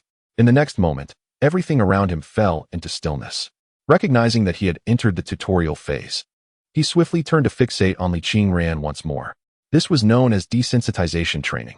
This game employs the latest in neural mapping technology, allowing players to control their characters through sheer thought, executing any action they desire. Before him appeared a shimmering mirror and a training dummy. Reluctantly, Chen Huayan tore his gaze away from Li Qingran's face, and facing the mirror, he attempted to form a peace sign. It seemed rather incongruous for a fully realized cultivator of the celestial realm to strike such a pose, prompting him to immediately revert to his composed, ethereal demeanor. Upon embodying his character, he instinctively adopted the role. This game will map the skills and techniques you can employ into your mind, rest assured. This will not burden your brain. With repeated mapping, these will gradually become part of your memory. Please attack the training dummy before you. After a moment of contemplation, Chen Huayan swung his sword at the dummy, which shattered instantly. There was no sensation of impact, akin to slicing through tofu. Weightless and effortless. Please utilize a skill technique. The dummy reformed, and after a brief pause for thought, Chen Huayan executed the first form of the Azure Lotus sword manual, Long Wind Breaking Waves. With a resonant sword cry, he moved in concert with the blade, the sword flashing like a dragon. All that remained visible was a brilliant arc of light, and in the next instant, he returned to his original position, leaving behind a lingering wisp of vapor that encapsulated the posture of his sword strike. At this moment, the second stage of Long Wind Breaking Waves was still illuminated. Shadow Strike instantaneously returned to the position of the afterimage and deliver another thrust. Astonishing. Though Chen Huayan was not particularly well educated, he understood the value of admiration. He had not anticipated the first form of the Azure Lotus sword manual to be so enigmatic. It was imperative that he practiced it diligently to teach Li Qingran. The tutorial has concluded. We wish you an enjoyable gaming experience. The previously frozen surroundings sprang back to life. Chen Huayan's gaze locked onto Lu Changtian and Daoist Qingxian. His formerly bewildered expression now replaced with newfound confidence. The Taoist Qingxian, is it? Fond of meddling, I see. Chen Huayan let out a cold laugh, believing that such an obstinate old relic deserved to be met with a formidable strike. The image of the 10th form of the Qinglian sword manual, Moonrise over Tianshan, flickered in his mind. The 11th and 12th forms remained sealed, unattainable for one at the pinnacle of the transformation stage. Otherwise, he would have thrust the Milky Way into the face of the Taoist Qingxian today. The black-scaled sword emerged from its sheath by half an inch, its radiance as delicate as dust. The rampant sword intent emanating from the scabbard sliced through the surrounding air, causing it to creak ominously. Taoist Qingxian, wishing to protect your disciple? Chen Huayan's eyes sparkled with fierce light. Then receive my sword. With a thunderous roar, the sword sang. In the grand hall of the Qingyun sect, before the entrance, a streak of moonlight arose from the ground. Chapter 51. Another hidden old monster, Mu Feng, who loves spicy century egg, the unparalleled young master, with sword intent like a rainbow. All were left speechless beneath the luminous full moon. Wu Duantian staggered to his feet, unable to conceal his discomposure. The Qingxian sword in Taoist Qingxuan's hand trembled slightly. Deep within the mountain of the Qingyun sect, in a concealed paradise, an elderly woman with flowing white hair, meditating with her eyes closed, suddenly furrowed her brow. Li Qingran gazed dreamily at the moonlight. Within the full moon, someone danced with the sword, indulging in wild abandon. The bright moon rises over Tianshan, amidst the vast sea of clouds. Ethereal sounds drifted through the moonlight, their lingering echoes enchanting yet not jarring, gradually immersing one in a mesmerizing trance. The sword dance in the moonlight was dreamlike and surreal, with cold brilliance piercing through the clouds. Suddenly, The sword's momentum shifted, swift as thunder. One could hear the ethereal laughter. The long wind stretches for thousands of miles, blowing past the Jade Gate. In the lofty heavens, the sword intent surged. The figure dancing with the sword halted, and the flying sword descended lightly. With a whoosh, the sea of clouds parted, the world became clear, and the moonlight intensified. An overwhelming aura of lethal intent enveloped the air.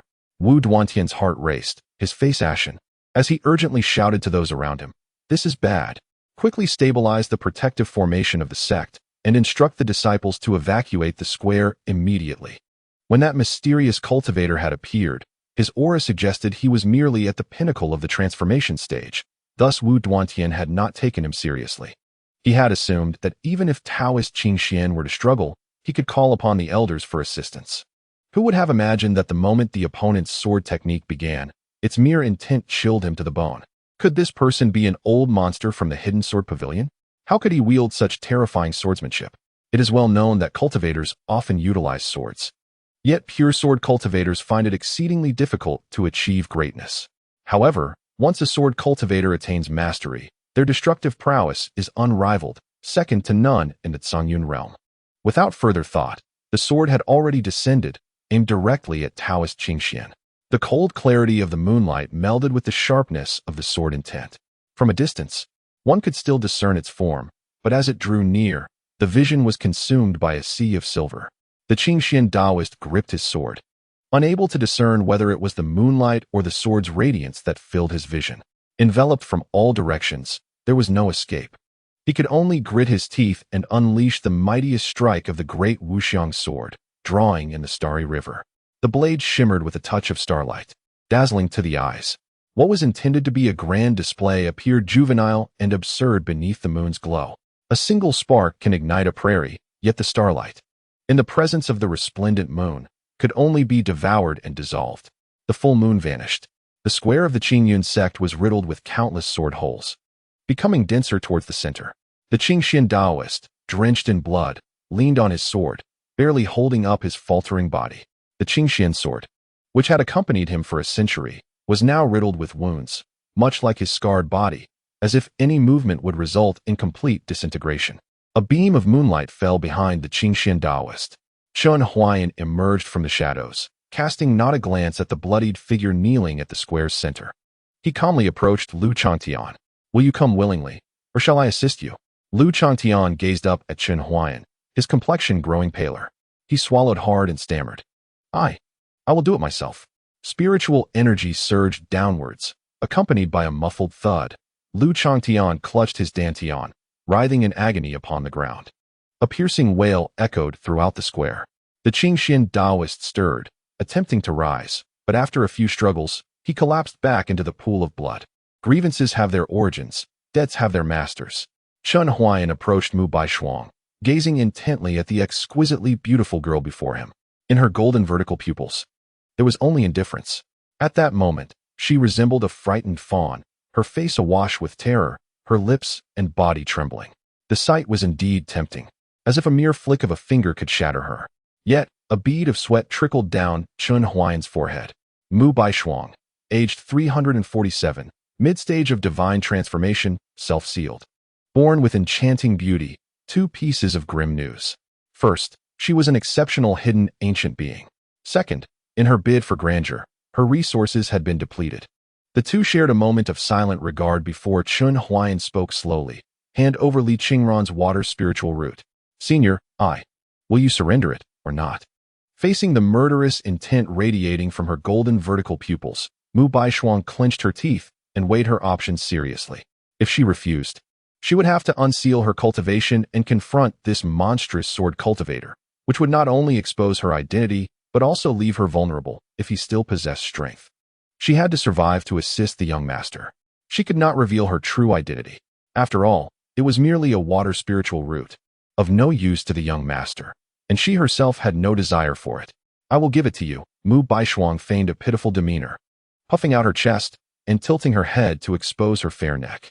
Her delicate face was filled with sorrow, and as she spoke, tears began to fall from her eyes. "Senior, please take it directly. Truly, she was born with captivating beauty." Chun Huayan was left speechless.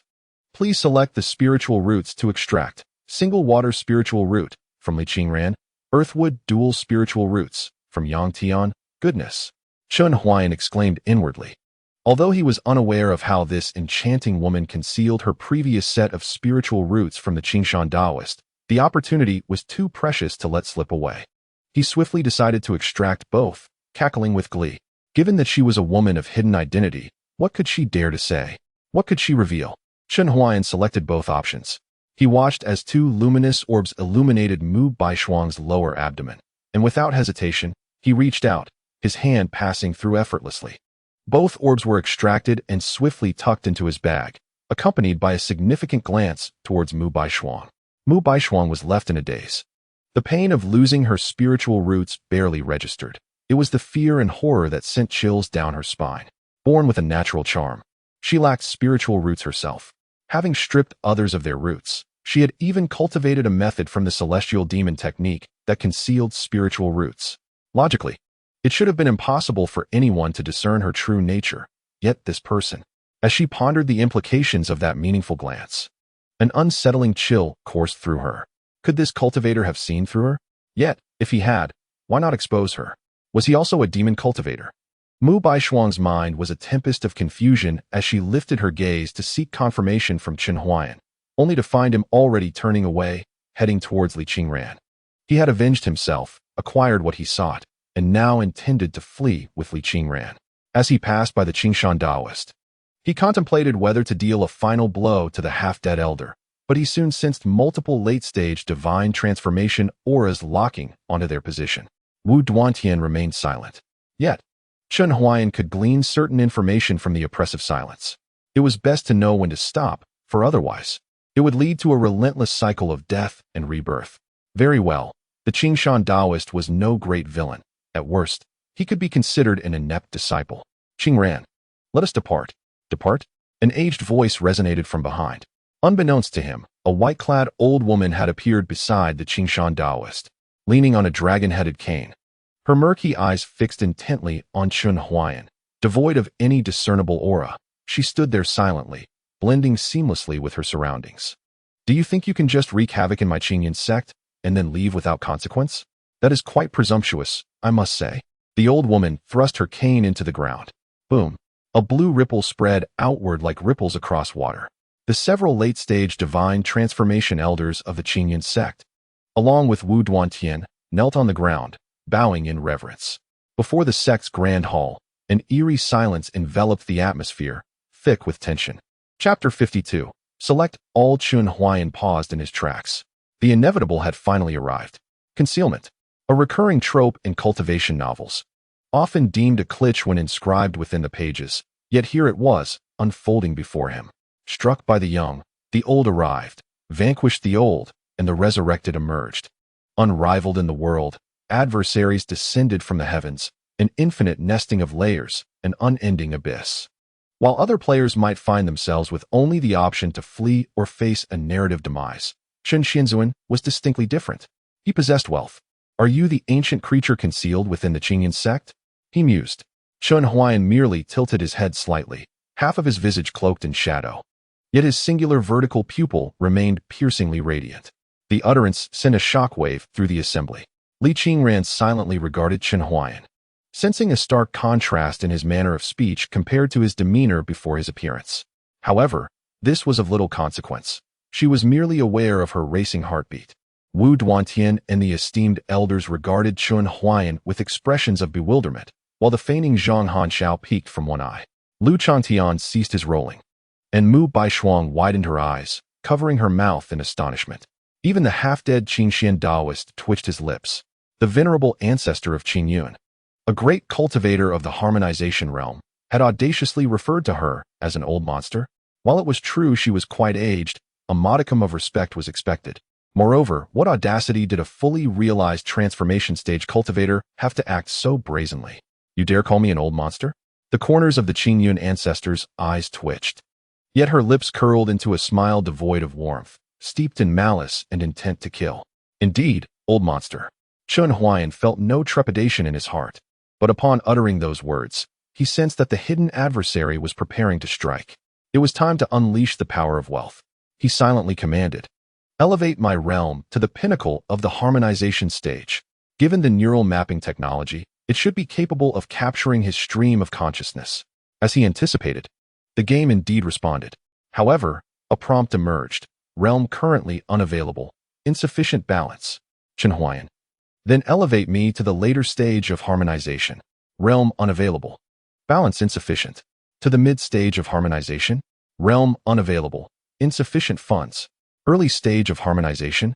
Unavailable. Insufficient funds. Chenhuayan. It's over. I'm done for.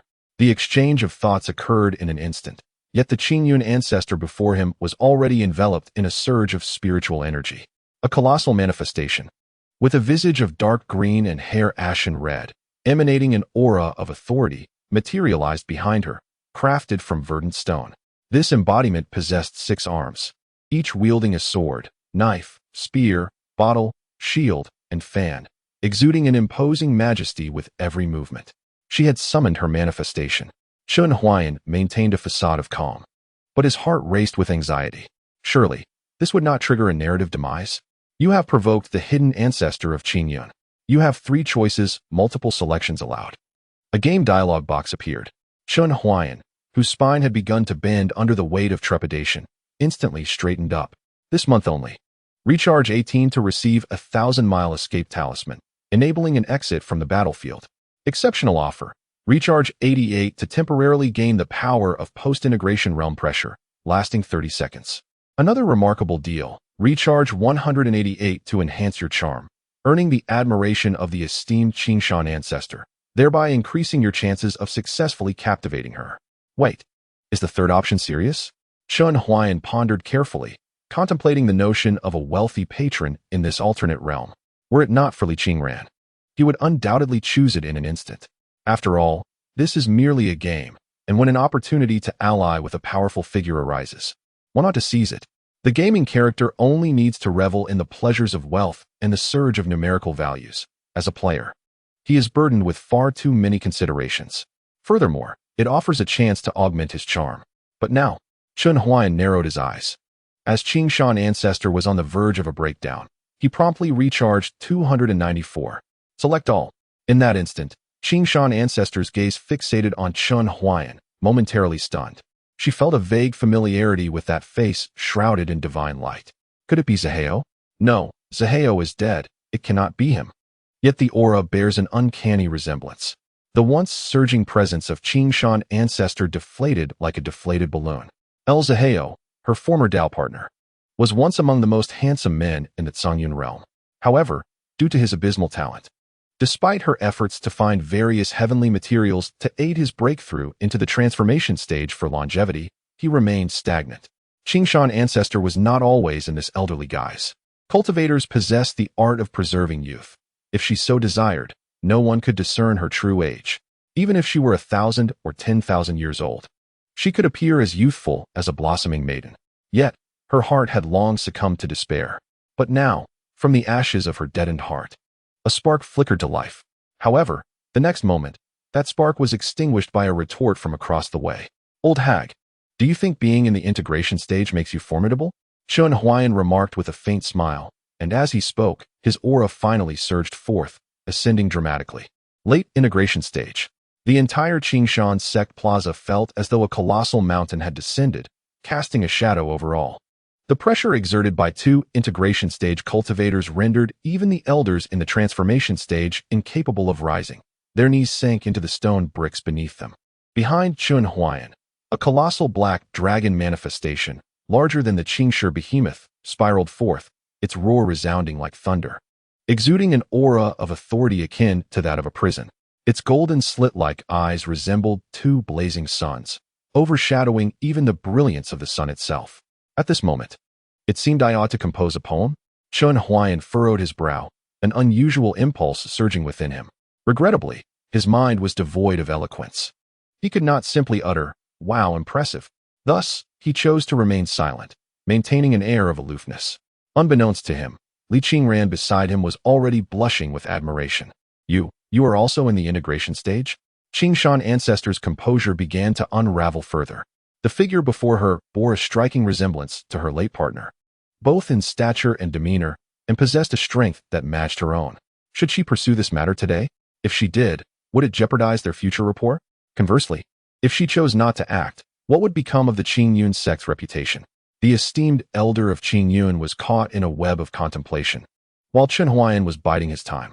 As the 30 seconds drew to a close, he took the initiative to extend an olive branch. Today, I have come to the Qingyun sect, and have indeed witnessed the grandeur of a great sect.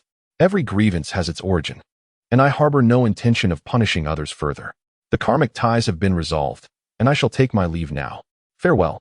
With merely 5 seconds remaining, Chen Huayan produced a 1,000-li divine travel talisman, intending to grasp Li Qingran's hand, but missed and passed right through her. Fortunately, the talisman enveloped both of them. Might I ask for your name? The elder of Qingyun inquired, her gaze lingering on the dignified figure as it receded.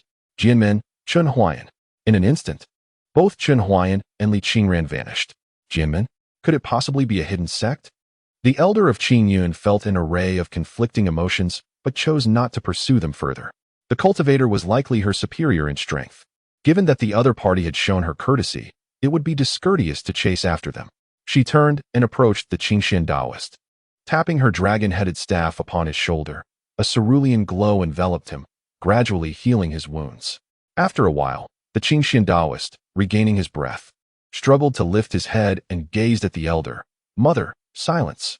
Go to the reflection cliff and contemplate your actions. The elder huffed, brushing past him. After taking a few steps, she turned back, her expression icy. Within half an hour, bring me 2 furnaces of youth elixir. The Qingxian Taoist replied, perplexed, and do not forget the milk bath and Luotian flowers. The Qingxian Taoist.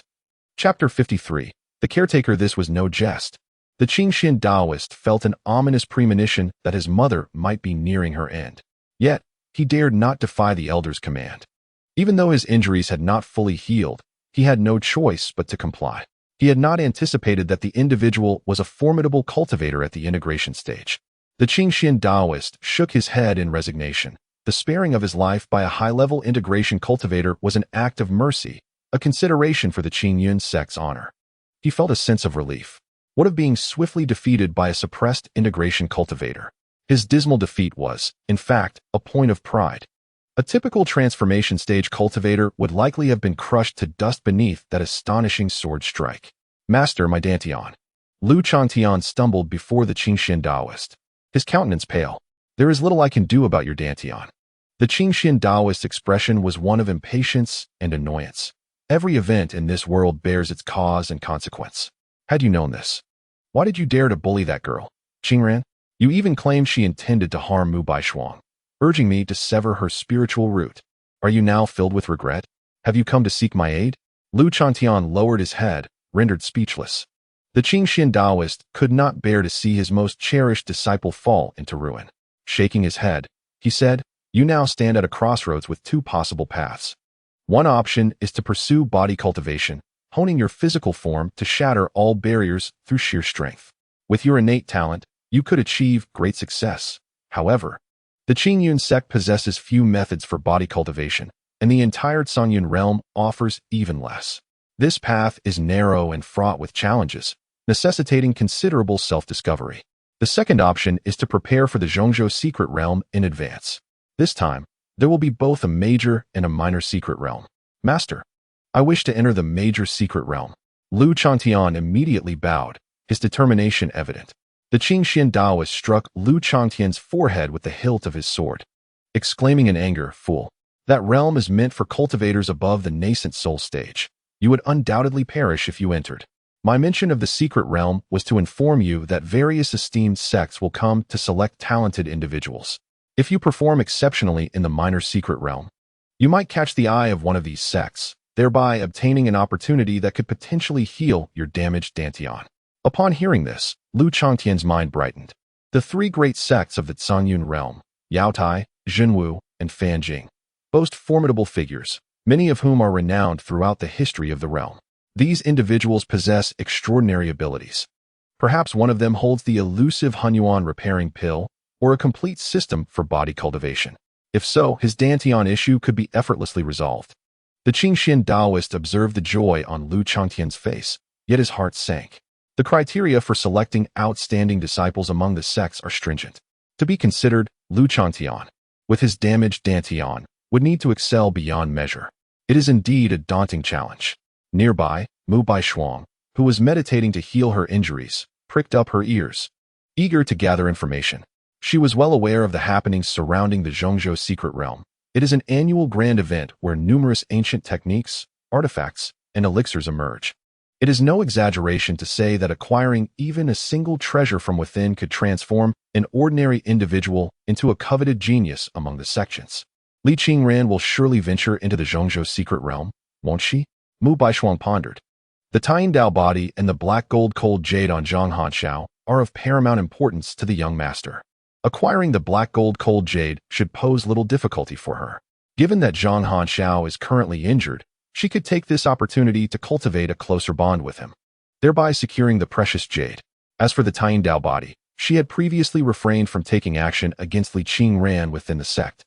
Her original plan was to let Li Qingran perish outside, while she utilized the heavenly demon bone-devouring secret technique to claim the Tying Dao body for herself.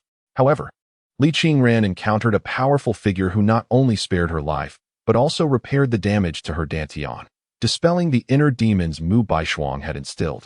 Yet, every situation possesses duality. Once they exit the Qingyun sect, should they cross paths within the secret realm, capturing a mere Li Qingran should be trivial. After all, a formidable cultivator at the integration stage, no matter how idle, cannot possibly keep a constant watch over Li Qingran, especially since such cultivators often prefer seclusion and meditation. Her confidence in remaining within the Qingyun sect stemmed from the fact that the esteemed ancestor of Qingyun seldom emerged from seclusion, often remaining hidden for over a decade. As long as one does not flaunt themselves before the venerable ancestor, concealing one's identity should pose no issue. Are you a disciple of Qingxian? Just as Mu Baishuang contemplated this, a voice, aged and resonant, echoed beside her. A shiver coursed through Mu Baishuang, her skin prickling with goosebumps and perspiration. She dared not glance at the figure, instead kneeling and bowing her head. Disciple Mu Baishuang pays respects to the venerable ancestor. The Qingyun ancestor, with a composed gaze, remained silent.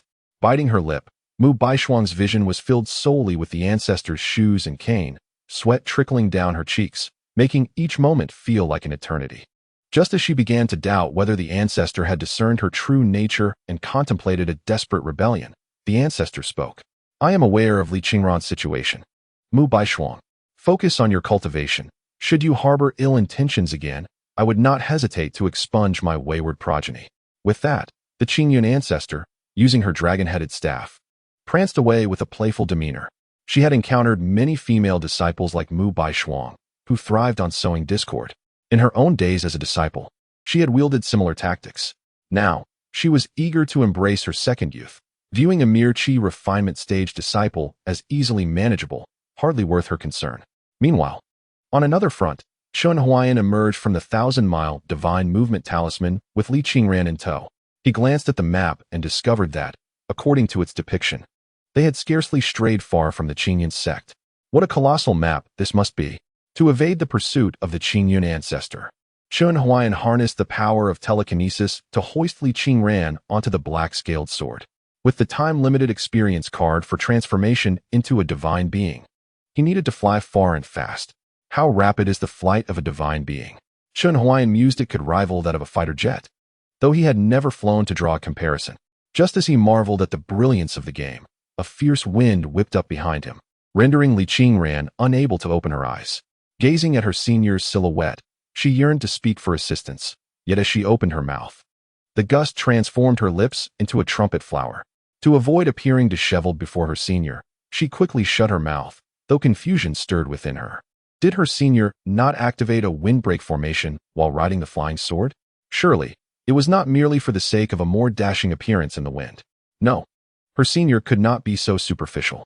Her senior must be attuned to the rhythm of the wind, embracing the profound principles of nature's omnipresent laws. Oh, Li Qingran, you are far inferior compared to such a senior. Do you still aspire to be her disciple? Sighing, she pondered whether her senior had any disciples, particularly female ones. And if so, how many? As she beheld the wild dance of white hair ahead, despite her own locks being tousled and splattered with wind, her heart softened. Why fret over such matters? Whatever her senior chose was right, and having 100 female disciples was only fitting. Ah, this wind is rather chilling. Chun Huayan rubbed his hands together, slightly reducing his speed. After all, as a cultivator, shouldn't a flying sword possess temperature regulation? What if it left his beloved Qingran feeling cold? It was utterly devoid of mystique. Congratulations on assisting your electronic girlfriend in completing Main Quest 10. You have received a reward. 10 Thunderfire Talismans delivered. Huh. A mere 10 Thunderfire Talismans. Is that meant to impress? Chun Huayan scoffed. Did he, Qin Xianzuan, truly lack such trinkets? Little did he know, the hotel door suddenly thudded, and a black cat peeked out from a shoebox, cautiously investigating the aura of the objects outside. Immediately, it shuddered, its eyes wide with alarm, before it tremblingly retreated back into the shoebox. Main Quest 20.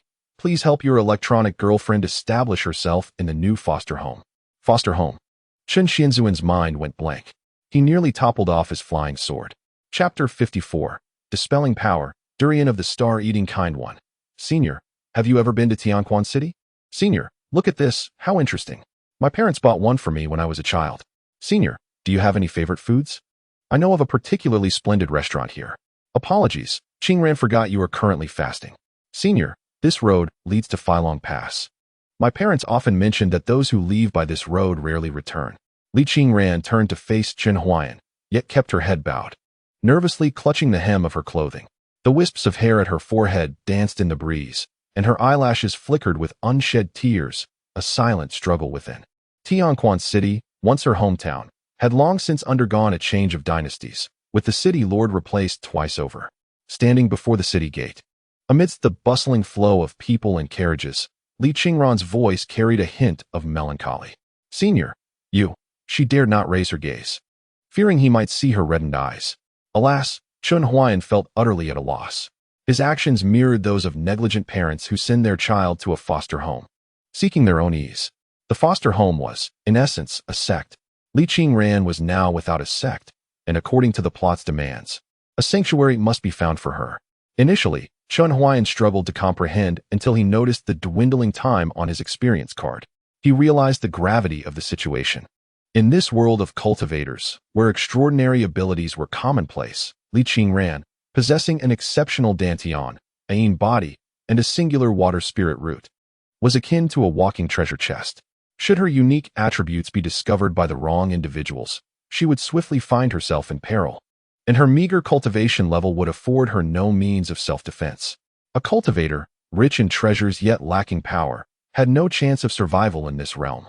He could not afford to monitor his phone around the clock, as he needed to participate in programs to earn a living. Therefore, securing a sect that could temporarily shelter Qingran was of utmost necessity. As her cyber boyfriend and guardian, his duty was to assist Li Qingran in establishing her footing in a new sect. Thus, he brought her to Tianquan City. From the upper left of the map, it glided slightly to the right of the center. This was a vast city of mortals, sufficiently distant from the Qingyun sect, having departed from the densely populated area rich in spiritual energy. Here, the spiritual energy was exceedingly sparse, which also indicated relative safety. The esteemed one was merely leaving for a brief moment. In truth, he had no intention of departing at all. It was simply that this incarnation's time was drawing to a close, which was difficult to explain. Elder Li Qingran observed the distress etched upon Chun Huayan's face. Her fingers, which had been tightly gripping the hem of her garment, gradually relaxed. What was the matter with her? She should not continue to trouble the elder. The elder had his own affairs to attend to and 100 eager disciples awaiting his guidance. He had already provided her with ample support. What more could she possibly want? The junior understood and resolved to find a place to remain quietly. Chun Huayan glanced at Li Qingran in surprise. He had thought the young lady had come to a realization, believing their conversation to be concluded, yet he noticed her lowered brows and reddened eyes, resembling a forsaken kitten. Utterly pitiful. Just earlier, during the sword duel with Lu Chantian, she had been so poised and gallant. Never mind, I shall elaborate further. It is not wise to linger here indefinitely. Chun Huayan led Li Qingran into a tavern, casually instructing the anxious waiter to bring forth some food. Before he earnestly explained to Li Qingran, "Ahem, I am quite occupied, burdened with numerous matters and unable to attend to you." Upon hearing this, Li Qingran's lips immediately pursed in dismay. Chun Huayan hastily abandoned his aloof demeanor, ruffling her hair as he continued, under her bewildered gaze. You see, I cannot physically reach you. I am but an incarnation, as my true self is engaged in a fierce battle with a formidable demon. Li Qingran's expression instantly shifted to one of alarm. Is the elder in danger? Is it a particularly troublesome demon? Well, that is not entirely inaccurate. Indeed, cancer is quite the nuisance. Chun Huayan nodded, exasperated. It is quite troublesome. I have been poisoned by that great demon, and the antidote is elusive. My life may be in peril.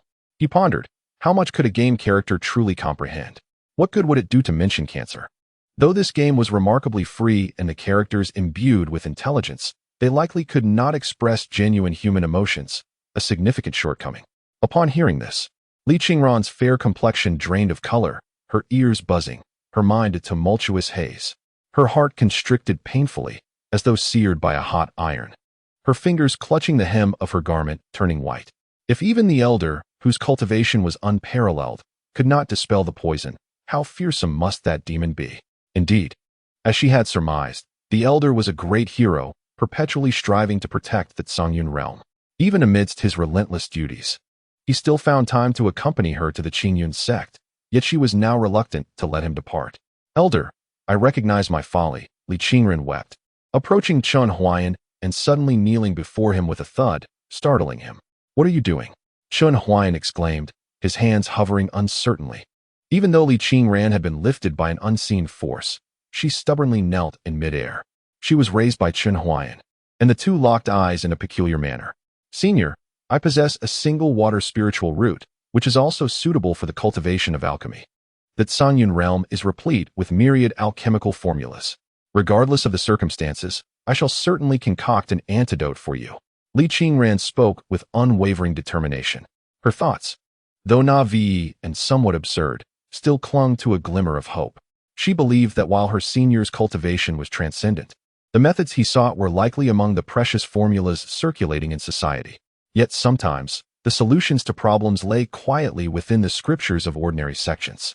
While her senior pursued grand solutions, she would exhaust her efforts in seeking smaller remedies.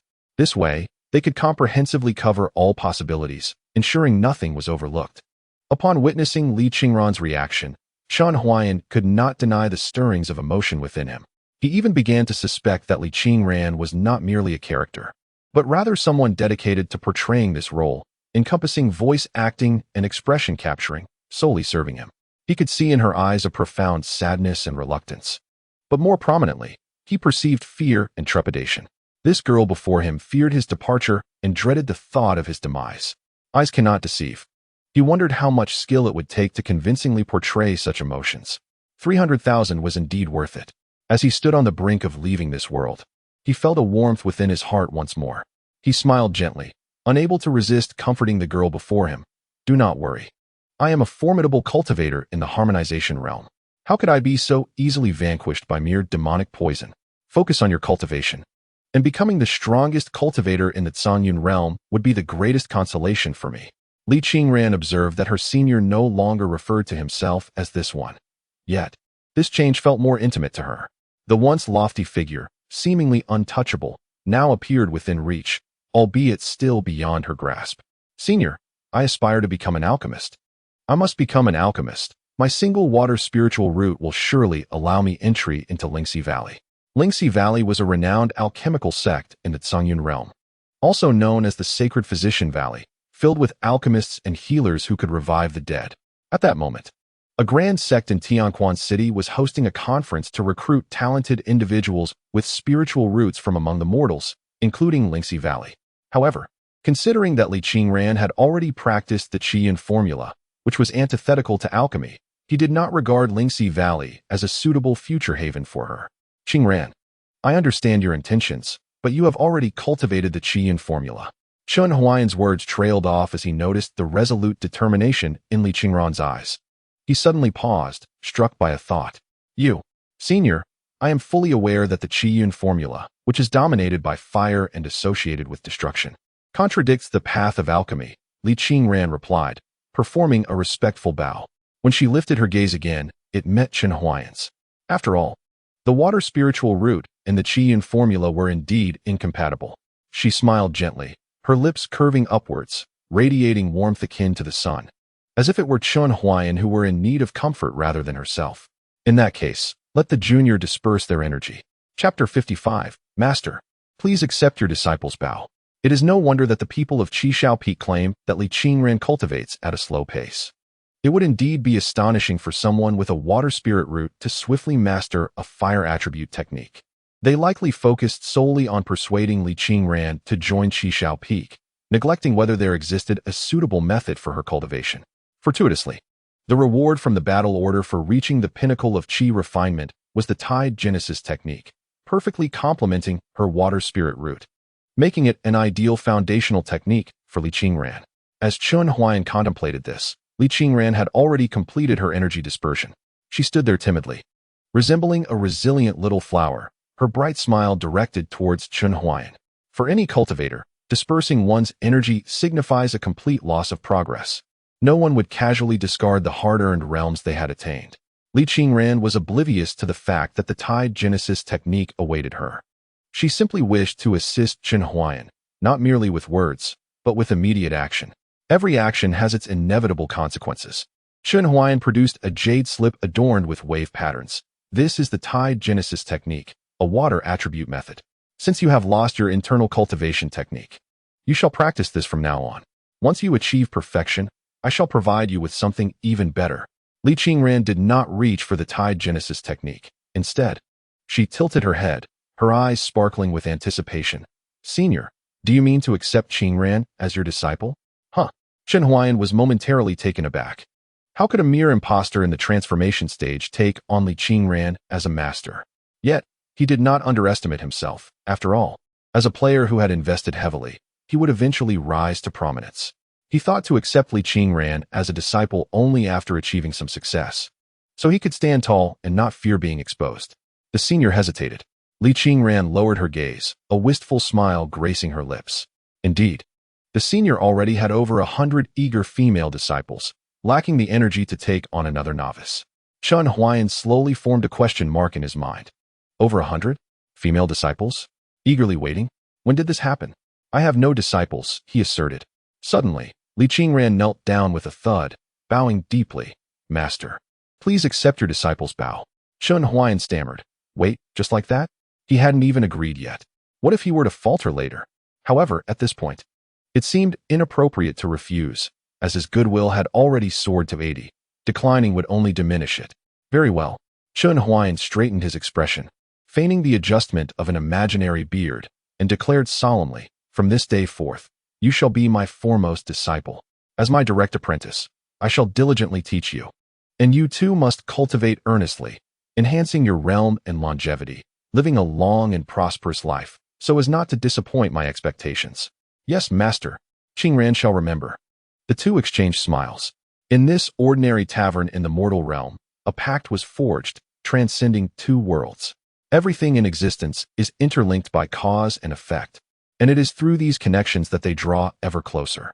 Chun Huayan removed his helmet, and an involuntary phrase surfaced in his mind, prompting him to shake his head thoughtfully. The ceremony of apprenticeship was rather unceremonious. Li Qingran simply utilized the resources at hand to brew a cup of spiritual tea as a token of respect. When questioned about how one could join other sects after having a master, Li Qingran merely stated that a master is a master, and a revered teacher is a revered teacher. In the Songyun realm, many sects do not impose particularly stringent regulations. Naturally, for disciples already possessing a master, the sects typically refrain from imparting their most essential techniques. Entering a sect does not necessarily require taking on a master. Most disciples lack the opportunity or qualification to have one, with their knowledge primarily sourced from the sect's scripture repository and the elders who rotate in delivering lectures at the martial arts arena. Chun Huayan entrusted all his Thunderfire talismans to Li Qingran for self-defense, subsequently exiting the game. Li Qingran's aspiration was to reach Lingxi Valley. From the map, within Tianquan City, all practitioners in Lingxi Valley were represented as green dots, signifying absolute friendliness. Such a sect could be approached with complete confidence. In contrast, sects like Yuling Sect, Zen Sect, and Rixing Pavilion were less inviting. their practitioner's dots displaying a mix of yellow and green, indicating they were not to be trifled with. Additionally, the sword pavilion also featured friendly green dots, yet their recruitment was limited to a single individual, which appeared quite meager. While Qingran went to pay homage to the mountain, it was time for Chun Huayan to pursue his own financial endeavors. A glance at the time revealed it was getting late. After changing his attire, he prepared a bowl of white rice for Baji and, upon opening the door, sensed something outside. Looking down, he discovered 2 parcels labeled Thunderfire Talismans and Qingran's spiritual tea. Chun Huayan fell silent, slowly typing out a question mark. Thus, the Thunderfire Talismans from the main quest were intended for him? But what use would they serve him? Anyone glancing at them would surely think he was deranged. He unwrapped the parcel to find indeed 10 exquisitely crafted Thunderfire Talismans, the scent of vermilion still lingering upon them. Lacking sincerity, they were mere mundane items. Chun Huayan found himself speechless. These were only suitable for decoration. He affixed one to both the window and the door, and paired with the black-scaled sword on the wall, the decor of this budget hotel room took on a rather peculiar ambience. Quite nice. It had a certain flair to it. Though he feigned dissatisfaction, inwardly he felt quite pleased. Chun Huayan then unwrapped the parcel containing the spiritual tea. Expecting tea leaves, he was astonished to discover an actual cup of tea inside. The lid and cup were sealed with a vacuum membrane, and upon tearing it open, he found the tea still warm. Goodness! Surely these individuals do not reside nearby. Ancient tales spoke of Guan Yu warming wine to slay Huaxiong. And now it seemed the game developers were delivering tea as a gift to enhance the player's experience. Such sincerity, without a hint of doubt. Chun Huayan raised the cup to his lips, taking a sip of the spiritual tea. As he drew near to the cup, he caught a whiff of the same refreshing fragrance that adorned the protective talismans and bracelets. Chun Huayan's face radiated bliss. The details are truly exquisite. Such an immersive gaming experience, even while sipping on ordinary tea, brings a sense of lightness to the body and sharpens the mind considerably. Unbeknownst to him, the game incessantly bombards him with notifications. You have 45 days remaining. You have 84 days remaining. You have 79 days remaining. The alerts pop up continuously, his lifespan fluctuating like an erratic heartbeat on an ECG. Ultimately, it stabilizes at, you have 78 days remaining. After finishing his tea, Chun Huayan placed the cup beneath his pillow. As he took a few steps, his expression shifted, and he glanced down at his legs. Can I walk? He moved about, removed the plaster, and discovered that he could indeed walk. As the saying goes, it takes 100 days to heal from an injury to muscles and bones. For someone like him, a patient suffering from osteosarcoma, it was presumed to be a permanent disability. Yet, the fractured area had healed, and he felt more comfortable moving than ever before. This is peculiar, Chun Huayan mused, stroking his chin. What could be the reason? Spring acupuncture? Meridian opening?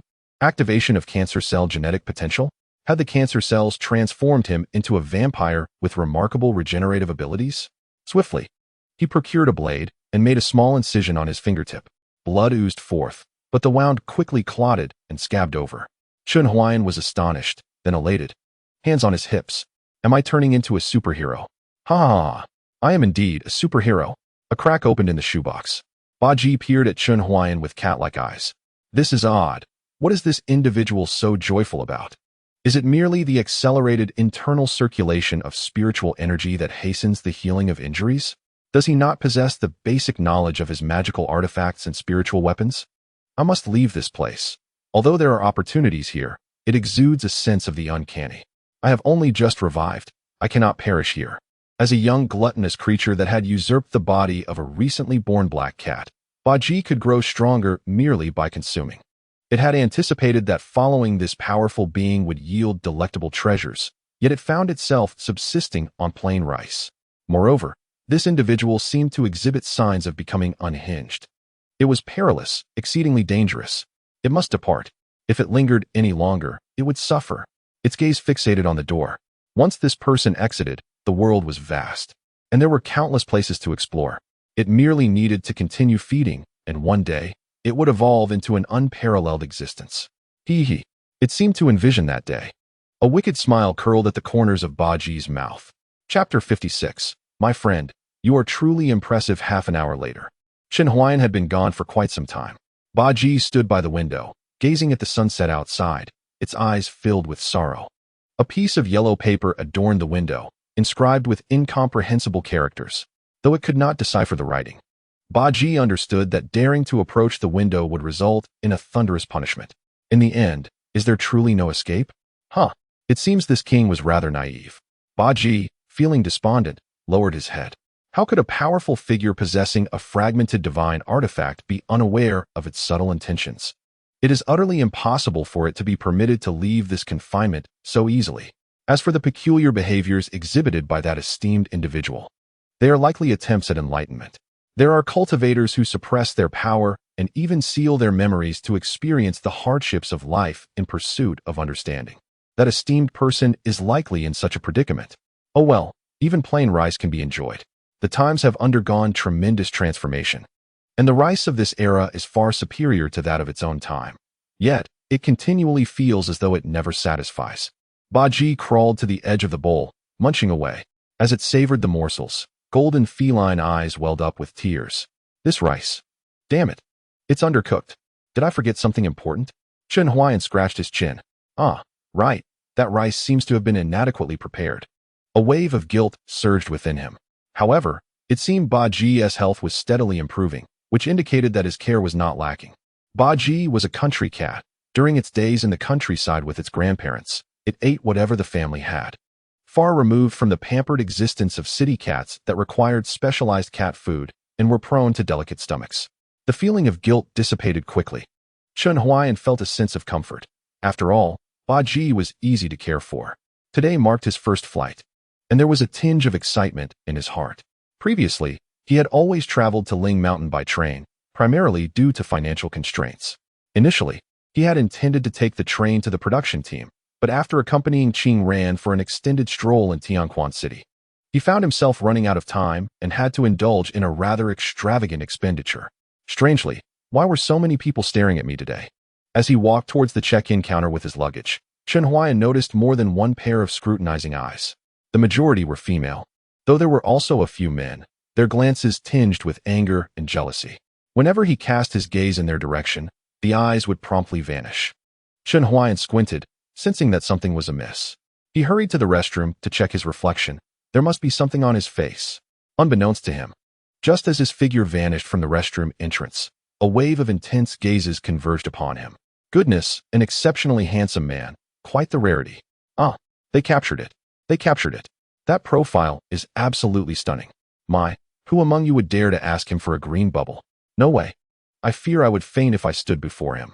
Isn't he far more handsome than that recently popular Kai Yifan? Is he a celebrity? I don't recall him. The buzz of whispered discussions filled the air, reminiscent of a swarm of green-headed flies buzzing about, inciting a chorus of gritted teeth among the surrounding gentlemen. Some of the passengers, particularly the younger girls, lingered near the restroom, employing various items as disguises in preparation for candid shots. The older passengers displayed a more reserved demeanor, contemplating a final glance that might elevate their spirits for the day. My face seems rather plain, Chen Huayan mused as he scrutinized his reflection in the mirror, unable to discern any significant changes. If anything, his complexion had improved, and an indescribable aura had begun to emanate from him. How to articulate it? Ethereal? A term formed in his mind. Perhaps if he donned an ethereal outfit, he could exude an otherworldly charm without needing to manage his expressions. What am I staring at? How vain. A companion, having finished washing his hands, exited with a mutter of annoyance. Chen Huayan, momentarily taken aback, quickly relaxed, then slapped his thigh in realization. Ah, indeed, I am rather vain. He had come to this epiphany. His recent gaming escapades had fostered a sense of narcissism. What a fool I am, time to board. He patted his face and strode out of the restroom, head held high, indifferent to the gazes around him, even as a few girls collided with an advertisement in their attempt to observe him. Upon entering the aircraft, he noticed a significant reduction in scrutinizing glances. Finding his seat, he settled in, only to be approached by a flight attendant, her face radiating warmth and enthusiasm. Sir, you appear to be in some discomfort. Allow me to assist you with your seatbelt. Oh, I can manage, he replied, perplexed by what discomfort he might have. His limp was feigned, after all, and his hands were unencumbered. No trouble at all, sir. It is my duty, she insisted. Once the seatbelt was secured, another flight attendant approached. Sir, would you care for some water? We also have beverages if you prefer. No thanks. I'm not thirsty, he replied. The head attendant then appeared, inquiring, Sir, do you suffer from motion sickness? I can share some tips to help you feel more comfortable. I don't think I do, Chen Huan responded. Beads of sweat forming on his brow. The service was remarkably attentive. Truly, this was the hallmark of air travel, he thought, given the quality of service. The ticket price of 800 or 900 was undoubtedly justified. He remained oblivious to the girl seated next to him, whose face had turned crimson, wishing she could shrink into her seat. The flight attendants, adhering to their professional decorum, busied themselves elsewhere once it became evident there was little reason to linger before Chen Huan. After a while, as the aircraft ascended into the stratosphere and the noise diminished, the girl beside him, after several minutes of internal deliberation, finally dared to steal a glance at Chen Huan. Wow, he's so handsome. How could a man be this striking? Yet he seems so aloof. This was an opportunity, an encounter mid-flight, a serendipitous moment of fate. Xian, don't be afraid, just go for it. With newfound courage, she retrieved her phone and extended it toward him, her palms slick with perspiration, her breath quivering. Chen Huan suddenly smirked dismissively.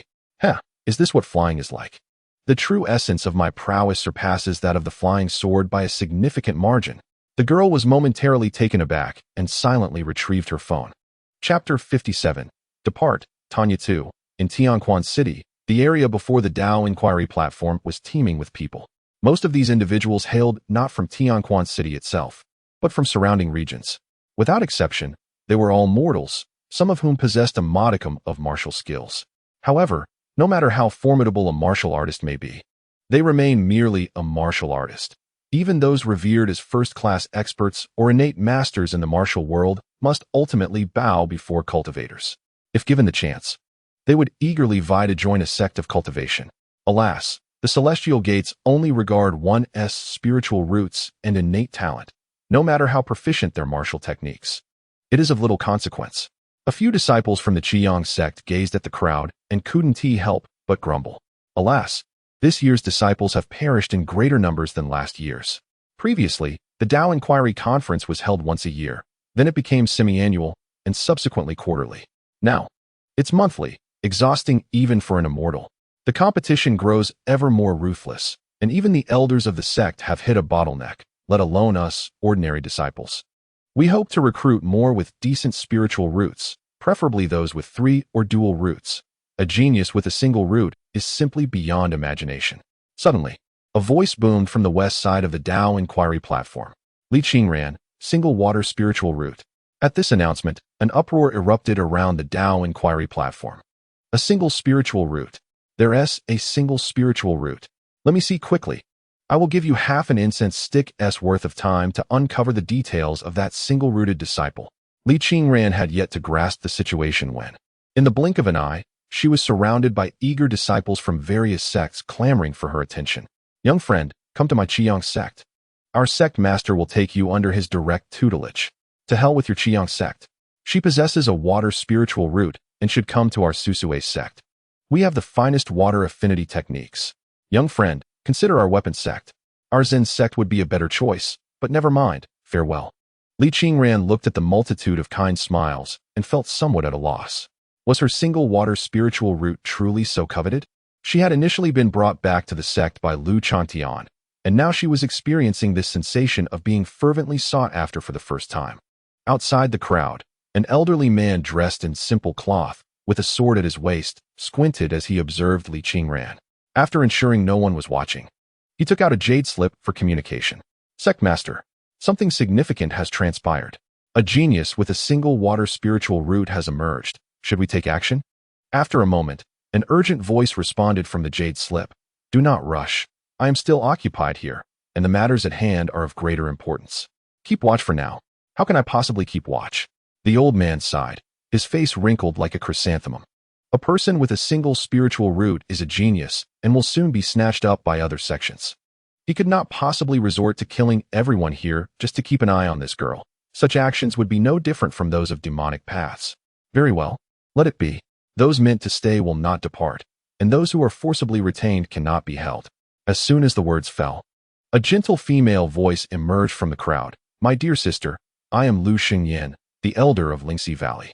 Your ethereal water spirit root is most suited for the path of medicine or alchemy. Why not consider joining us at Linksea Valley? The crowd parted, revealing a woman clad in green, surrounded by several female cultivators. Veiled, her features remained obscured, yet as she walked, a fragrant aura enveloped her, with lotus blossoms blooming at her feet. Ah, it's someone from Linksea Valley. Disperse, disperse. This disciple will surely be taken by Linksea Valley. Why? Do you still wish to contest with Linksea Valley for her? You had best pray that you never find yourself in need of Linksea Valley's assistance. Li Qingran, overhearing the discussions among the crowd, felt a surge of joy within her heart. Her aspiration was indeed to join Linksea Valley, and fate had presented her with this opportunity. Lu Xingyan approached Li Qingran, her captivating gaze lingering on her for a moment, and she could not help but exclaim, "Sister, you are exceptionally beautiful, with a graceful figure and such remarkable talent. Please, do not let yourself be seen by those unworthy men in other sects. Come join us at Linksea Valley, where we are like family." Li Qingran had heard that Linksea Valley only accepted female cultivators, and in rare instances, male cultivators were admitted but at the cost of their masculinity. She had thought that joining a sect comprised solely of women would spare her from many troubles. In other sects, she would inevitably have to interact with senior brothers and elders, and her heart was solely devoted to her master, wishing to avoid the complexities of social entanglements. With Linksea Valley showing interest and her own desires aligned, she bowed her head respectfully and responded, "I am deeply grateful for your kind offer, esteemed elder. I would be honored to join Linksea Valley." Seeing Li Qingran's obedience, Lu Xingyan felt even more pleased and instructed the surrounding female cultivators, "Take this sister to see the young master, and I shall await to see if any other promising talents emerge." "Yes, elder." Li Qingran was led by several female cultivators to a luxurious suite on the top floor of an opulent inn. A light pink curtain draped over a bed, behind which a captivating silhouette could be discerned. Beneath the curtain, a delicate, snow-white leg dangled languidly, with dainty toes resembling 5 pearls adorned with rouge. The figure behind the curtain seemed to disdain noise, and the female cultivators bowed respectfully before silently retreating. This individual must be the young master of Linksea Valley. Though she was a woman, Li Qingran felt a twinge of nervousness, lowering her head in silent anticipation, refraining from speaking out of turn. After a moment, the graceful foot ceased its movement. The enchanting figure behind the curtain stretched lazily like a cat, and then a melodious voice rang out. "A single water spirit root? Quite impressive. After half a month of waiting, I've finally encountered a genius." "Your praise is too generous, esteemed elder," Li Qingran quickly responded with a bow. "Do not be so formal. Come closer. I have some questions for you." Following the young master's invitation, Li Qingran approached the curtain. A rich floral fragrance enveloped her, and she cast a glance inside, quickly averting her gaze, her heart silently admonishing herself for indulging in an inappropriate stare. The girl behind the curtain sniffed, withdrawing her foot and smiling as she asked, "With such striking beauty, even I find myself envious. But tell me, do you already have a partner?" Li Qingran pursed her lips. She indeed wished for it, but unfortunately, her master would likely not take notice of her. She shook her head and replied, "No. Had there ever been one?" "No, never." "Very well." The girl seemed quite pleased with Li Qingran's response, lifting a delicate foot to part the curtain slightly, revealing her fair chin and alluring peach blossom eye. "Show me your hand." Li Qingran obediently extended her hand. She then felt 2 slender fingers resting on her wrist, cold as ice. After a moment, the young master of Linksea Valley withdrew her fingers, maintaining a composed demeanor as she remarked, "You have cultivated a commendable internal cultivation technique, which aligns well with your water spirit root. Quite impressive. Do you have a master?" "Yes." Li Qingran understood there was no way to conceal the truth, as she was not adept at lying. "Is it male or female?" The young master's voice suddenly rose a notch. "Male." The air in the private room turned icy. Li Qingran was taken aback, cautiously lifting her gaze. And even through the curtain, she could feel 2 indifferent gazes fixated upon her. "Leave." The young master of Linksea Valley waved her hand dismissively. The door to the room swung open with a bang, and Li Qingran was roughly pushed out by a surge of energy. Chapter 58. Wait a moment. Li Qingran fell outside the door, and the 2 female cultivators stationed on either side hurried to help her up. At that moment, Li Qingran felt utterly bewildered. She could not comprehend why the conversation, which had been proceeding pleasantly, had suddenly turned sour. resulting in her being cast out simply because her master was a man. I'm sorry, young miss, you have not passed our young master's assessment. One of the female cultivators adjusted the wrinkles in Li Qingran's clothing, her expression tinged with regret, yet she resolutely guided Li Qingran towards the exit. Li Qingran was reluctant to forfeit her chance to enter Lingxi Valley. In her estimation, Lingxi Valley was perhaps the most likely sect to harbor ancient alchemical formulas, and it could also impart medical knowledge, which would enable her to assist her predecessors. Thus, she halted her steps and bowed respectfully to the female cultivator, saying, I wish to know the reason. The female cultivator pressed her lips together, quickly glancing at the now distant private room before leading Li Qingran to a secluded corner, ensuring no one was around, and then lowered her voice. If you were of ordinary talent, I would never divulge this to you, but you possess a singular spirit root, and you are destined for great achievements. I do not wish for you to harbor resentment towards the young master over this matter. She was not always like this. It is not appropriate to elaborate, but you must understand that Lingxi Valley is currently very wary of disciples forming romantic partnerships, and our young master harbors a deep-seated hatred for men, particularly male masters.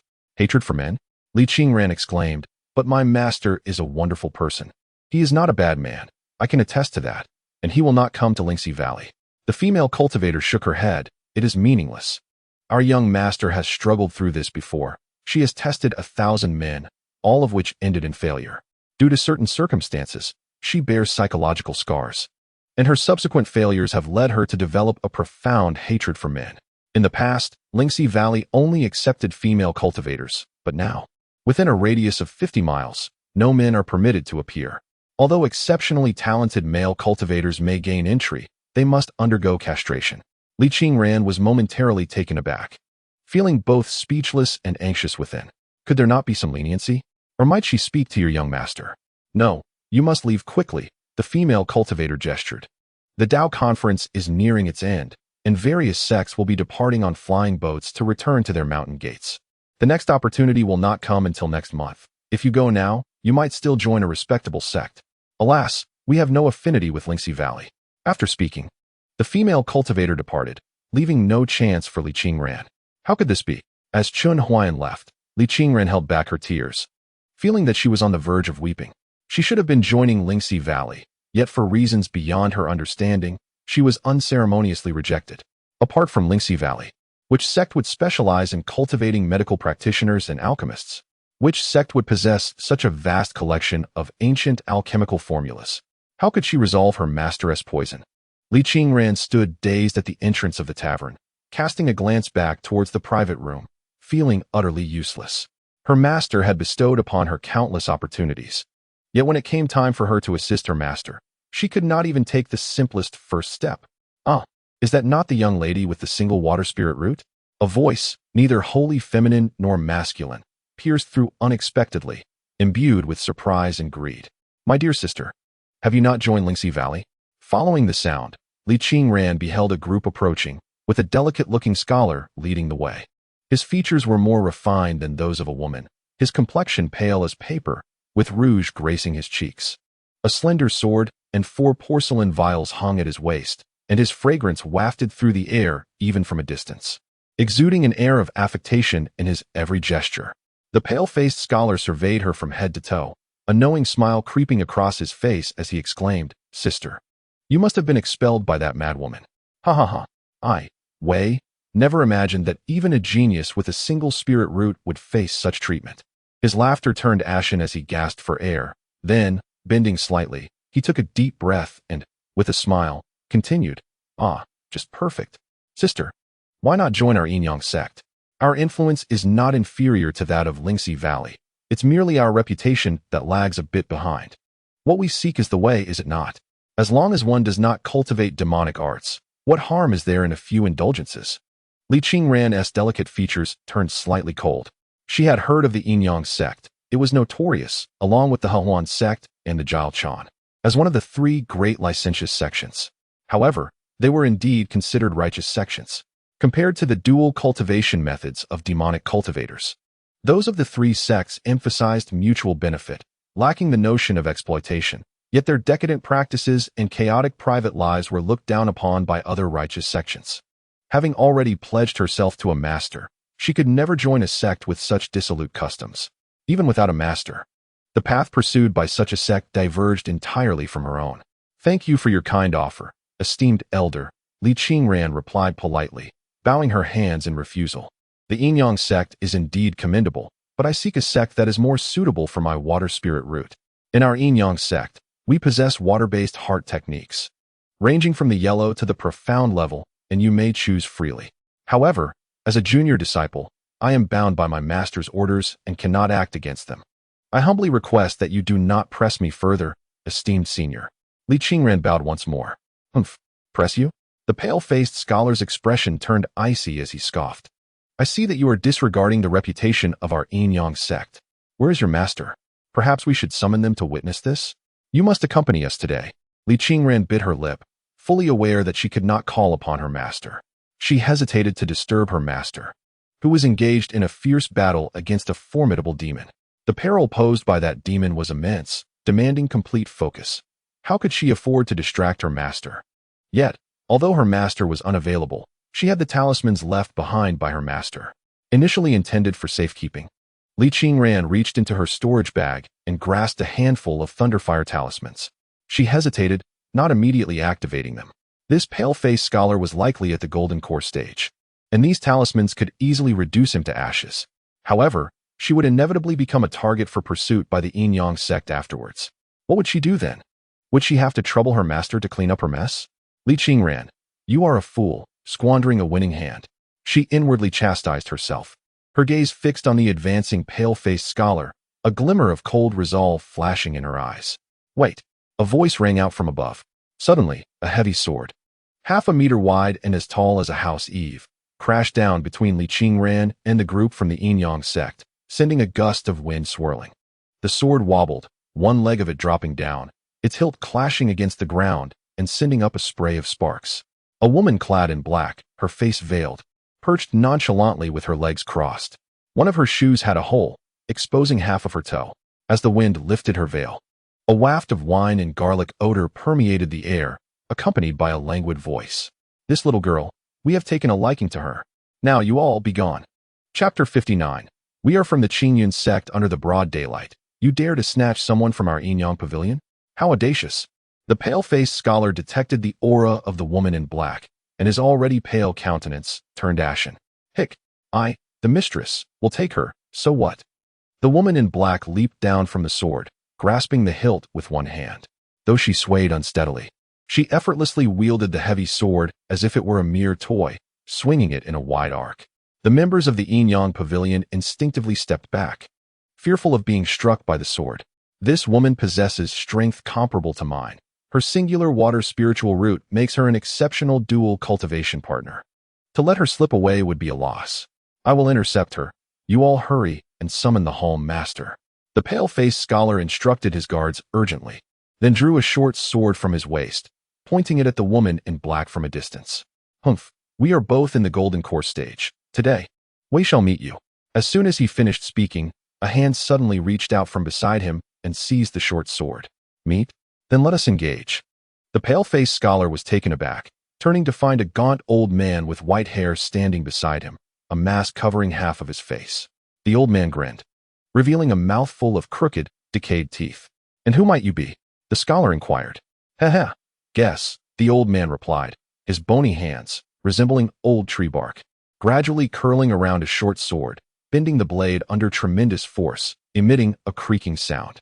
The scholar felt the oppressive aura of the old man pin him in place, leaving him to hope that his subordinates would summon the home master.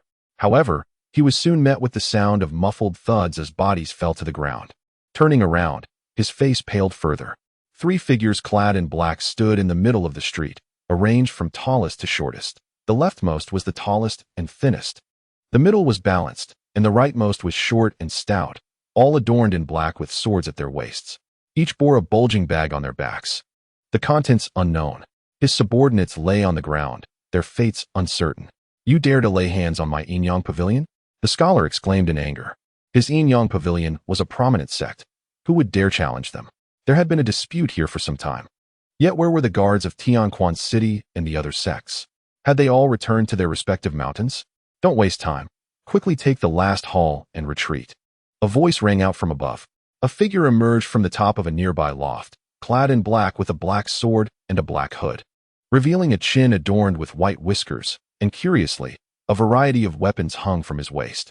The scholar's pupils constricted as he recognized one of the weapons to be the Hall Master's dagger. When had their home been robbed? The scholar's bravado waned, and he forced a smile more grotesque than tears.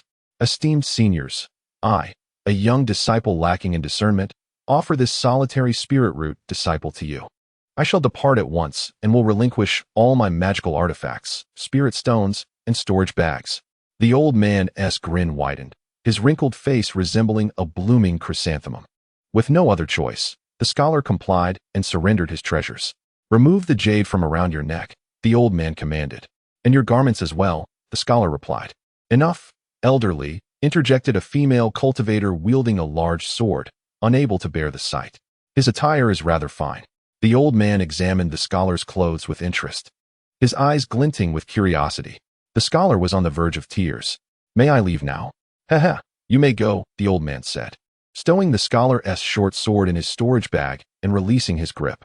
The scholar turned and fled. Young man, take your subordinates with you, the old man called out. Upon hearing the command, the scholar hastily soared into the air, not daring to look back. The members of the Yin-Yang Pavilion had departed.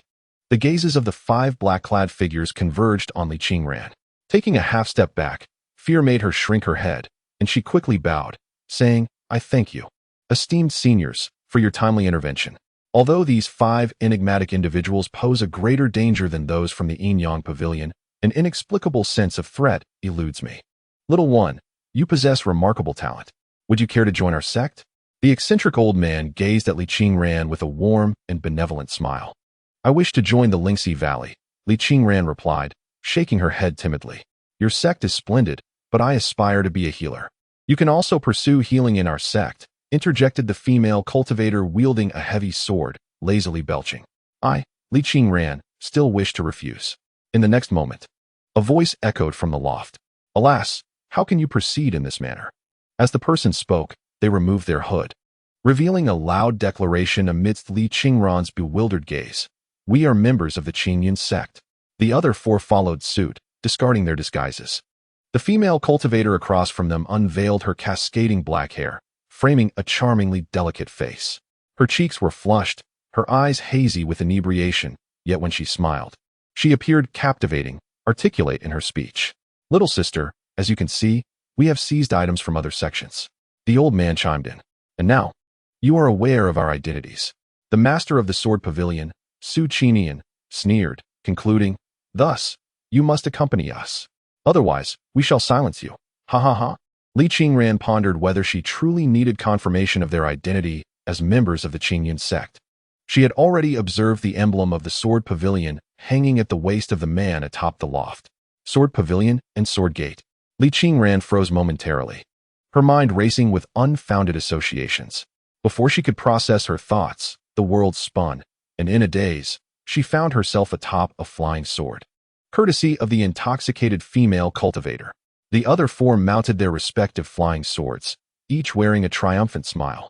Sister, if you feel afraid, you may hold on to your senior's waist, the female cultivator said with a flirtatious grin, and then the flying sword shot upward into the sky. Li Qingran was swept by the fierce wind, unable to keep her eyes open, instinctively clutching the cultivator's waist. In that moment, she felt no urge to resist. For these individuals were akin to her master. They, too, did not activate a wind barrier while riding their flying swords. Chapter 60. Indeed, I am extraordinary, combined edition. Durian who loves starlit fruits. In Tianquan City, at the Ascension Tower, Yun Suxin, the young master of Lingxi Valley, slowly awakened from her slumber. Surrounding her were various cultivators and city guards sprawled haphazardly. She pinched her throbbing temples and instinctively reached for her waist. My storage pouch? Not only had her storage pouch vanished, but so had her magical artifacts and all her jewelry. Many cultivators nearby remained in slumber, originally waiting for their respective sects' flying vessels. Instead of the vessels, they had all been enchanted, losing every item they possessed. This is the scatter soul incense. Yun Suxin discovered a burnt incense burner in the corner. It was a colorless, odorless, non-toxic sedative commonly used to pacify demonic beasts. One can only speculate that the assailant's intention was fortunately not to take a life. Otherwise, the consequences would be unimaginable. However, this location is known solely to the prestigious sects, and all individuals' identities have undergone rigorous scrutiny. This can only imply the presence of a traitor. But who could it be? Is it the Qingyun sect? Someone shouted, pointing furiously at the enormous character Qing and a provocative, ghastly visage emblazoned on the hall's wall. How absurd. We hold no enmity with the Qingyun sect, yet they have traveled such a distance to seize our possessions? The Qingyun sect is affluent. Their actions must simply be a means to mock us. In the Central State's secret realm, we shall ensure that the cultivators of the Qingyun sect face the consequences. Amidst the uproar of denunciation echoing within the hall, Yun Suxin pinched a pinch of fragrant ash and rolled her eyes. If this were indeed the doing of the Qingyun sect, she would consume the ash herself.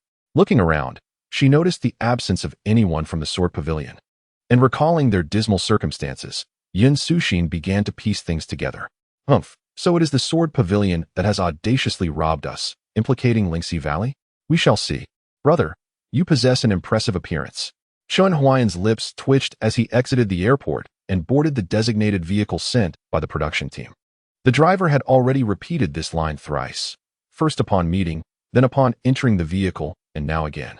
To be honest, brother, I specialize in picking up people, and I've seen my fair share of celebrities, no less than 800, the driver said earnestly, one hand on the steering wheel while the other gave a thumbs up to Chen Huayan. But none have looked as striking and handsome as you, even if you are bald. It's hard to imagine how handsome you would be with hair. Many male and female stars have undergone cosmetic procedures, such as that Kai Yifan participating in this season. Your natural look surpasses his by far. I think I'm just average, Chen Huayan replied, feeling a bit embarrassed by the praise. Far from average, the driver exclaimed. It's all about your aura, you know? Setting aside appearances, your presence can overshadow all male stars. Their essay's certain, how should I put it? A saintly purity akin to an enlightened monk. You should audition for the role of Tang San in Tang San's burial. You would undoubtedly become a sensation. Chen Huayan assumed the driver was jesting and couldn't help but chuckle. So, by your logic, my participation in this program might overshadow those celebrities? The driver's expression shifted, and he thumped the steering wheel. You shouldn't say that. That Kai Yifan holds significant clout. He is not to be trifled with. This program is essentially designed to elevate him. When you encounter him, play it cool and avoid any conflicts. We are merely common folk, no need to clash with celebrities. Chen Huayan took this advice to heart, though he mused that as a cancer patient, what kind of conflict could he possibly have with a star? On the other hand, would that celebrity dare to provoke him? Following the bizarre figures of Old Deng and the Little Fairy, he ought to be considered a concealed superversion. If that celebrity dared to confront him, he would make them understand the meaning of true despair. Heavens, Kai Yifan has finally arrived. Good evening, brother Fan. Dear Fan. You have become increasingly handsome, and your career is flourishing splendidly. Beneath the majestic Tianmen Mountain, the crew of the adventure program come and explore awaits. A dashing young man, adorned in a bespoke outfit and an exquisite brooch, strides in amidst a throng of admirers. This is Kai Yifan, a rising star in the entertainment industry.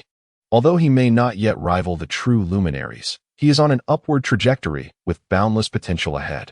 His participation in this show is not born of genuine enthusiasm, but rather a directive from his agency, which insists that this program will aid in crafting a more favorable public persona, garnering him greater appeal among the masses, and generating buzz for the leading role in an upcoming film. After all, with his lack of acting prowess, requiring dubbing for his performances, he cannot afford to alienate potential fans. Otherwise, he risks becoming the subject of ridicule once filming concludes. From Kai Yifan's perspective, his interest in the program is scant, tinged with distaste. Firstly, he detests climbing mountains, finding it exhausting and leaving him drenched in perspiration. Secondly, the show is broadcast live, which means he must endure the unrefined behaviors of many artists, such as cursing, smoking, and other unseemly acts. Consequently, although the filming begins at 9, he deliberately arrives at 8:40, just as the other participants, a faded star and 3 unknowns, have already been present, dutifully filming some behind-the-scenes footage. In a variety show like Come and Explore, behind-the-scenes content is indispensable. Although the show is live, it will later undergo editing to create a pseudo-documentary. Considering the busy lives of the workforce, not everyone can sit in front of the television at 7 in the evening. Ah, little fan, you have finally arrived. The director, nearly frantic, conceals his irritation. Please prepare yourself. We will capture some casual footage in the meantime. Kai Yifan, casting a dismissive glance at the director, retorts. Ensure you choose the right angles. I must appear my most handsome. After filming, I want to review it. If it doesn't showcase my best side, it cannot be uploaded. Of course, rest assured, the director replies, though internally, he curses Kai Yifan's lineage.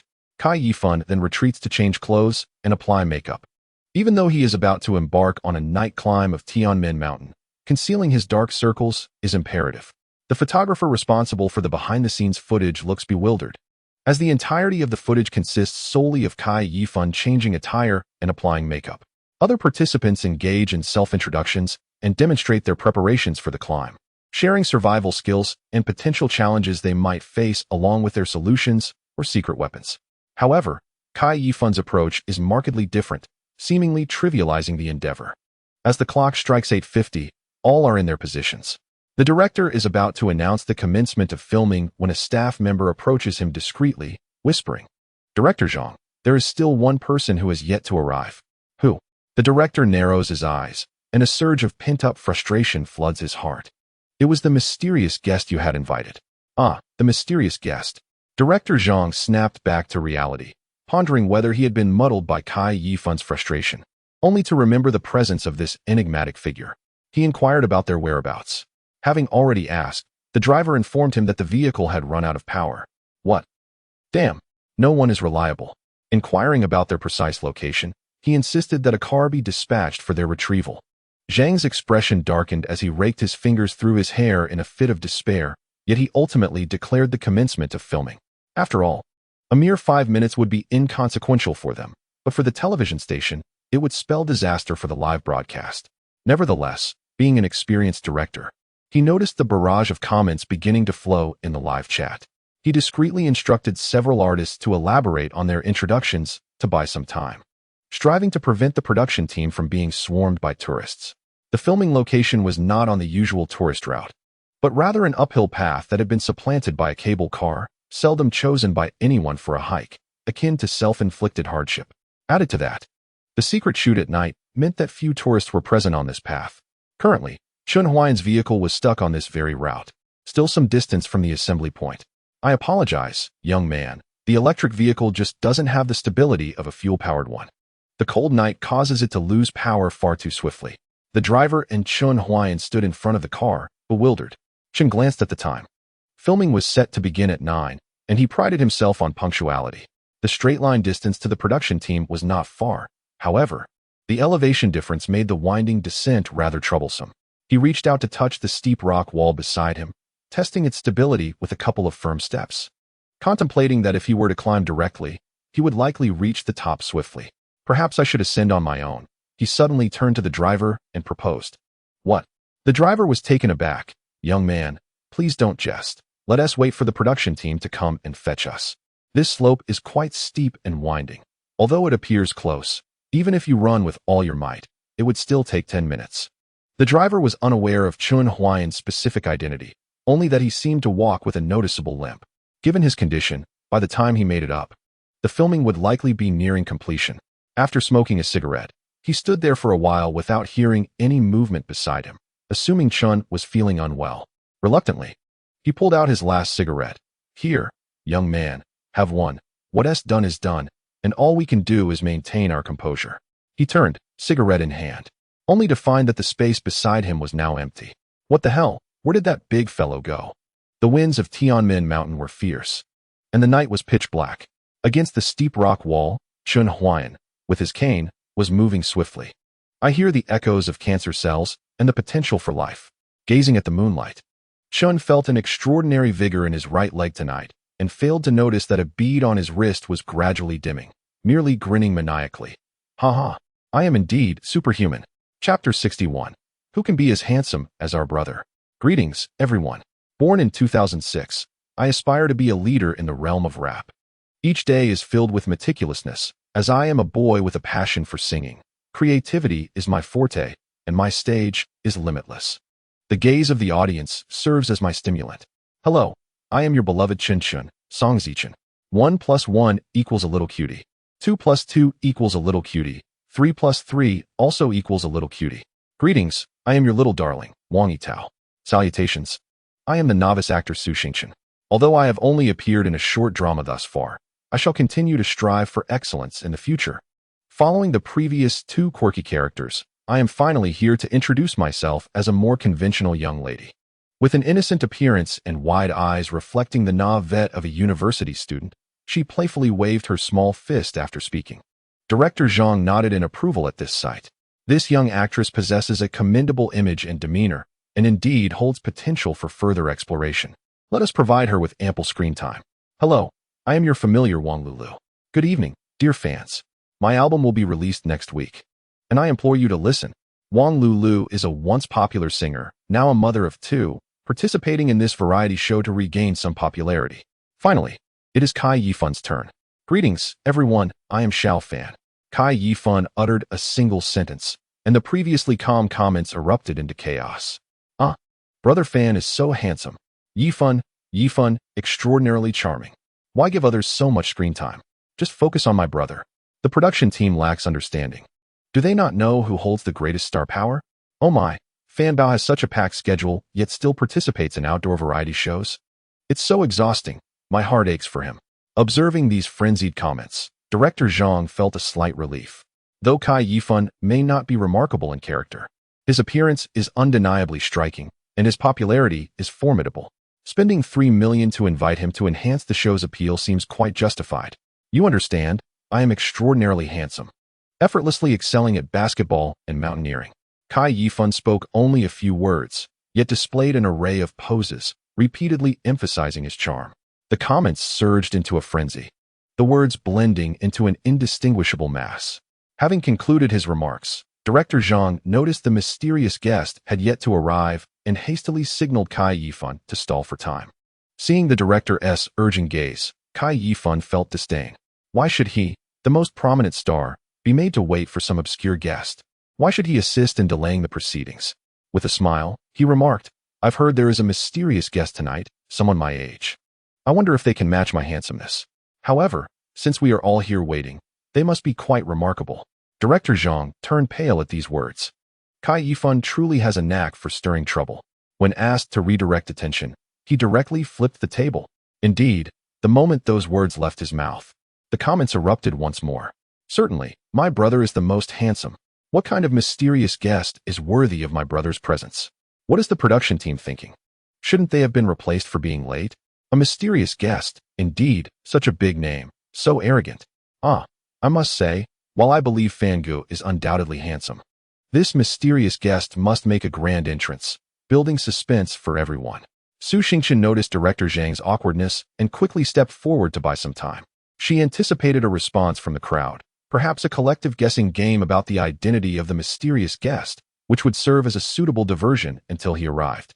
However, no one uttered a word, leaving her in an uncomfortable silence. Even Kai Yifun, who had received a compliment, seemed oblivious, offering no solace.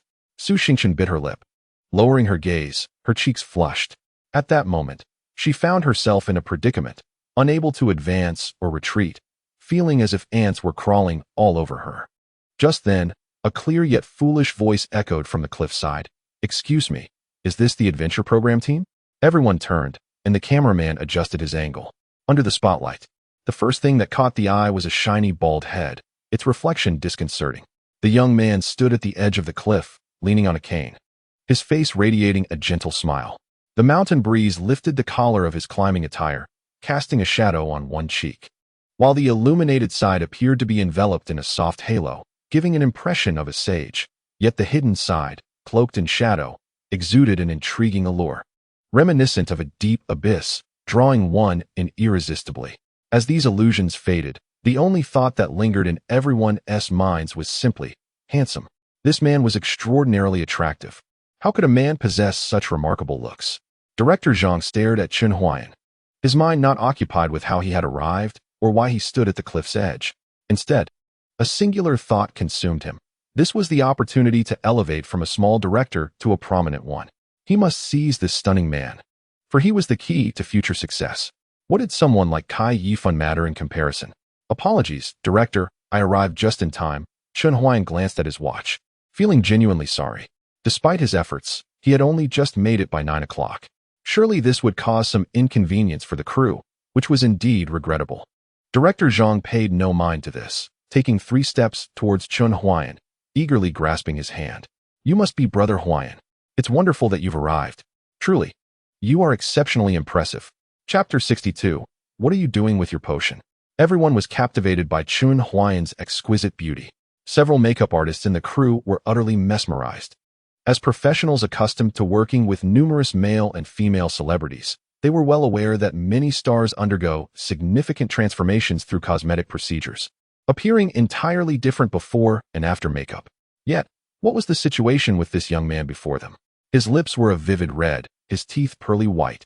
Though his complexion was somewhat pale, he emanated an aura of natural, refreshing serenity. Most importantly, it was evident at a glance that he was not wearing any makeup. He was a purely natural, extraordinarily handsome young man. And this was without the enhancement of hair. Was I truly that handsome? Even Chun Huayan, despite his usual obliviousness, sensed something was amiss. He regarded his looks as merely charming, just enough to stand out favorably among ordinary individuals. After all, with his rather shabby appearance, how could he have ever attracted a girlfriend? But now, receiving the director's acknowledgement changed everything. Such professionals could be considered half-talent scouts, possessing an acute sensitivity to beauty and photogenic appeal. If they deemed him handsome, then he undoubtedly was. Could it be that latent potential could enhance one's attractiveness? Chun Huayan pondered deeply.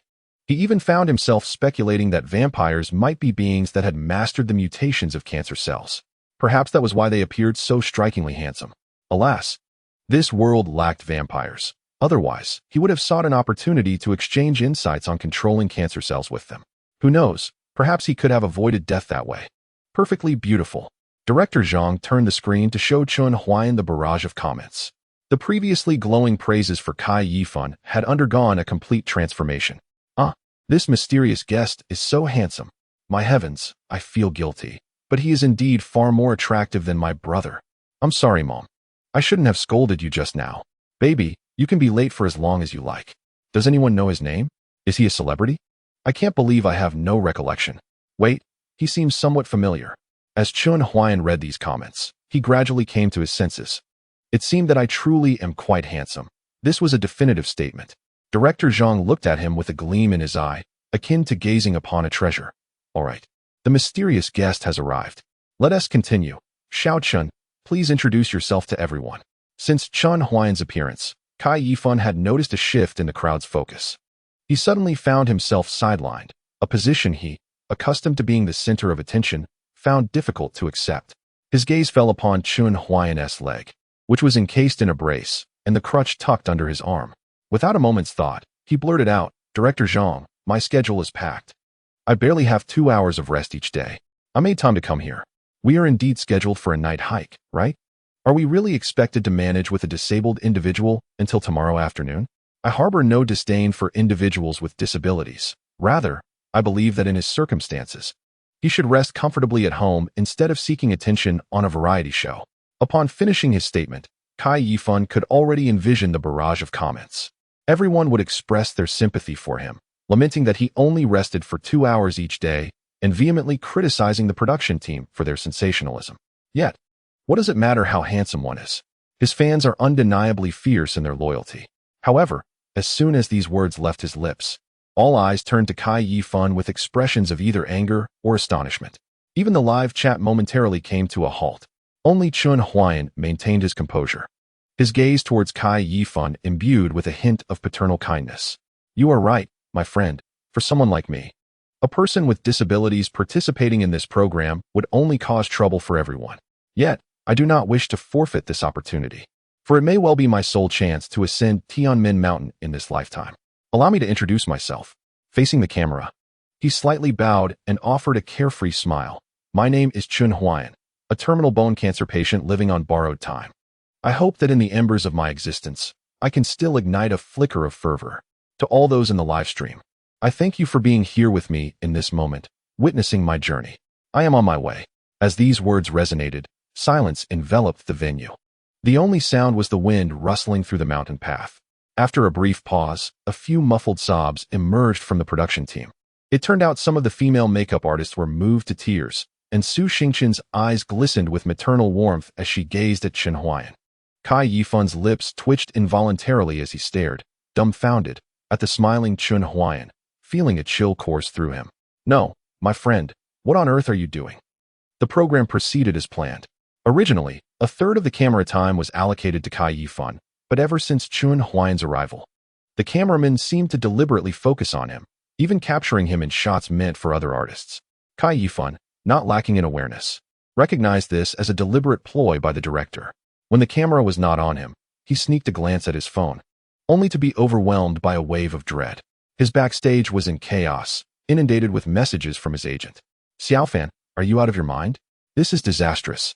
Now your competitors are roasting you alive, accusing you of disdain for the disabled and the seriously ill, claiming you lack empathy. Xiaofan, why did you say those things? The persona we painstakingly built has been shattered by your words. You need to find a chance to apologize to that Chen Huayan, and your demeanor must be sincere." Kai Yifun could endure the preceding messages, but upon reading the last, he completely lost his composure. Why should this be? He was merely an ordinary individual. Who was he? He was a rising star. The next lead actors and actresses would soon share the stage with him. Upon returning to the company, all those third-tier artists had to address him as senior, and even first-tier celebrities had to show him a modicum of respect. Yet now, he was being asked to apologize to someone he deemed a cripple. With a flurry of anger, Kai Yifun slammed his phone shut. He refrained from glancing at the barrage of comments in the live stream. He was acutely aware of the unwavering loyalty of his fans. They could transform white into black and black into dust with their fervor. Whenever he portrayed himself as a victim, his legion of devoted fans would swiftly inundate the opponent's comment section. Most importantly, he had always harbored doubts regarding Chen Huayan's identity as a cancer patient. Although the production team had deliberately slowed the ascent for Chen Huayan's sake, it remained a physically demanding endeavor. 2 female artists and another pair of young male stars had already begun to sweat profusely, yet Chen Huayan appeared to stroll leisurely, devoid of any perspiration. Apart from his slight limp, he exhibited no signs of disability. Could this person be feigning his condition? Kai Yifun squinted, increasingly convinced that this was indeed the case. Some production teams would indeed orchestrate such scenarios involving special groups, but finding someone as strikingly handsome as Chen Huayan among them was no simple task. If he were a typical individual merely posing, then it would make sense. By subtly exposing this ruse, not only could he redeem himself from his prior verbal missteps, but he could also teach the production team, and Chen Huayan, a lesson. The allure of a celebrity was not something to be trifled with. Kai Yifun regarded Chen Huayan, who was basking in the limelight, and a scheme began to form in his mind. "Brother, is your cancer truly untreatable?" "Untreatable. Not even with wealth?" "Not even with wealth." "I'm sorry." Su Xingqian bowed her head in apology. "It's all right, haha." Su Xingqian felt a pang of sympathy for Chen Huayan. Yet as she observed the calmness and confidence radiating from him, she felt unworthy of pitying someone who exuded such brilliance. He was in no need of sympathy. At that moment, his life was more vibrant than anyone else's. Perhaps this was a case of heaven's jealousy towards talent, she mused. Fate had bestowed upon Chen Huayan an unparalleled visage, yet had also taken away his lifespan. What should have been a tragedy was transformed into an inspirational comedy by Chen Huayan's optimistic demeanor. The dialogue between Chen Huayan and Su Xingqian unfolded entirely within the live stream. The comments had shifted from Kai Yifun's support to an overwhelming display of tears. Director Zhang scoffed, recognizing the hypocrisy of the masses. The insincerity on the internet was magnified without restraint. Just moments ago, they had been clamoring for Chen Huayan's expulsion from the production, and now they were teary-eyed? What no one knew was that while Chen Huayan maintained an outwardly composed demeanor, internally, he felt as though countless ants were crawling within him. He yearned to check his phone. He wanted to know if Li Qingran had successfully entered Lingxi Valley and what she was currently doing. Upon entering Lingxi Valley, will I, as a novice disciple, be subjected to bullying by other disciples? Unfortunately, until the recording of the program concludes at the summit, I am unable to engage in gaming. Even checking my phone is limited to fleeting moments when the camera is not focused on me. Yet, I wonder if the cameraman could refrain from capturing me so conspicuously. Chen Huayan felt as though he might shatter under the pressure. Suddenly, a surge of vitality coursed through him. Might I take the lead? Kai Yifan bounced ahead, approaching the team leader with his request to lead the group. You wish to lead? The elder scrutinized Kai Yifan's slender arms and legs. Internally skeptical, this may not be prudent.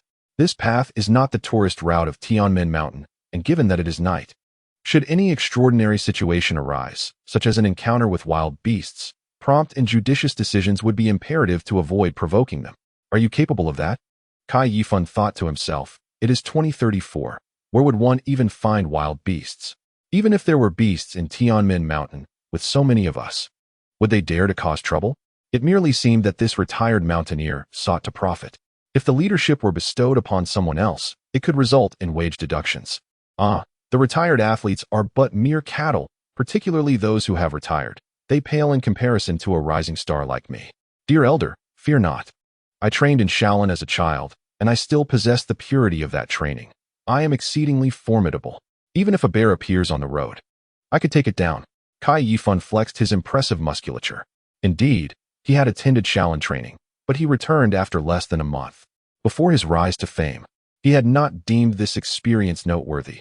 However, after becoming a sensation, his agent and company repackaged him as a disciple of Shaolin, affixing numerous positive labels upon him.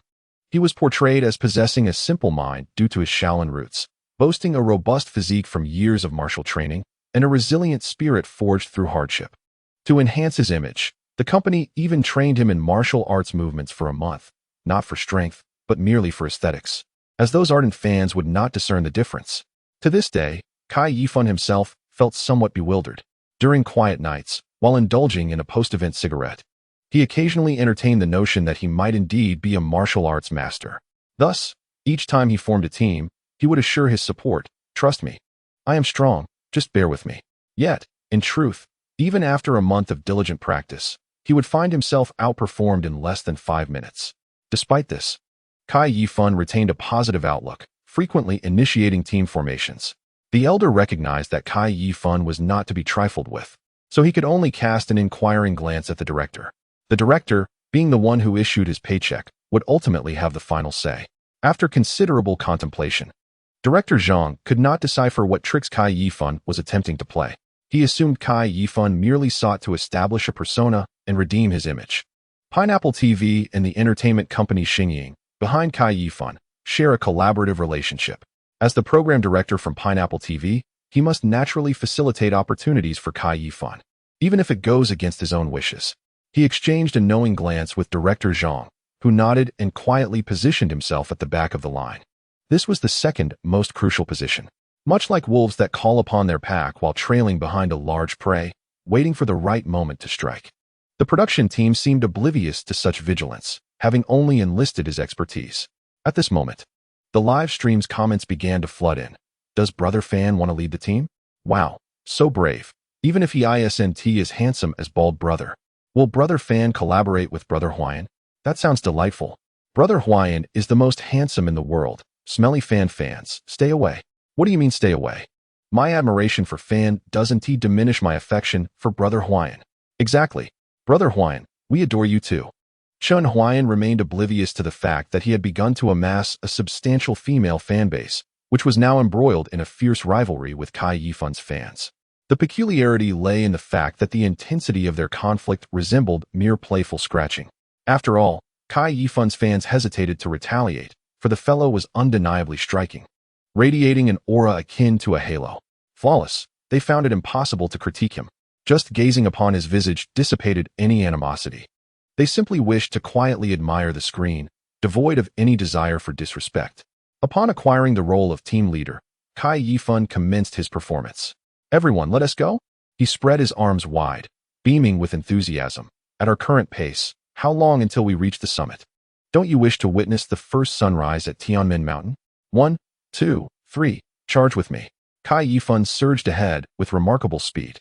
The cameraman, determined not to lose sight of him, gritted his teeth and followed suit.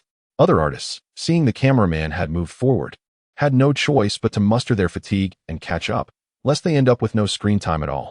Su Xingchen, initially intent on keeping pace, turned to see Chun Huayan leaning on his cane, and his heart softened involuntarily. Brotherin, are you all right? Would you like me to assist you? No need. Chun Huayan waved his hand with a smile. I'm accustomed to this cane. It might even make walking easier for me than for you ordinary folks. I can keep up, don't worry. What a ridiculous notion. He was, after all, a superhuman with a genetic lock. Did he truly need assistance? With that, Chun Huayan quickened his pace. Strangely, this evening, his right leg felt as if it had transformed into a small motor, brimming with inexhaustible energy. And he felt no fatigue whatsoever. He was unafraid of being exposed, for the sarcoma afflicting his leg was genuine, not a mere special effect. Su Xingqian was momentarily taken aback by Chun Huayan, who had swiftly advanced a few paces ahead of her. Could this speed truly belong to someone with a disability? A flicker of doubt crossed her mind, yet it was quickly quelled by a wave of guilt and emotion. Surely, Brother In was exerting himself to alleviate the concerns of others, wasn't he? Did he not feel pain while walking in such a manner? Despite being disabled and in the advanced stages of cancer, he still remained considerate of everyone's feelings. It truly moved her to tears. Meanwhile, ahead, Kai Yifan, observing Chun Huayan keeping pace, harbored a sinister glimmer in his eyes. Ah, so he couldn't sit still after all. Is this brat attempting to bask in the limelight? Very well, I shall expose him, leading to his disgrace. Everything transpired as he had anticipated. Soon, others would undoubtedly notice Chun Huayan's peculiar behavior without any nudging from him. How could a disabled person keep up with the group at such a brisk pace? The verdict was clear. It was a deception. At that moment, in the forest bordering the trail, upon an unnoticed tree crown, a leg dangled down, with a backpack hooked at its tip. Looking up revealed a girl clad in a middle school uniform, resting her head on her hands as she feigned sleep. The night breeze rustled through, causing a few leaves to fall. She sniffed, her eyes suddenly gleaming with a cold light. My goodness, there's an aura of the supernatural. Chapter 64. A tap on the shoulder. Fango, slow down a bit. Yes, Fango, didn't you practice with us when you were younger? Song Zichen and Wang Yitao, weaker in stature than Kai Yifan, initially managed to keep pace, but soon lagged behind Chun Huayan and the two other female artists. Not wanting to miss the camera's attention, they pushed on, gasping for breath. Kai Yifan, too, was feeling fatigued, his face pale and drenched in sweat. He was determined to expose Chun Huayan, even at his own expense. Seeing the moment ripe for revelation, he paused to catch his breath and mockingly pointed at Song Zichen and Wang Yitao, saying, You two big men, what is wrong with you? Look at Chun Huayan, a person with a disability, surpassing you both in endurance, and not even breaking a sweat while you two are utterly worn out. His words were laced with venom. On the surface, they seemed to praise Chun Huayan, yet they effectively highlighted the anomalies surrounding him, drawing everyone's attention and inciting doubt. Song Zichen and Wang Yitao exchanged glances, momentarily stunned. Indeed, they had been climbing for nearly half an hour. Chun Huayan had not only kept up with everyone but appeared completely unperturbed, his breathing steady and devoid of perspiration, standing in stark contrast to the others. Faced with the scrutinizing gazes around him, Chun Huayan merely flashed a straightforward grin. Naturally, Song Zichen and Wang Yitao were reluctant to admit their own frailty. Even if they were indeed weaker, surely a seasoned mountaineer wouldn't be lacking in stamina? The older gentleman at the back had broken a sweat, yet Chun, in the late stages of cancer, ascended with such ease. Everyone began to sense that something was amiss. The gaze directed towards Chun Huayan took on an enigmatic quality. Only Su Xingqian appeared somewhat bewildered, unable to refrain from complimenting the nearby Chun Huayan. Brother Huayan, your stamina is truly remarkable. You possess great perseverance. Director Zhang had reviewed Chun Huayan's background and verified the authenticity of his medical condition. Not long ago, Chun Huayan was in the intermediate stage of his illness, but subsequent examinations confirmed he had entered the advanced stage. As for the prospects of recovery, that remained uncertain. What was clear to Zhang was the severity of Chun Huayan's ailment. However, it struck him as peculiar that Chun Huayan could keep pace with the group without betraying any signs of distress. Yet, as the director, his role was not to unravel the truth, but to ensure the continuation of the program. Hush! He feigned a serious demeanor and spoke in a low voice. Did you hear any sounds? The cameraman shifted the lens toward them, drawing the attention of all present. With utmost theatricality, Director Zhang intoned gravely. It is the howl of wolves. Wolves. The two female artists immediately exhibited expressions of terror. It was entirely plausible that wolves roamed the mountains. However, The dangers concealed within this tourism development had been obscured by its superficial allure. During daylight, the likelihood of encountering wolves along conventional tourist paths was nearly non-existent. But the situation now was decidedly different. The staff could hardly contain their amusement at Director Zhang's solemn facade, fully aware that this was merely his way of diverting the conversation. It was clear that he was a seasoned director with a quick wit. In truth, they were not particularly fearful of wolves. Setting aside the fact that such a number of people would likely deter any wolf, there was also a van trailing behind them. If trouble arose, they could simply retreat to the vehicle. Wolf howls. I didn't hear anything, Kai Yifan declared, intending to tease Chen Huayan. Everyone, rest assured. If there truly are wolves, I am here. I've trained for such encounters. If worse comes to worst, we have Brother In, who is undoubtedly a hidden expert. You? Director Zhang chuckled, playfully attempting to instill fear. The wolves I speak of are no ordinary beasts, but the legendary shoulder-grabbing wolves of Tianmenchen. It is said that these wolves are exceedingly cunning, specifically hunting those who ascend the mountain at night. They silently creep up behind an individual and then, standing upright, lightly grip their shoulder. The moment the person turns around, they swiftly sever the individual's head. Upon hearing this, the group collectively exhaled in relief. What nonsense! It's merely a legend, Zhang Lulu remarked with an eye roll, her exasperation evident as she patted her ample chest. Su Xingchen, still shaken, took a moment to compose herself. Wolves terrified her, along with dogs and cats. Curiously, she found herself less afraid of insects and snakes. Director, I stand at 190 centimeters tall. What kind of wolf could possibly reach my shoulder? Kai Yifan scoffed. His height had always been his advantage, and he relished any opportunity to showcase it. If a wolf of that size could grasp my shoulder, it would have to measure 2.5 meters in length. The largest wolf in the world is perhaps no more than 2 meters tall, and it does not reside in our region. Just then, a long, mournful howl echoed from the depths of the distant mountains. Instantly, the entire Tianmen mountain fell into profound silence.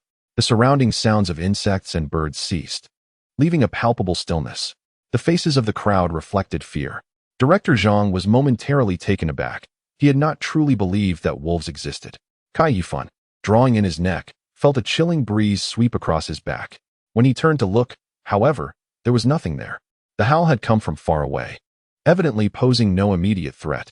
He wiped the cold sweat from his brow and exhaled a sigh of relief, chuckling at his own fright. Yet, scarcely had he finished speaking when he felt a sudden weight on his shoulders, as if a heavy hand had pressed down upon him. From the dense thicket, a petite figure darted like lightning, weaving effortlessly through the tangled underbrush and tree trunks, as if they were mere illusions. She resembled a skilled swordswoman from ancient times, despite her incongruous school uniform.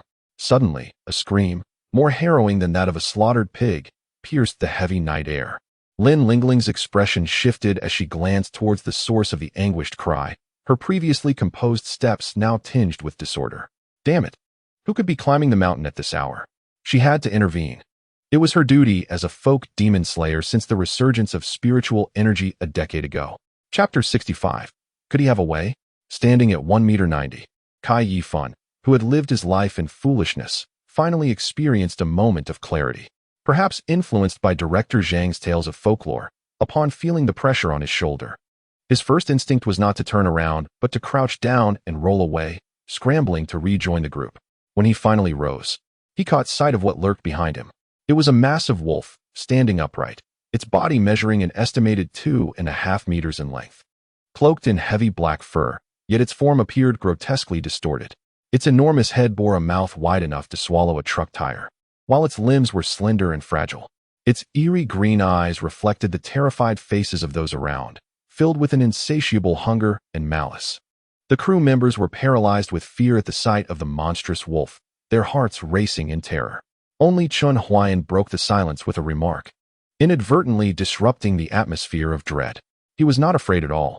In fact, he felt an urge to laugh. For reasons unknown, he found the wolf rather unimpressive.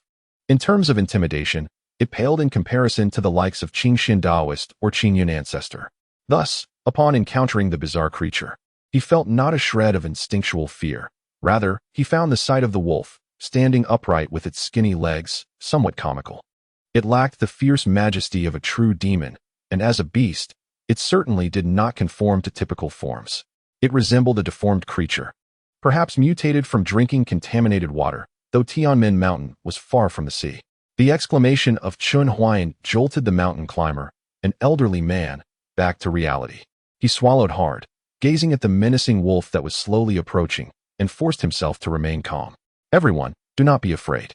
If we encounter a wolf in the wild, we must not turn and flee, especially since we are numerous. It is but a single creature, unlikely to attack us readily. We simply need to retreat slowly towards the van, and we shall be safe. The van was less than 50 meters away, a distance not particularly far. Yet, each step taken by the group was fraught with difficulty and trepidation. Maintaining eye contact with the beast was essential to convey that we are not frightened. But we must not provoke it, for that could incite its wrath. The elder was relatively experienced. Although the wolf displayed signs of aggression, it refrained from attacking, merely baring its teeth and emitting a low, threatening growl. The photographer was exceptionally dedicated, uncertain if it was merely part of the show. He kept his lens focused on the wolf, continuing to stream live. The chatroom, however, erupted in chaos. Oh my god, what a massive wolf. Is this a special effect? Is it staged? Huayan, come to mama. Mama will protect you, boo-hoo. Is this for real? Someone call the police.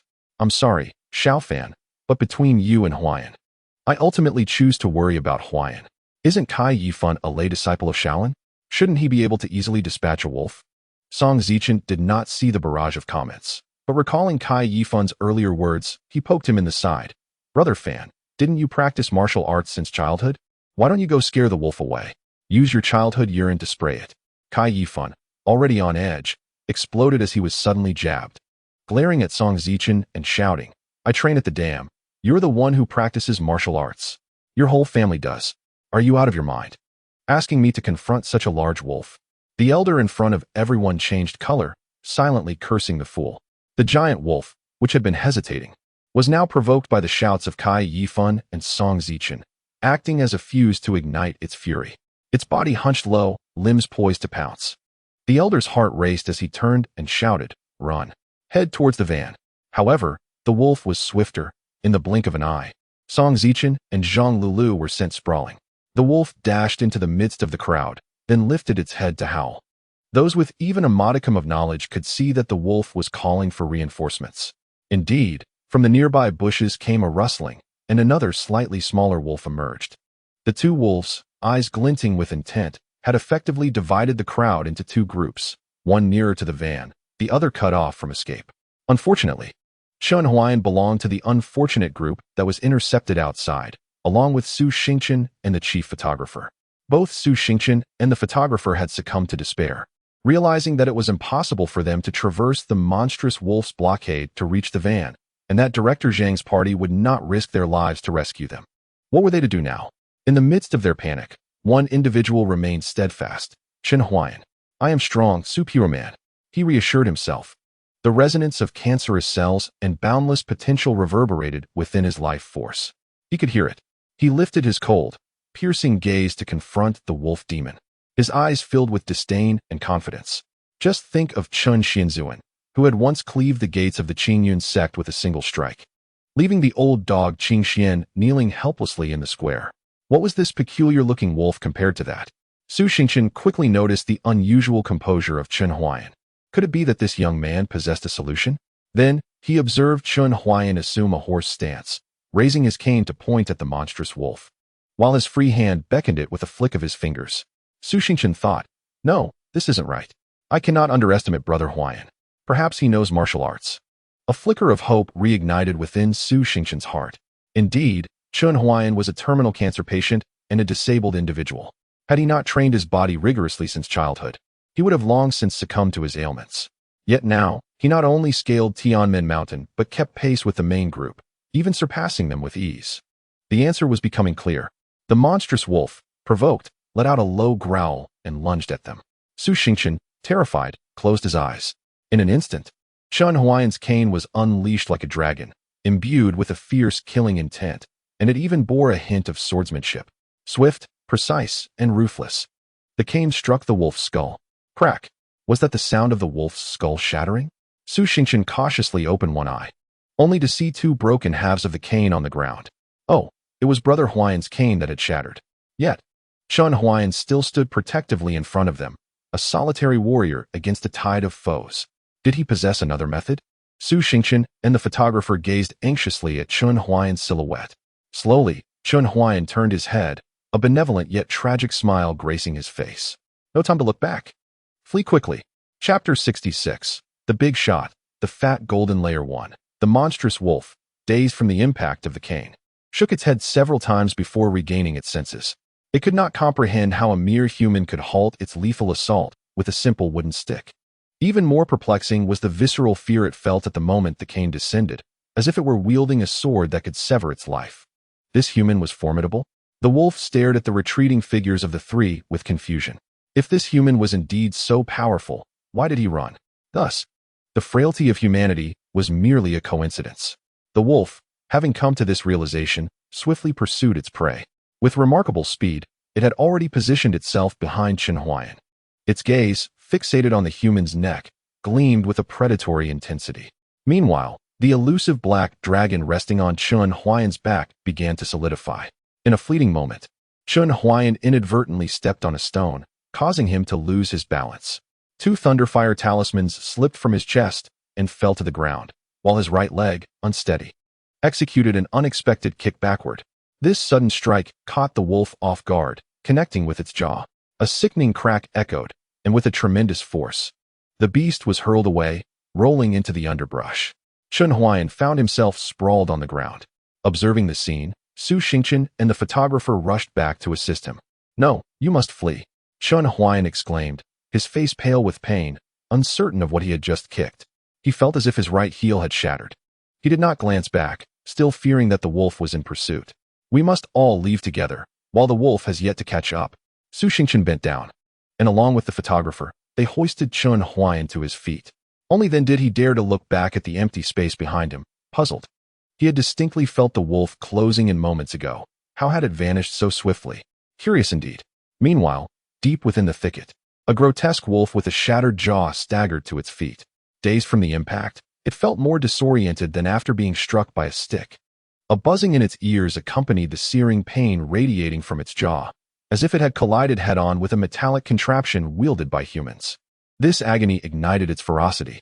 Its emerald eyes gradually turned crimson, gasping for breath as its body swelled like a balloon, the thick fur bristling, transforming into sharp, needle-like spikes. Since gaining heightened intelligence, this was the only human that had inflicted such suffering upon it, stirring memories of that fateful day when it was hurled by the iron contraption. Death. Humanity shall perish. This mountain, once its domain, had now become a playground for humans, forcing it deeper into the woods while remaining vigilant against those swiftly moving iron boxes. How could this be tolerated? With a chilling howl, the wolf burst forth from the thicket, embodying regal majesty, exuding an aura of power and menace. The inky night enveloped it, applauding its presence. The wolf vowed to make the humans who had humiliated it pay dearly. Its keen sense of smell swiftly locked onto the sense of the three individuals. It sprinted forward with the swiftness of lightning, and then, with a paw, it stepped onto a Thunderfire talisman. Huh. Boom. Chun Huayan, in the midst of his escape, paused momentarily. The sound of thunder seemed oddly familiar, as if he had heard it somewhere before. Why was there thunder? Wasn't today a clear day? Su Xingqian felt an unsettling sensation, as if the air was permeated with the acrid scent of something charred. Supporting the adult male Chun Huayan, Su Xingqian and the photographer soon found themselves unable to run. Fortunately, they stumbled upon a small wooden cabin, where the three of them entered and shut the door. Seeking temporary refuge, Chun Huayan settled against the doorframe, sensing that the pain in his right foot had subsided. Yet, given his identity as a disabled individual, he hesitated to reveal this improvement. What if the show exposed him, forcing him to repay the costs? "Brother Huayan, why are you sitting by the door? It's so dangerous," Su Xingqian exclaimed, attempting to pull Chun Huayan further inside. Chun Huayan raised his gaze and waved his hand gently, replying, "If that wolf were to breach the door, I would still be able to afford you both a chance to escape. You could flee through the window while I remain here. My life is already fleeting, and if you save me, I shall repay your kindness in kind." Upon hearing this, Su Xingqian's eyes reddened anew, and she pouted as she sat beside Chun Huayan, sniffling. "Brother Huayan, you are too kind. I've already called the police. Everyone will be fine." Such flattery. I am merely an ordinary person. Shen Huayan was about to take out his phone to play a game when he noticed the photographer's camera still trained on him. Shen Huayan was taken aback. Wait. My friend, you are still recording? The sweat-drenched photographer chuckled, revealing a bright smile. Haha, professional ethics.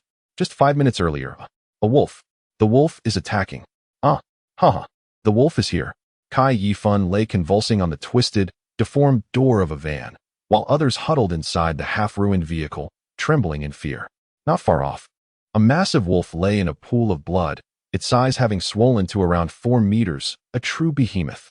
Initially, they had believed that taking refuge in the van would spare them, but they soon realized that to the colossal wolf, the van was merely a toy to be dismantled at will.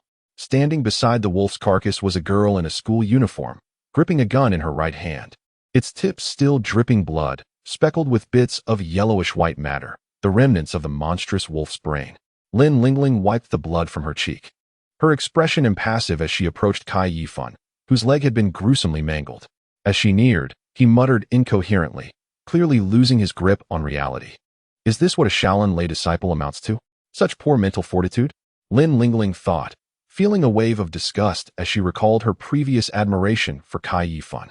Fortunately, her disillusionment had grown since becoming a demon slayer. Celebrities, after all, were hardly anything to aspire to.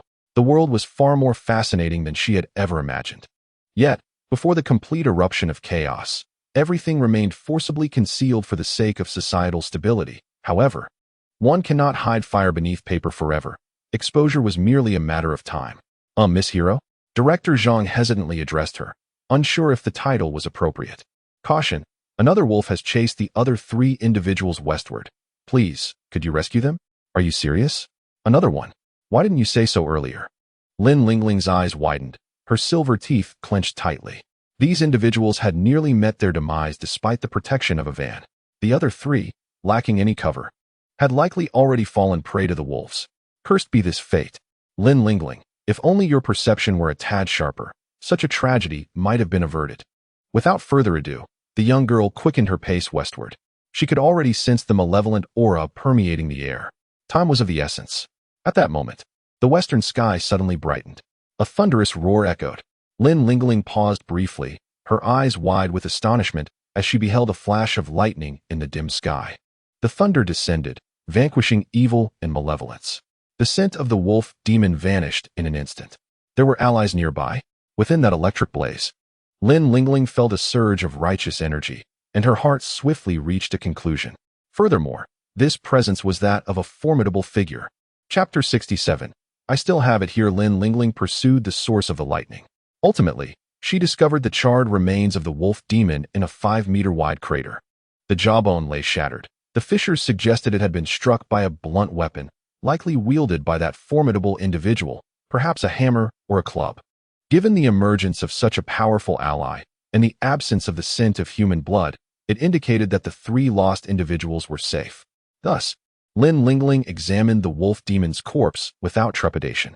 She bent down to pick up a piece of wolf bone, which crumbled into powder at her touch.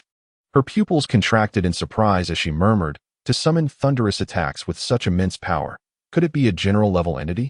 Yet, how many generals exist in the world? Lin Lingling was astonished by her own deduction. Currently, demon slayers were categorized into 4 ranks: white, master, soldier, and general. Individuals like her, classified as white rank, were merely considered civilian demon slayers. Though they had some credentials, they were not part of the official ranks, akin to bounty hunters. However, there were advantages. They were not compelled to undertake mandatory tasks and could accept missions at their discretion, slaying demons as fate dictated. They could earn considerable rewards for their spoils. But should they fall due to overestimating their abilities, there would be no one to retrieve their remains. Lin Lingling relied on her demon-slaying income to fund her education. Otherwise, who could say where she might be toiling in some exploitative factory, tightening screws? Her ultimate goal was to become an officially recognized demon slayer. For only then could she experience a broader expanse of the world. Oh, what is this? Lin Lingling bent down to pick up a piece of yellowed paper. This paper lay less than 3 meters from the wolf's corpse, inscribed with obscure characters in vermilion. She could faintly sense a potent, thunderous energy brewing within it. Realizing this, her hand trembled instinctively. If she were a demon, She would likely have been consumed by the lightning energy contained within the talisman by now. It seemed that the recent thunder was indeed summoned by this talisman. Lin Lingling inhaled sharply. If that formidable figure could unleash such tremendous power merely by utilizing a talisman, it would be utterly unprecedented and astonishing. At least in her recollections, the most powerful demon slayer in the Hua district could not achieve such a feat. Who could this individual possibly be? She collected her thoughts and followed the trail further. Ultimately, she stumbled upon a dilapidated ranger-esque cabin near the corpse of the wolf. Where could that wolf possibly be? Brother Huayan, how can you say that? Su Xingchen paled at Chun Huayan's words. The cameraman, equally speechless, remarked, "What? Are you actually looking forward to it?" "Not quite. According to the law of safety conservation, when we are secure, it signifies that another group is in peril." Chun Huayan mused, stroking his chin. Can Zhang Dao and the others really escape unscathed from wolves of that size while hiding in a van? Upon hearing Chun Huayan's words, fear crept onto Su Xingchen and the cameraman's faces. Indeed, once the people in the van met their fate, wouldn't it be their turn next? In this vast wilderness, how could they possibly evade the pursuit of wild beasts? At that moment, the door of the small wooden cabin creaked open. Moonlight seeped in, casting a vast shadow upon the wall. Yet, the shadow did not belong to a wolf, but rather to a girl. Lin Lingling, illuminated by the moonlight, scrutinized the three individuals in the cabin. 2 men and 1 woman, a bald man, an innocent-looking young lady, and a burly man wielding a camera. These individuals did not appear to be experts, lacking the aura of inner power characteristic of such beings. Thus, the formidable figure was not present here. A flicker of doubt crossed her mind. Had that prominent individual already departed? Truly, a person of such caliber could come and go without a trace, unnoticed by someone as insignificant as herself. "Little sister, there are wolves outside. Come in quickly to take shelter," Su Xingchen sighed in relief upon seeing a charming student enter. Although she was puzzled by the long gun slung across the girl's back, she reasoned that as long as it wasn't a wolf, it was fine. The wolf was already dead. Lin Lingling, still gripping the long gun that dripped with blood, spoke in a frightened tone. "Oh dear, you scared me. I was climbing when I stumbled upon a wolf's corpse and, in a panic, ran here. I'm so scared." Su Xingchen suddenly found this little sister rather suspicious. Chun Huayan's gaze settled on Lin Lingling, sweeping over her before finally locking onto the talisman in her hand, blinking in surprise. "Little sister, where did you acquire that talisman?" Lin Lingling glanced at Chun Huayan, then at the talisman again, and finally fixed her gaze on him, her thoughts racing. "Oh my, he is so handsome." She hadn't noticed it upon entering, but now, upon a closer look, she felt an overwhelming urge to gaze at him endlessly. However, being a distinguished demon slayer, Lin Lingling forcibly suppressed her impulse to admire the handsome man, blushing as she coughed twice. "What talisman? I'm not sure what you're talking about. It's just my keychain." As a demon slayer, one sometimes inevitably finds oneself exposed to the public eye. In earlier times, when monsters were scarce, it was imperative to completely conceal one's identity or compel witnesses to sign confidentiality agreements. Subsequently, relevant authorities even developed potions that could erase memories for a period. However, as the number of monsters has increased, it has become increasingly difficult to maintain this secrecy.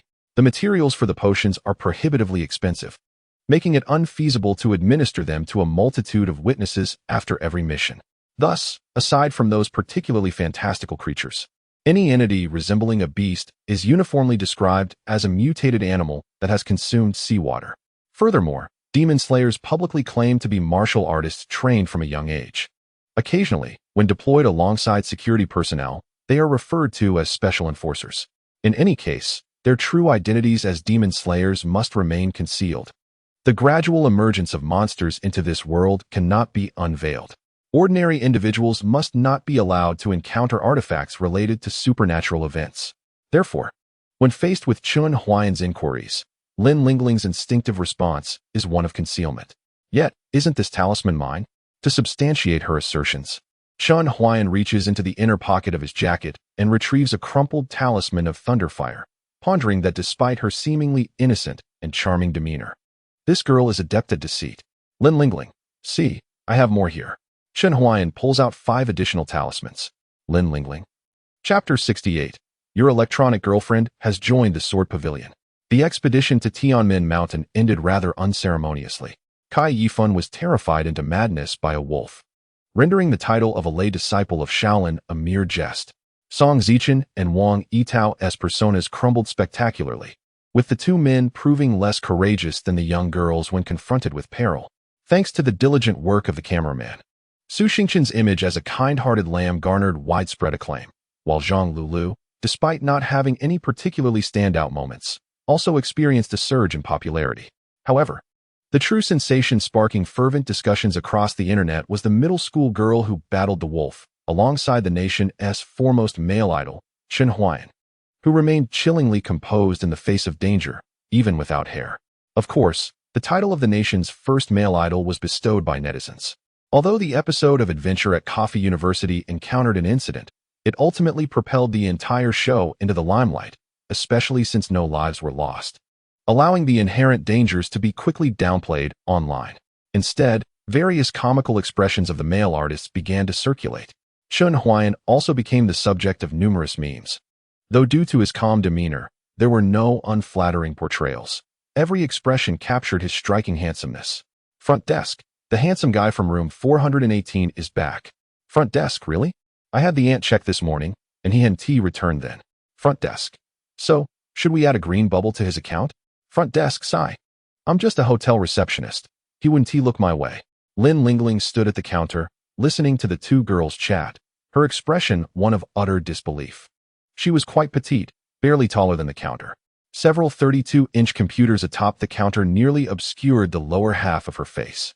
Hello, I would like to book room 417, Lin Lingling said, raising her ID card. The receptionist, still typing, remarked, "Oh dear, you're not unattractive. What if someone takes a fancy to you?" "Hello, I want to book room 417, Lin Lingling reiterated. The receptionist replied, "But I weigh nearly 180 pounds. Isn't that great?" Being slightly plump is in vogue now, the receptionist added. Lin Lingling, unable to contain her frustration, inhaled deeply and exclaimed, "Damn it, I want to book room 417. Did you hear me?" Finally, the two receptionists took notice. "Oh, I'm sorry, sister, but room 417 is already occupied. What about 419? That one's available. I'll take it for a month. Here is my card." Lin Lingling expressionlessly slapped her bank card on the counter. After completing the transaction, she expressionlessly dragged her enormous suitcase into the elevator. As the elevator doors closed, Lin Lingling couldn't help but reminisce about the events of the previous night. Upon confirming that the talismans in Chen Huayan's possession were indeed authentic, her first instinct was to conclude that he was that influential figure. However, she quickly sensed something amiss. Firstly, Chen Huayan lacked any internal energy. He was just an ordinary person. Secondly, when she probed him, he seemed utterly oblivious. While descending the mountain, she discreetly asked Chen Huayan if he was a level up. He looked at her as if she were foolish and replied, "I'm more of a comparative level." Undeterred, she continued to exchange coded phrases with him. She stated, "A friend from afar," to which the expected response was, "Isn't it a delight?" However, Chen Huayan responded, "Though far. He must be punished." In another exchange, she asked, "I cannot discern the true face of Mount Lu," and he replied, "I only recognize the bent while shooting the great eagle." It was all a tangled mess. From the clarity and ignorance in his gaze, Lin Lingling realized that this handsome figure had no understanding of the demon-slaying division whatsoever. Yet, where did the talismans he possessed come from? Who was he? Could he wield them? Perhaps he was merely an ordinary person who stumbled upon treasures by sheer coincidence? As a demon slayer, her duties extended beyond extermination. She was also tasked with locating companions, ordinary individuals affected by the resurgence of spiritual energy and exhibiting unusual traits. This was to educate them about the existence of the demon-slaying division and to prevent them from becoming a threat to society. In recent years, a spate of bizarre serial killings had occurred, some perpetrated by demons, while others were committed by individuals endowed with extraordinary powers. In fact, these empowered humans could be even more terrifying than the demons themselves. She had even returned the talisman to Chen Huayan. Despite her youthful and charming appearance, she had been unable to retain the talisman, yet she had not overlooked the potential threat posed by Chen Huayan. Following him to stay next door was also to ascertain precisely which category he belonged to. If the other party is merely an ordinary individual who has inadvertently acquired those talismans, she must devise a means to reclaim these perilous artifacts, perhaps by purchasing them. Of course, She confesses that she is quite envious of these precious talismans. Arriving at the threshold of room 419, Lin Lingling gazes in silence at the firmly shut door of room 418. Affixed to the door is a talisman, precisely the kind used to vanquish wolf demons on the mountain. How perplexing. Will he actually employ it? Lin Lingling rakes her fingers through her hair, feeling on the brink of madness. What if the other party is indeed a concealed figure undertaking a clandestine mission? Wouldn't her actions be akin to flooding the Dragon King's temple? Never mind. She decides to observe for a few days first. Meanwhile, within room 418, Chun Huayan divides a recently acquired Chow Hei duck in half for Ba Ji. Then, he delightfully plugs in his phone to charge, powers it on, and opens his electronic girlfriend. After enduring a series of unfortunate events the previous night, he spent the latter half in the inspection bureau. He remains baffled as to why he needed to file a report after being attacked by a beast, surrounded by a plethora of guards, making the situation resemble a terrorist attack, thus broadening his horizons. Qingran has undoubtedly entered Lingxi Valley, Chen Huayan muses. Lingxi Valley, a name that evokes thoughts of a sect teeming with maidens. Surely a feast for the eyes awaits. However, upon launching the game, he finds no anticipated ancient bricks or tiles, nor the picturesque moonlit lotus pond adorned with vibrant flowers. Instead, he is met with desolation and ruin. What in the world is this? Is this truly Lingxi Valley? The legendary sect comprised entirely of female medical practitioners? This is absurd. The sect's plaque is shattered, rendering the inscription illegible. Chen Huayan slowly types a question mark. At that moment, a game notification appears. Your electronic girlfriend Li Qingran has joined the sect Sword Pavilion. All members within the Sword Pavilion are sword cultivators. Due to the unique nature of sword cultivators, this sect is also referred to as the poorest sect in the Tsangyun realm. Chen Huayan, where is the divination? Come forth. I demand a refund for the disabled. Chapter 69. Is Chen Huayan the Grand Elder? Chucheng, who loves to eat four delights. Half a day prior, disciple Qingran pays her respects to the sect master. Li Qingran bows gracefully to Su Qinian. She has successfully passed all assessments and examinations of the Sword Pavilion, officially becoming a member. Only at this moment does she realize that in the scramble for spirit stones, all four elders of the Sword Pavilion have mobilized. The one who brought her here is the Sword Pavilion's senior sister, Xuanwu Sword, the direct disciple of Su Qinian. The Sword Pavilion has few disciples, and its dilapidated structures exude an air of poverty. As she walks through, she encounters barely over 100 disciples, all of whom seem rather eccentric. Ha ha ha, Qingran. There's no need for formality. Now that you're here in our Sword Pavilion, we are all family. Su Qinian stroked his beard and led Li Qingran to the sect square, smiling as he said, previously, I deceived you into believing that we are part of the Qingyun sect out of necessity. There were many eyes around at that time, and one could never know who might be watching. We had just completed a significant heist, and it was imperative to remain inconspicuous, hence this rather desperate measure. Li Qingran was aware that robbery was not a righteous path. Although the Sword Pavilion had not harmed anyone, their actions were undeniably improper. Yet, upon realizing that this Sword Pavilion might be her master's sect, her small inner conflicts dissipated entirely. She found herself somewhat empathetic towards Su Qinian. As a prestigious sect renowned for its sword cultivation, it was clear that if given a choice, the pavilion master would not resort to robbery. They must have been driven to desperation. Such occurrences were likely to be singular. Once the Sword Pavilion weathered this storm, it would surely not engage in similar conduct again. However, she soon overheard the short and stout elder Yuan Sancher exclaim, Master, this time we have reaped considerable rewards. With over 100,000 low-grade spirit stones, enough to sustain us for a while. Who shall we target next? Without a moment's hesitation, Su Qinian replied, in a month, we shall raid the Zhongzhou secret realm once more. What say you? The elders erupted in joyous exclamation, bowing and declaring, Master is wise. Li Qingran felt a pang of remorse, retracting her earlier thoughts. Now that they had reclaimed Li Qingran, there was a responsibility to her. Su Qinian arranged the elders in a line and introduced them one by one. Qingran, our Sword Pavilion comprises 6 major peaks. First is my own Xuanwu Peak, focused on the profound essence of the Xuanwu sword, capable of shattering mountains with its weight. Next is Elder Yuan's Lingyun Peak, known for its unparalleled sword momentum that commands the very skies, followed by Elder Li's Sangjian Peak, which cultivates the art of concealing the sword, its blade seldom unsheathed. Yet when drawn, it thirsts for blood. Then there is Elder Wang's Luoshuang Cliff, mastering the world's finest frost sword, its intent piercing to the bone amidst a flurry of snow. And finally, Elder Wu's Wuching Peak, which embodies the heartless sword intent, with a blade that can shatter bones and a spirit that can ensnare souls. Moreover, there exists a sixth peak, the Wanjian Peak. But none among us cultivate that unique sword intent. It merely bears a stone tablet for contemplation, and without an elder to guide you, I advise you to choose wisely. Noticing Li Qingran's dazed expression, Su Qinian stroked his beard and recommended, "You possess a single water spiritual root, and your dantian is of exquisite quality, a rare talent in the realm of cultivation. I suggest you pursue the frost sword under Elder Wang's tutelage. His ice spirit sword technique will complement your water spiritual root, enabling your cultivation to progress at an astonishing rate. Additionally, you must keep the exquisite quality of your dantian a secret. Do not disclose it to anyone. Within the sword pavilion, I, along with the elders and your senior brothers and sisters, can protect you. However, outside the pavilion, the world is fraught with treachery, and such knowledge could bring calamity." Qingran took heed of this advice, bowing respectfully. During her aptitude assessment before entering the sword pavilion, she had harbored fears that the revelation of her exquisite dantian might incite chaos. To her surprise, the pavilion master and the elders had merely expressed fleeting astonishment. It was only through their subsequent conversation that she learned there were over 30 disciples within the sword pavilion with varying dantian qualities.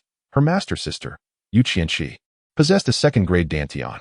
While her exquisite dantian was indeed a rarity, it did not provoke undue alarm within the sword pavilion.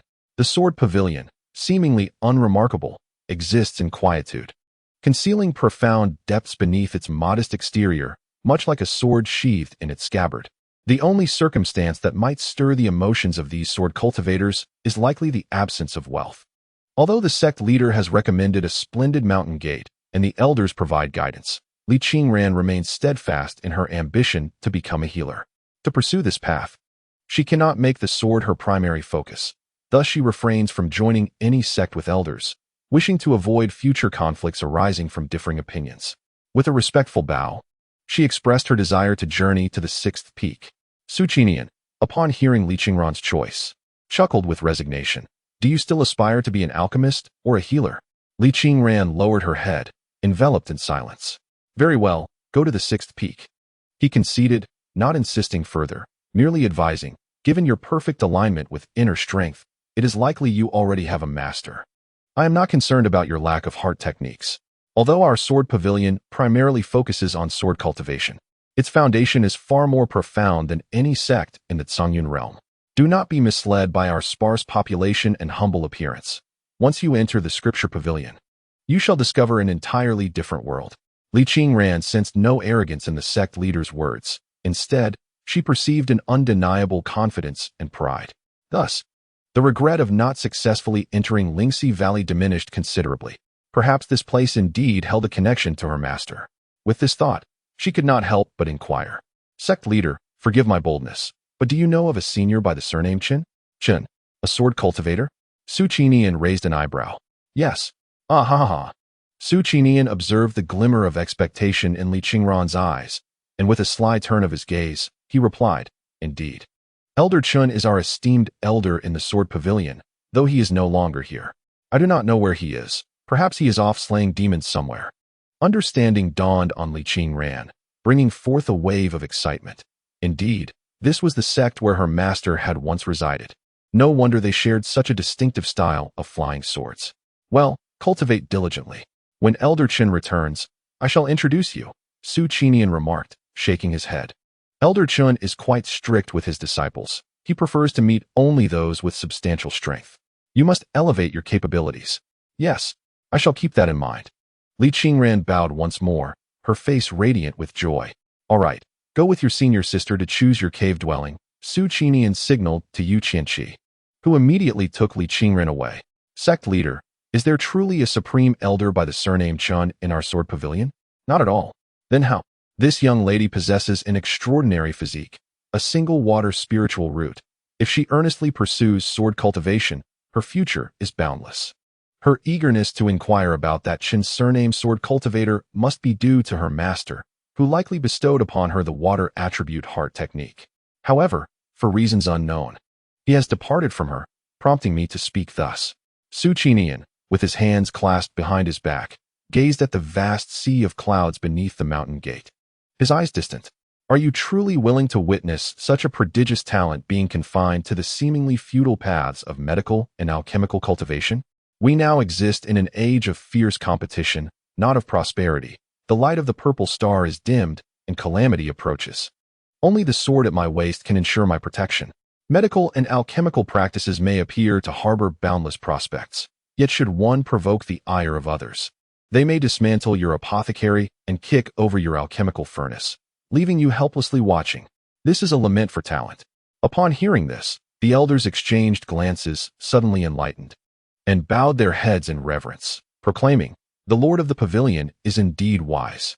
Chapter 70. Selection of Cave Abodes Qingran. This is the cave abode of our sword pavilion. On the flying sword, senior sister Yu Qianqi pointed towards a towering peak. Li Qingran focused her gaze and discerned numerous openings carved by cultivators or small stone houses. Near these caves and stone dwellings lay spirit fields tended by the cultivators, with the plants and decorations outside reflecting their distinct tastes. For instance, one cultivator's abode was adorned with chrysanthemums, while another was surrounded by grand cacti. Though she had not met them, Li Qingran mused that these two individuals must possess entirely different personalities. Noticing Li Qingran lost in thought, Yu Qianqi smiled, interpreting her silence as disappointment with the mountain's modesty. Our sword pavilion is unlike other sects. We do not possess numerous blessed lands. The sect master has concentrated the spiritual energy from various peaks through formations to this one, thereby creating a more favorable cultivation environment, albeit at the cost of a slightly cramped living situation. Yet, it fosters a livelier atmosphere, does it not? Li Qingran nodded, admiration shimmering in her eyes. The pavilion master must be a pragmatic individual, willing to sacrifice the sect's grandeur for the welfare of the disciples. During her time at Qingyan sect, she had pondered why the sect master did not amalgamate the spiritual energies of several peaks, allowing for constant comparison among disciples instead. When she raised this to Taoist Qingxian, he had scolded her for her foolishness, asserting that cultivation was a contest against heaven, earth, and one's peers. If everyone shares the same sustenance, how can the disparities in talent and effort be illustrated? Yet she believed that a sect should resemble a family, united in support rather than embroiled in conflict. Perhaps her ideals were overly naive? Does the junior sister have anything to express? None, Li Qingran replied, her cheeks flushing as she looked into Yu Qianqi's clear eyes. Bashfully murmuring, "Senior sister, I find this place quite splendid. Which cave abodes are unoccupied?" Yu Qianqi gestured upward. "Well, most of the caves from the mid-slope and above are vacant. Some were excavated by the disciples themselves, while others were created when our master was hunting the town's ferocious beasts. If you are unsatisfied, you may carve your own." "Why do so many choose to reside below?" Li Qingran inquired curiously. "It's convenient," Yu Qianqi shrugged. "Flying on swords can be exhausting. Our sword pavilion's principle is, when out and about, if one can stand, do not fly. If one can sit, do not stand. If one can lie down, do not sit. If one can sleep, do not remain awake. If one can die, cough, cough. That's all for now." Li Qingran, is this the attitude towards life of the sword cultivators in Sword Pavilion? Quite ostentatious, indeed. As she approached the peak, she noticed several sword practitioners sprawled about, including one who lounged atop a turtle by the waterfall, basking in the sun. At first glance, they appeared languid, yet upon closer inspection, there was a unique zen quality to their demeanor.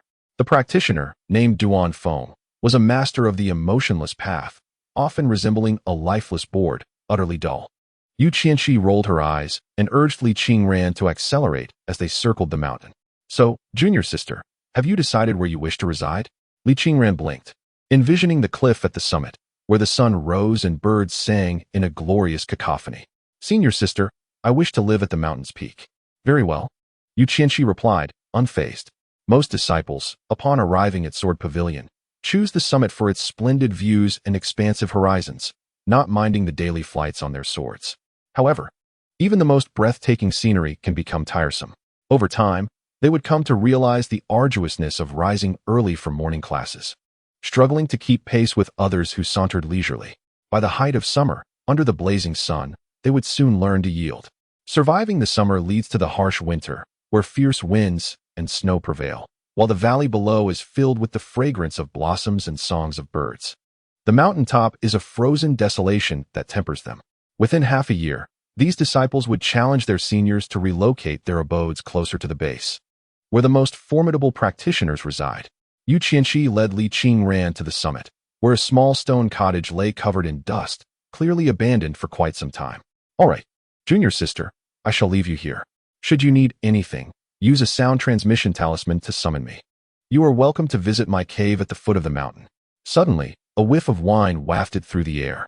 Yu Qianxi's eyes sparkled with excitement. She hastily set Li Qingran down, licking her lips. Senior sister, I must go indulge in some wine.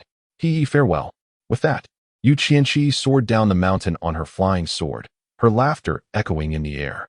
Junior sister, remember tomorrow's morning class. Do not be late. Her voice faded, only to return with a shout. Suan, I shall count to 3. Hand over the wine you brewed, or I will smash your cave. You brash woman. You shall not. A thunderous clash of sword intent arose in the mountain, followed by a cacophony of battle sounds that reverberated through the ground. A few celestial cranes perched by the cliff, comfortably dozing, clearly unperturbed by the commotion. Li Qingran lingered at the cliff's edge for a moment before turning to enter the stone cottage. A new life was about to begin. After the morning class tomorrow, she would visit the scripture repository. She must assist her master in dispelling the poison. She vowed to ensure her master's longevity. With a determined fist pump for encouragement, Li Qingran picked up the broom at the entrance, ready to tidy the dust-laden room. Suddenly, a familiar voice resonated in the void. Qingran, it has been a day since we last met. Have you thought of your master? Chapter 71. Knock? Knock, knock on the farm. Qingran, I miss you dearly. In room 418, Chun Huayan was passionately expressing his feelings through his phone, unaware that his words had been utterly transformed. Not far away, on the table, Baji, having taken a bite of the spicy chow hei duck, was shivering uncontrollably. Upon hearing Chun Huayan's voice, Li Qingran's eyes sparkled like melting honey, illuminating her entire being. Master, I miss you so much. Li Qingran looked around, but could not find Chun Huayan's figure. Master, where are you? I am still battling a great demon, but I have left a fragment of my consciousness with you, allowing us to converse from time to time. Upon hearing this, Li Qingran felt a tinge of disappointment, but she quickly regained her composure and asked with concern, Master, the great demon hasn't harmed you, has it? You're poisoned. Do not worry, Master is fine. Oh, that is a relief. Master, you are the strongest. Li Qingran thought to herself, how could he be fine? Such a potent poison must be causing him immense pain, right? She had already envisioned a scene where a white-haired immortal, fresh from battle, lay amidst a sea of corpses. Propped against the body of a demon beast, the sword still embedded in the beast, enduring agony while conversing with his disciple from thousands of miles away. Merely imagining it made her heart race 1,000-fold. No, no, no. Li Qingran blushed and tapped her head. Is this the time to think of such things? Master, I have joined a new sect, and everyone here treats me very well. Tomorrow, I will go to the scripture pavilion to help you find a way to detoxify. This matter had not been mentioned until now, but upon bringing it up, Chun Huayan felt a wave of gloom wash over him. What sect have you joined? The Sword Pavilion. Li Qingran nodded, her lips pursed with amusement. Initially, I planned to go to Lingxi Valley, but something unexpected occurred, and I couldn't make it. The young master of Lingxi Valley dislikes men, and, upon hearing that you are a man, expelled me. What? How outrageous. Chun Huayan rolled his eyes in anger, already jotting down the name of that insufferable young master in his mind. Qingran, wait for it. When you encounter that young master, I shall personally deal with her. How dare she expel you? Does she think she is someone special? My precious disciple, Chun Xianzuan's beloved, is not someone to be trifled with. A mere Lingxi Valley. How dare they allow my disciple to suffer indignities? When I return, I shall obliterate them. Master, it's all right. Li Qingran shook her head. This matter was in the past. Everyone has their own taboos. If she does not accept disciples, so be it. Now my disciple has found a better home. Chun Huayan's lips twitched. The Sword Pavilion? Oh, right. Li Qingran chuckled. This is the sect where you used to reside, Master. When I saw them riding flying swords without activating the wind protection formation, I knew it was clever, wasn't it? Wait a moment. Chen Huayan was bewildered. What is a wind protection formation? Do you need to activate the wind protection formation to ride a flying sword? Where is the wind protection formation? And how do you activate it? Moreover, is it true that Jiange was a sect where he once resided? What on earth? Who told you this? It was the sect master, who mentioned that you are the esteemed elder, yet he was uncertain of your whereabouts. He also advised me to diligently cultivate and enhance my abilities, lest you look down upon me as your disciple. Hee. Li Qingran playfully twirled her fingers over her chest, her eyes sparkling with emotion, a silly smile adorning her face, unaware of the reason for her joy. Chen Huayan regarded Li Qingran's naive and foolish eyes. If his intuition served him well, this foolish girl had likely been misled. The sect master, with his cunning tactics, seemingly discerned something and painted a grand vision for Li Qingran. This silly disciple had become a donkey with a carrot tied to its head, while he, Chen Xinzuan, transformed into that very carrot. Contemplating this, Chen Huayan couldn't help but find the situation both amusing and exasperating. By the way, master, should I inform the sect master of your current circumstances? If the sect master could provide assistance, Li Qingran's eyes sparkled with anticipation. She was unaware of Su Qingyan's true strength, but presumed it to be on par with Wu Duantian's level, perhaps even capable of aiding her master. Well, that sounds acceptable. Initially, Chen Huayan intended to decline outright, as he was not truly the esteemed elder. However, upon reflection, since the sect master was using his name to mislead Li Qingran, albeit with the intention of motivating her to earnestly cultivate, he decided to play along and see how the sect master would navigate this ruse. Very well, then Li Qingran shall seek out the sect master tomorrow. Li Qingran nodded seriously, her expression determined. Chen Huayan examined the map, surveying every corner of Jiange, and was astonished to find that all members were represented by green dots, with not a single yellow dot in sight. This indicated that none of the disciples harbored ill intentions. All were benevolent towards Li Qingran, or rather, towards their fellow disciples within Jiange. Even the two dots embroiled in conflict seemed to exhibit no real animosity, despite their fierce engagement. Well, it seems that not entering Lingxi Valley is acceptable. Chen Huayan shook his head. As the saying goes, plans cannot keep pace with changes. Just as he had not anticipated encountering two wolves of such magnitude while merely ascending a mountain. Your electronic girlfriend's abode is far too dilapidated. Recharge 68 to provide your girlfriend with a cozy home. A recharge prompt appeared. Chen Huayan scoffed with disdain. A mere 68? A drop in the bucket. Even if this were the key to unlocking the next wave of spending, what of it? He, Chen the money-spending immortal, had resources aplenty.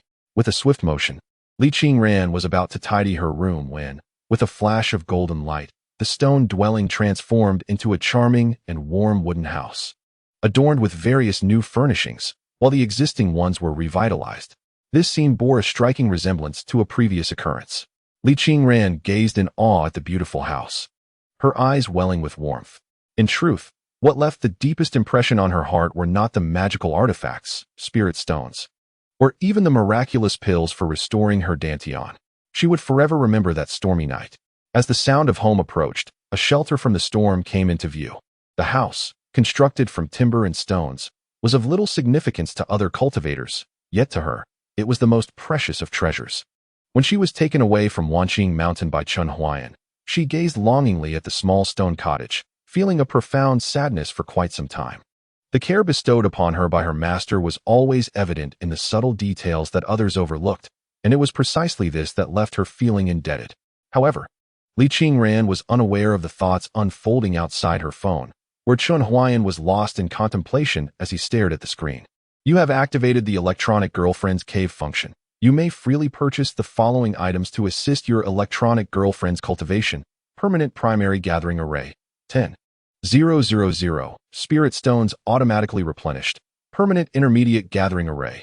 100,000. Spirit stones automatically replenished. Cultivate a spirit field. 5,000. Cultivate 10 spirit fields. 4,880. 000. Upgrade spirit field to level 1. Increases spirit plant yield and growth speed 1. 000. Construct a spirit beast pen. 50,000.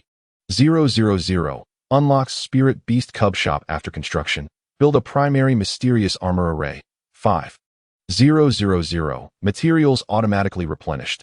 Upgrade cave to level 2. Enhances comfort 998. All above charges can be replaced with spirit stones and spirit crystals at a proportional rate. Chun Huayan slowly typed a question mark. He adjusted the perspective to zoom out on the house, observing the expanse of barren land on the cliff, delineated into various areas awaiting cultivation. An antiquated game sprang to mind. Is this really a cuckoo farm? Chapter 72. Is it really just about sending out grass?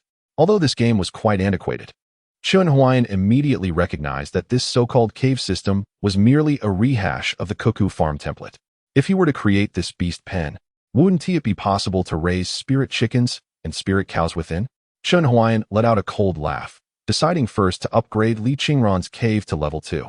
With a flash of golden light, the small wooden house expanded once more, now accompanied by 2 annexes, equipped with a bathing tub and a stove. Clearly designated for washing and cooking, the spiritual energy was also abundant. Chun Huayan scrutinized the surroundings. The mountain itself was already a primary gathering array. Thus, he would add a primary gathering array within the room for Li Qingran. Even if it didn't match the efficacy of an intermediate gathering array, it would still yield comparable results, especially since it required no additional materials, which greatly appealed to him. Charge. The primary mysterious armor array, to ensure Qingran's safety, must also be charged. After all the expenditures, the cave underwent a remarkable transformation. Although devoid of pavilions and towers, it was constructed with fine bricks and tiles, exquisite and visually appealing. Despite its small size, it was fully equipped, even placed within the Qingyan sect.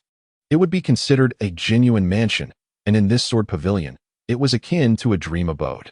Just as Chun Huayan pondered what else to charge for, a feeble voice of entreaty echoed within the game. Master, enough, it's too much. Li Qingran stood by the bed in trepidation, her small hands nervously clutching the hem of her garment, her delicate face flushed with anxiety.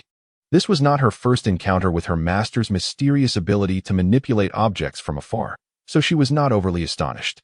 Her primary concern was how to explain the transformed cave dwelling to the other disciples of the sword sect if they happened to see it. Surely, she couldn't claim responsibility for it herself, could she? Isn't it enough, Qingran? Chun Huayan believed otherwise. When the girl expressed disinterest, it was evident she desired it. Qingran, others possess spirit fields. I shall grant you some as well. Oh, master, please no. How about 10 substantial spirit fields? 10.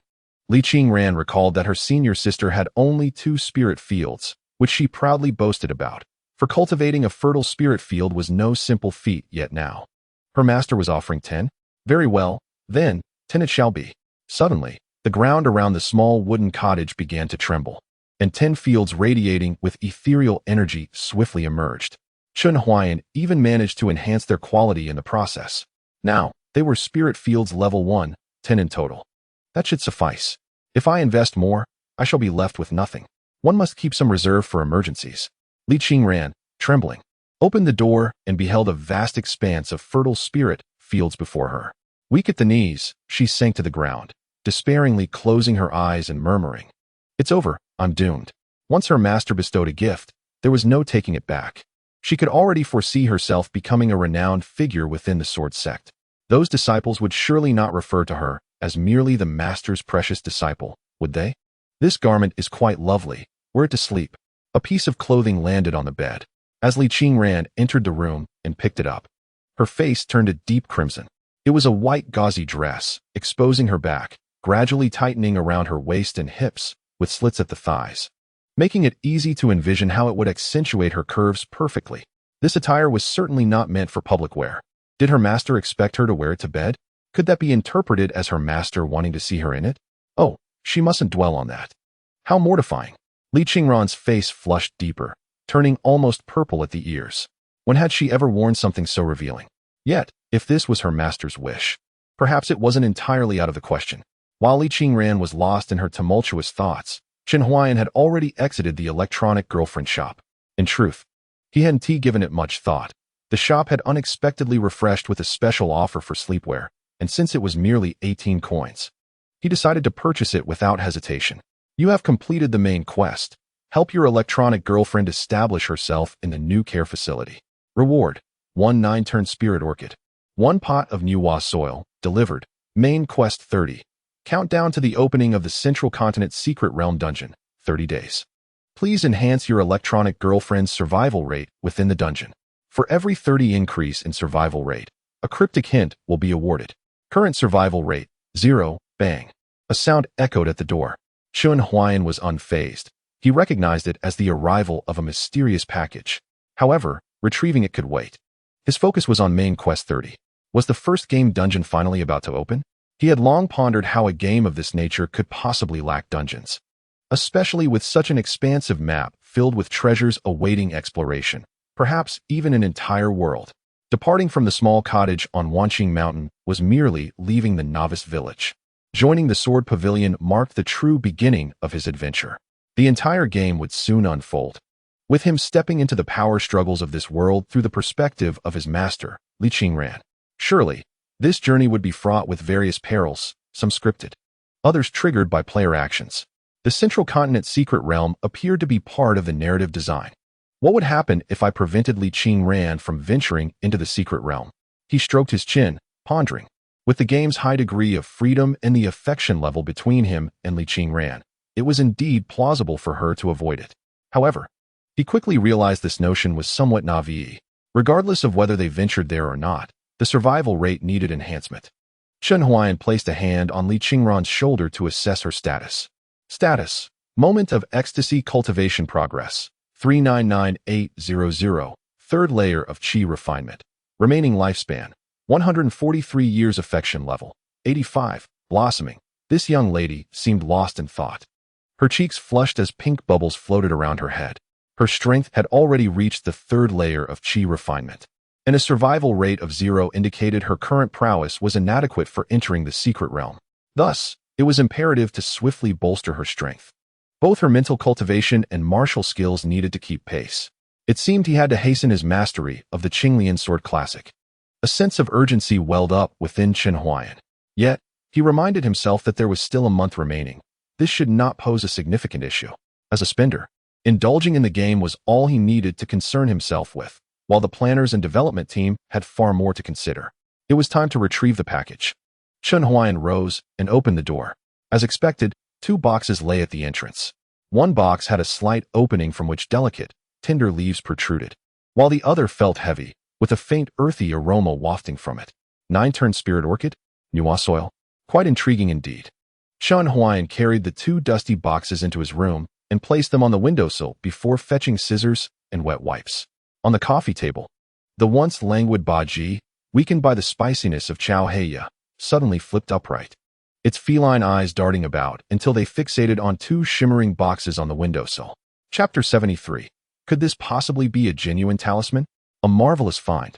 Absolutely exquisite.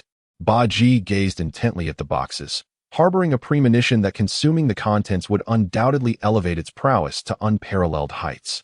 Even when confronted with the iron confines of humanity, it envisioned devouring them whole and swiftly refining them.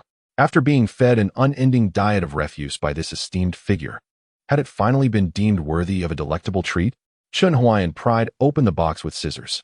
As he anticipated, it contained a plant, while the other box held a colorful soil clump in a pot.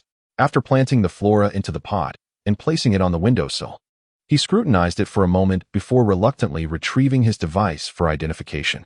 The result emerged promptly. Grass, a type of plant. No, my friend.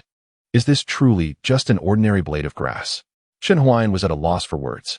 The game's developers seemed utterly lacking in sincerity. How much does a pot of orchids cost these days? Sending over a filthy clump of grass in such a manner felt rather dismissive. Furthermore, the soil clump resembled industrial waste. Its garish colors were hardly appealing. In a moment, he discovered something else within the box. Extracting it revealed a talisman enclosed within a sealed bag, accompanied by a usage instruction. Purple Sky Divine Thunder Talisman. Please affix this talisman to the pot to protect the 9-transmuting spirit orchid from being devoured by gluttonous demon beasts. Chun Huayan mused. So gluttonous demon beasts have joined the fray. Nevertheless, his room housed only mosquitoes and a foolish cat. Well, he might as well consider it a decorative item. Though it contained a mere blade of grass, the pot, engraved with celestial palaces and auspicious clouds, was rather charming. He affixed the talisman to the pot. The pot adorned with the talisman and a wilted blade of grass still appeared rather eccentric from a distance. not the sort of thing one would expect from a reasonable person. Meanwhile, in the game, Li Qingran was circling the bed with clothes in hand. Seeing no other matters to attend to, Chun Huan logged off. After such a lengthy session, breakfast still awaited him. Once he finished his meal, he intended to practice swordplay in the square, wondering if that old man would be present today. As Chun Huan busied himself with breakfast, Ba Ji stealthily approached the nine-transmuting spirit orchid. The closer it drew, the more potent the spiritual energy emanating from it became.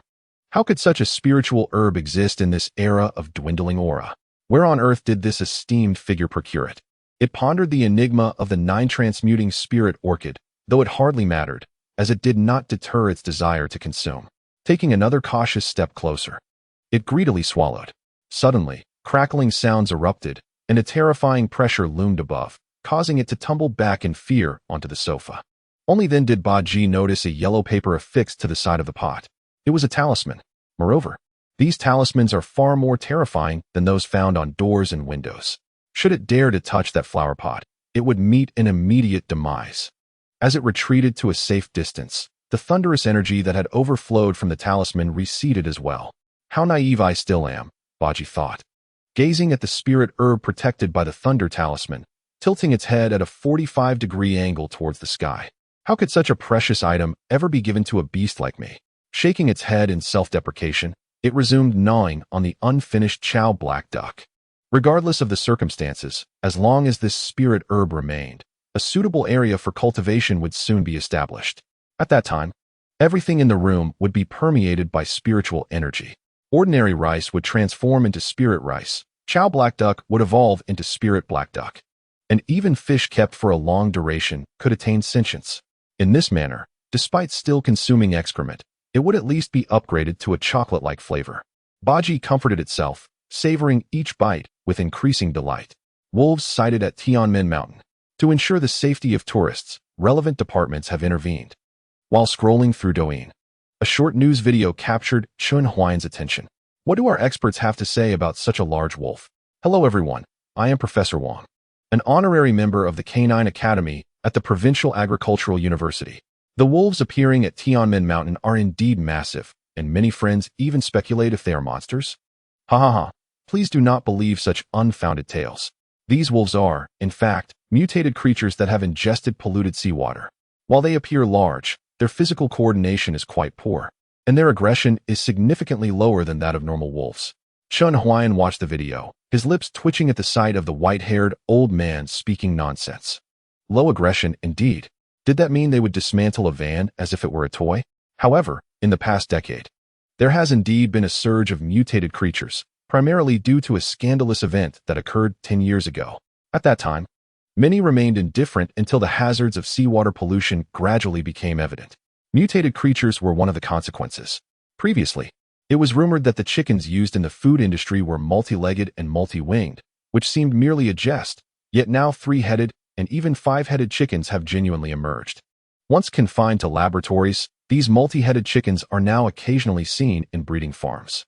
Moreover, these mutated multi-headed chickens not only do not die prematurely, but also possess longer lifespans, with each head harboring its own thoughts, often leading to conflicts among them. As the saying goes, rarity begets value. Although the safety of multi-headed chickens has yet to be established, some regions have already embraced the trend of consuming them, with breeding farms even beginning to cultivate multi-headed chickens proactively. Like the majority of ordinary individuals, Chun Huan believes that mutated creatures pose a significant threat to humanity. However, for now, these creatures remain within manageable limits, susceptible to bullets. Once they evolve to a point where they can withstand cannon fire, it is likely that the situation will become utterly uncontrollable. Chun Huan felt that there would come a day when he would no longer witness the world. After all, he would not survive this year. Once he met his demise, what would it matter if floods surged? Fortunately, the girl had arrived swiftly, drawing her pistol and dispatching the wolf with a single shot. Furthermore, I must express my grievances regarding the substandard quality of the bread van. It was astonishingly flimsy, as merely closing the door with slight force caused it to fall off. What? You say that was a young-looking female guard? Ah, now it makes sense. No wonder she wielded a firearm. I had assumed she was a middle school student. Oh, is that not Director Zhang? The scene shifted, and Chun Huan beheld the middle-aged man being interviewed by reporters, unable to suppress a wide grin. Another wolf had met its end struck by lightning. Thank heavens. For had it not been struck, the other 3 individuals in the crew would likely have faced dire consequences. Images of the lightning strike emerged, showcasing the mutated wolf reduced to char. In the midst of eating, Chun Huayan suddenly paused. Gazing at the lightning pit, he recalled something amiss. The thunder he had heard, the familiar lightning pit, and the lost talisman had all converged in his thoughts. He rummaged through his jacket, retrieving several crumpled talismans, his eyes fixating on the vermilion characters inscribed upon them. He cautiously placed the 7 talismans upon the coffee table and gently prodded them twice. After a moment of contemplation, he muttered in disbelief, "Could these possibly be authentic talismans?" Chapter 74. Is there truly an issue with this plant? From a young age, Chun Xianzuan had been a person of sharp intellect. While another might have been oblivious to the changes within their body, he was different. The instant he sensed something was amiss, he discerned the truth. Cancer cells, the most enigmatic of cells, had activated his genetic potential, transforming him into a version of Supper that was stripped of its fullness. Although he could not slay the wolf with a single blow, his regenerative abilities allowed him to endure a fierce struggle with the beast for at least 30 seconds longer than the average person. Such was the essence of extraordinary power. With his keen mind, he began to recollect the details from the previous night. Firstly, where had that young girl discovered the talisman? To his knowledge, it was found near the carcass of the wild wolf. Secondly, the power and effects of the talisman mirrored precisely those of the ordinary lightning fire talismans in the game. Moreover, there was a crucial detail regarding the wolf's carcass. Had it been struck by lightning, it should have exhibited severe damage to its back or head. Yet, in reality, this mutated wolf had lost its left leg, as if it had been blown apart by a landmine. Connecting these 3 points, a tantalizing puzzle began to emerge. He had reason to suspect that in his frantic escape, he had inadvertently dropped 2 talismans, and that the mutated wolf had accidentally stepped on one of them, thus producing the familiar thunderclap. In truth, the mutated wolf had been obliterated by his talisman. Thus, the truth was revealed. Even Conan would have to kneel in admiration at this deduction. So, does that mean he currently had 7 talismans resting upon his coffee table? Chun Huayan instinctively distanced himself from the coffee table. No, if this thing were prone to random explosions, it would have detonated long ago. Am I overthinking it? Although he had informed the housekeeper that there was no need to clean the room due to a cat hiding within, she would inevitably clean the adjacent room and occasionally pass by the door. Thus, the activation of this talisman must adhere to certain conditions, which undoubtedly include a means of active initiation. How is a talisman used? Naturally, it is thrown. Chun Huayan felt a surge of excitement as he swiftly retrieved the talisman from the coffee table, donned his clothes, and exited the door. Shortly after his departure, the door of room 419 creaked open stealthily. A golden opportunity. That handsome fellow has left. Lin Lingling cautiously poked her head out to survey the empty corridor, her eyes gleaming with determination. She had been waiting for the moment Chun Huayan would leave. She intended to investigate his room, hoping to uncover some clues. It was impossible to enter from this side, so the only option was through the window. With a nimble leap, Lin Lingling vaulted out of the window at the end of the corridor. It was just past 6 in the morning, and many people were already heading to work. But her movements were swift and graceful, allowing her to land lightly on the air conditioning unit and reach Chun Huayan's window without being noticed by the pedestrians below. A piece of yellow paper was affixed to the window of room 418 as well. The radiant energy emanating from it seemed to serve as a warning. Intruders will be met with merciless retribution. Lin Lingling dared not make a sound. How cautious is he? Does he indeed know how to use talismans? Peering through the window, she found nothing particularly unusual. If anything seemed out of place, it was the ordinary pot of grass on the windowsill. Moreover, the bizarre choice of colorful soil was rather peculiar. No, there is something amiss with this plant. Lin Lingling fixed her gaze on the seemingly ordinary grass. Since becoming a martial artist, her vision had far surpassed that of an ordinary person, allowing her to discern details unnoticed by others. She observed that the grass blades were intricately etched with vibrant patterns along their veins. The corridor wound like a serpent, and the eaves soared like a bird's beak. Each embraced the terrain while engaging in a subtle contest. Lin Lingling widened her eyes, even forgetting to breathe. The delicate grass blades depicted an obscure celestial palace amidst the clouds. Had she not been positioned perfectly against the sunlight, combined with her exceptional eyesight, she would never have perceived it. Did he carve this design? No, That is impossible. She swiftly dismissed that notion. There were no signs of carving on the grass blades. Each stroke appeared to flow naturally, creating an impression of effortless beauty. It was as though this plant was destined to grow in such a manner, adorned with such splendid leaves from the moment of its inception. This could not be an ordinary plant. Yet, the secrets it held were beyond her current understanding. To unravel the mystery of this plant, it might be necessary to deliver it to the Demon Slayer's Bureau. Yet, even in the absence of the yellow talisman on the window, she dared not act recklessly. Firstly, such behavior is unethical. She had already resolved to intrude upon another's abode. How could she then dare to tamper with their possessions?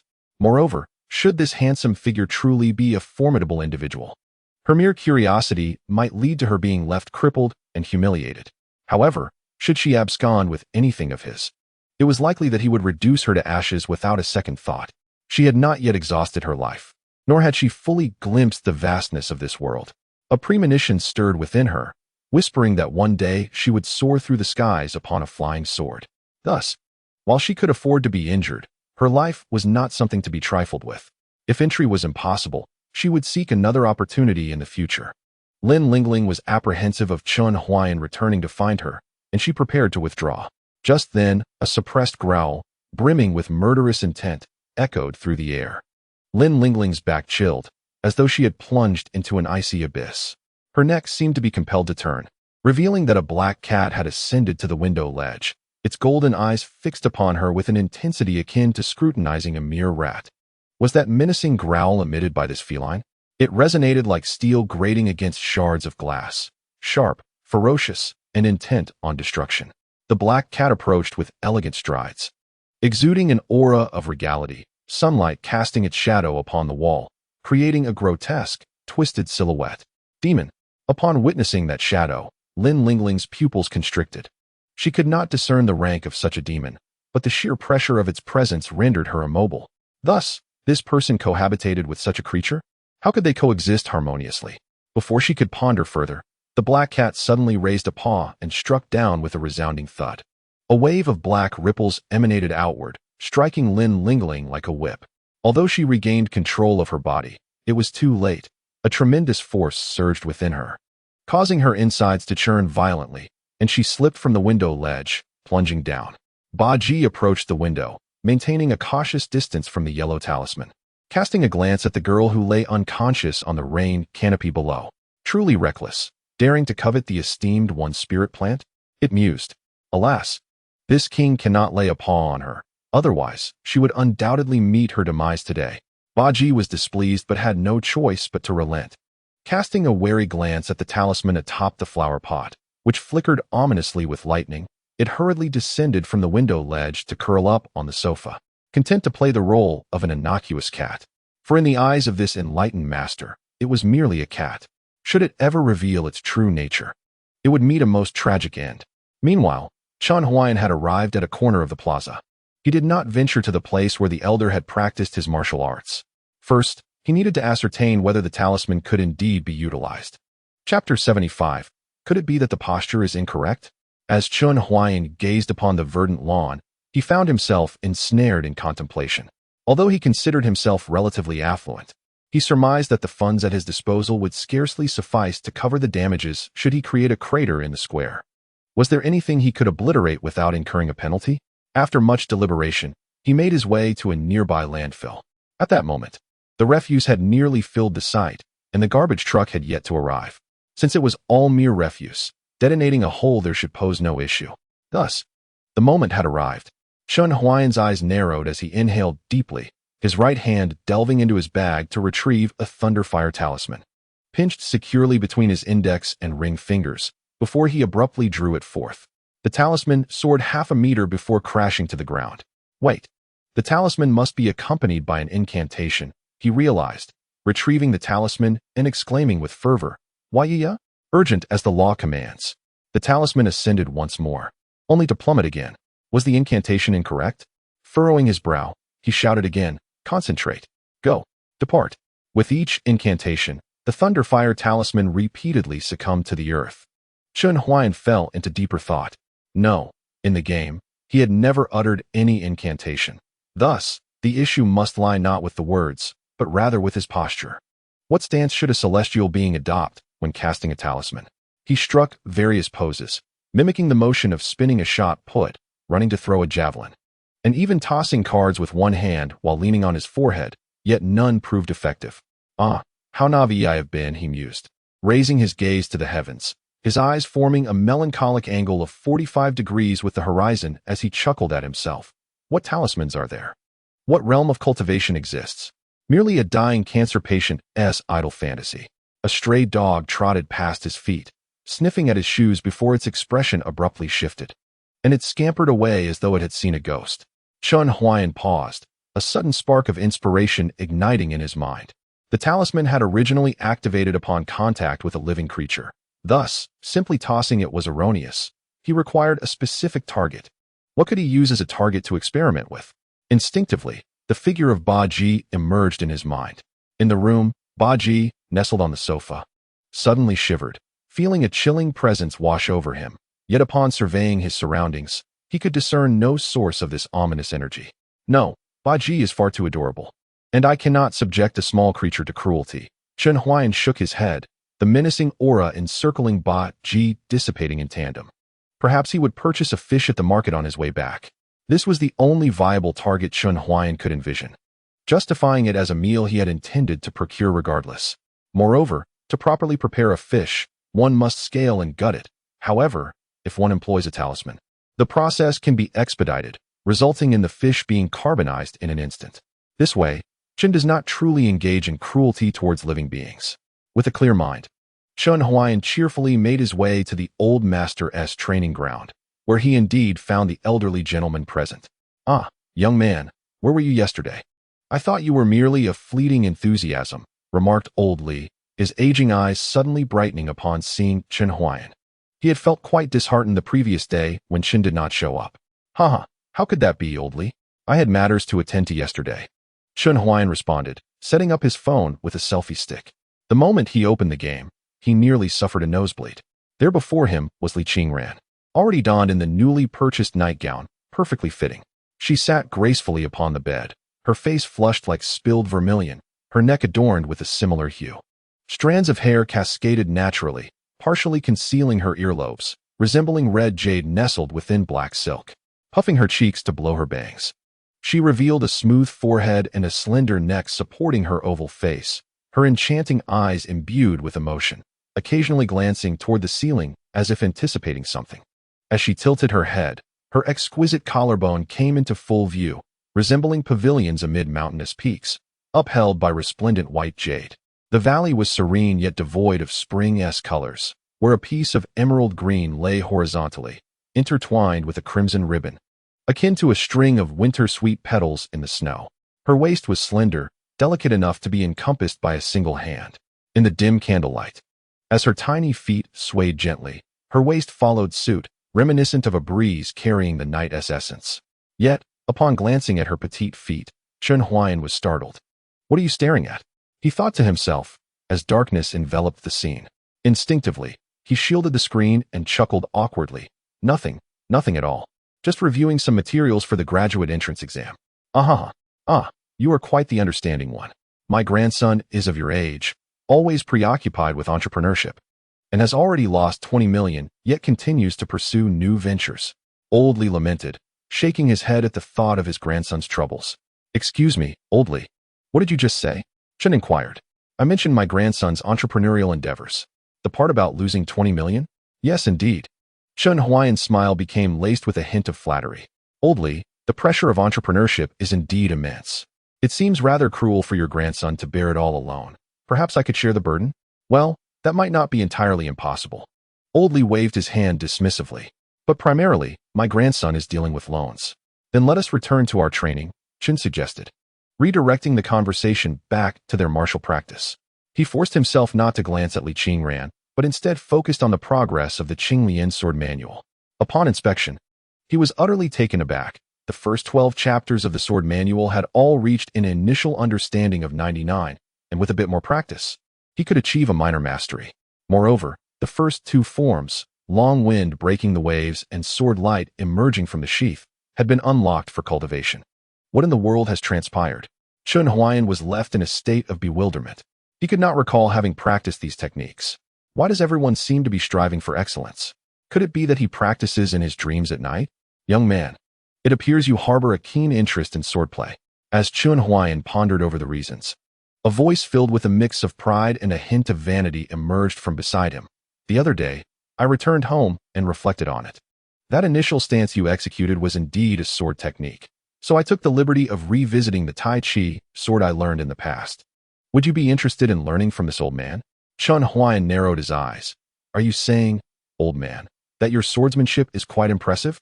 Li Lao raised his chin. It's rather average, but I could probably rank first in the entire province. Wow, that's quite impressive. Li Lao beamed, patting Chun Huayan on the shoulder.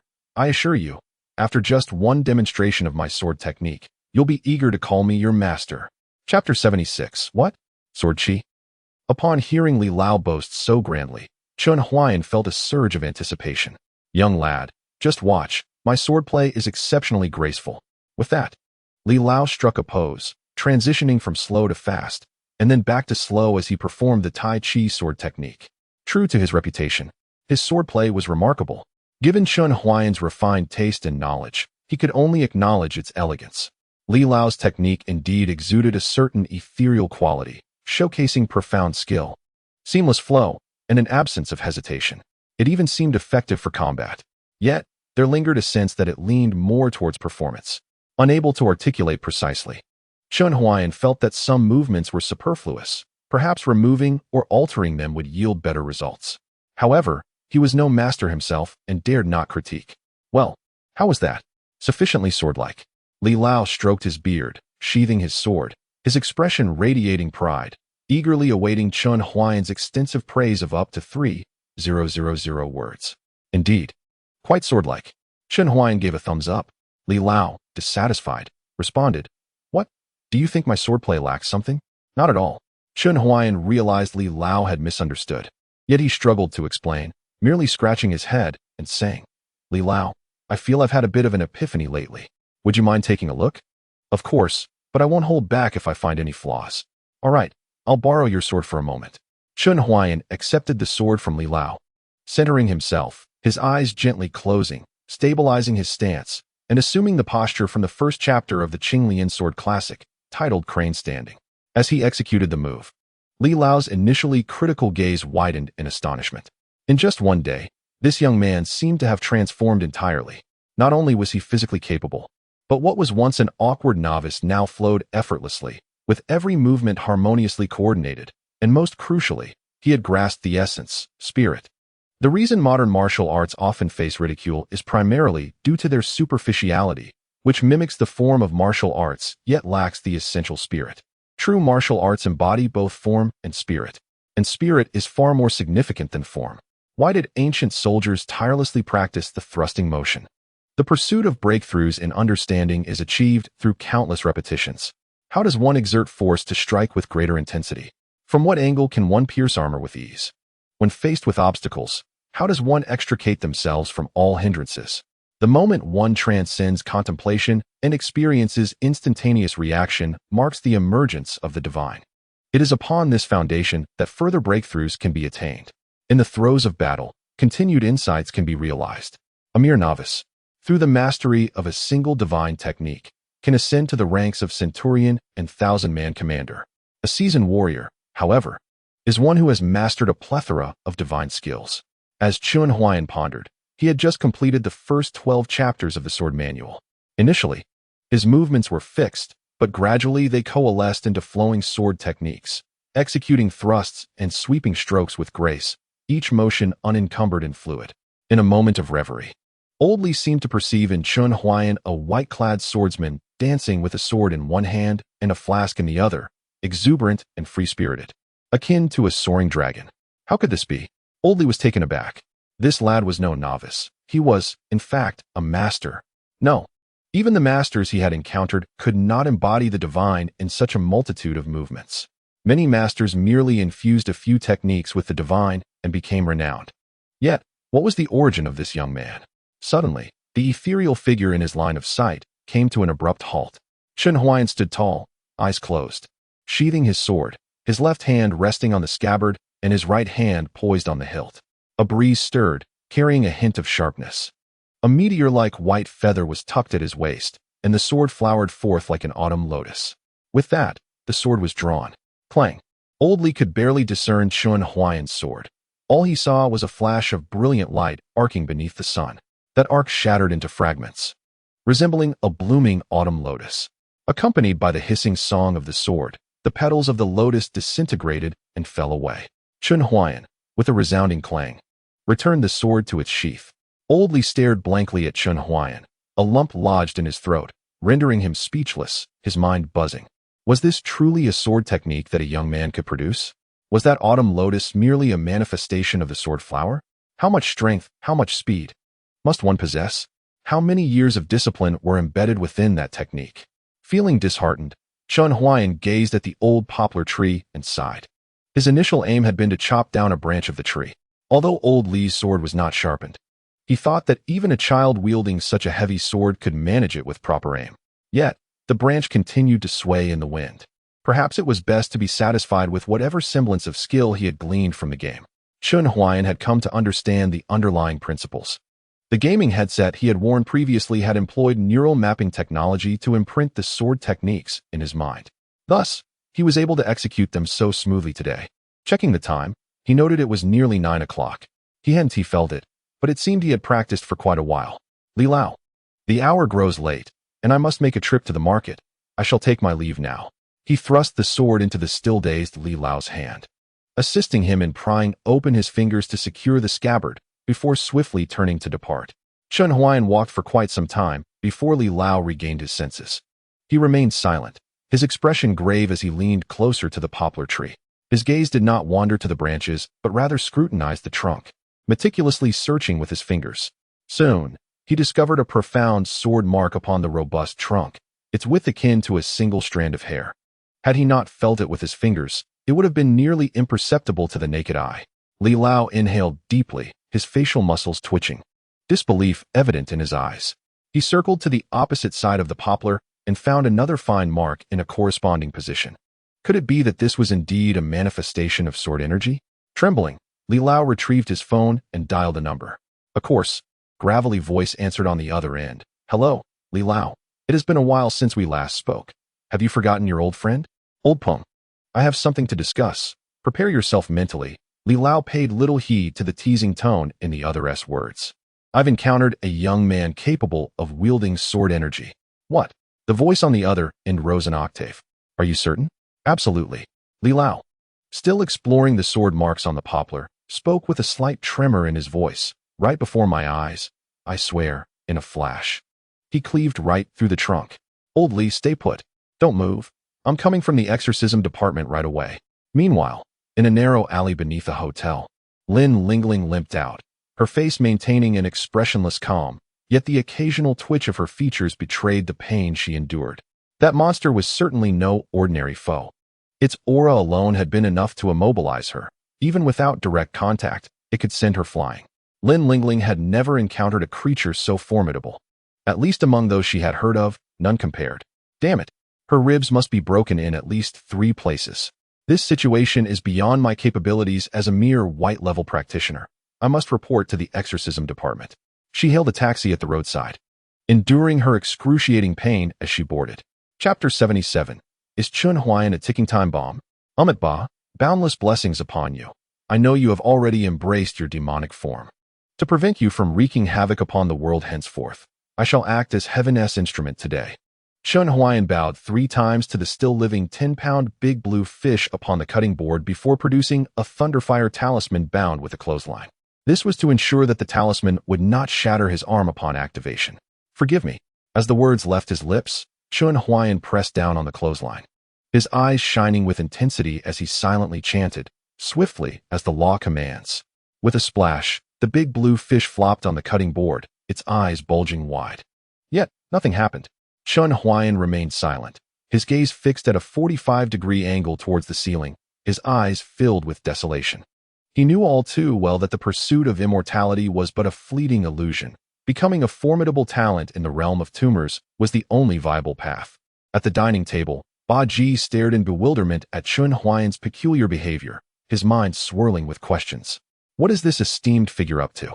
Is he attempting to use a lightning talisman to catch fish? Truly, he is a distinguished individual, wealthy beyond measure. Yet, why does he not hold the talisman in hand? Ah, I see.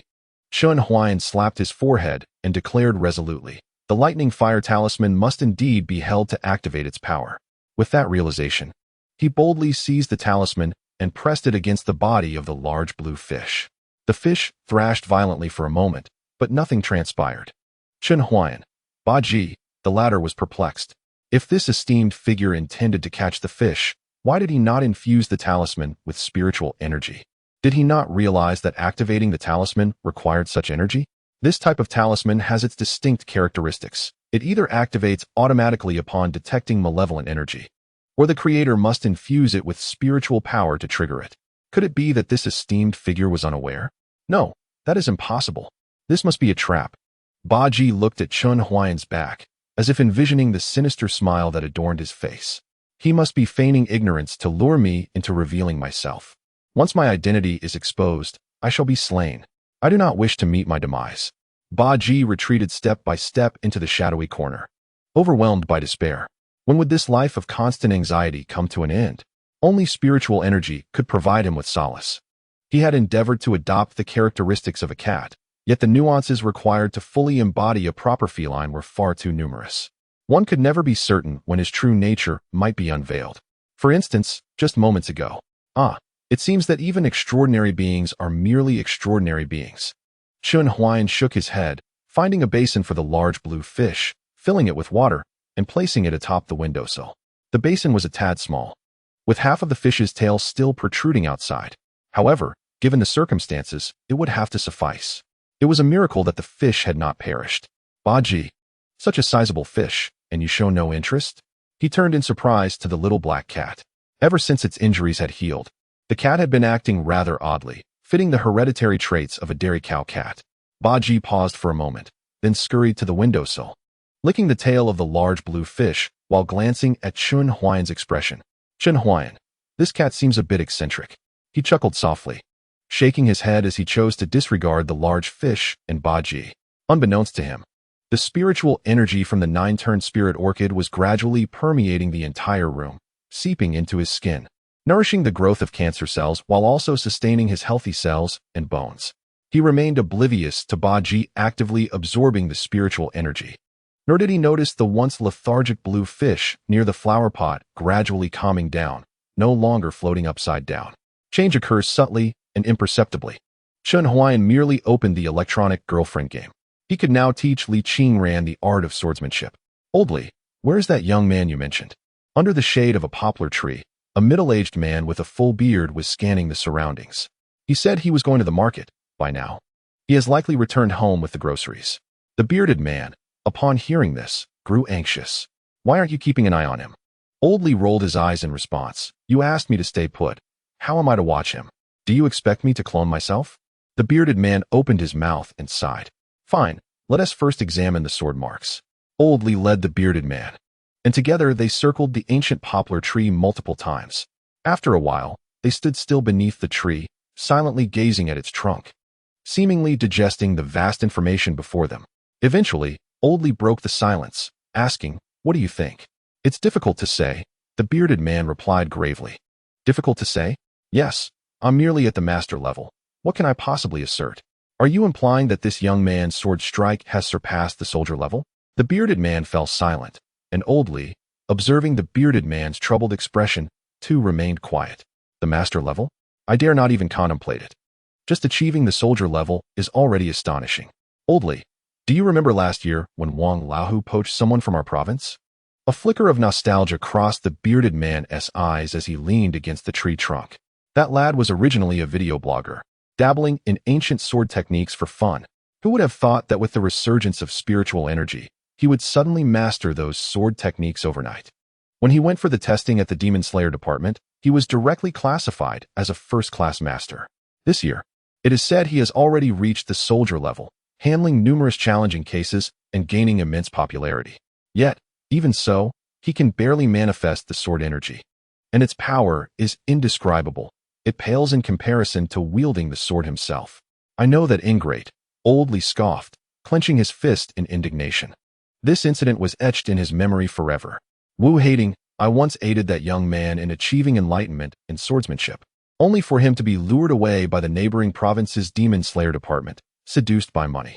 Our province invested considerable resources in his training, only for him to serve another's interests.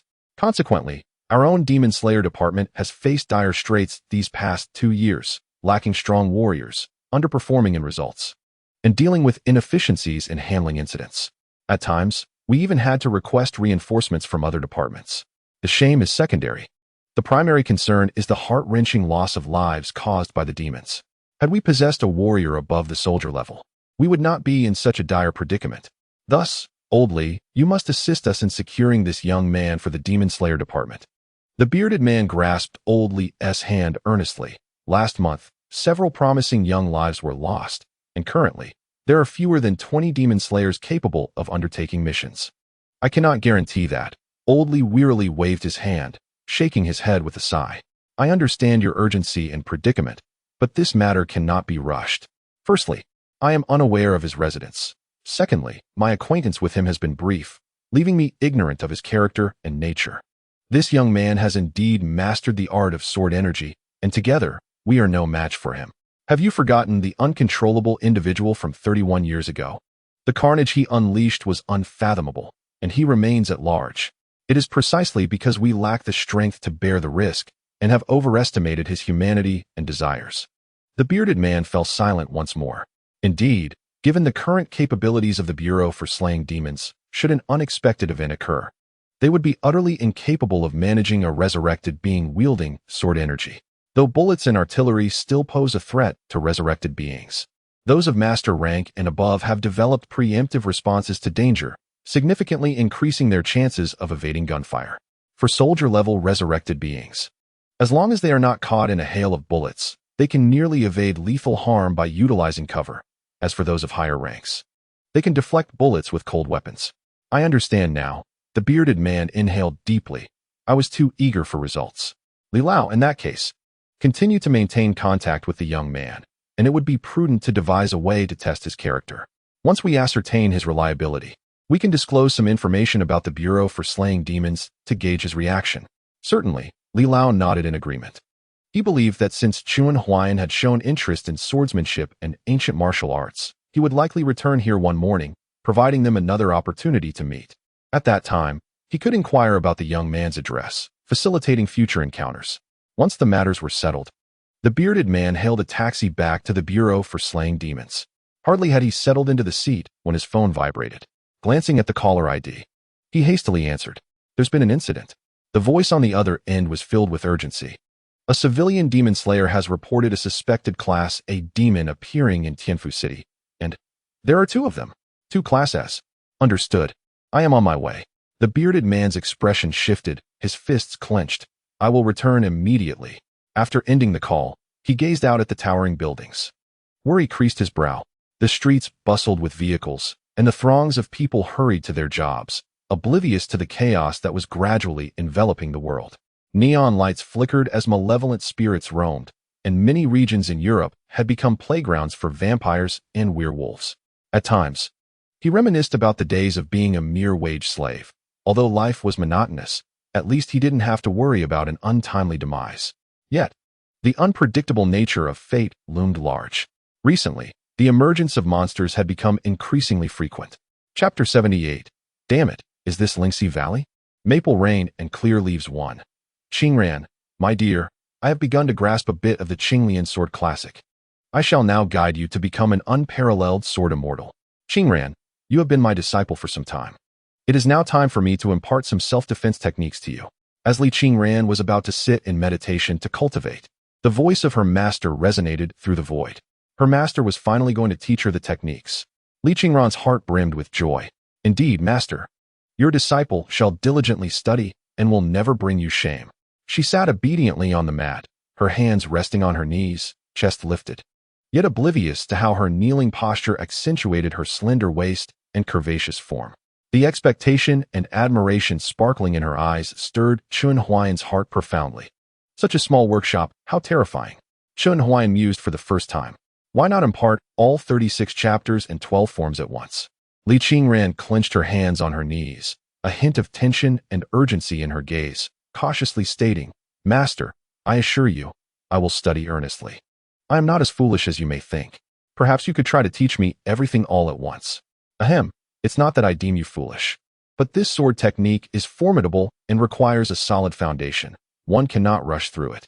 Hearing Chun Huayan's words, Li Qingran fell silent, relieved that her master did not consider her dim-witted. Previously, during her time at Qingyun's sect, the Taoist Qingxian and Lu Changtian had often remarked on her lack of intelligence. Now, under Chun Huayan's tutelage, she was eager to prove herself, wishing to leave a favorable impression. Having grown accustomed to being discarded, she yearned not to be treated like refuse again. I will demonstrate the first 12 chapters of the Qinglian Sword Classic for you, after which we will dissect them one by one. Pay close attention. Chun Huayan positioned his phone on a selfie stick as per the game's instructions, the app automatically switching to the front camera for recording. Well then, I suppose I just need to demonstrate it directly? He noticed a square icon in the upper left corner of the screen. Within it stood a white-haired celestial figure clad in dark robes, wielding a black-scaled sword. Mirroring his every movement, Chun Huayan performed the monkey gazing at the moon gesture, and the celestial figure replicated it perfectly. Ah, this is my game character, he realized. He grasped the game's concept. If this were not a game, then Li Qingran would see the white-haired celestial, not the bald man in pajamas before her. As reality aligned with Chun Huayan's thoughts, with a moment's notice, Li Qingran found herself no longer in the small wooden cabin, but rather in a dimly lit, isolated space, where a glimmer of brightness revealed a figure 5 meters ahead. Clad in white and bearing a sword, with hair as white as snow, stood her master. The presence of her master here lacked the oppressive aura of Qingyun's sect, yet it stirred deep ripples within her heart. The master at Qingyun's sect had been too formidable, akin to a deity high above. Now, her master seemed finally within reach, no longer an unattainable illusion. Ah, pay attention in class. Unbeknownst to her, the master had approached, a ruler gently tapping her head with a crisp sound. Though devoid of pain, an overwhelming warmth enveloped her cheeks, igniting a desire to find refuge from the moment. How amusing. Even as the apprentice momentarily drifted away, there remained an opportunity for interaction, his expressions as vivid as ever. Chun Huayan gently tapped Li Qingran's forehead with the ruler, waiting until her attention was firmly focused, and she sat obediently before he commenced demonstrating the movements. Meanwhile, from the peak of Luoxia, a flying sword descended. Suin, carrying 2 gourd flasks of spirit wine, alighted from the sword. This exquisite brew, crafted by him, had lost a third of its intoxicating essence, rendering it a delightful beverage that not only whetted the appetite and calmed the spirit, but also accelerated the absorption of spiritual energy. His senior sister mentioned that the newly arrived junior sister had taken refuge at the desolate Wanjian Peak, and it was our duty as elder brothers and sisters to lend support. Yet, out of the 6 jars of spirit wine he had brewed, only 3 remained for him. Suin sighed, shaking his head. Should he offer 2 jars to the junior sister, he would be left with just 1, and presenting only a single jar seemed rather inadequate. Ultimately, appearances held more weight than substance. It was essential to give. He had heard that the junior sister resided in a stone house atop the mountain. Wait, a stone house? Suin froze, his eyes wide with disbelief. Good heavens, was this truly Luoxia Peak? Or had he inadvertently stumbled into Lingxi Valley? The summit housed not a stone dwelling, but rather a finely adorned wooden abode.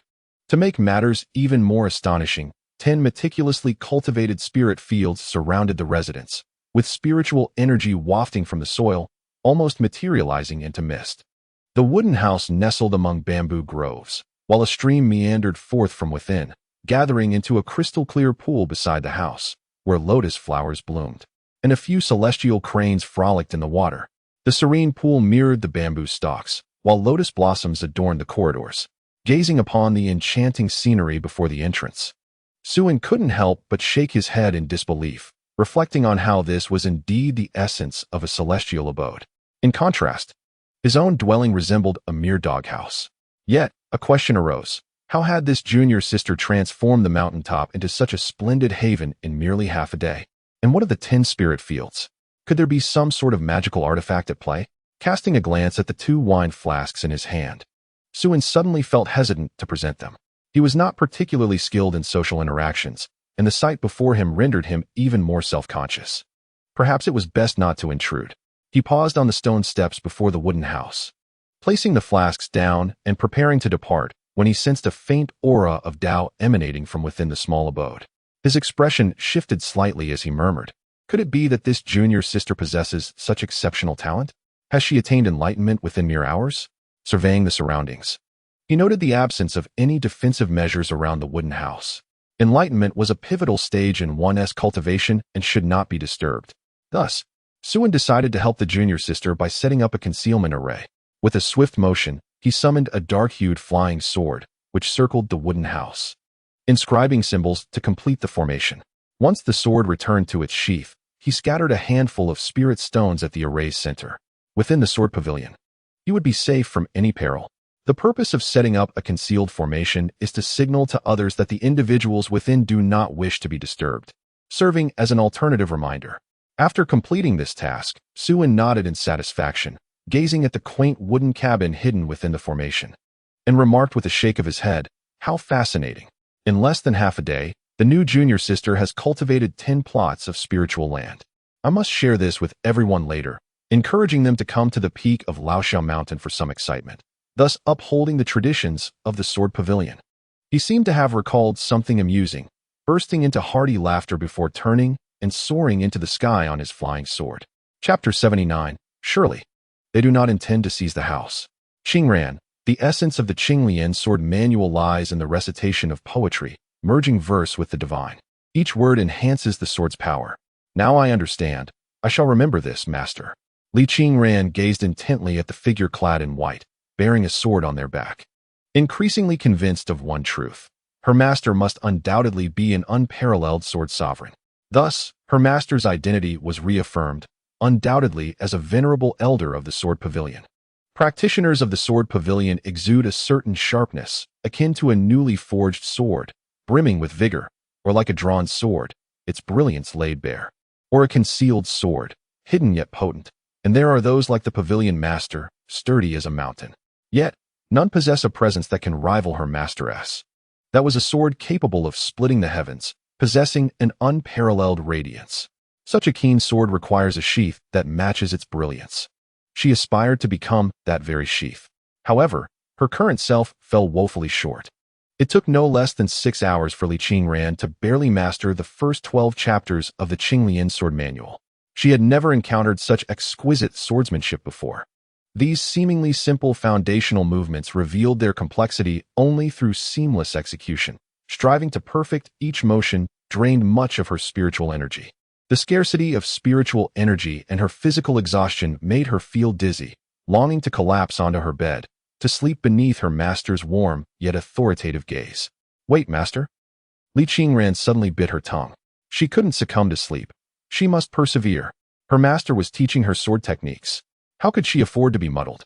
"Qingran, demonstrate the movements in sequence for me once more, and then we shall conclude for today. Tomorrow, I will teach you the first sword style, long winds breaking waves." "Yes, master." Li Qingran steadied herself, silently encouraging her spirit, and rose to perform the sword dance. Chun Huayan popped a peanut into his mouth, gazing at the screen with rapture. In truth, Li Qingran's 12 chapters of swordsmanship had already provided a glimpse into profound mastery. He simply wished to witness her sword dance once more. Swish, swish, swish. The young girl on the screen, wielding a slender sword, executed movements with grace, her feet gliding lightly, exuding an air of elegance. As she twirled, her attire billowed, and the glimmering sword light resembled the first snow of the mortal realm, ethereal and unpredictable. Chun Huayan watched, entranced, completely oblivious to the passage of time. She had not noticed the fatigue etched upon the girl's face. As the 12th sword dance concluded, Li Qingran was drenched in fragrant perspiration. The sheer, thin fabric of her nightgown left Chun Huayan utterly captivated. "Master, how do you find Qingran's swordplay?" Li Qingran sheathed her sword, her right hand propping up the hilt, while her left lifted her skirt to discreetly conceal the sword's blade behind her. She feigned calmness, yet her rapid breaths and flushed cheeks betrayed her. A droplet of sweat trickled from her brow to her delicate nose, then to the corner of her lips, tickling her, prompting her to quickly extend her small tongue to lick it away. She was acutely aware of her own disarray. Her spiritual energy had been completely depleted, causing her movements in the final 2 chapters to falter. She had merely persisted through sheer will, forcing herself to finish despite her body's discomfort. Li Qingran gazed longingly at the ceiling, sensing her master's watchful eyes upon her. Yet why did he remain silent for so long? Did he think her performance inadequate? Outside, Chun Huayan took a moment to quell his own restlessness. Well done. Keep up the good work. Upon hearing her master's praise, Li Qingran's eyes sparkled, her heart swelling with sweetness akin to tasting honey. The weariness that had enveloped her seemed to dissipate significantly. Was this not the moment she had long awaited? No acknowledgement could bring her joy quite like that of her master. Master, I am but a dullard. It took me 6 full hours to catch but a glimpse of the path. I can only imagine you achieved mastery in half that time. Li Qingran leaned lightly against the stringed instrument, her fingers gesturing modestly before her, her lowered gaze concealing her rosy thoughts. She was reluctant to let Chun Huayan depart, so she sought any topic to prolong their conversation. Ah, look at how I speak. Chun Huayan felt a wave of embarrassment wash over him. He had practiced the movements from the Azure Lotus sword manual for quite some time. Were it not for his prior experience with the helmet that engraved the foundational motions into his memory, it would likely have taken him a week to reach a level suitable for teaching. Cough. There is no need for modesty, my disciple. Your 6 hours of effort has pleased me greatly. Then, Master, how long did it take you? Cough. A quarter of an hour. Wow, Master is indeed extraordinary. I must strive to emulate you. Chun Huayan, feeling overwhelmed by Li Qingran's adoration, flushed with heat. After exchanging a few more words with her, he hastily retreated, feeling famished after practicing several sets of movements. Li Qingran, meanwhile, did not pursue him further. Instead, she obediently stepped aside to take a bath and change into fresh attire. Opting not to rest, she quickly settled into a cross-legged position to replenish her exhausted spiritual energy. Meanwhile, on the peaks of falling sunset, whispers circulated. Have you heard? The new junior sister has already crafted a beautiful abode and possesses 10 plots of spiritual land. What? I can't believe it. Did you hear? The new junior sister comes with a magnificent house and 50 plots of spiritual land. What a monumental revelation. The new junior sister opened 100 plots of spiritual land and constructed an immortal residence in just a short incense stick's time. In the realm of boundless celestial majesty. Have you heard? The newly arrived junior sister possesses her own cloud palace and 100 acres of divine fields. She even captured 2 azure dragons as pets. What? Could it be false? Come, let us investigate, regardless of its veracity. Whoosh. Suddenly, a cacophony of soaring swords echoed from outside the window. Li Qingran was startled, hastily rising to open the window for a glimpse. Outside, a multitude of sword cultivators soared through the skies, their robes billowing as they rode upon vibrant flying swords, encircling the summit of falling Sunset Peak. Among them were disciples of the Sword Pavilion, including the Pavilion Master and esteemed elders. What on earth is happening? Li Qingran's face turned pale, her mind clouded with confusion. In an instinctive reaction, she shut the window and crouched down against the wall, cradling her head in apprehension. Junior sister Qingran, there's no need to hide. We have all seen you, called out her senior sister, Yu Qianqi. What have they seen? Li Qingran's mind was further bewildered. A blank slate. Had they witnessed her receiving special treatment from her master? Was she truly in her nightclothes before her master? And beneath that, was she wearing a little apron adorned with frogs and lotus flowers? She had not even donned her stockings, her bare feet exposed.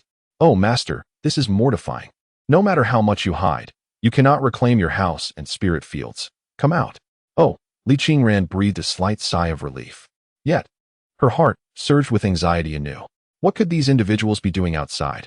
Considering the brazen demeanor of the Sword Pavilion disciples, she nervously pushed the door open. Her hands pressed against it as if to protect her shell-like abode, gazing at the sea of sword-wielding disciples above her, already foreseeing the imminent events. Surely, all the disciples of Falling Sunset Peak have arrived. Could it be that they truly intend to seize her residence? Chapter 80. The Tradition of the Sword Pavilion? The house and spirit fields were gifts from her master, and she would never relinquish them to anyone. However, as her master is a venerable elder, surely they would not dare to act so brazenly, would they? Junior sister, why are you guarding that door? Just as she was lost in thoughts, Yu Qianqi, gliding upon her flying sword, teased with a smile. What? Are you afraid we shall dismantle the door to your little abode and usurp your nest? Laughter erupted among the surrounding disciples of the Sword Pavilion, yet there was no malice in their mirth. Li Qingran, her secret thoughts laid bare, flushed deeply, struggling to articulate a response. Li Qingran, this house and spirit field are indeed the handiwork of your master? Inquired the pavilion master, Su Qinian. Li Qingran lifted her gaze momentarily, then averted it, murmuring, "Yes, it was my master who arranged this for me. She said I could reside here alone. And I cultivate the spirit fields entirely by myself." Oh, Su Qinian gazed at the spirit fields, astonished. The fertility of these fields could be deemed superior, comparable to the quality of his own medicinal garden, which was not much larger than hers. Yet, right beneath his very nose, 10 such fertile fields had been cultivated. What is the true background of Li Qingran's master? Surely, he could not have infiltrated the Sword Pavilion without detection, which implies the use of some extraordinary artifact. Yet merely employing such a treasure indeed reflects unparalleled skill. Master, Qingran's junior sister fears you might covet her spiritual field, Su Qinian remarked, coming to a realization under Yu Qianqi's guidance. Observing Li Qingran's guarded demeanor, she could not help but roll her eyes. Are you expecting me to cultivate it for you when you won't even plant it yourself? How naive. A chorus of laughter erupted among the disciples of the Sword Pavilion. Li Qingran's face flushed a deeper shade of crimson as she stammered, "I didn't mean it that way." Su Qinian retorted, "But you did mean it. If not, then what do you mean?" Li Qingran fell silent, too intimidated to respond. It was rare to see the sect leader pursue a disciple with such fervor. With a satisfied expression, Su Qinian stroked his beard and chuckled, "The peak is your chosen abode. How you cultivate it is entirely your affair. Whatever beauty you create will belong to you. Though our Sword Pavilion may be impoverished, we are not reduced to plundering our fellow disciples. Indeed, junior sister, our curiosity merely compelled us to take a look, especially considering the vast expanse of your spiritual field," Yu Qianqi added, her eyes filled with envy. If she possessed such a large spiritual field, she would not need to spend money on spiritual herbs, as she could be self-sufficient and even profit from selling excess. "Senior sister, you could plant spiritual herbs here," Li Qingran mused, appreciating her senior sister's kindness.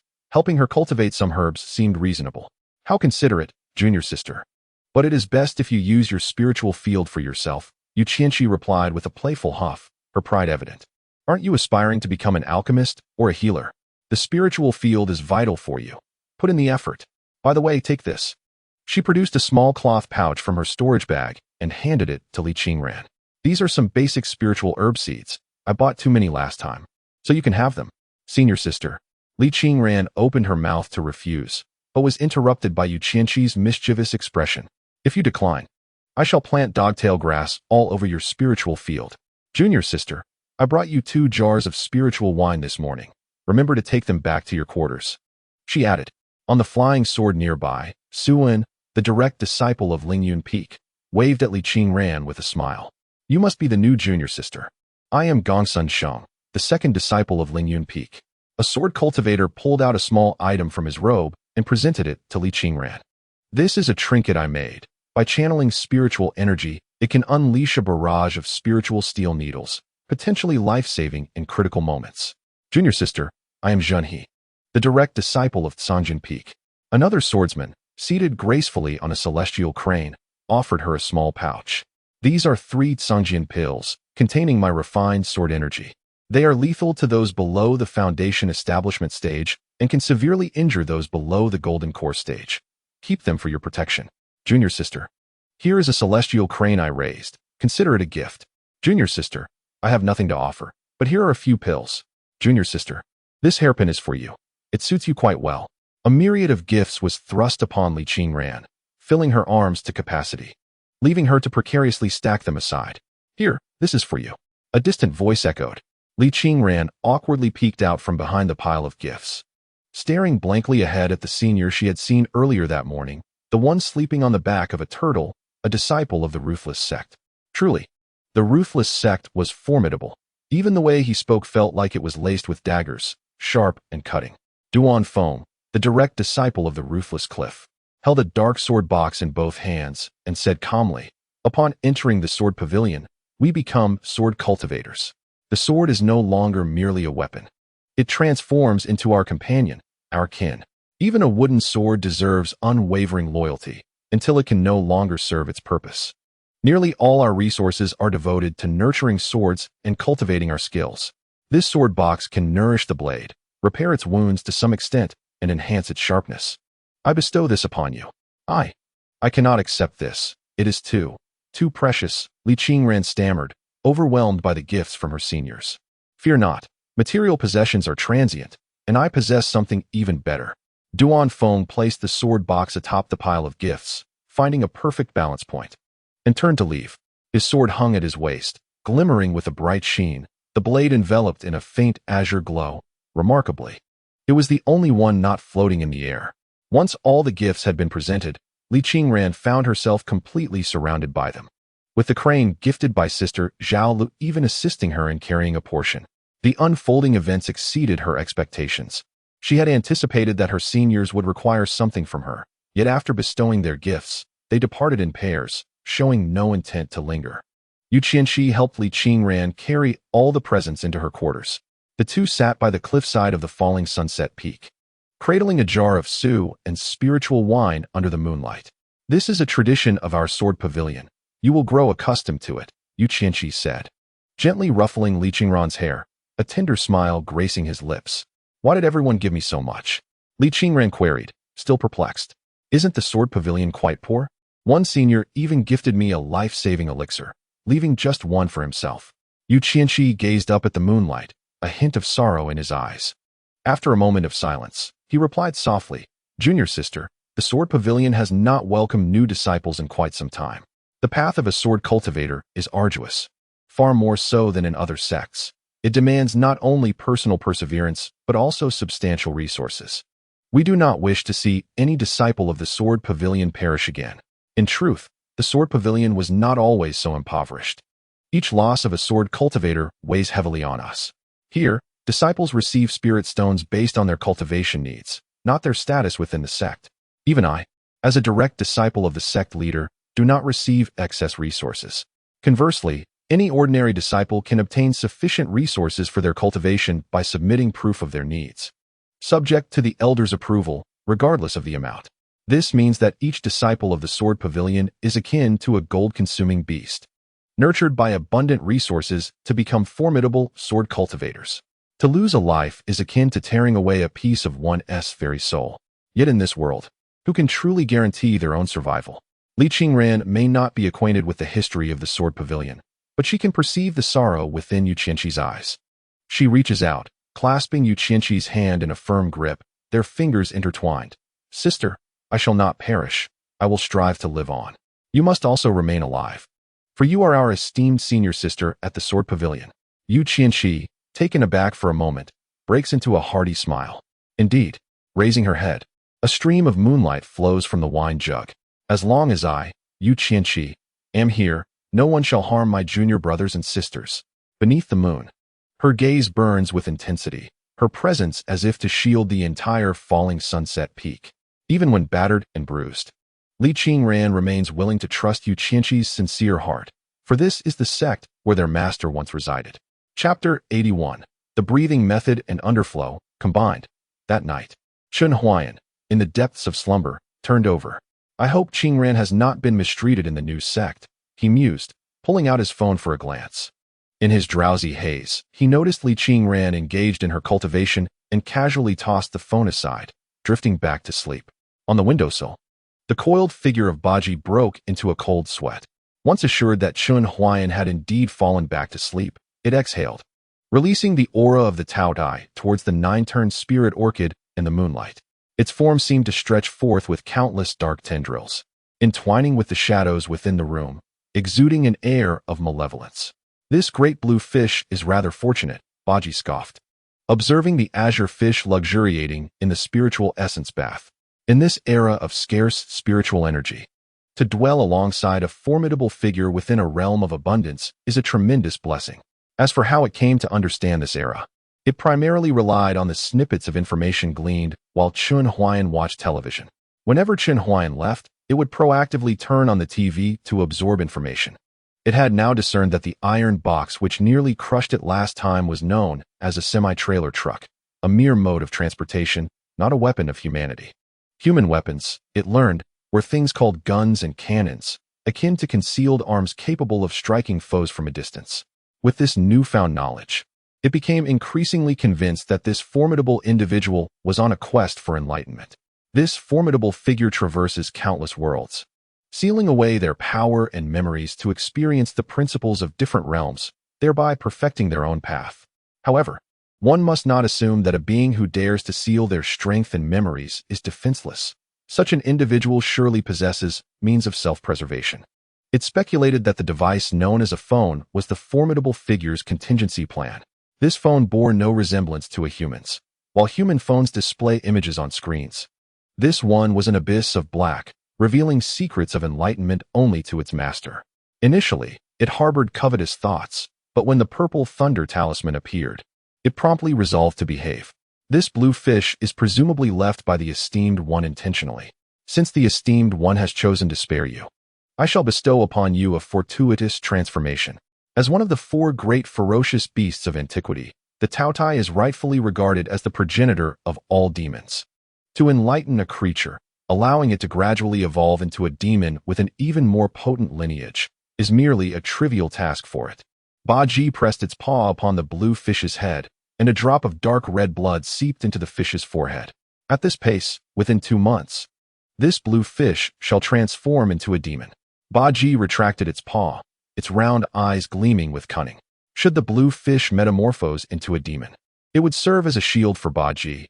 As long as the esteemed one's memory remains unrevived, the focus will undoubtedly be on the transforming blue fish, thus diverting attention from any traits that do not align with those of a cat.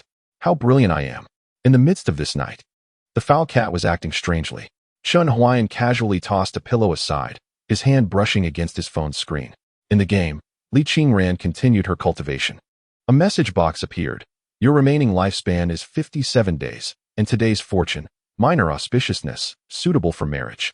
In the demon extermination department of Tianfu, 3 zeros appeared, leaving the bearded man incredulous.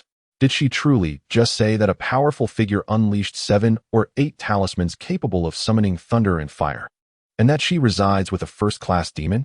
Is this still in Chinese? Brother Wu, although I am not a formal member of the demon extermination department, you should be aware of my character.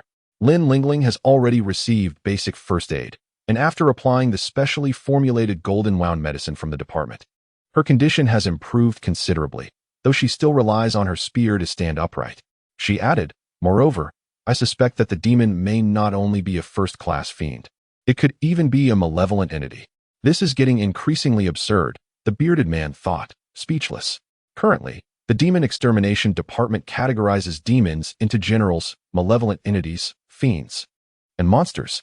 Monsters are newly birthed demons influenced by the resurgence of spiritual energy, evolving primarily through the consumption of flesh and blood, as well as by devouring one another. Only soldier-level resuscitators can handle malevolent entities, while those below the soldier rank are merely prey. As these demons possess intellect comparable to that of humans and cannot be subdued merely by intelligence.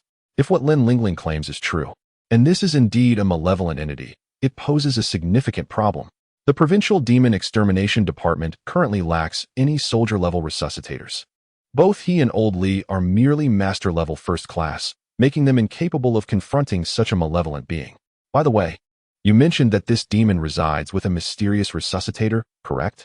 And that this resuscitator can wield thunder talismans? Indeed, I probed the other party, and it appears they are not well informed about the Demon Extermination Department.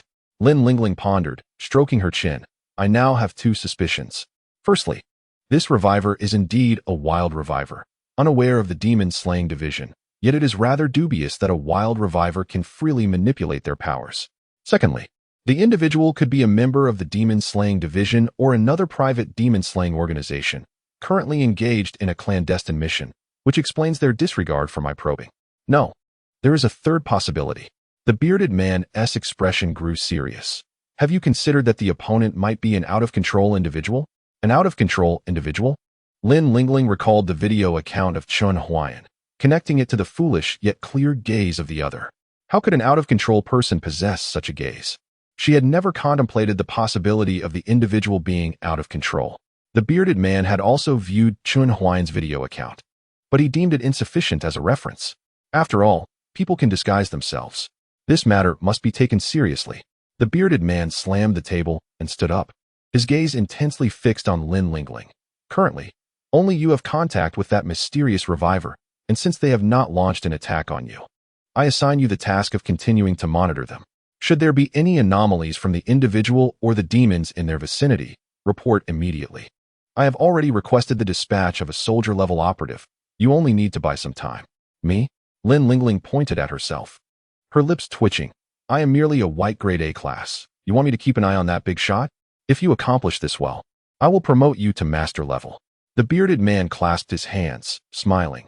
You know the demon-slaying division is short-handed, and most private demon slayers are bullies who prey on the weak. You, Sanling, are different. You are the bravest of all, and I have always held great hopes for you. Just hold out until a soldier-level demon slayer arrives, and not only will you be promoted to master level, but I will also ensure your formal appointment. ISNT promotion to master level automatic for formal appointments? Lin Lingling shot a glance at the bearded man. That is different. The bearded man opened his drawer and produced a rolled document. This is the latest breathing technique developed by the higher-ups. Once you are formally appointed through me, you will receive the first 3 volumes. The breathing technique. They truly developed the breathing technique? A flicker of excitement crossed Lin Lingling's otherwise expressionless face. She touched the long spear behind her, raised her gaze firmly at the bearded man, and declared, It's a deal. However, I am out of funds and need to take on a simpler demon-slaying task. No problem. The bearded man pointed at the densely packed task board on the wall. Perfect. Choose whatever you like. Lin Lingling left. The bearded man casually propped his left foot on his right foot atop the desk, gazing at the task board on the wall while leisurely lighting a cigarette. When he returned in the afternoon, he was in a flurry, but upon receiving documents from headquarters, his anxiety dissipated. The number of demons was increasing, and the demon-slaying division was advancing. The breathing technique was the good news he had heard today. This technique, developed by the headquarters of the demon-slaying division, is akin to ancient internal arts. However, it does not cultivate internal energy, but instead captures the sparse high-energy particles in the air while transforming true energy into these high-energy particles. When these high-energy particles adhere to an individual, they significantly amplify the power of one's attacks and bolster physical strength, functioning similarly to inner energy. Yet their effects are exponentially more formidable. The headquarters has designated these high-energy particles as spiritual energy. After a decade of relentless efforts, a breakthrough has finally emerged. The introduction of the breathing technique signifies that the official demon-slaying department will completely surpass the grassroots demon-slaying organizations. The demon slayers will no longer flounder aimlessly like blind flies. There exists a newfound potential for advancement from the previously established realms since the resurgence began. Most importantly, they now possess valuable resources to entice those who have awakened to actively undertake missions and join the ranks. Previously, due to limited control over the awakened, the demon-slaying department adopted a laissez-faire attitude towards grassroots participants. When they sought to invite them as official members, the response was often, "What do you have to offer besides money?" Now that they possess the means to enforce authority, it is time to strike decisively. It is foreseeable that, with the emergence of the breathing technique, the awakened will gradually gravitate towards the demon-slaying department, leaving only a singular voice. As long as humanity stands united, what threat do these monsters pose? The bearded man scoffed, taking a deep drag from his cigarette until it was consumed. He rose to retrieve the topmost task from the wall, a report concerning another first-class demon.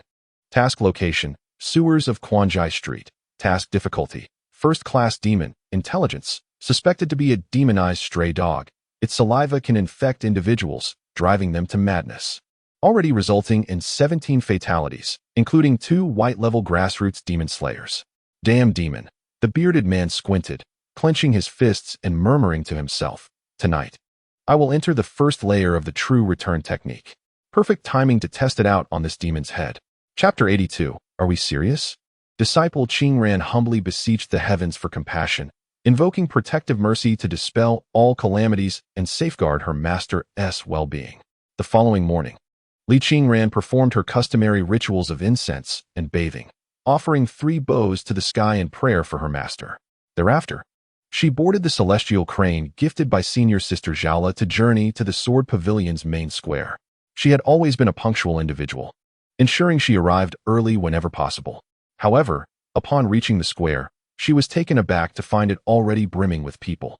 On rooftops, among ancient pines, and atop the sharp tips of bamboo in the grove, disciples of the Sword Pavilion were either standing, sitting, lying, or meditating.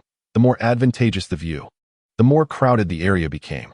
Suddenly, a resounding clash of swords echoed, illuminating the crowd with brilliant sword light. A cacophony of combat ensued. Move aside. This spot is mine.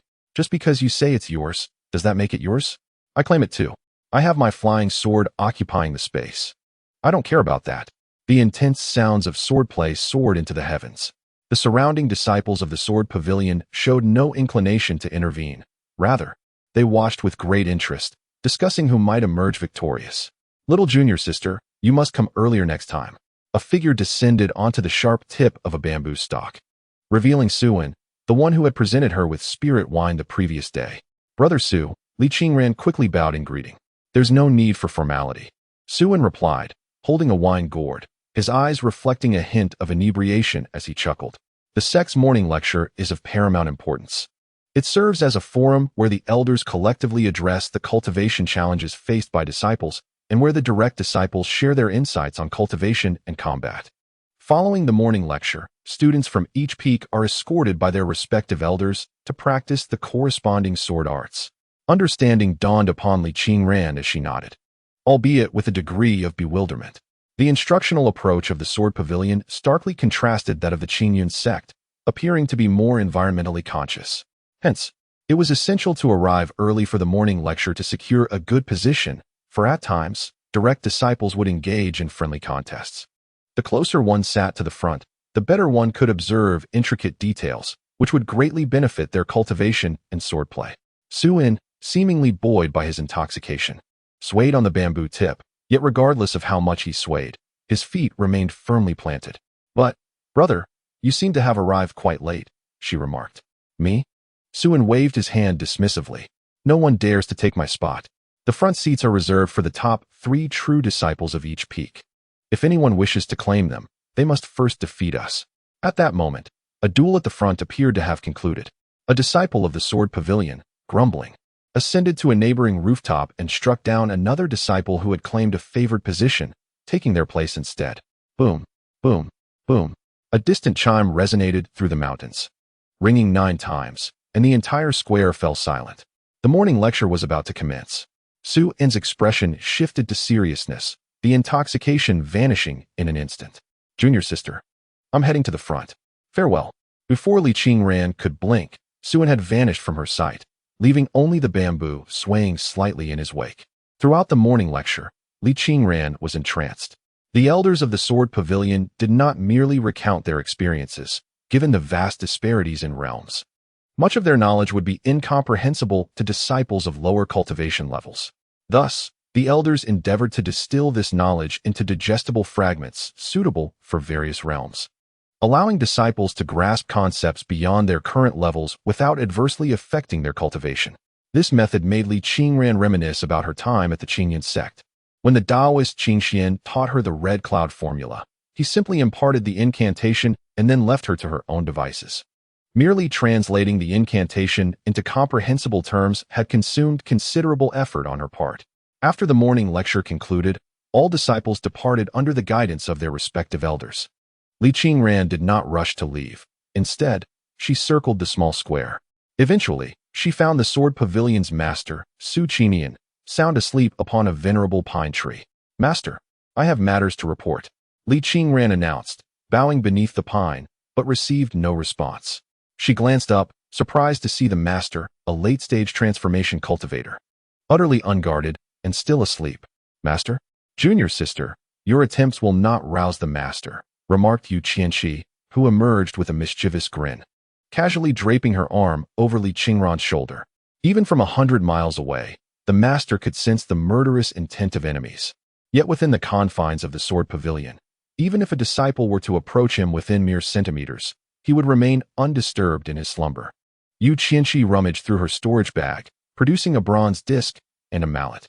She arched an eyebrow at Li Qingran and declared, "Today, elder sister shall teach you how to awaken our slumbering sect leader." Li Qingran's expression shifted uneasily. "Elder sister, is this truly appropriate?" She anticipated Yu Qianqi's intentions, which were utterly disrespectful. Such actions within the Qingyun sect could lead to expulsion. "There's nothing inappropriate about it," Yu Qianqi retorted, leaping into a tree and positioning the disc atop Su Qingyun's head, swinging the mallet in a wide arc bang. Li Qingran instinctively shut her eyes in fright. When she dared to open them again, Su Qingyun was sitting cross-legged, a dark expression on his face, the muscles on his visage still twitching. Meanwhile, the instigator, Yu Qianqi, had vanished. "It's over." Li Qingran hastily bowed, attempting to explain, "Sect leader, it was not the disciple who did this. It was," she bit her lip, ultimately refraining from implicating her elder sister. "Let the sect leader deduce it himself." Resigning herself, she closed her eyes and declared, "The disciple's eyes have been afflicted with dust. I saw nothing. Hey, if you hadn't mentioned it, I wouldn't have realized that it was that mischievous girl, Yu Qianqi, who struck." Su Qingyun gritted his teeth. His fists clenched tightly within his sleeves. "That impudent girl is becoming increasingly audacious. I shall have her clean up after the guardian beast." Then that's not too bad," Li Qingran sighed in relief. Cleaning up after the guardian beast was hardly a punishment she hadn't experienced before. It was merely a bit unpleasant. However, to her astonishment, Su Qingyun's expression darkened, a sinister smile curling at the corners of his mouth. So it was that mischievous girl who did it, right? Excellent. She has done well." Li Qingran was taken aback. She had not anticipated that the pavilion master was merely toying with her. Inadvertently, she had betrayed her elder sister. Lowering her head, she clasped her hands together, her face a mask of regret and guilt. "Elder sister, I am so sorry. The sect leader is just too cunning. Do not waste your prayers on that troublesome girl. She is doomed." Su Qingyun descended from the ancient pine and stood before Li Qingran, straightening his robe, and inquired with a hint of confusion, "But you, what is it that you seek from me?" Li Qingran steadied herself, bowing deeply. "Sect leader, my esteemed master, the elder Chun, is currently engaged in battle with a great demon. He has been afflicted with a rare poison and may not have long to live. I thought it prudent to inform you, given that he is the esteemed elder of the Sword Pavilion." "The esteemed elder? Afflicted with a rare poison?" Su Qingyun's lips twitched. "Wait, is this truly happening?" "The so-called Grand Elder is merely a fabrication he created to encourage Li Qingran to diligently cultivate and enhance her abilities. In reality, there is no Grand Elder in the Sword Pavilion, nor is there any Grand Elder by the surname Chun. However, what should be done now? Li Qingran's master is afflicted with a peculiar poison and has little time left. It would be unwise to leave the situation unattended. Yet, if action is to be taken, funds are sorely lacking.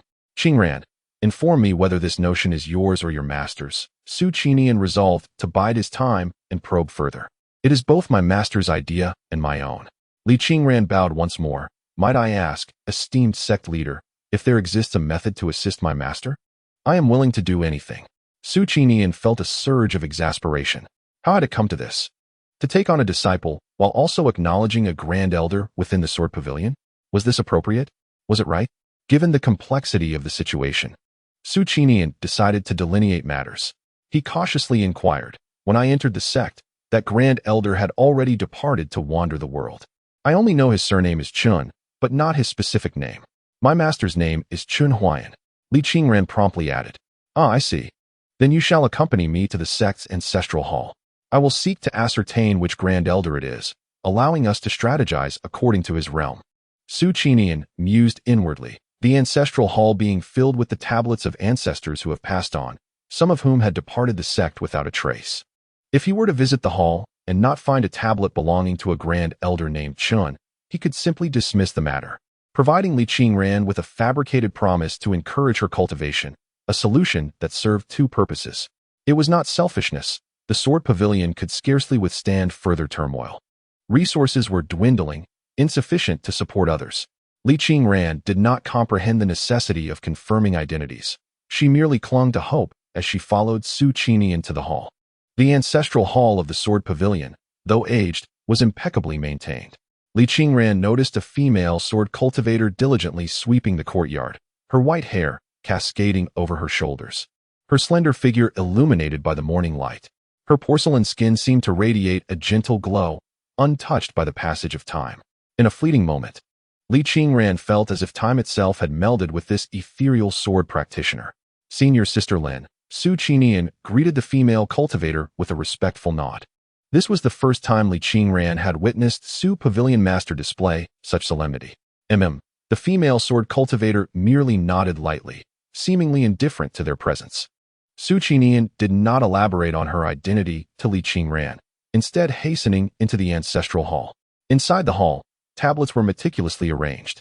In stark contrast to the dilapidated structure, each tablet glimmered as if newly placed. Unconsciously, Li Qingran recalled the serene countenance of the female sword cultivator referred to as senior sister by the pavilion master. It was evident that she had devoted her days and nights to the diligent care of these tablets, ensuring their pristine condition. Su Qinian ignited 3 incense sticks and inserted them into the incense burner, bowing 3 times before the ancestral tablets. He turned to Li Qingran and instructed, "Let us search separately, but remember not to disturb the tablets. Observe only, do not touch." Li Qingran, with a composed expression, nodded earnestly. "Rest assured, I shall not lay a finger on them." "Good. Your demeanor is commendable. I shall refrain from watching over you." The ancestral hall was not limited to a single level, and Su Qinian meandered up to the 2nd floor, pondering how he might feign ignorance. After all, he recalled that there was no ancestor or elder from the sword pavilion named Chen Huayan. Li Qingran meticulously scoured the hall, her urgency mounting with each passing moment, especially as she failed to locate her master's name among the tablets of the Chen lineage. Time slipped away, second by second. Su Qinian descended from the upper level and found Li Qingran's face etched with anxiety. Though his heart ached for her, he steeled himself and asked, "Have you found your master's tablet? If not, perhaps I misremembered. Alas, it is the plight of the aged. Our memories sometimes falter." Li Qingran continued her search, undeterred by his words, even scrutinizing the tablets he had already examined. Her eyes were reddened, lips pressed tightly together, resolute in her determination to recheck every single one. Su Qinian did not impede her, exercising patience as he continued, "Qingran, even if your master is not the esteemed elder of our sword pavilion, I shall find a way to offer assistance, so you need not." A jubilant voice interrupted Su Qinian before he could finish. "What?" he exclaimed, turning in disbelief. There stood Li Qingran, clutching a tablet tightly, her eyes glistening with tears and a relieved smile spreading across her face. "Disciple has found the tablet of my master." Chapter 84. Is this not 3 zeros? Fading one, huh? This is not right. This cannot be. Su Qinian tugged at his beard in confusion. "Well, sect leader, is this not your master's tablet?" Li Qingran gazed at him earnestly, her hands anxiously gripping her skirt. The sect leader had scrutinized the tablet for over 10 minutes. Surely, there could not be more issues. How to explain this? Su Qinian's gaze returned from the tablet, which was missing a character, his expression growing complex. The tablet bore the name Chen something in, with the crucial character absent. Li Qingran's master was named Chen Huayan, but with a character missing. It was impossible to ascertain if this tablet belonged to him. Yet, her master had claimed to be a former esteemed elder of the sword pavilion. Su Qinian was bewildered. His memory insisted that there was no elder named Chen Huayan in the sword pavilion. However, the tablet indicated the existence of an esteemed figure named Chen something in. Since the tablet was positioned at the top and was missing a character, coupled with his lack of recollection of Chen Huayan, he had overlooked it entirely. Had Li Qingran not re-examined the tablets he had already inspected, he might have missed this crucial discovery entirely. Could it be that when he entered the sect, the elder named Chen something in actually ventured out to explore the world? Did his nonsensical words come to fruition? Su Qinian, holding the ancestral tablet, sought out the female sword cultivator outside, while Li Qingran hurriedly followed. "Sister Lin, you joined the sect earlier than I did. Do you still recall an elder named Chen something in?" Upon hearing this, the elegantly clad figure in white turned around, her beautiful visage instantly darkening. She unsheathed her sword from her waist and struck Su Qinian on the head, exclaiming, "Who permitted you to disturb the ancestral hall's tablets? Do you seek punishment?" Despite his esteemed position as the sect leader, Su Qinian did not dare to retaliate. He merely lowered his head, enduring Sister Lin's scolding. As for the ancestor with the surname Chen, he had a vague impression, though the specific name eluded him. Lin Yushi respectfully returned the tablet to its rightful place and turned to the two younger disciples, stating, "That ancestor departed to wander long ago. He was a senior brother to our master's master. This tablet has existed for quite some time. Previously, the disciples responsible for guarding the ancestral hall were negligent, allowing a mischievous guardian beast to scratch away the central character." Suchinian was momentarily taken aback. He never anticipated that his offhand remark would manifest into reality. "Is there any other information regarding that elder?" he inquired, eager for confirmation. Lin Yushi furrowed her brow, contemplating before responding. Indeed, that ancestor left behind a phrase inscribed on the stone tablet of Wanjian Peak. Surprised, Suchinian exclaimed. "So the words on the Wanjian Peak stone tablet were pinned by the elder with the surname Qin? I had thought they were left by our master. I have yet to visit Wanjian Peak. May I ask what those words are?" "It is permissible for me to tell you," Lin Yushi replied. Suchinian paused, stroking his beard as he recounted. "Those 8 brief characters possess an awe-inspiring aura, encapsulating the essence of the swordsmanship cultivated at Wanjian Peak when the heavens collapse. Only one sword remains." Suchinian shook his head, lost in the prideful resonance of those words. However, Li Qingran blinked, her gaze wavering slightly. Though the phrase was indeed powerful, it did not seem to align with the way their master would express himself. Her master's words carried a more ethereal quality. Nevertheless, this was inconsequential. The past master was the past master. The current master was the current master. Time had elapsed, and their master had undergone numerous experiences. So it was only natural for his speech to differ slightly from before. Thus, it was settled. Suchinian clapped his fists together, concluding, "Li Qingran, your master Chen Huayan is not merely an elder of our sect, but indeed one of the revered ancestors. It is possible that when he departed from the sect, he held the title of elder. However, it is inappropriate to discuss his position within the Sword Pavilion now, which is likely why he told you he was the supreme elder." Li Qingran remained silent. In truth, her master had not disclosed this information. All of her inquiries had prompted it. Since her master is one of our Sword Pavilion's ancestors, this matter must be handled with care. Inquire about your master's current whereabouts and the nature of his affliction.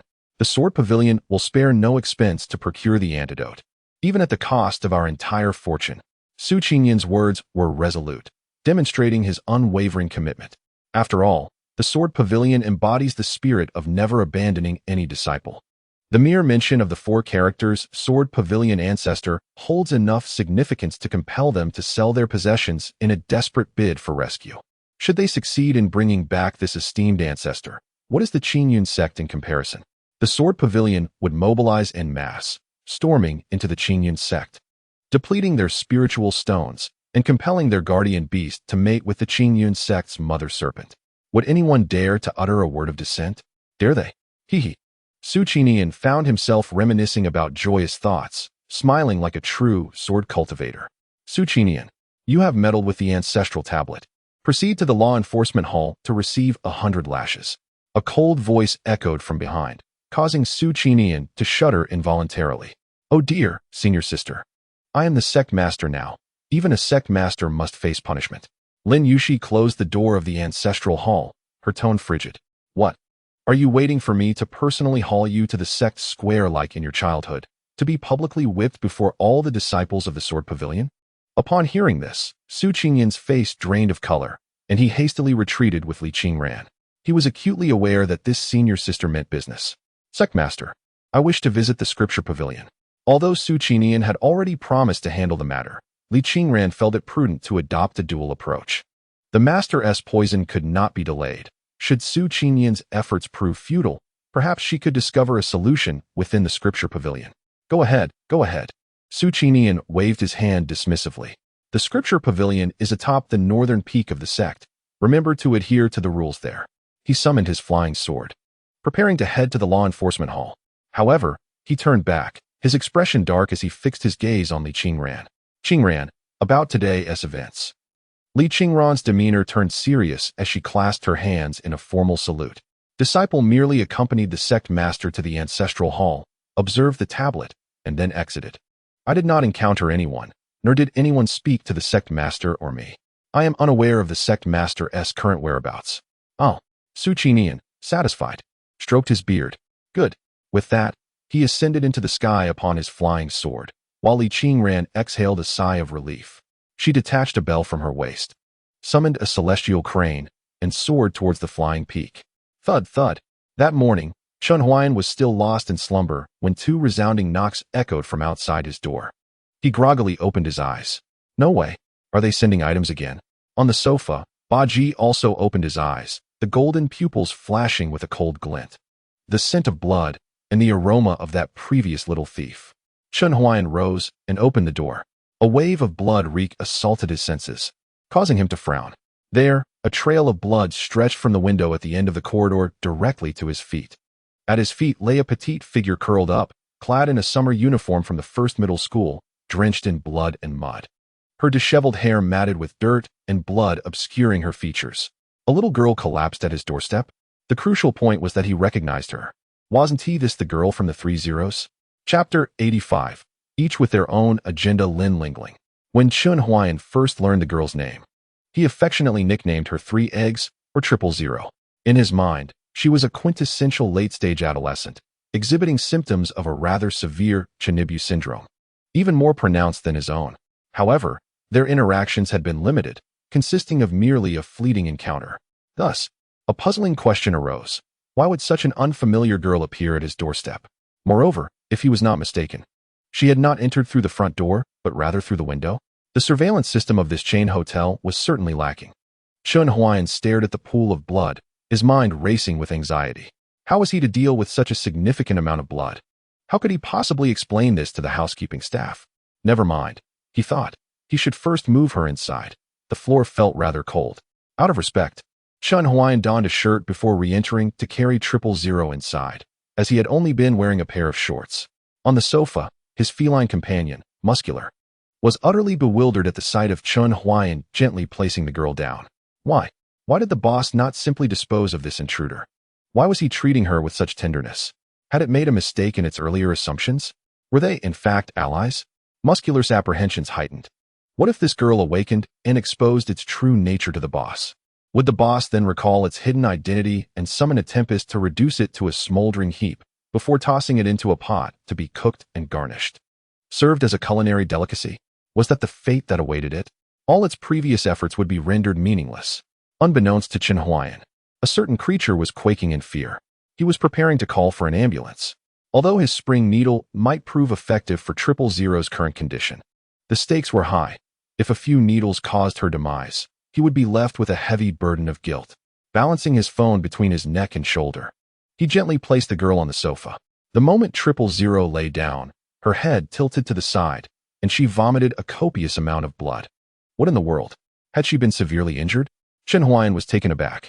After connecting the call, he quickly relayed her condition to the doctor. Her situation is critical. Please guide me on how to administer first aid. The doctor instructed Chun Huayan to apply pressure to stem the bleeding and perform CPR. As he pulled back the girl's school uniform, he revealed ghastly wounds on her chest and abdomen, resembling the marks of a ferocious beast, a gruesome sight of torn flesh. Hastily, he tore the sheets into strips to bind her wounds. Realizing that staying here was no longer an option, he felt little guilt about the ensuing chaos. Next came the CPR. Following the doctor's video instructions, he placed his hands on 000's chest and pressed down. Crack. Thud. 301's blood splattered onto the ceiling. Chun Huayan exclaimed. When did his strength become so formidable? A single press could fracture someone's ribs? Unfortunately, 30 had already sustained 3 broken ribs, and now, with his old injuries still unhealed, another 3 were broken by Chun Huayan, perfectly symmetrical. This situation was dire. He needed acupuncture immediately. Observing 30's labored breaths, Chun Huayan disregarded any thoughts of potential homicide and swiftly retrieved his set of silver needles. Perhaps it was an illusion, but he felt his speed today was swifter, his aim more precise, and his steadiness improved. In a few deft motions, he had stimulated the acupoints to halt the bleeding. Before focusing on the repair of the bones, he was uncertain of the exact mechanism, but it likely involved accelerating the synthesis of stem cells. The master is personally administering treatment? What is this person's true identity? Muscle Dominator watched Chun Huayan wield the silver needles, succumbing to despair. The mere fact that the master was personally conducting the acupuncture spoke volumes. It retreated to a corner, silently awaiting its dismal fate. Having done all that could be done, it now relied on destiny. Chun Huayan shifted 3-0 from the sofa, positioning him directly in front of Muscle Dominator.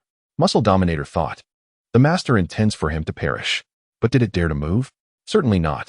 Oddly, today Muscle Dominator seemed unusually timid. Chun Huayan cast a glance at the cowering Muscle Dominator but thought little of it. Perhaps it was merely startled. Cats are inherently sensitive creatures, suspicious of unfamiliar scents. In less than 10 minutes, Lin Ling Zero slowly regained consciousness. The severe blood loss and hunger left her feeling dizzy. However, upon catching sight of Muscle Dominator, a wave of malevolence jolted her fully awake, causing her to twitch in fright.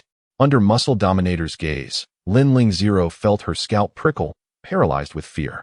It was the very monster that had hurled her through the window. Her breath trembled, tears unshed. Her mission from last night had gone awry. She had believed the target to be a second-tier demon, but instead, it was a whole swarm. The intelligence was outdated. That second-tier black rat demon had long since ascended to first-tier status and spawned a brood of lesser demons. She could handle one first-tier demon, but a multitude was beyond her capacity. Now, having fought desperately to escape, she found herself ensnared once more, this time with no hope of survival. Just as these thoughts consumed her, the black cat approached slowly, its golden eyes fixated on her. It was over. She was doomed. She would be devoured by the demon. Her remains unrecognizable. Lin Ling Zero lamented inwardly. She was merely a student, just a young girl, with so much life ahead of her.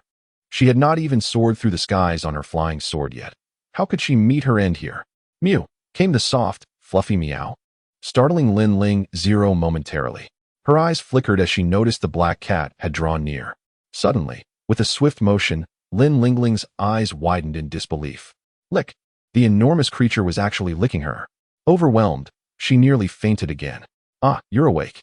A strikingly handsome face filled her vision. Chun Huayan, observing the cat affectionately licking Lin Lingling's cheeks, couldn't help but smile with maternal warmth. It seems Ba Ji has taken quite a liking to you. It never licks my face. Lin Lingling was stunned.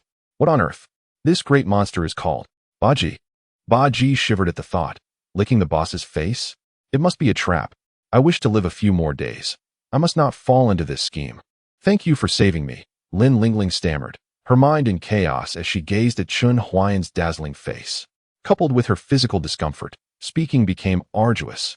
So she decided to close her eyes and empty her thoughts, needing time to process everything. There's no need to thank me. The ambulance is on its way, Chun Huayan assured her. Just as he finished speaking, a team of doctors, accompanied by hotel staff, burst into the room and swiftly lifted Lin Lingling onto a stretcher. Witnessing this, Ba Ji, whose nerves had been taut, finally exhaled in relief. Hurry, never come back. It wasn't until she was loaded into the ambulance that Lin Lingling's mind